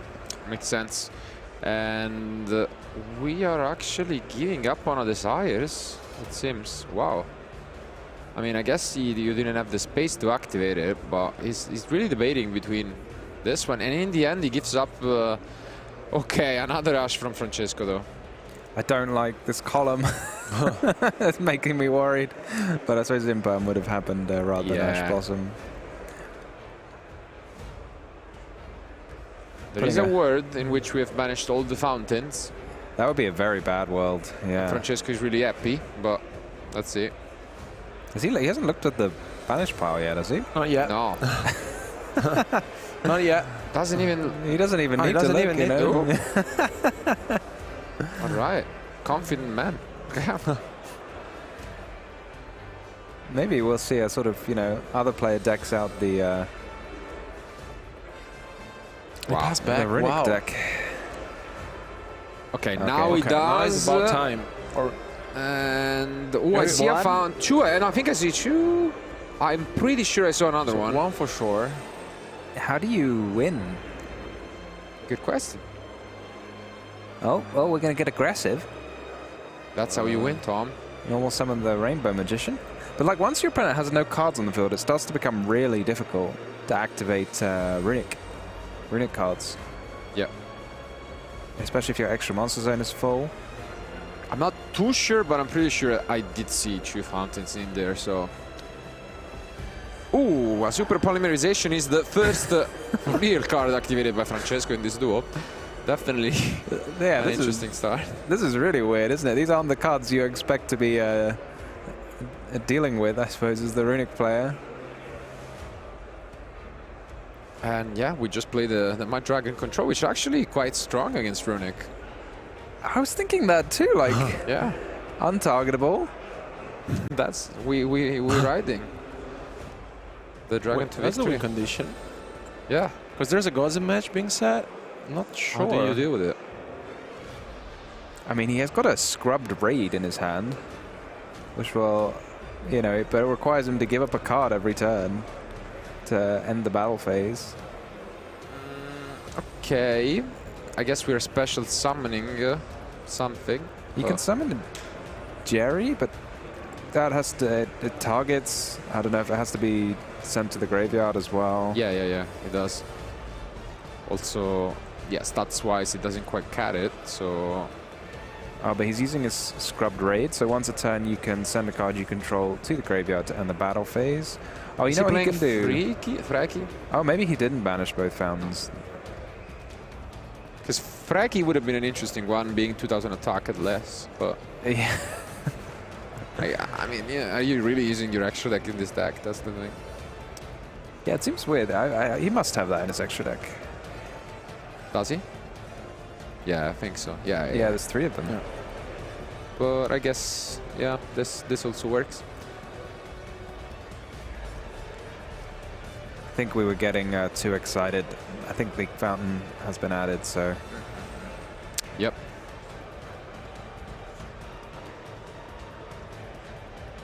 Francesco just, I guess, got to sit back. I feel like you just don't put any cards on the field against runic, because you just give them targets.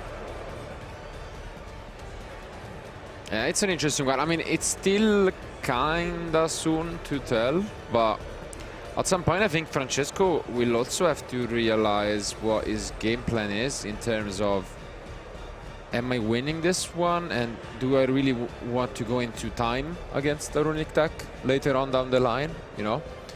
Because it still looks like this could be somewhat winnable, but it definitely seems tough. And if you end up losing this in like 20 minutes down the line, you really risk just losing to Mugen in game 3. So, I don't know. Yeah, this is very neat though. Why not? Does the scrub raid have to be activated during the battle phase? Yeah. Oh, okay. Yeah, but I mean, switching off the Dimensional Fissure here could give him a turn to make some plays. For sure. This is big. And here we see one of the first synergies, Joelle reading the Orcus cards. Orcus Nightmare it is. Wow, look at his face downs. Got Gozen Match and Grave of the Super Ancient Organism. I don't think either of those are really going to cut it. It's quite funny. The Mud Dragon is water, I was about you to can say, change it to a dark. Because you could use it, but then, yeah, the effect is actually there. That's funny.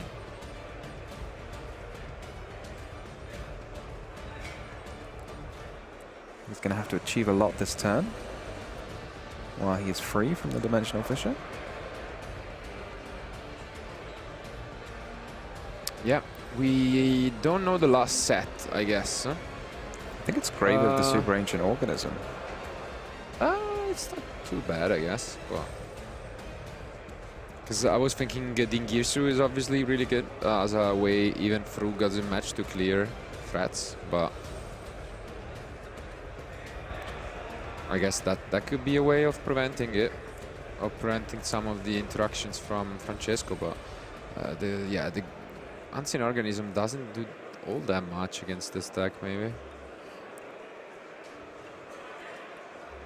Because it doesn't affect, it's only on field, right? Pretty sure. Yeah. So yeah. And you know, stopping the Horus monsters from using their effects on the field is not super important. Yep. So some Gozen match here to prevent any more Horus monsters from hitting the field. But as we all know, Orc is very focused on using just one type. Oh, sorry, one attribute even, which is Dark, since any of the graveyard effects of the Orcus monsters mean you can only summon Dark monsters for the rest of the turn from the extra deck.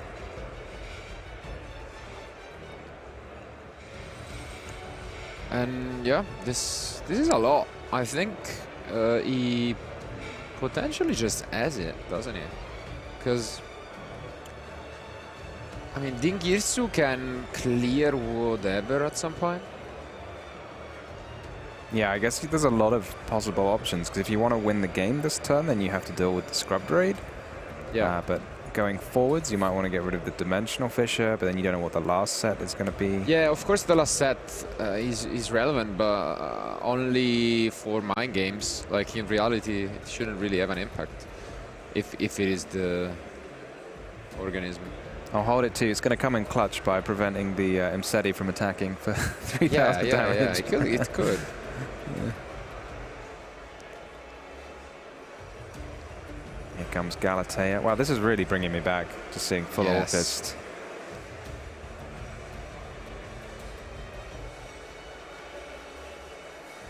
I mean, the engine is still good. It's obviously tough sometimes to, you know, find a proper version of the deck that can play around a lot of what the other meta decks are offering, but as a core, it's still good. Yeah, it feels like it's very strong into John Lockbird in particular, which is a very popular card at the moment. Okay. Here comes the Dingirsu, and this is a big decision from Francesco. What does he want to get rid of? Is he going for the OTK? Or does he even want to clear a Gozen? Is there a universe? I don't think so.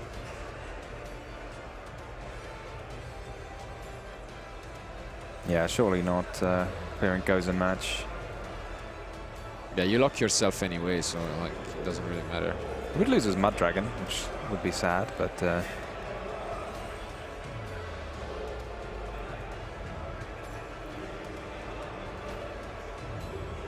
maybe he's just going to attach the punish pile. Fair enough. Seems unlikely. Francesco has got a Topologic Bomber Dragon in his extra deck, but not the Trisbana. No. Could be devastating against the Runic Stun, banishing all the spells and traps. So getting rid of that Scrub Raid means it's kind of more aggressive, wants to see if he can put the 8,000 on the field.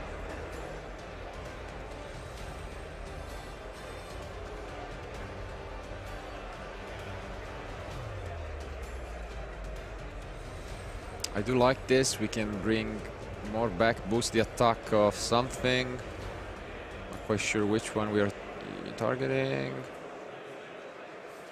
Just not the Imseti. Yeah. It's gonna happen. Yeah, it's gonna happen. It's on the World Wand, maybe. Oh, Gizmek. Oh, that's another one. Ooh, yeah, that's nice. another one that loses to it. He's going to be banishing his own deck as well. Going to help with the Runic Stun in its goal. I think we are entering. No. Okay. Oh, he targeted the Imseti for the extra attack. Does he have any rank 8s he can use under the... Oh, he has Zombie Vampire. Yeah. Okay.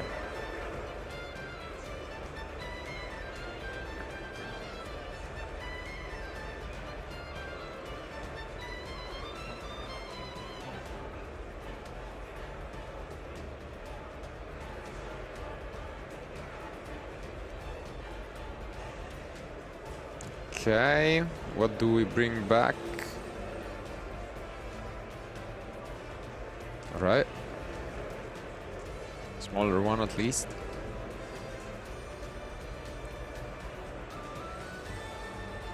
And it's flipped now though.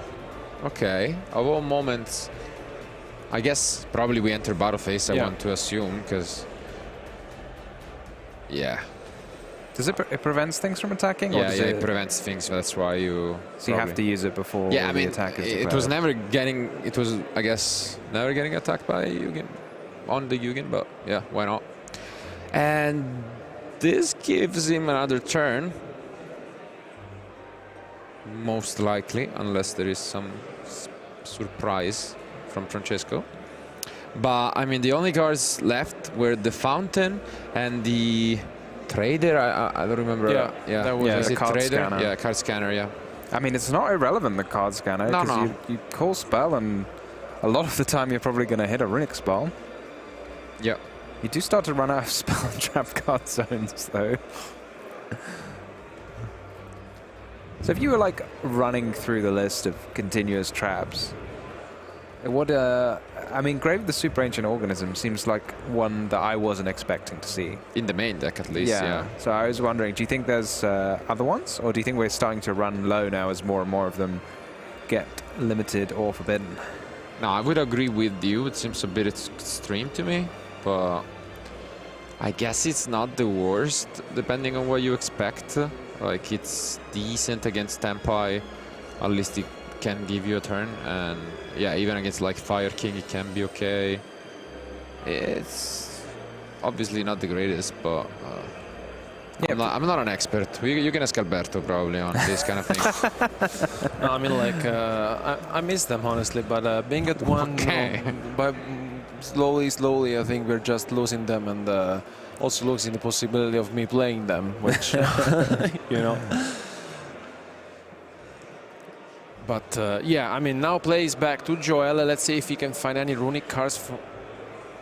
Yeah, Judge just pointing out, I think the Mud Dragon changes back at the end of the turn, so I don't really know if you have to send the Mud Dragon or you can choose to keep border, but I mean, I know you're never keeping the Mud Dragon anyway, so it's gone. And yeah, as mentioned, we do start with the scanner.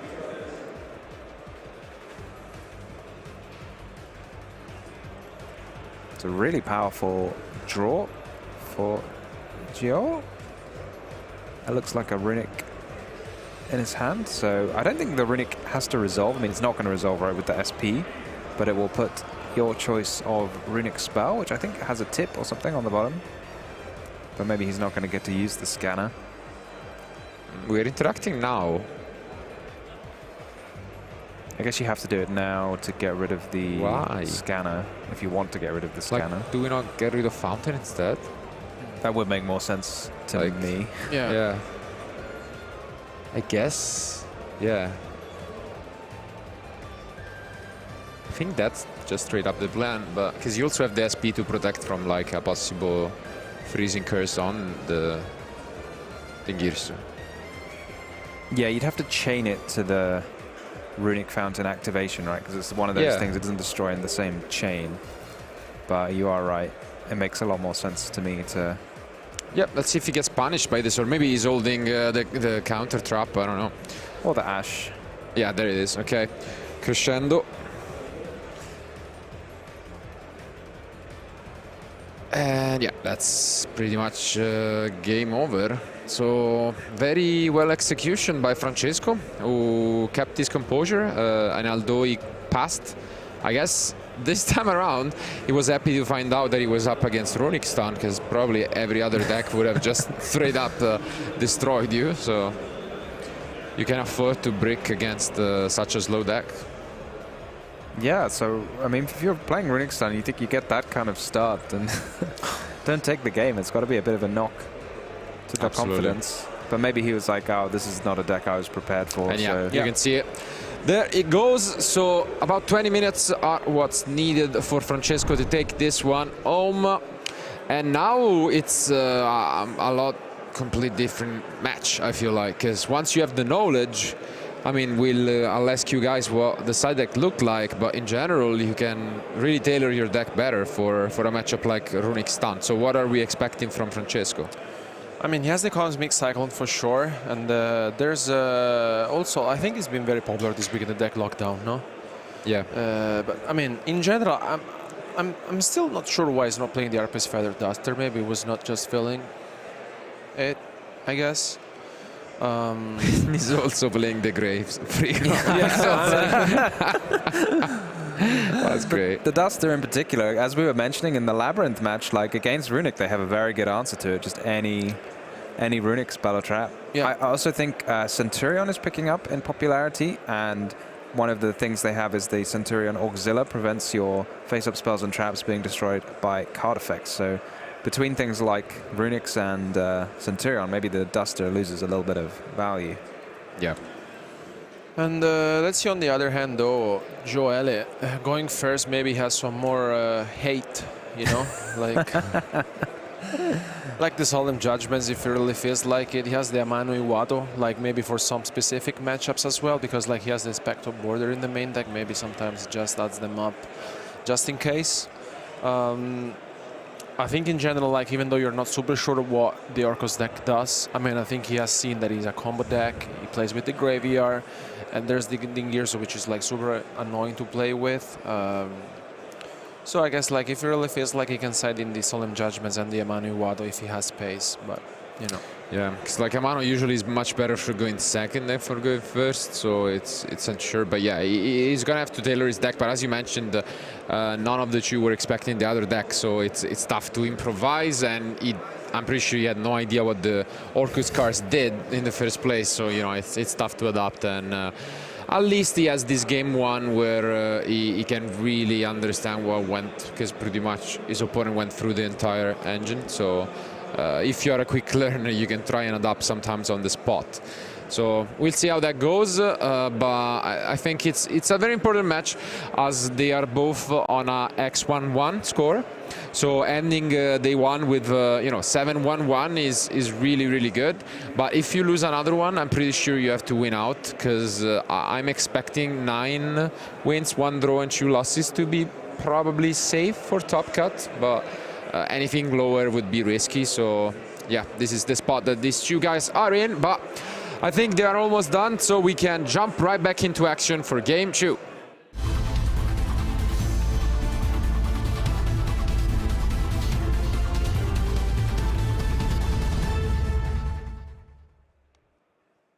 One card I'm seeing in the side deck is Tyrant's Tirade. That's a very old card.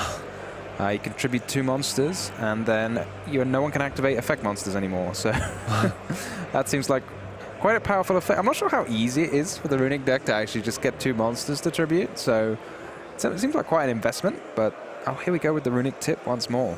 Yeah. Yeah. The only issue about Tyrant is that it doesn't stop effects in the graveyard. And so against Orcus specifically, still leads to a lot of advantage going on, and then they can just attack with everything. So it's an interesting card, but definitely, on the nichier side. Oh, and this is a solid start. Obviously, we didn't want to banish all of our fountains, but solid start. Yeah, I was gonna say, like, starting with tip is always the best card in your deck. Followed by, I can see a Solemn Judgment. Like, this is a very good start. And then that Grave of the Super Ancient Organism back again.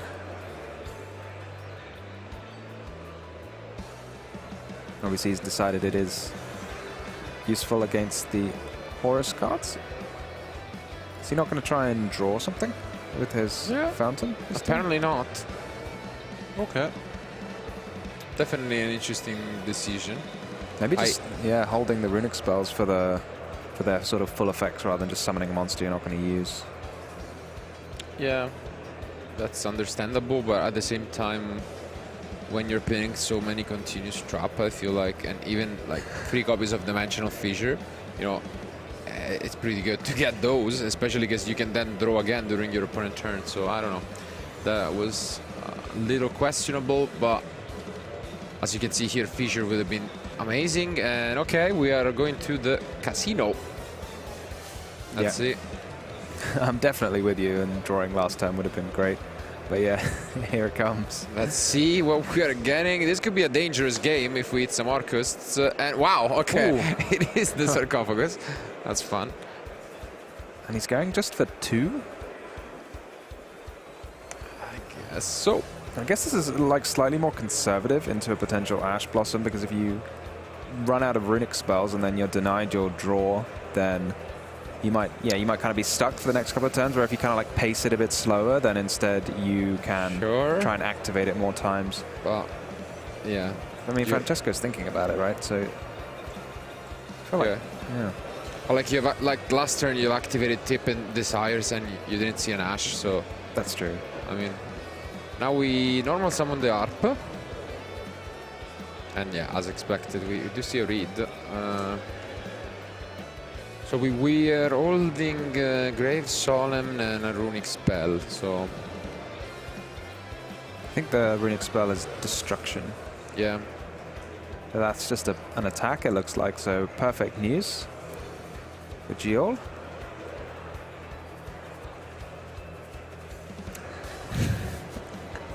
Marcello just looking at me if I pronounced that name correctly. No. Absolutely not. It was perfectly pronounced. Giol is, yeah. Is that how you say it? Yeah. I mean, we have mentioned in your Tommaso nowadays. Exactly. You know. Okay, nothing great. Banished off the top from Francesco's deck. And actually this was not the best, because although the crescendo effect on field is usually the most relevant one, it also has an engrave effect, which can be pretty useful to just get an additional resource. And typically you can't use it during your opponent's turn, because you can only use one of the two. But if they destroy it, as in this case, it basically means that Francesco can search whatever. The funny thing is you can actually search any dark machine. So some people back in the day were siding like a Jinzo in there. that could have been a fun way to, you know, shut down these traps from his opponent. Yeah, not irrelevant against this deck at all, but doesn't deal with runics and it doesn't deal with Dimensional Fissure. Yeah. And you see, the fissure was there, so if he would have used it, he would have picked it up a turn earlier. Just going for 2 at a time. And Francesco definitely like looking like he has an Ash, so maybe going for 2 at a time is the right way of doing it. But maybe he's just bluffing. Oh, just looking like he's picking up everything. Yeah. I mean, okay. I guess the time is a concern, as we were briefly mentioning before. 90 minutes, it's still quite comfortable to play it out, but it was like, I'm not going anywhere in this game. Might as well save the time, and yeah, can't blame him. And yeah, the score is tied, and now it all comes down to this final game. The plan is pretty clear, although we didn't get to see Francesco combo properly going first, so I want to see if he doesn't break this time around, not jinxing, what he wants to go for. Obviously this could look quite different, as he's facing a very peculiar deck, but yeah, what do you guys think the plan could be? Well, I've had a little peek at his extra deck, and one card that stood out to me was the Topologic Bomber Dragon. So that can interrupt your opponent multiple times in a turn, because every time a monster is summoned to where it points to, it destroys all the other monsters on the field. But against Runic, that's pretty much irrelevant. Yeah. So I don't know, he's going to have to come up with something on the spot, maybe. I can't really see what else. I mean, the Dingirsu itself is quite a powerful card to play during your opponent's turn, if you can do that, to send maybe a Runic Fountain to the graveyard. And I really want to see that Giant King coach trainer. Ah, now he knows. Okay. Yeah. I agree with you. I guess the plan is probably just draw as many cards as possible with your engine, so that you can access those, you know, Cosmic Cyclones from the side deck. If you're able to shut down the fountains, you are in a really good spot. And Crescendo is really annoying going first for the deck, so yeah, seems like that could be a way to play this game out and grind. But you're obviously not gonna face anything going first. I don't think there is any interruption from the deck on the other side, right, in terms of entraps or anything like that. So I did see maybe a sneaky Ghost Sister and Spooky Dogwood coming in. Is there? Yeah.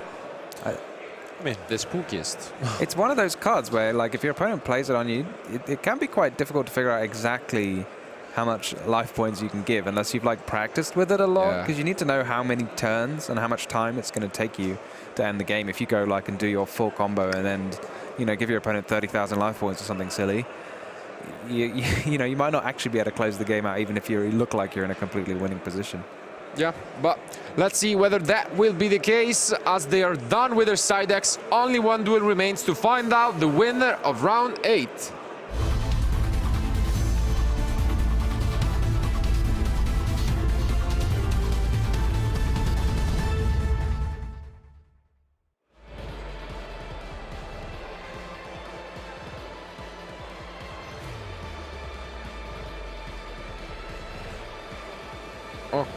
Okay, trying to get a glimpse. Okay, we do have the sarcophagus. At least we are improving from game 1. That is straight into a coach trainer, isn't it? That gets you 3 level 8s at the drop of a hat. Of course we are. That's 1. That's 2. And discard 1 more, go on. Yes. Here we go. Good thing as well, it puts you ahead on life points, the coach trainer. Well, assuming you draw at least 1 monster.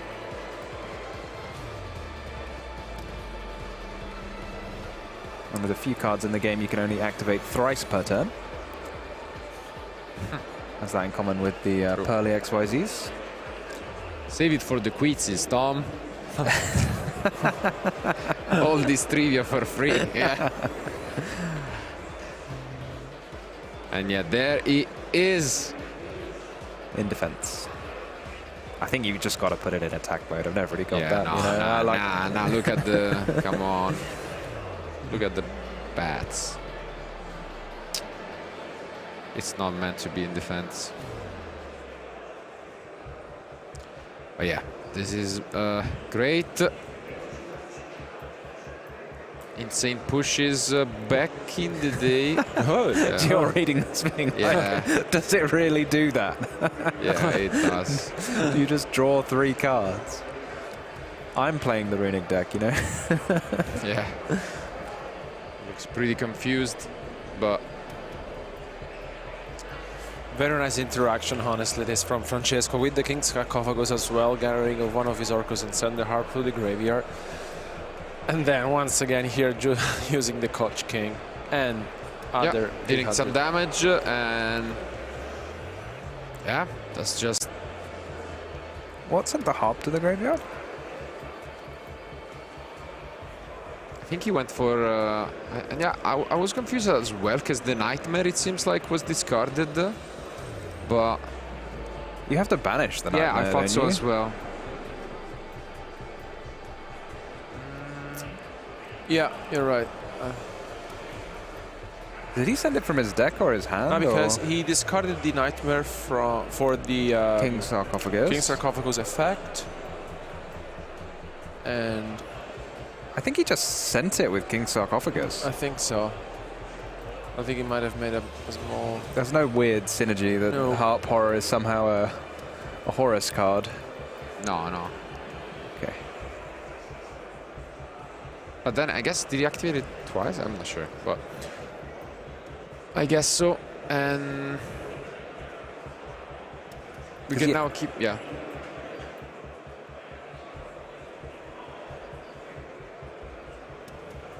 Anyway, here comes some nice Orcus combos. Yeah, into the crescendo as we were expecting. I suppose John knows that no Cosmic Cyclones were picked up from the coach trainer, but still could have been some in his opening hand.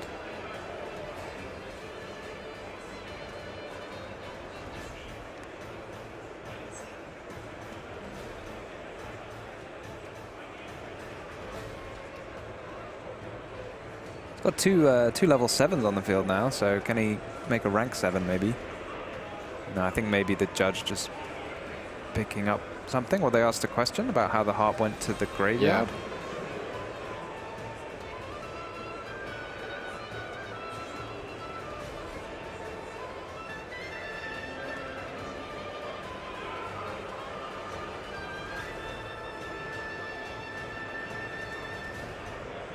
So that's yet another face down and passes.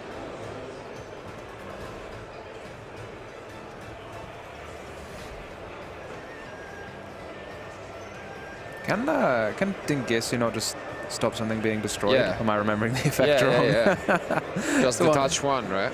And I think, I'm not sure if he read it. Yeah, he's gonna read it now. I mean, again, it's one of those things where all match you have only witnessed an effect by Dingisu. This has never came up, but unfortunately, yeah, he does that too. Yeah, that's a real setback though, because every runic spell can potentially draw you 3 cards. Can push into an Ash or a Crescendo.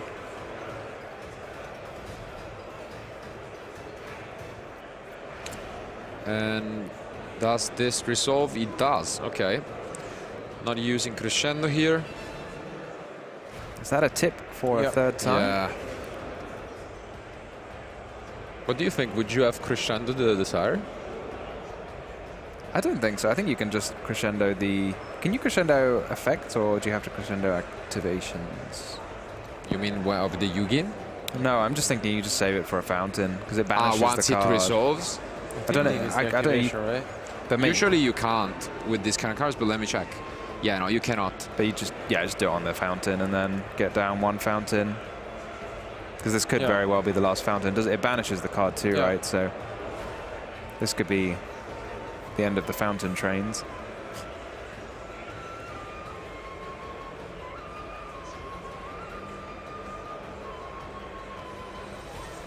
Okay, we set before and then activating the card. This is the end phase. Is he just trying to gain 1,000 to go ahead in life points?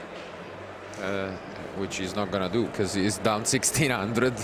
So because there were 2 monsters, yeah. And what? What? Just preventing the life points are all important. It only does 1,000, right? There's no... Yeah. I mean, it has the targeting protection as well, but like, not now, because like... Maybe Francesco didn't realize his up would be more than 1,000 difference.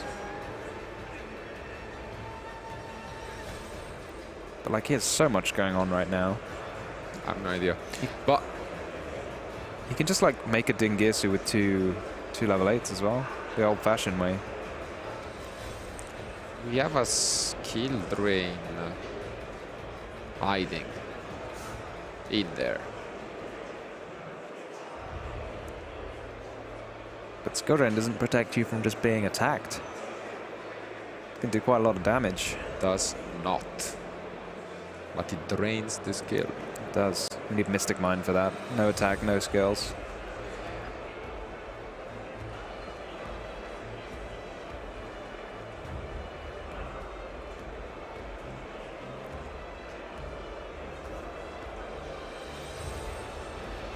Ooh, and we have the Cosmic from the side deck.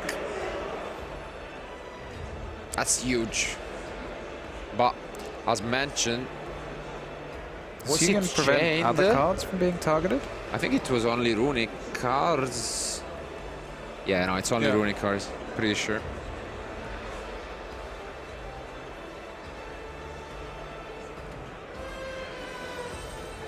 I guess you can just put Dingisu over Galatea anyway. Probably easier than two level 8s.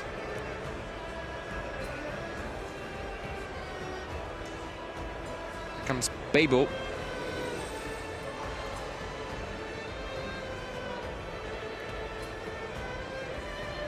So much action for Francesco. He's got everything his deck could offer in his hands. And here comes another Dingisu.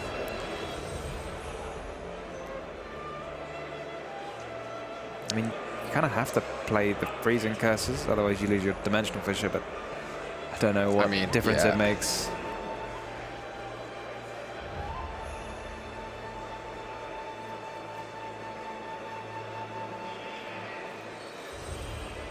Okay. This seems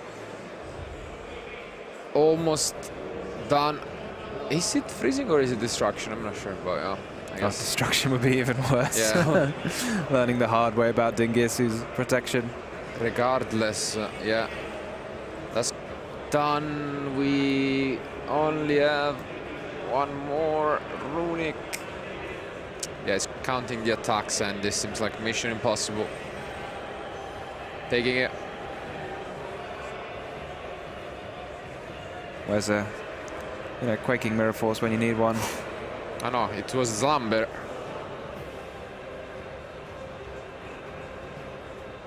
Yeah, he's just looking at it. Yeah, once again, the thing here, so he's there to protect all of Francesco's monsters. And I think, yeah, he's soon realizing that he can just banish, but that's not really taking you there, right? And that's it. Francesco takes it 2-0, or rather 2-1, but yeah, what an impressive match. Really back and forth one, especially in game one. We had the weirdest of starts with both players, I think, passing back and forth a couple times.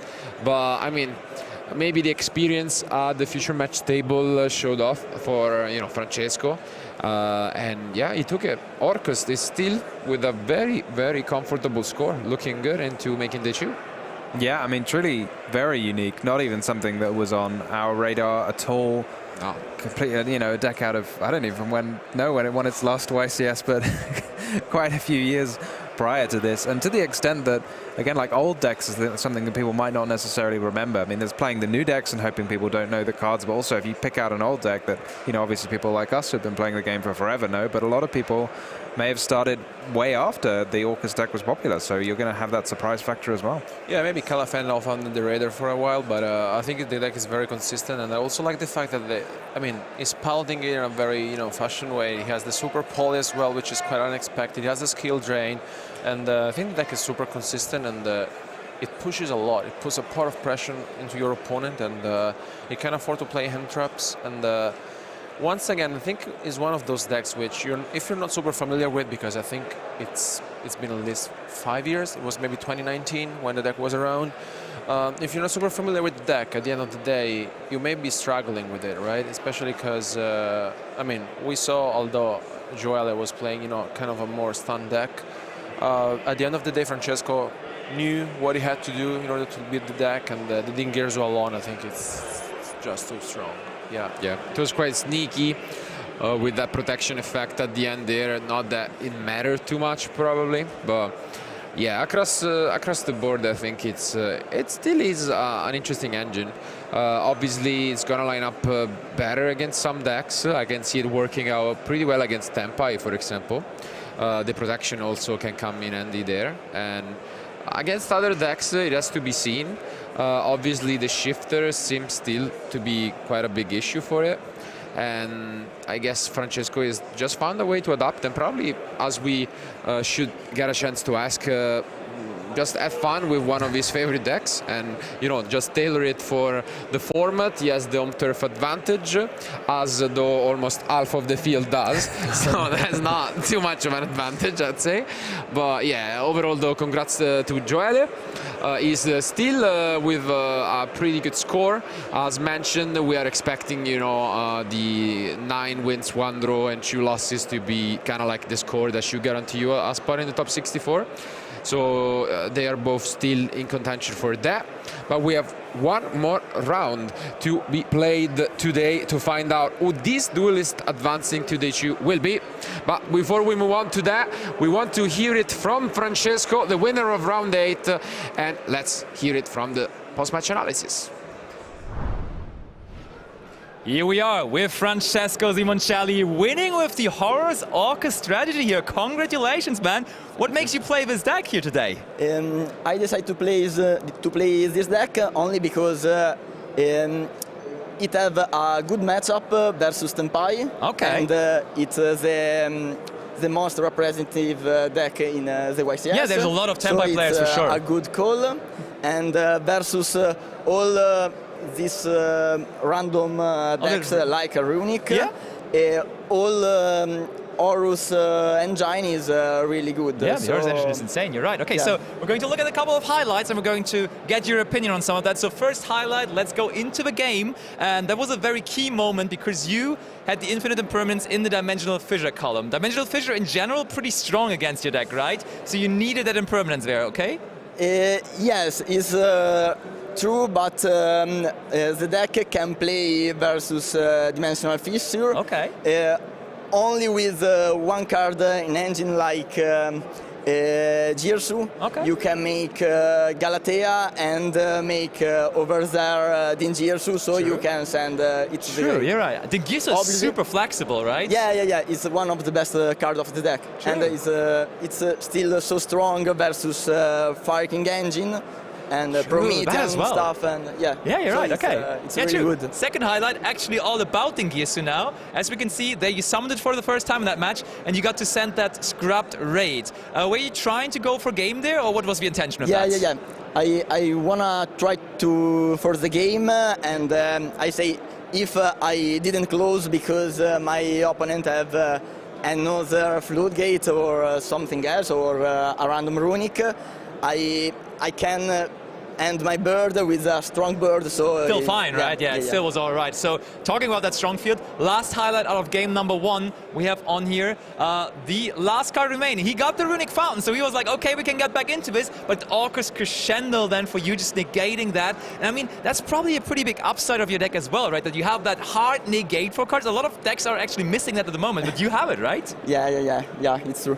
Orcus Crescendo is crazy, but then in the second game actually was pretty quick, so I only have one highlight from there. Let's see which one it was, because you got to resolve your Imseti, searching out the King Sarcophagus, and then the Runic Dispelling. 6 cards to choose from, and he got the right one, right? And I had 2 cards that it start from the grave, like Crescendo and Harp. Yeah. But he hit the best one, and in this moment I decided to only make the attack with Harp, because Runic, if it takes damage at the time, can't. True. It's a very slow deck for sure, of course. Also, I think we saw that overall in the beginning of game 1. You tried to keep it very slow. Of course, your opening hand wasn't great, but still, like then you didn't do very much because you were like, okay, when I don't give them set cards, when I don't give them monsters, they can't activate their Runic. So you were getting time with that, right? That was pretty good of you. But then game number 3, of course, and there was a card we haven't seen in a long time here in our first highlight. Coach King Giant Trainer, right? Your opponent had to read that card multiple times, actually. Yes. So explain it to us. What is it there for? It's one of the best cards versus all board breaker decks or true. without entraps, because one is good for the time because you draw, and in this spot was too good. True, you did damage with that. Right? If your opponent don't play entraps, you can draw a floodgate or something else. You drew 3 cards with it. I mean, that's crazy. Like with 1 card, that's pretty insane. And then, of course, you built a good field again, and then your field actually is pretty good into those Runic cards, as we are going to see now in the next highlight once more, because your opponent started off by Runic Destruction. And then you showed him another effect of your Dingirsu, right? Yes. You were double checking, and explain the other effect of Dingirsu, because people probably have forgotten at this point. If a card on my field, cards, not only one, will be destroyed, you can detach one and protect it. And it isn't once per turn. Oh, it's not once per turn? Yes. Even. That's really good. This start is really strong versus Tempai, because you can't lose from Storm, Duster, and something else. Yeah, and I mean, you even got to protect your Crescendo there, because the set card was a Crescendo in that case, and then that was pretty crazy.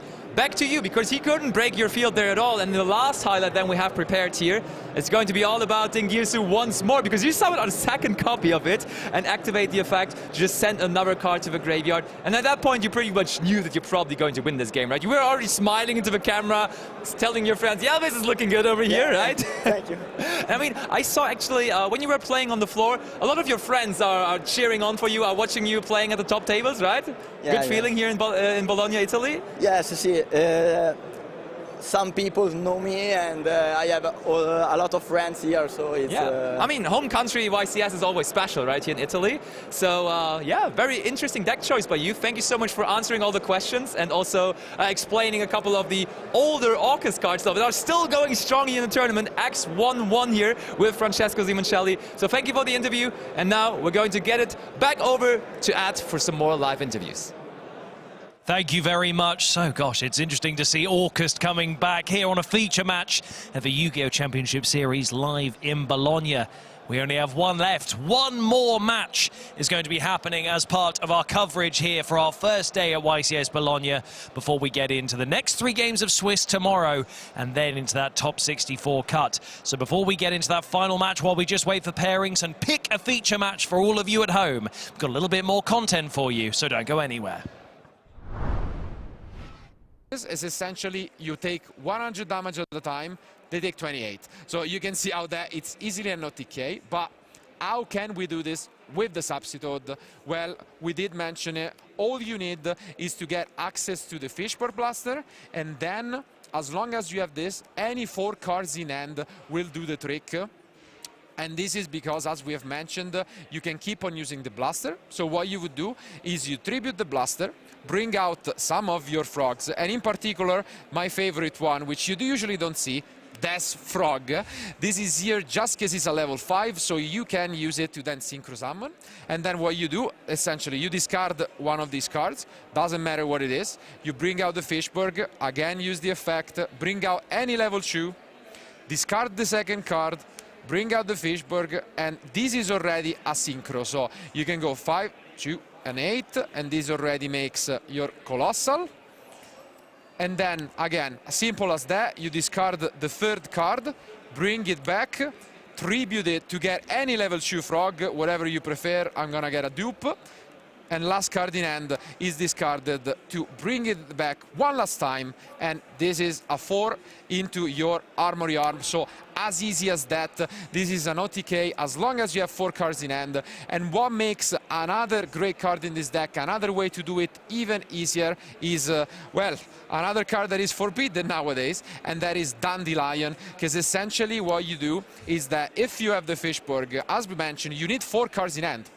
Turns out that if you actually discard the Dandelion, you need only 1 more, because the Dandelion will get you 2 tokens, and then you can tribute the tokens for substitute. So you can see how much fun you can have with this. You can just get to play with a lot of very cool frogs, and then assemble your synchro summons, but still have this very good win condition. And the plus side as well is that since you're filling up your graveyard, you have these cards like Pot of Avarice and Salvage, which sure, they are a +1, but how are they important? They represent more cards in hand for this OTK. So this is why this deck is a dream. You get to play a lot of very cool different water monsters and still overwhelm your opponent. But if you're feeling threatened, it also allows you to go for the good old dupe lock, where if you summon 2 dupes, your opponent would be forced to attack 1, but if you have 2 on the field, they cannot declare attacks on your monsters. And that's a great time to buy some time for our little fellow time wizard over here. So this has been the Dream Frog analysis. Thank you guys for diving into this.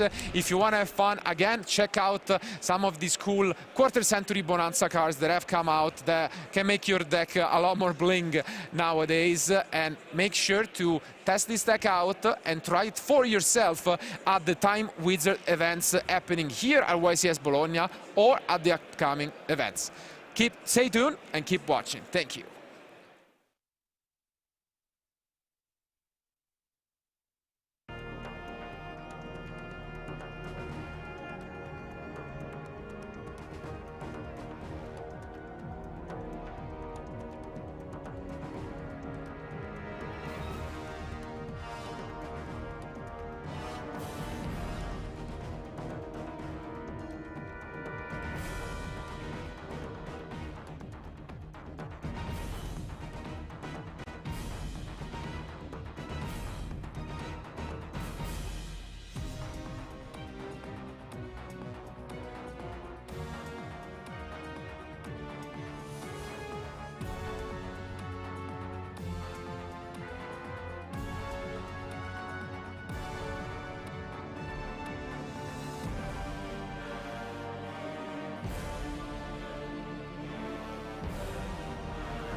Welcome back to the coverage of YCS Bologna 2024. I am joined now by James, and we are going to have a closer look at the Mimigal cards, because Mimigal has received recent support now in the newest main set, and you are going to show us a couple of things about that. So how about we just head to the top-down camera and let's see what we got here. So you're a big fan of the deck, right? I am. I really like the play style.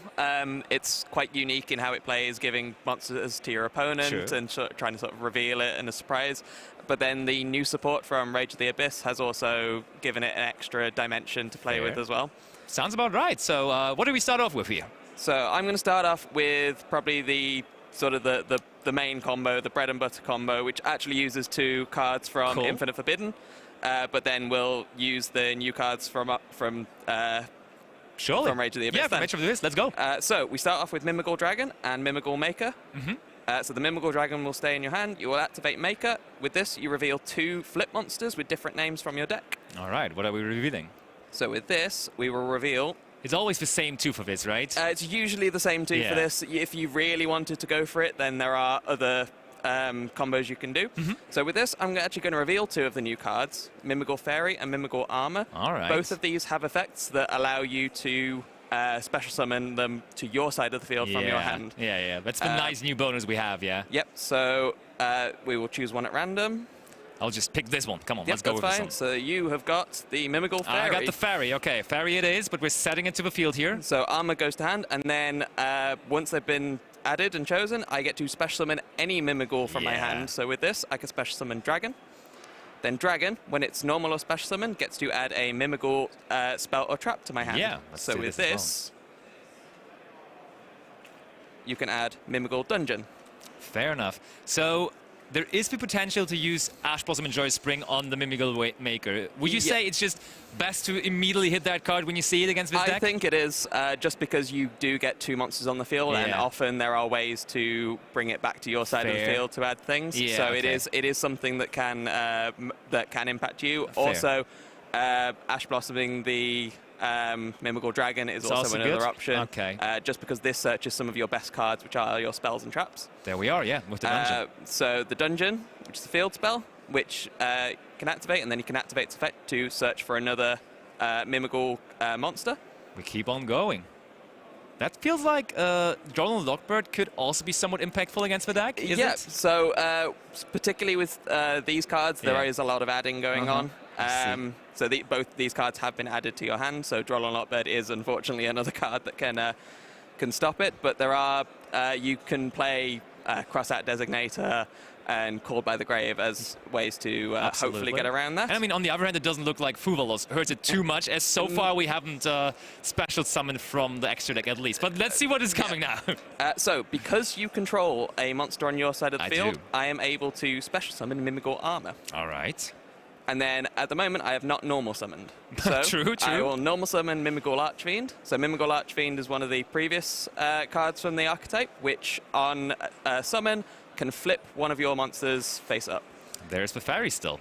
So whenever your cards get flipped up, it activates its effect, which then comes back to me. It has the bonus of you cannot activate any effects of monster special summon from your hand, which on my turn, less of a problem. True. But I can also flip it up on your turn as well to impact you with either Maker or with Mimigal Master as well. Against what card specifically would that be the case? So for this would impact on things like Snake Eye Poplar. True. I see. So you wouldn't be able to special summon that and get your search. That's probably the most impactful. No, but it's a pretty reasonable card. one, as that's very popular at the moment, for sure.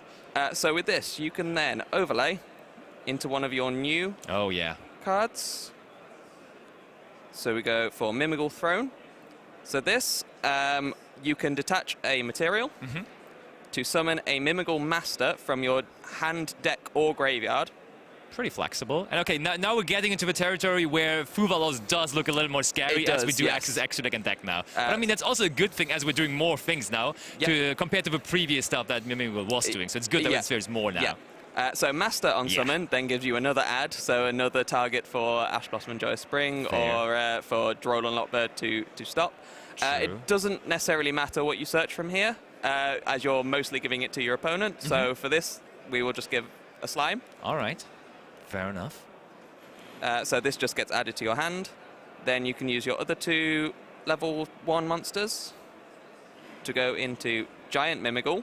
That's a cool one if you ask me. Yeah. Yep, and this one on summon, so does not need to detach for this effect. Yeah. On summon, it will search for any Mimigal card. That's pretty crazy.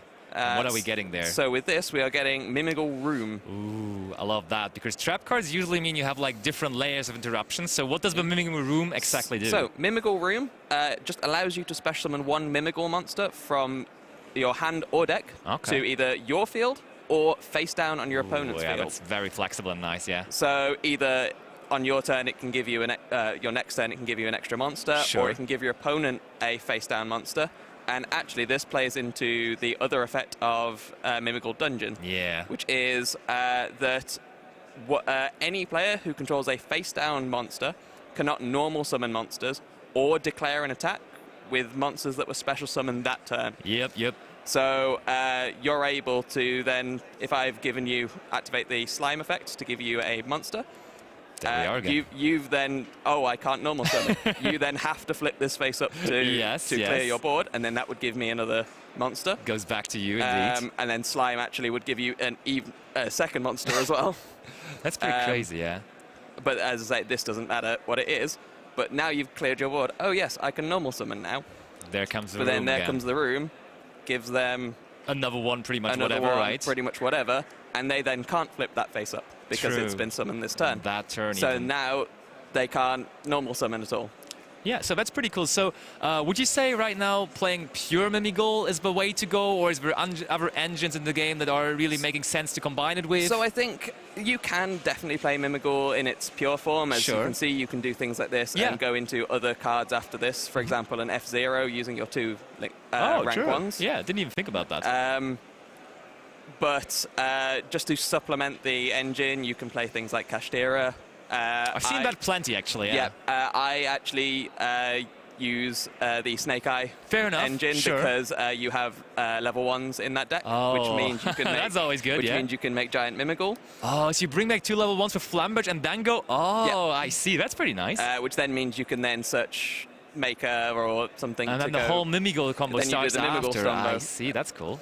Another one that I saw earlier on, before the new support, was Dogmatica as well, because you are giving your opponent cards and actually activating effects. There are cards such as Dogmatica Matrix that searches for the ritual that allows you to take cards from your opponent's extra deck. There's lots of ways to play the deck, and also giving your opponent cards and activating effects on their side of the field means that cards like Triple Tactics Talent and Triple Tactics Thrust you can play them in your main deck because you don't have to worry about, my opponent hasn't activated an effect failure. Or kind of similar to Gen and Ken in that regard, kind of, right? Yeah, that's pretty cool. Yeah, but as you can see, Mimigal has some very new tools, and they're very cool in what they do, and very unique, as you said, in its mechanic in general, giving the opponent set monsters and everything. So thank you so much, James, for explaining that to us, and I hope all of you guys at home want to try that out now. Get your Mimigal cards, and you will see some more live content coming your way now from YCS Bologna in just a moment.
Here we go, back with your last feature match here for the first day of coverage at YCS Bologna 2024. In front of me, I have Francesco Simoncelli. No, sorry, that's the last round. I have Andrea Sessa and Timoti Baggio, who are ready to kick things off here. So, guys, we are going to do a high roll to see who goes first.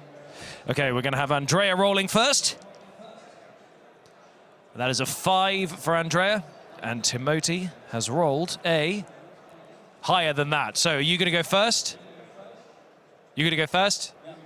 Okay, Timoti is going to go first in this round. So one more time, I'm going to hand you over to our wonderful commentary trio who are going to take you through this match. Then they'll probably get the player names right. So guys, over to you. Thank you, Ed, and welcome to the last round.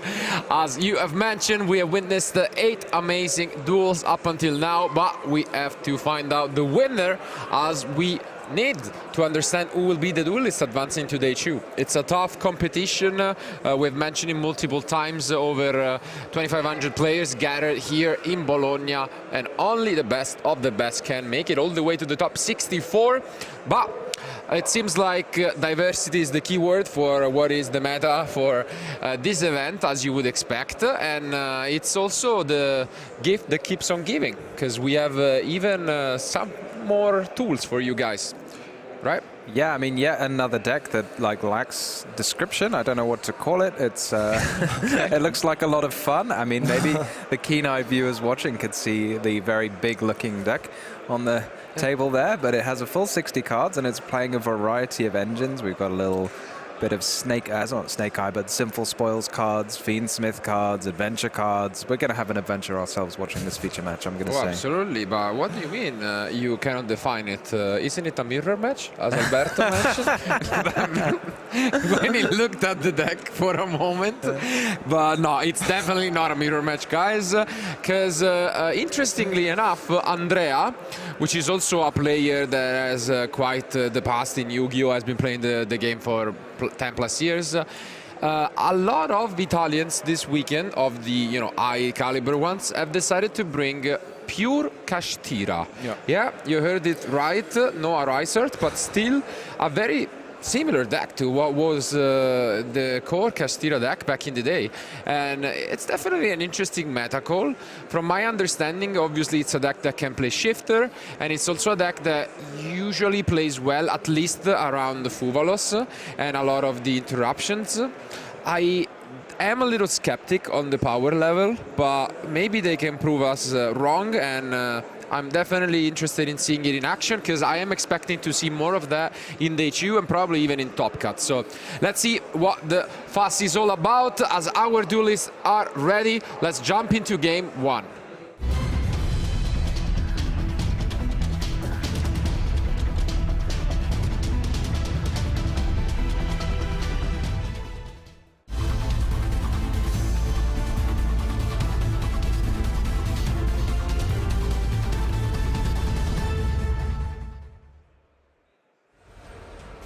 So Marcello, were you not looped in on the conspiracy of Italian duelists all to pick up the Kashtira deck? No. There was a surprise to you?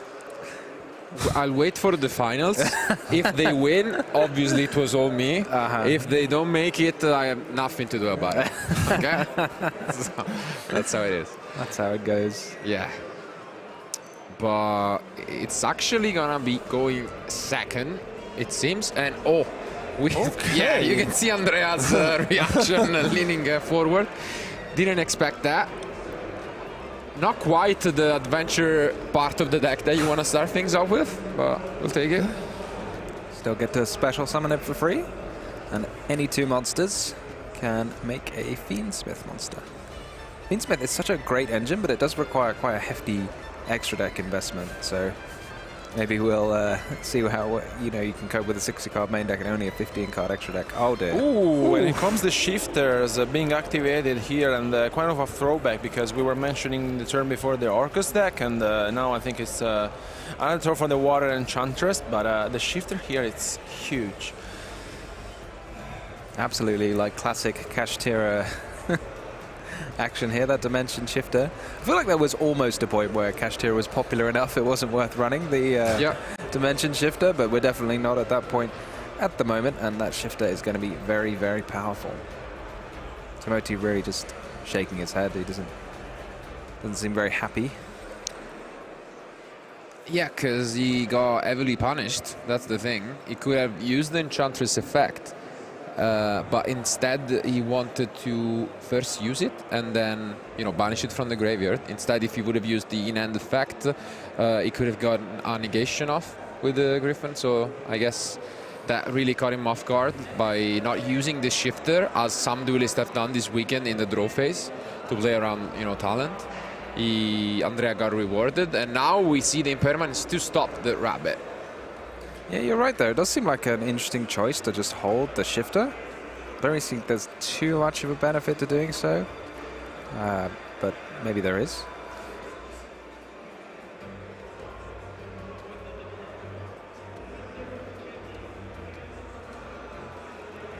Oof, and that's a great one to start things off here. Yeah, I feel like a Shifter and Impermanent Fenrir is going to get you quite far in this event. Yeah, I mean, I think it's like one of those staples that most of the deck has been playing so far. Like, even though if not in trios, at least, you know, a couple of them in every single deck. And I really feel like that playing in a tournament like this with a Kashtira deck, I think brings you consistency throughout all the rounds, right? I think it's one of those decks that really, you know, keeps on doing what it does at its best. Yeah, it does what it does pretty consistently. Hard to argue with that. I feel like maybe if you're Timoti, like, do you actually know this is just pure Kashtira at this point? Because I don't know what deck plays like Shifter and Fenrir other than just like a regular Kashtira deck, but they're not cards that like anything yet would like necessarily indicate you're playing Kashtira. Yeah. But I suppose like the Shifter, can you play Fenrir in like Ritual Beast or something? I don't know, or Tenpai maybe. Yeah, you could play it in Tenpai probably. Well, in Tenpai you'd have to give up Impulse, which doesn't seem likely. Yeah, I mean, trade-off, interesting trade-off, I'd say. It could still be Vanquish Soul, in theory. I think you'd play all these cards in Vanquish Soul, but I don't think you'd play the Unicorn in Vanquish Soul, so I think here we're kind of locked in. And I think at this point, Timothy has realized that, you know, it is up against a Kashtira deck. Yeah, what I was wondering is that, I mean, Kashtira cards are still really popular this weekend in general. Like a lot of the Nikai deck, or like in round one we saw Joshua Smith and a lot of other duelists are playing the same deck as him. And what I was wondering about his deck is there are gonna be games in which your opponent just thinks, obviously not with the Shifter, but they think you are playing Snake Eye and you just throw into the Kashtira part of the deck. And I think that can play into, you know, some interesting mind games like the Fuwalos. Do you really, you know, keep it in, side it out? But obviously once, you know, the Shifter hits the graveyard, I think, yeah, you can pretty much assume that they are not on that part of the deck. I mean, Fuwalos is not irrelevant against the Kashtira deck anyway, because you're maybe going to hit a Theosis or something like that, and if you're looking for cards to take out of the deck, then maybe Fuwalos isn't one of them, and you might have like even worse cards to take out. And let's just see now, Andrea, what we would like to go for is just having a think about this, because basically Timothy is left with 2 cards in hand, right? Yes. If you're feeling very greedy, you could use a Dracosack, and then that would clear your field. And then you'd be able to summon the Unicorn from hand, but he's not so greedy as me. Just gonna keep the Fenrir and call it a day.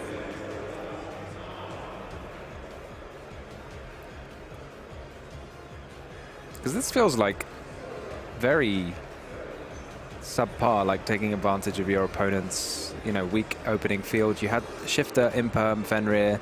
Like, I don't think you can hope for much more. So if yeah, it feels like you kind of want to be doing more in this kind of spot. Yeah. And that's where the skepticism was on my side on the power level, but because honestly, if you can't win with such an opener, I don't know what more you can expect your deck to, you know, do. I mean, even though Fenrir searches anything from the deck, it's never been like the easiest card to use just by itself in the Kashtira deck specifically. You kind of always wanted to start with the Unicorn, yeah. Yeah, I guess even nowadays it's the top threat of the deck, because obviously back in the day when the deck was at full power, everyone had to build their extra deck for it, and also for the combos. While nowadays you see a lot of one-offs, and so the unicorn can be extremely annoying to deal with, especially when you go first. You can activate it even twice if they want to like interrupt you. So. Yeah, I mean, cards like Princess, very, very important, and most players expect to get its effect off a couple of times in a game, bring it back from the grave and so on. So yeah, picking it off before it ever hits the field can be very nasty. Timothy just trying to figure out the best way to sequence his plays, and like this Fenrir makes sense. Fenrir going to be hit by, going to hit the Engraver, because otherwise the Engraver could just answer it by itself with the help of a Requiem.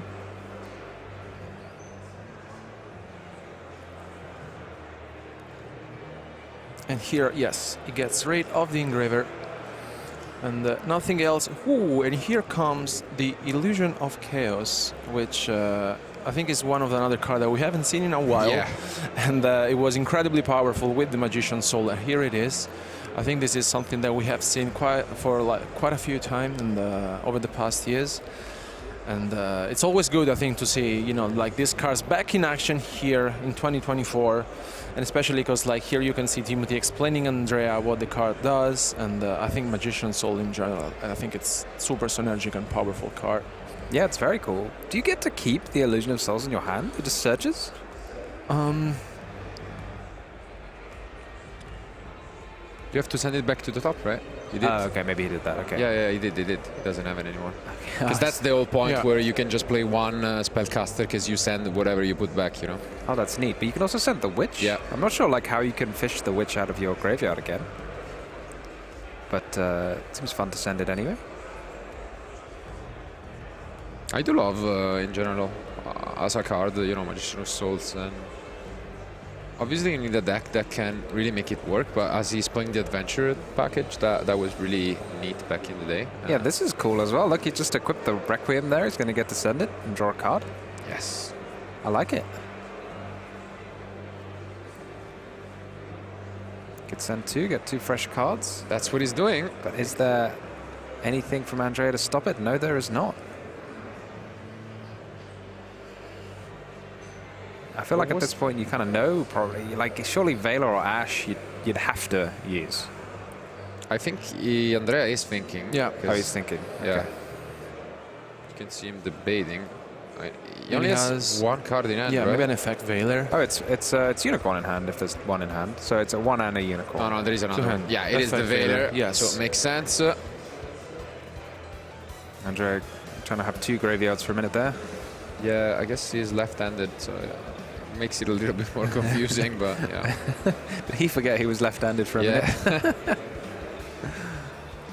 This is a time for a light charmer if ever I saw one, but you know, I don't think that will come to pass. I'm wondering, is there any way to get this Witch out of the graveyard, or is it just... Oh, you can make Celine, can't you? Yeah, that's it. That's neat, but I don't think he's going to get to 3 That's one more reason for the charmer there. Yeah. There you go. There's not enough lights. Oh, is this maybe just an SP time then? But SP is just nowhere near going to cut it, is it? No, not quite. That's all you're doing. Yeah, it seems like it. Going to attack, and then he's going to have the... Yeah, this feels very weak to the... Unicorn. Remaining Unicorn. He's got an Effect Veiler in hand, so he can keep it at bay for a turn, but I suppose the power of Kashtira is there. But having said that, he is going to have follow-up, so... Yes. Maybe he does get the job done. That Lacrima is going to put in some work, right? It's going to summon a Requiem.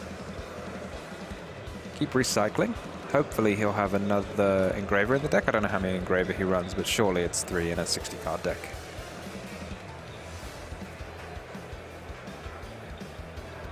Yeah, okay. Makes sense. Need a couple for that in case one of them gets Fenrir, obviously. So the pickup was the Murner, I think. Maybe. Yeah. But yes, even another card. Oh, it's Fenrir. Wait, he's Was it Unicorn that he added? I thought he did add a unicorn. There's no way you'd add another Fenrir, right? I'd say so, but, but there is no way that you summon Fenrir instead of Unicorn here. Oh no, because it forces out the SP. It does anyway, right? You just go Unicorn attack and then Memphis you extend with... Why don't you just activate the Fenrir effect here? I don't see why not. Oh, I suppose you just attack. No, this is weird, you're right. Yeah.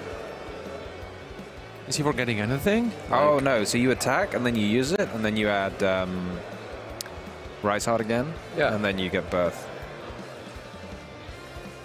So this kind of preserves the unicorn in hand.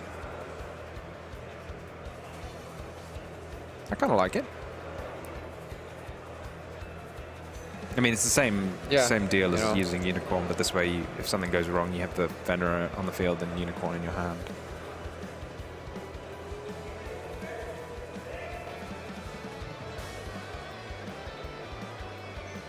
Yeah, for now, gets to attack over it, and then Memphis you, as you mentioned, should add another copy of Rise Art. And it has to be effect valid. Yeah. And then will Lacrima get the job done against a Morna? No more cards. There's Morna for Andrea, but Lacrima for Timoti, so there's still quite a lot of life in this game yet. Andrea's left with one card in it, right? It's got no, Andrea's got Shu. He's got the Marner and the Unicorn should be well.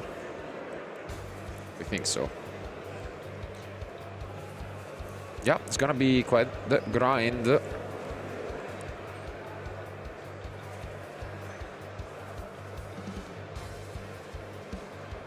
Lacrima giving you such good follow-up for pretty much no cost.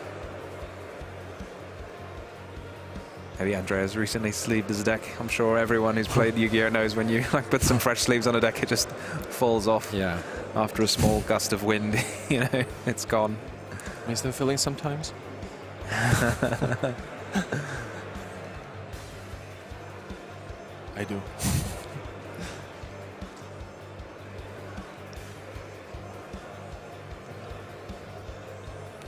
Presumably you just get the Lacrima back again.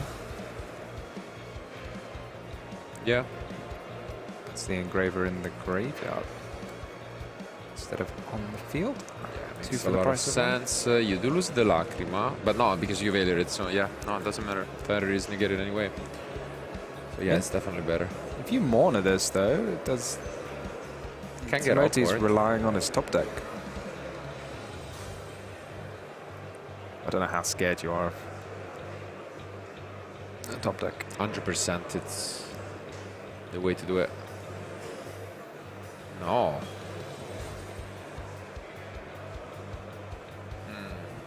It's a tricky one.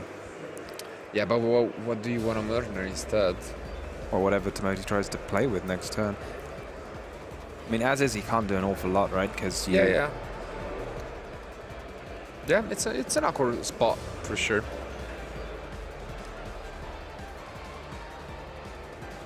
And we draw one crucial card. What's the kind of card that gets you back in here? It's got to stare down the Morna and the Fenrir.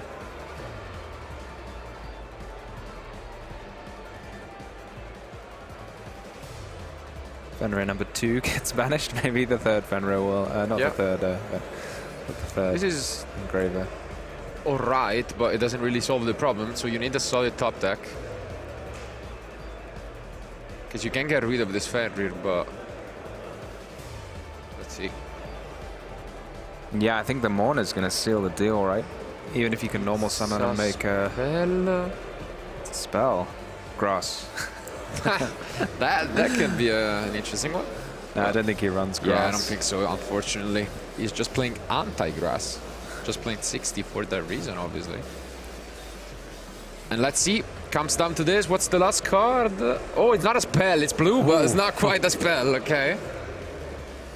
Interesting choice there. Like, if you'd kept the Requiem equipped, then you could try and send it away to draw a card, which I think I'd probably value more than getting rid of the Fenrir. What do we do with this? just sequence, maybe.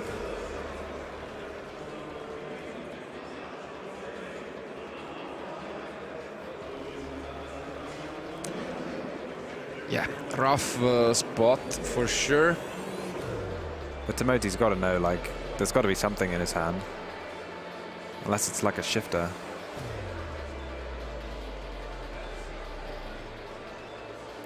Yet another witch.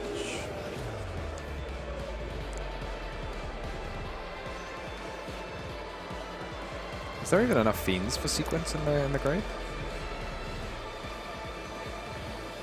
Looks like it. Yeah.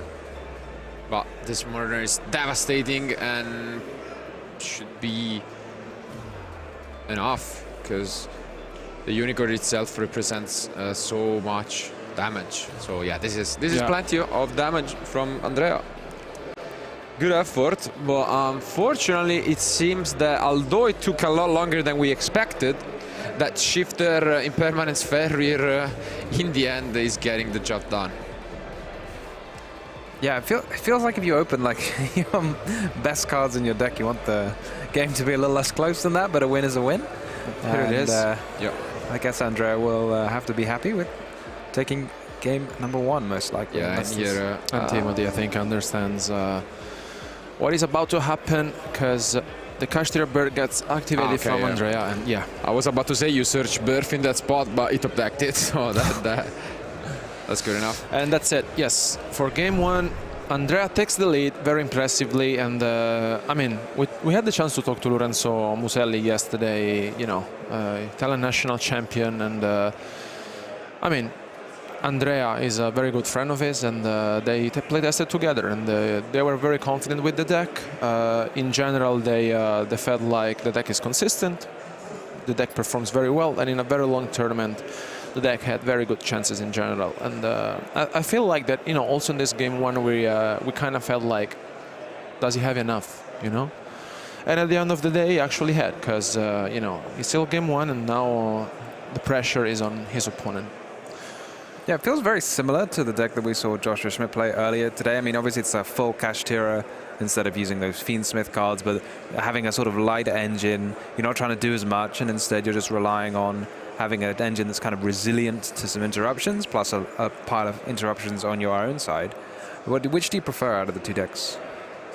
I do agree that it's similar in a way, but if you go deeper down the rabbit hole, I think it's actually opposite, you know, mindsets, because they are playing more of a rogue deck with cards like Shifter, with traps also afterwards, and Joshua is playing a deck that doesn't surprise me. It's very Joshua-like, I think, because he, instead of relying on like super heavy combos, he wants to interact with his opponent. Usually these kind of players, you know, think they are better than the average player, and so they want the game to feel like a back and forth one. So if you play Entraps, Kashtiras, you tend to make the games longer, and then you are more in a grind game where you're comfortable with. So it seems it's still towards being a combo deck. It's just a fairer combo deck in a way, a deck that allows you to interact with your opponent and that has a better hope of breaking the field when going second. So I don't know, I would say they are completely extreme opposites. I think not in the way that like the deck that they are playing, also talking to them, they told me we don't think we are gonna make top cut, or at least all of us, but if we make it to the top cut, we are a deck that can win the event, the Kashtira Pure, because they really prepare heavily for Tempai and Snake Eye. While the Joshua deck feels to me like a deck that will make it to the top cut, but at some point when they are gonna do the unfair things, maybe you lose to them, you know? But we'll see at the end of the day what happens. Our duelists are ready, so it's once again Baggio going first.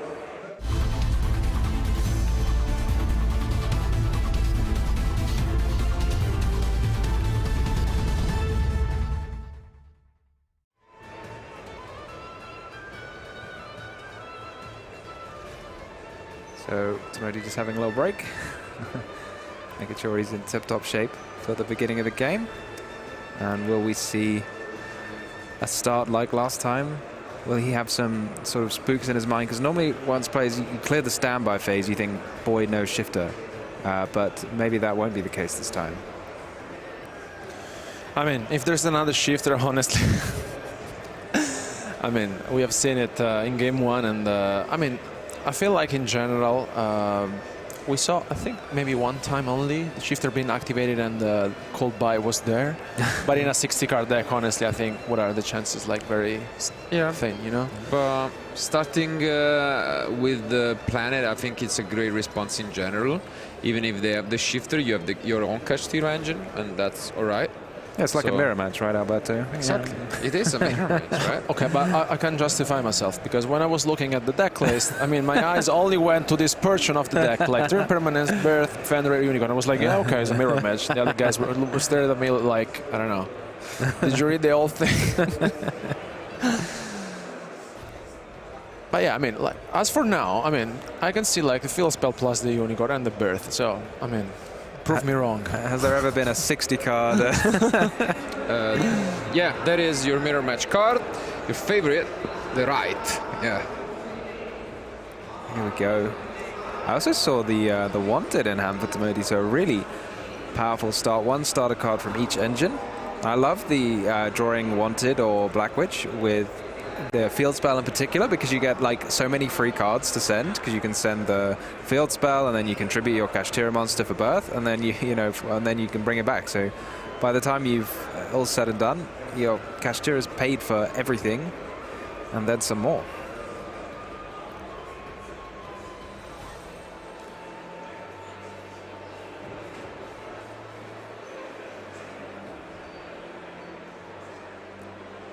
Here we're going to see more of our adventure package. Set up the Griffin Rider. Get that negate in play before continuing anything else.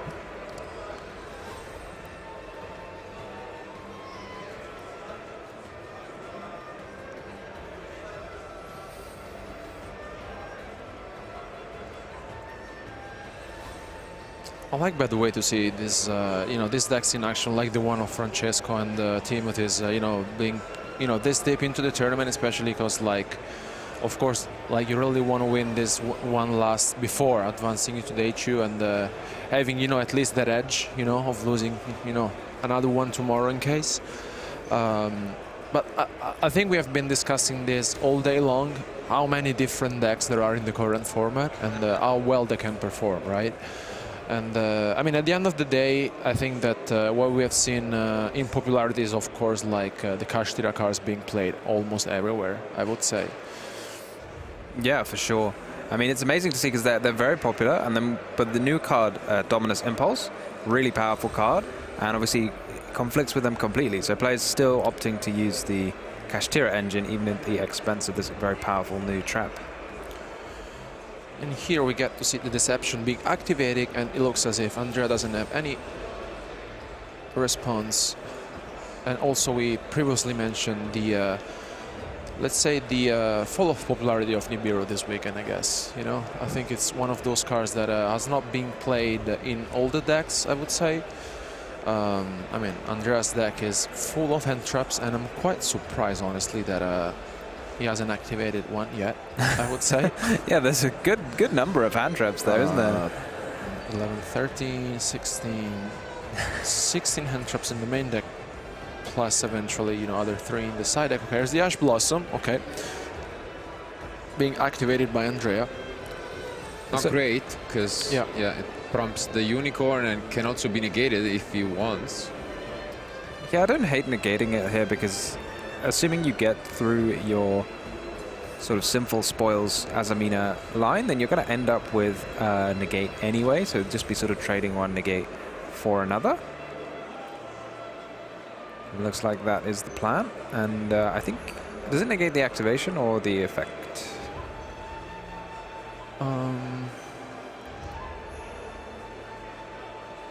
The Griffin Rider. Ah, sorry. Let's have a look and see. Activation. Negates the activation, so I don't think you can use the Unicorn. You can use the Unicorn now, though. I don't think Andrea is going to be too bothered by this because he's running Extravagance himself, so he's willing to just banish 5 old cards, 6 cards even from his extra deck face down at random. So his extra deck is actually built with this kind of thing in mind, with a lot of redundancy in the cards.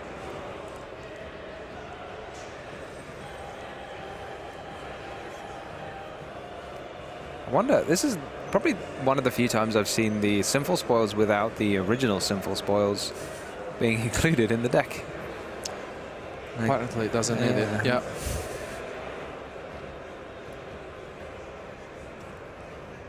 I feel like when you're Timothy, this is kind of what you want to see, because he's having such a powerful start that you don't really mind if your opponent's going to throw a few interruptions at you, because you're still going to end with a pretty strong field, I'd say. And you know, you're going to end with a strong field, and every card your opponent uses now is a card they won't have on their turn. Here we see the moon.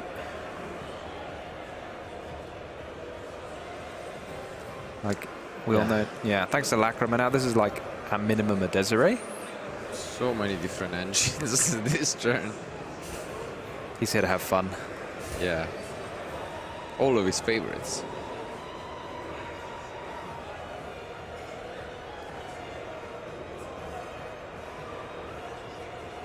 I don't know what he can kind of end on. With the generic most powerful extra deck monsters have been slowly being sort of taken out, like Appaloosa and Baron de Fleur, which I feel like this kind of deck would absolutely love to have included. So you have to work a little harder to find your kind of generic negates, things like Silhouette Rabbit picking up in popularity for that reason.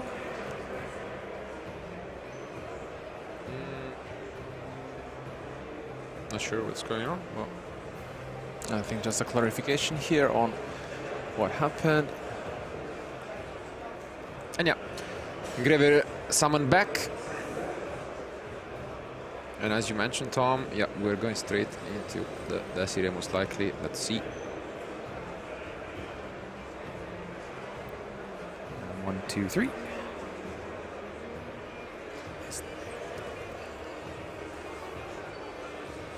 Wondering if there's some like powerful link 4 or something that he can make with the Celine and the Witch, but I don't know if there's any rank 4s to do after that, so maybe you just call it a Silhouette Rabbit. Yeah, the powerful rank 4 Silhouette Rabbit. Exactly. There it is. And there comes the statue. I mean, this is pretty respectable considering you got rid of 2 cards from your opponent. Yeah, so and there's going to be ample follow-up. Yeah. And he's still holding in 4 cards, so yeah. He should have a Birth in hand, assuming it's still there. Which I feel like he might as well use. Well, he might start to run out of spell and trap card zones. He does. So totally agree with you. An additional layer of interruption. The Graveyard effect is not really relevant in this matchup, but it's something that can catch people off guard a lot. Yeah, I mean, it's not the most powerful effect, but against Kashtira, obviously they don't want their cards banished, but Birth banishes face down, so yeah. If you happen to catch something, it might be useful. Look at this. Wow. What an opener through Ashen Veiler, and let's see. I mean, Andrea is playing a lot of going second cards that can be useful, but for now we start things off as in the previous game with the Fenrir. Fenrir on its own probably going to force out the Desiree unless it's got a different kind of effect negation. It kind of has to be negated, otherwise the Fenrir would take out the equipped sequence.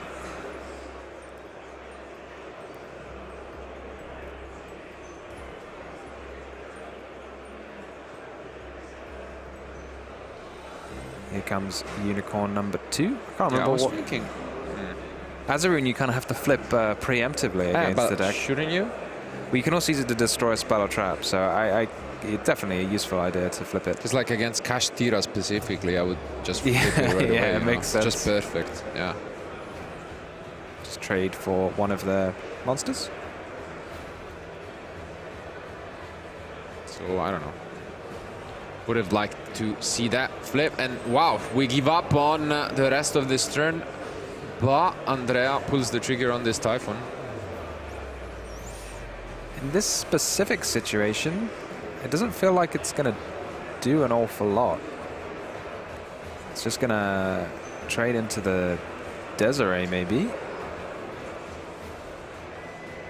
But you can't bounce the Desiree because it's untargetable. So you have to attack the Desiree. Oh, but he's just going to leave the Desiree.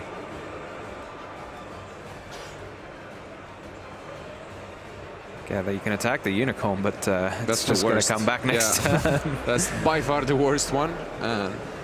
Well, the Illusion Rabbit can't be destroyed. Yeah, I know. So you're running low on options. What? You can't target that, can you?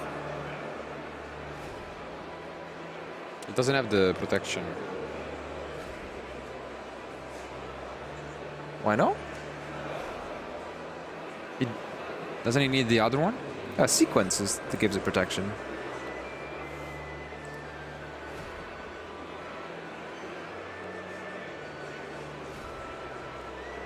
Probably doesn't. Yeah, but does it target is the question. Oh, does Typhon on target? Maybe it doesn't. It must. It must? I can't believe it doesn't target. I won't believe it. I refuse. We see the spell and trap destruction coming seen in. enough. Yeah, I mean, this makes sense. I mean, after this impressive turn from Timothy, honestly, I think this was about time for Andrea to conceding and entering into game 3. I mean, I think he was very well played by Timothy overall. Very impressive under Effect Veiler and the Ash Blossom. And now we enter into game 3, because I mean we have both seen how our Duelist decks work. How do you feel like who has the advantage? Well, I'm looking at Andrea's deck, and one of the things that we saw in the mirror match of Kashtira in particular was that it was quite difficult going first. And one of the things, obviously, that was the most powerful about Kashtira going first against other decks was that you could make a Rise Heart. But a Rise Heart has been forbidden. So what's the game plan if you go first with Kashtira? Is it just summon Fenrir? Like, what do we do? I mean, in some matchups, I've seen them actually choose to go second, which, you know, comes back to what you're saying. Definitely is something that you should consider. The Dragosak line is sometimes there, but I'm not even sure they are playing it because they rely on Extravagance instead, right? So is it even in the extra deck? Probably not. They don't play the Dragosak. Yeah, so that expecting, because usually they were playing Dragosak into IPSP kind of line, but that's not really an option with Extravagance. So yeah, it's mostly Shangri-La, like good old stuff. So it depends if you open the field spell, but yeah, nothing too out of the ordinary. You're just trying to grind. Put up usually the Kashtira monsters because they can be annoying, both Unicorn and Fenrir, and just grind with them, paired with end traps and real traps, because they side into barrier, they have skill drain, so you know that's pretty much the gameplay. They also have rivalry, and there can be only one, so it is a good old Kashtira deck. Yeah, and then on the other hand, for Timothy, I'm wondering if he has a real game plan. Maybe the crossout designators for Shifter will be quite helpful, but other than that. Yeah, I mean, it's not one of those decks you really want to play against, especially because you don't really expect it, you know? So I guess let's see if he sticks to the game plan, and maybe what he has will be enough to help him out winning this game. And yeah, there is not too much time. There are only 30 minutes remaining to claim who will be the winner of round 9, the last remaining round for day 1 of YCS Bologna. Our duelists are almost ready with their side decks, so let's find out who is gonna take game 3.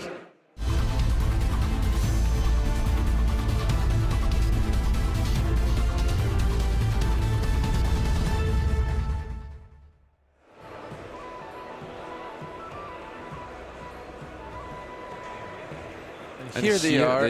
Yeah, indeed. First, let's see if Andrea is going first. Yeah, he keeps on He's swapping He's sides. confused as well. Maybe he's Zambi. Yeah, I guess. Demoti just this- going like, yeah, what's going on here? Pick a side. I'm confused. All right. Is it the third Fenrir in a row? No, it is the good one. Matt by a Marner, though. This is big. But we follow it up real quick, playing real fast. They both really don't want to end in a draw, and he has a really good opening here. This is great. Unfortunately, he's not playing the Dragosak line, because with this, he could have started off somewhat strong with that. But let's see what the plan is. Yeah, it's interesting, because with the Kashtira deck, when you draw like a pile of Kashtira cards, like I feel like more is not necessarily better. You kind of just need one more than your opponent has interruptions. But after that, I feel like you get quite diminishing returns. Yeah, but I think you're really happy about the Marner, especially because it's Marner and it's not Veiler, so you can still use the Unicorn if you summon it back. Yes. But like you're just gonna get a Theosis, make more sevens. Did he banish the one-off? Yeah, he banished it. He banished the Alloid. Yes. He only played one, right? Yeah, he does. Wow, that's a big one, potentially. That hurts a lot. Yeah. Wow, what a hit. Yeah. And yeah, as I was saying, you get back the Unicorn and now you can use the effect. Here comes Theosis. We're going to have a full field. And back in the day when we still had Diablosis the Mind Hack, you could do a lot. But here we just pass. Like, what does the extra Unicorn do? I guess this is because he wants to play around Nibiru. I'm pretty sure he would have made Shangri-La, but he doesn't want to lose to Nibiru, and so he's playing it extra safe. That's the only explanation, because obviously you would use the Rysart and Unicorn to make the Shangri-La. And Impermanence plus Planet is a good way to try and fight back. I'm not sure if I've seen a copy of the Deception in hand, which, without the Halloween, honestly, quite impactful. But let's see, maybe I'm wrong. Yeah, I feel like the field spell is so powerful in this version of the deck, because you have both the Simple Spoils and the and the Magician's Souls to make use of just having a one extra card on the field. There comes his own Unicorn. Okay, let's agree it is a bit of a mirror match. He was right. Because I see the Fenrir as well in the end, I'm pretty sure. I think I do see a Deception, you know. Yeah, so he does that's have it. rough. Yes, yeah. Oh, and the Simple Spoils. Wanted. Does he run any rank 7s, does Demoti? Because I feel like he's got ample ways to make rank 7s in this situation. Nothing? Doesn't. Nope. Just love a good rank 7, you know. Also because like the extra deck space could be tight, you know, playing all these kind of different archetypes in his deck. Here comes the ultimate Fenrir, trying to assert its dominance. Is Ultimate better than Quarter Century Rare? What do you... Nice bottle, eh? Yeah, it's a rough one. I guess for some cards you don't have the option, so take both if you can. Like Andrea looking, you know, despite all of these big monsters, like somewhat defenseless from what's on the field. We know he's got a Theosis in hand and possibly some other cards. Got to keep in mind the Birth and the Unicorn. Yeah, because the Fenrir is negated and the Unicorn doesn't really do all that much. But we are just entering battle phase, it seems. And that was an odd attack to me. It did look strange to me as well. Yeah, you want the damage in, right? Because, yeah. You could have just attacked over something in attack mode. I guess he really cares about this extra deck. Well, he's not. Yeah, that doesn't do it. So.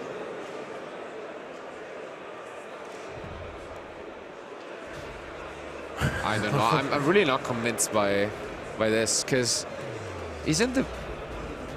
Wait a second. I thought the point was to keep the... does Morna negate it forever? I thought Morna lasted till the end of the turn. But... No. The Warrior, yeah, of course, is back. But no, what I wanted to say is...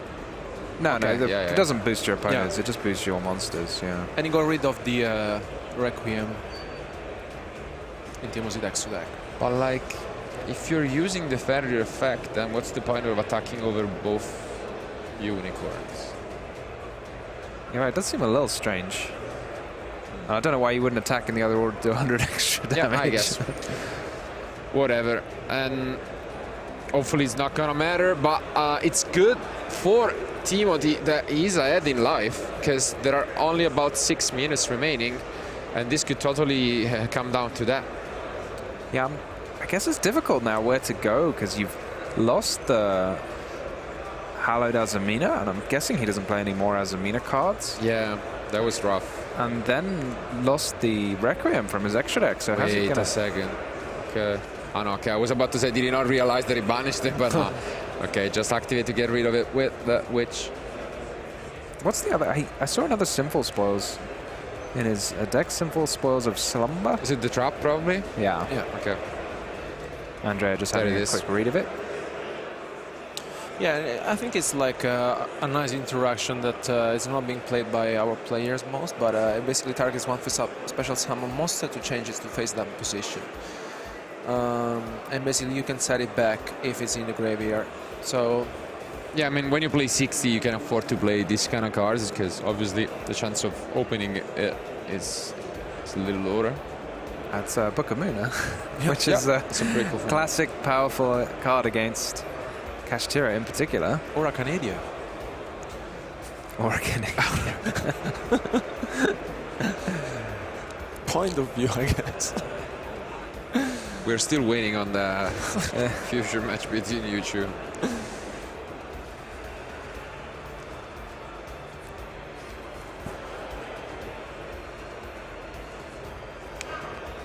But yeah, I feel like that can't be it. Losing the Requiem must have really hurt. Is there no way to make even... I think that was it, and surely make an SP or something. Surely it's not today. And we passed back. 4.5 minutes remain. No, he's still flicking through his extra deck. Because you have the burst. Are you sure? I saw Andrea draw. Oh no, maybe I'm wrong. Oh no, maybe it... Am I mad? I feel like 4 is too many cards for him. I'm pretty sure Andrea having drawn. I don't know. Yeah. He did. Yeah. And yeah, with 4 minutes remaining, you need to deal this 200 damage. We are starting things off with Ferrier, it seems. Or maybe Rysar is tough to say, but yeah. I mean. No, he's already used Rise Heart. You can't use it again. All right. So here comes Fenrir. And then I guess the Fenrir gets banished, and then the Sinful Spoils trap is going to be pretty fiddly. Unless he's got another copy of Birth.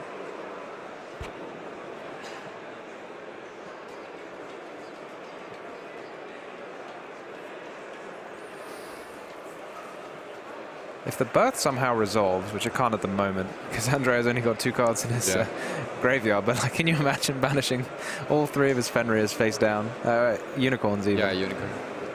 It's a proper mirror match, you know, Alberto. You were... I told you guys. I mean, you were not believing me. We didn't believe it. I mean, the you witch is only the there. lines. Yeah, I mean, the witch is only there just, you know... It's decoration. Yeah.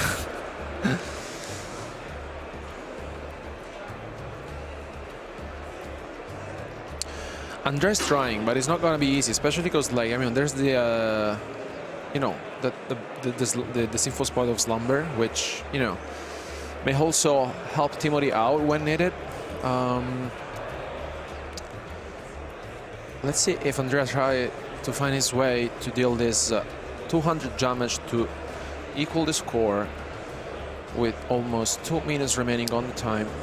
Yeah, I mean, now we can banish the unicorns. No, you need 3, don't you? Ah, yeah, that's right. Do you? Yeah, I think you need at least 3. Yeah, you're right. Let me check. Well,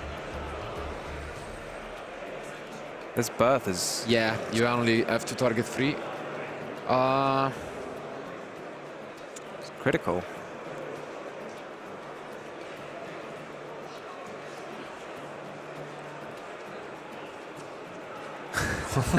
Still confused on where he put this card. Yeah, you kind of have to put this face down. But Yeah. if you use it, does it not stop you from attacking, or does it just stop itself from attacking? I'll use this card for a while. Yeah. Again. Let's see what comes next. Okay. Here comes the birth on the Fenrir, but you already used the effect. Yeah, you already used the search.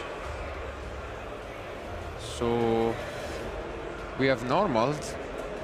Oh yes, you're right. The Rice Heart was normaled. Oh, here comes the Theosis. The Theosis, though. Do we know what the face down is? Did Deception get shuffled back? I think it did. Yeah. So in that case, it's not Deception. That's all I can tell you. Okay. Now is it down? Oh, but here comes the birth. Yeah, let's go. Yeah. Gotta get that Kashtira player back for all the time. Oh, but we see a cheeky Ghost Ogre being activated to get rid of the birth. You can feel the tension now. Yes, just a few seconds left, I guess. No, big guy doesn't quite do it. Yeah, he needs some way to deal with the field spell. What kind of extra? Because he's playing a lot of multiple cards, right? Plays big guy. Big guy. What does that number 78 do?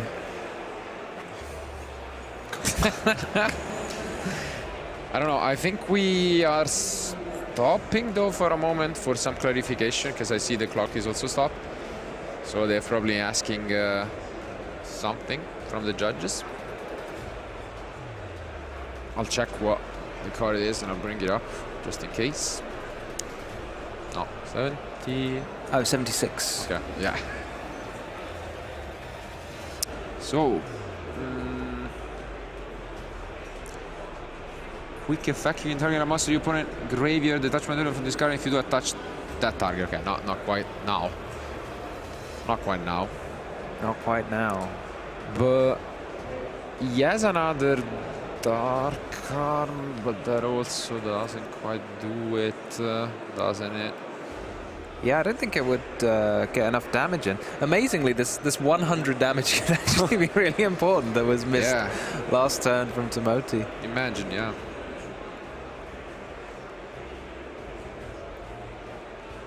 So we have 3 attributes in play, so the Pressure Planet is currently giving everything 300 extra.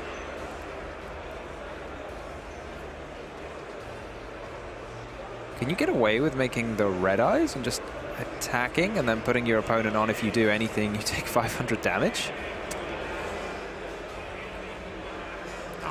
Surely not. And let's just go quickly back to us once you know, the clarification is being reviewed by our judges at the table. I think it's just a matter of communication, which is being taken care of at the moment. I feel like that in general, I think this is something that, you know, like 40 seconds remaining, both of our players, like, I mean, are really fighting, you know, to win this one. And, you know, with 40 seconds remaining, honestly, you really don't want to make any mistakes. And I also feel like it's not going to be easy for Andrea to make the right move to seal this game and come back. Because, like, of course, it's 200 life points, but... Yeah, the tension is palpable. There is just very few seconds remaining, and I mean, they have been dueling all day since 9 AM for the first round, and now it's all or nothing. I mean, even if they lose this one out, they will be able to advance to day 2 because they are on a X11 record at the moment. But you know, that additional win really does matter a lot, and as you've mentioned, Tom, it might come down to those extra just chunks of damage that he could have dealt last turn. And yeah, that would be incredible, because I can also see a universe where you deal exactly 200 if you go for another line, and that could be a draw, and that's just absurd. So I don't know, it's definitely has been a back and forth one, for a fact that have shown that Kashtira cards have a lot of potential. I still remain a little bit skeptic on this pure version being the way, but there is a reason why so many successful players have decided to somewhat include them as an engine in their decks. I think, yeah, they offer a lot. Yeah, I mean, there's no denying the utility of like the Kashtira cards as a kind of little piece of your deck, because it's very easy, like for example with Birth, it's easier with other decks where you can just summon the monster and link it off or tribute it off for Deception, then that Birth becomes really valuable. It's almost a little harder to get value out of on the first turn for the Kashtira deck. And as we see, maybe like the more Kashtira cards you draw, it's almost like they do a little bit less and less. But diminishing returns. Exactly. No, I mean, I really feel like I'd like to ask Andrea, or tomorrow if there's the chance, one of his friends, Diego, Lorenzo, the choice, like in-depth choices, behind this. And I mean, I think it's working out well for them. But, maybe some tips also regarding the side deck. And I mean, again, I really feel like that entering a tournament like this, I think it's consistency matters a lot, of course. And again, I think it's about how much pressure can you put into your opponent, right? Because, I mean, we saw that, of course, like Fenrir and Unicorn keeps coming back again and again. And the head traps, of course, help you out a lot. Also, I feel like there is not like a very specific side deck against Kashtira in this moment, right? Because, I think people have been, focusing on Tempai, for example, as we saw. So, yeah, for sure. Yeah, I agree. Like, it's one of those decks, like we saw the Labyrinth or the Runic Stun, where players really might not have anything to do.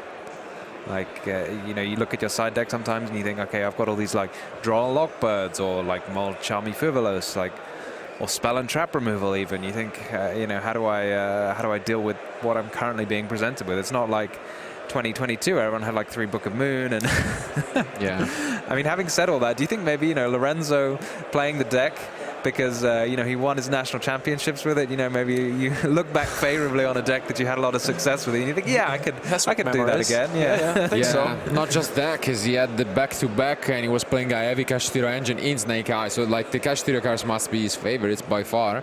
And yeah, I do have the potential of seeing some bias in there, so we'll see whether that's the case. But I'd say while we wait for the decision, we can maybe take a bit of a reflection on what has happened in day one, so we can bring the deck breakdown from the event, because as we have been mentioning, the keyword has been the diversity, and we have seen how in very few tournaments the top performing deck does not even come close to the 20%, being Tempai at 14. So that's a big tell.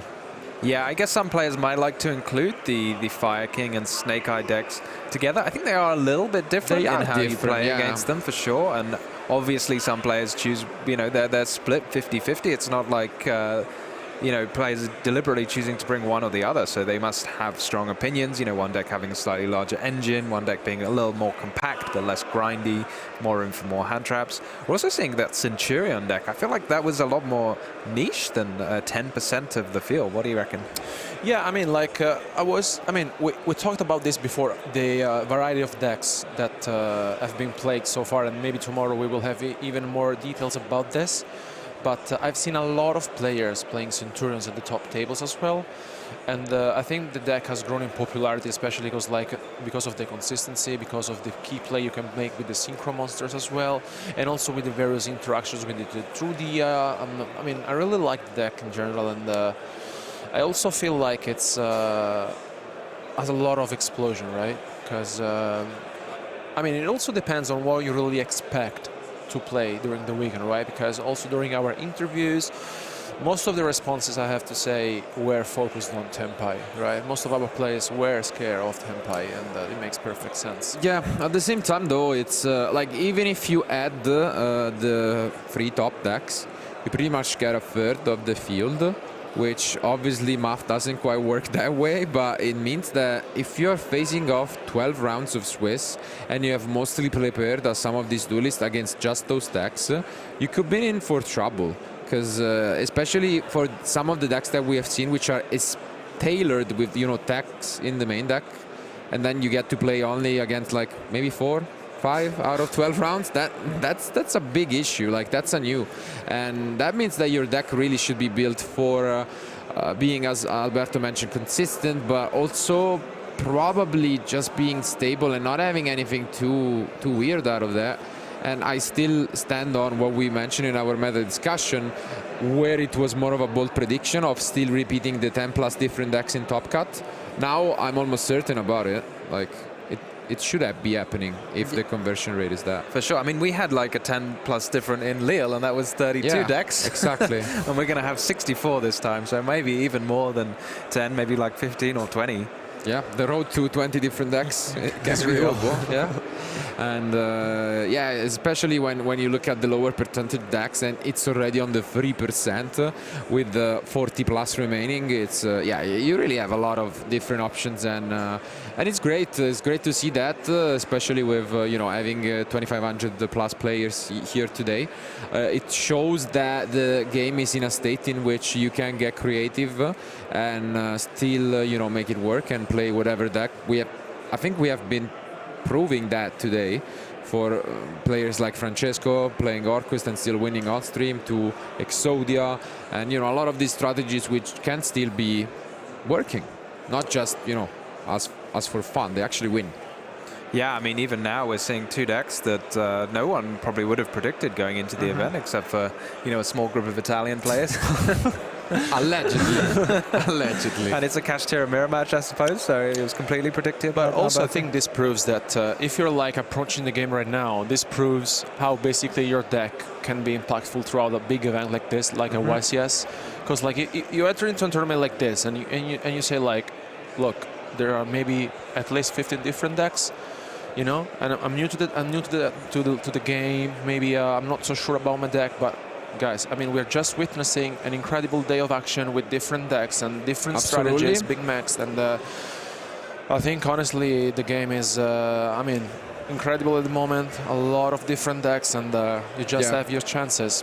And I want to take the chance to actually praise our little friend Time Wizard over here, because I've at the start of the day I've subtly mentioned it, but I can give you confirmation of another introduction and news from this event that I think we all appreciate a lot how much support and love you know, receiving from the fans the Ultimate Time Wizard events have received. There is an amazing one for March or April 2010 for this event, which is gonna be having a giant Dark Arm Dragon for first place, which is insane.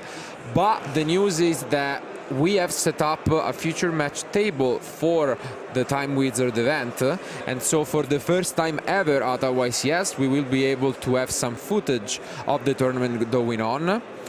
We will not be streaming the event live, as obviously the main event is gonna take that spot, but later on we will manage to upload and you know, do commentary as well on the videos, and I think that's great because it's just a great support for everyone home and everyone watching, and just you know, obviously you want to support your friends, see what's winning, see who is winning, but then being able to just watch and see how they do it, I think can be of great inspiration for all of you guys if you want to try out these different formats and different ways of playing the game.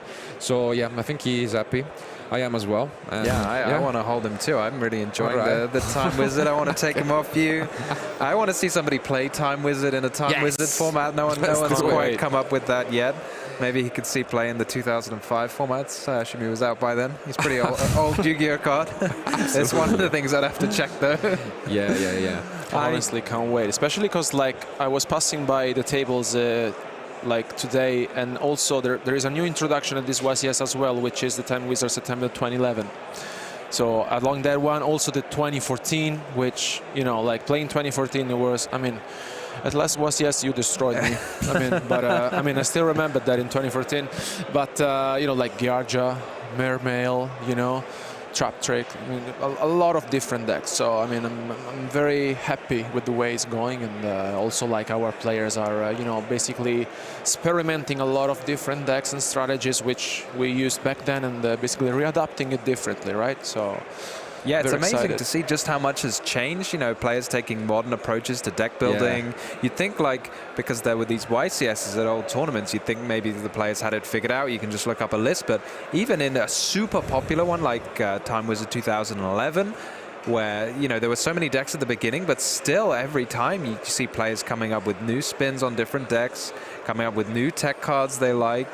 You know, I'm seeing cards, you know, to go off the wall a bit, like Possessed Dark Soul coming out of nowhere to take a bunch of Dupe Frogs. You know, Cyber Valley is suddenly the new craze. You know, it's, even though it's sort of frozen in time, it doesn't stop players from innovating these old formats. No, and at the same time, obviously, it's also great to see products such as of late, Quarter Century Bonanza, where you are able to update your decks for events such as YCS Bologna, but at the same time you have the 200 nostalgia pools, which really takes you back to every different format that we witnessed, and from which you can take cards and either just get your first copies of, you know, those cards, or in maybe our cases even update them to different rarities, either platinum or quarter century. So it's great. We've had a lot of introductions. We've talked a little bit about that in some of the videos that will come out at some point live throughout the weekend. With that Master versus Caster as well, where I've had the pleasure to play against the current reigning Ultimate Time Wizard European champion. So it's great to see that, you know, you can play Yu-Gi-Oh!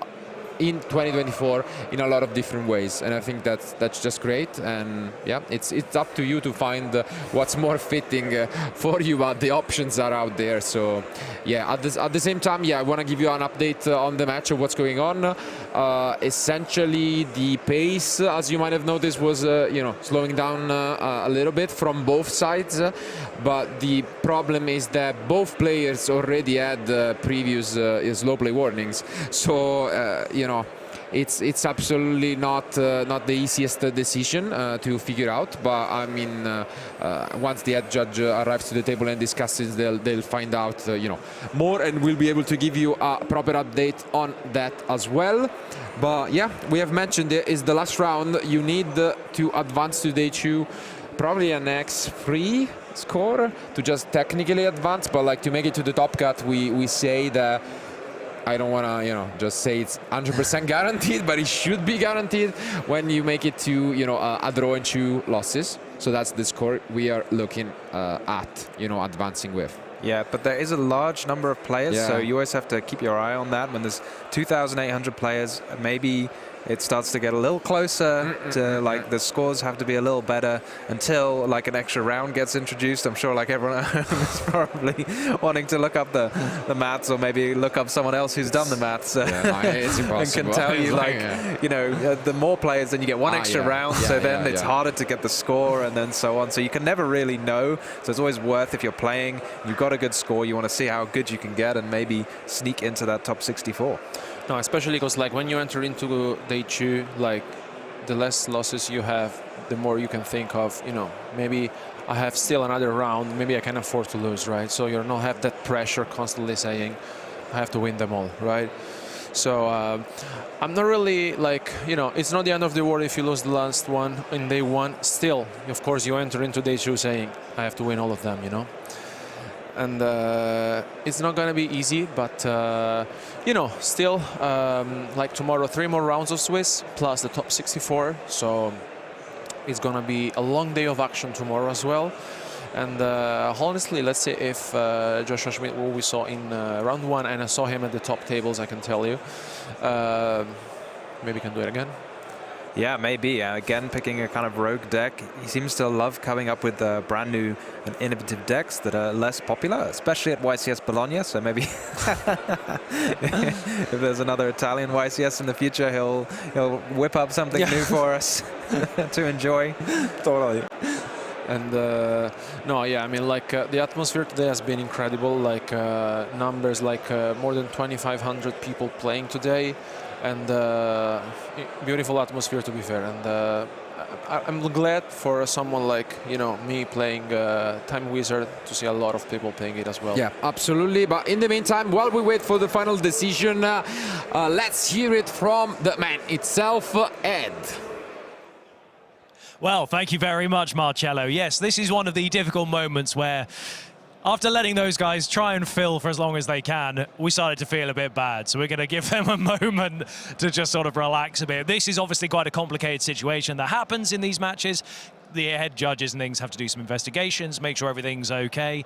But at the moment, anything could happen at this point, so I suppose it's always interesting to see how this goes, and hopefully at some point in the next few minutes we'll be able to kick back off and then basically finish that game regardless of what happens. It's been a long old day here. We're now in the 9th round and each of them go into extra time, so that's over an hour per round, which probably makes it over 9 hours, maybe even 10 hours, maybe even 11 hours. It's basically been about 11 hours, so you can understand. I want to give those guys a little bit of a break. I suppose in the meantime, something we could talk about briefly as a little bit of a tease is obviously you guys are aware that something that might be defining the meta going forward in the format with new and upcoming sets is crossover breakers, and that is coming out very soon. And Leo and I had the pleasure of filming some content for that, which you guys will be able to get, you know, a little bit of a glimpse of sometime soon over on the Yu-Gi-Oh! Card EU official YouTube channel. So make sure you guys keep an eye out for that. A very interesting set, obviously, with the Ryzeal deck and the Malice decks being two of the very, very sort of meta-defining theory crafts that are coming up. So make sure that you guys do check that out when it comes, because I'm fairly sure most people are saying that it's going to be having a, you know, a pretty big impact on the meta. We're also being told that we might be hearing a bit more about this, so I am going to pass you guys back over to our commentary team, who will be able to just fill you guys in on exactly what is happening. So, gentlemen, back over to you. Yes, thank you, Ed. Indeed, and as he was saying, yeah, I mean, it has been a pleasure being here with you guys for the entirety of the day one, but yeah, unfortunately, sometimes you know, these duels must end in an unusual way, as that will be the case for this one. And we are still finalizing, you know, the winner of the match, but we will be preparing the post-match analysis as usual, just to review some of the key moments that have been going on. But yeah, I mean, it's tough. We have mentioned it plenty of times throughout the years. Playing on stage can really get to your nerves, no matter how many times you've done it in the past, and no matter how many times you will do it still. And there are particular matches in which it's even tougher, from round 1 and the last round of day 1. So the good news is that both players are still completely in contention, no matter what the result, for making it to the top 64, and at least they are guaranteed to advance to day 2. But yeah, I'd say in the meantime there is still not really a decision on our way. That's the thing. So I mean, yeah, in situations like this, it's very tense, and with only 40 seconds on the clock, the judges can have a tough time figuring out exactly what the correct decision is, but they work very hard and try and get to the bottom of these things.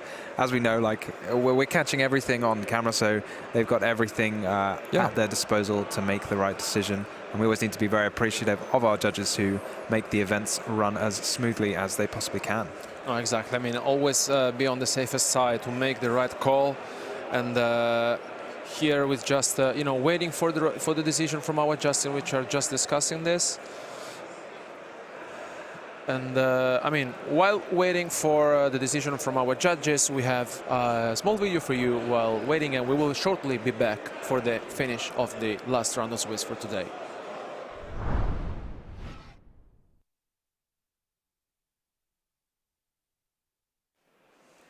Welcome back to the coverage of YCS Bologna 2024, and we are here with Julio Valls. And Julio Valls, of course, is a very well-known face, as he was not only a finalist of this year's European Championship, but also top 8 at the World Championship with the same deck twice. And therefore, we're going to look deeper into that deck today, as we have a combo tutorial with the Ritual Beast deck and the master himself, Julio. How are you feeling today, Julio? Well, in general, I didn't sleep because I just started right now in the Italy. Yeah, fine. Yeah, okay. But I mean, Ritual Beast stuff, you're known for that, you know the stuff. So let's go over to the top view and let's look at some cards. So what are you going to explain to us here? What's the combo going to start with? First, I will explain the most generic combo, that is the one card combo of Kanahau. Okay.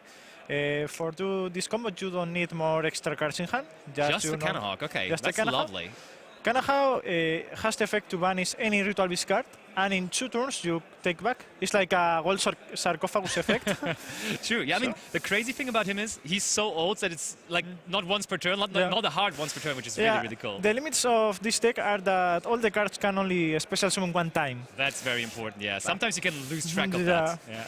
Okay, so what are we banishing? The card that we will banish is the new Spiritual Beast Lara. Yes. That this card, when it's banished, summon any Ritual Beast monster from the deck. All right. Here, when you are starting with the Kanahawk, this means that you will have more cards in your banished stone. So you will use the summon of the Tamer that summons from graveyard, and you will keep the one that summons from banished stone. Okay. Here we have a Tamer and a Spiritual Beast monster, and we can make a Contact Fusion. Oh yeah, Contact Fusing, let's go. For the Ulti Kanahawk. That's not going to be the last time we see that guy. Okay, so Ulti Kanahawk now is going to activate its effect, right? It has 2 effects. The first one is target 2 Ritual Beast cards to put to the graveyard. Yeah. And the second is a cost put to the extra deck to summon a Spiritual Beast monster and a Tamer. The crazy part of the new support is that this card is both. So it comes a Spiritual monster and That's really a strong, Tamer. yeah. So this card is out. Sorry, Julio, to interrupt your amazing combos, but we have finally the decision for the match as our head judge came to the table. In the end, unfortunately, as we've mentioned, there was a previous penalty for slow play warning, which has been upgraded to a game lost for Andrea, which means that Timothy is the winner of the last round. Congratulations to him, but still congratulations to both for advancing to day 2. And congratulations to you for being with us for the entirety of day 1. It has been a pleasure being with, you know, Alberto and Tommaso, Tom, commentating. But thank you guys. Make sure as well to tune in tomorrow. So this was the end from our side. See you tomorrow. But before we do that, we want to hear it one last time from Ed. Thank you, Marcello. Yes, well, thank you very much to everyone for all of your patience while we waited for that final decision to be made. The decision has been made, and obviously congratulations to our winner, but commiserations for the entire situation. Not quite the fireworks finish you want for the last match of a first day of a YCS, but that's all from us today. Thank you very much for all of you tuning in on Twitch and YouTube. We will be back tomorrow morning at 9 a.m. local time in Italy. So wherever you are, figure that one out with your clocks, and we'll see you guys there bright and early, and we'll get into round 10, then we'll have 11 and 12, then we go into the top 64 cut as we race our way all the way to that grand final here at YCS Bologna. Thank you very much for joining us, and we'll see you tomorrow.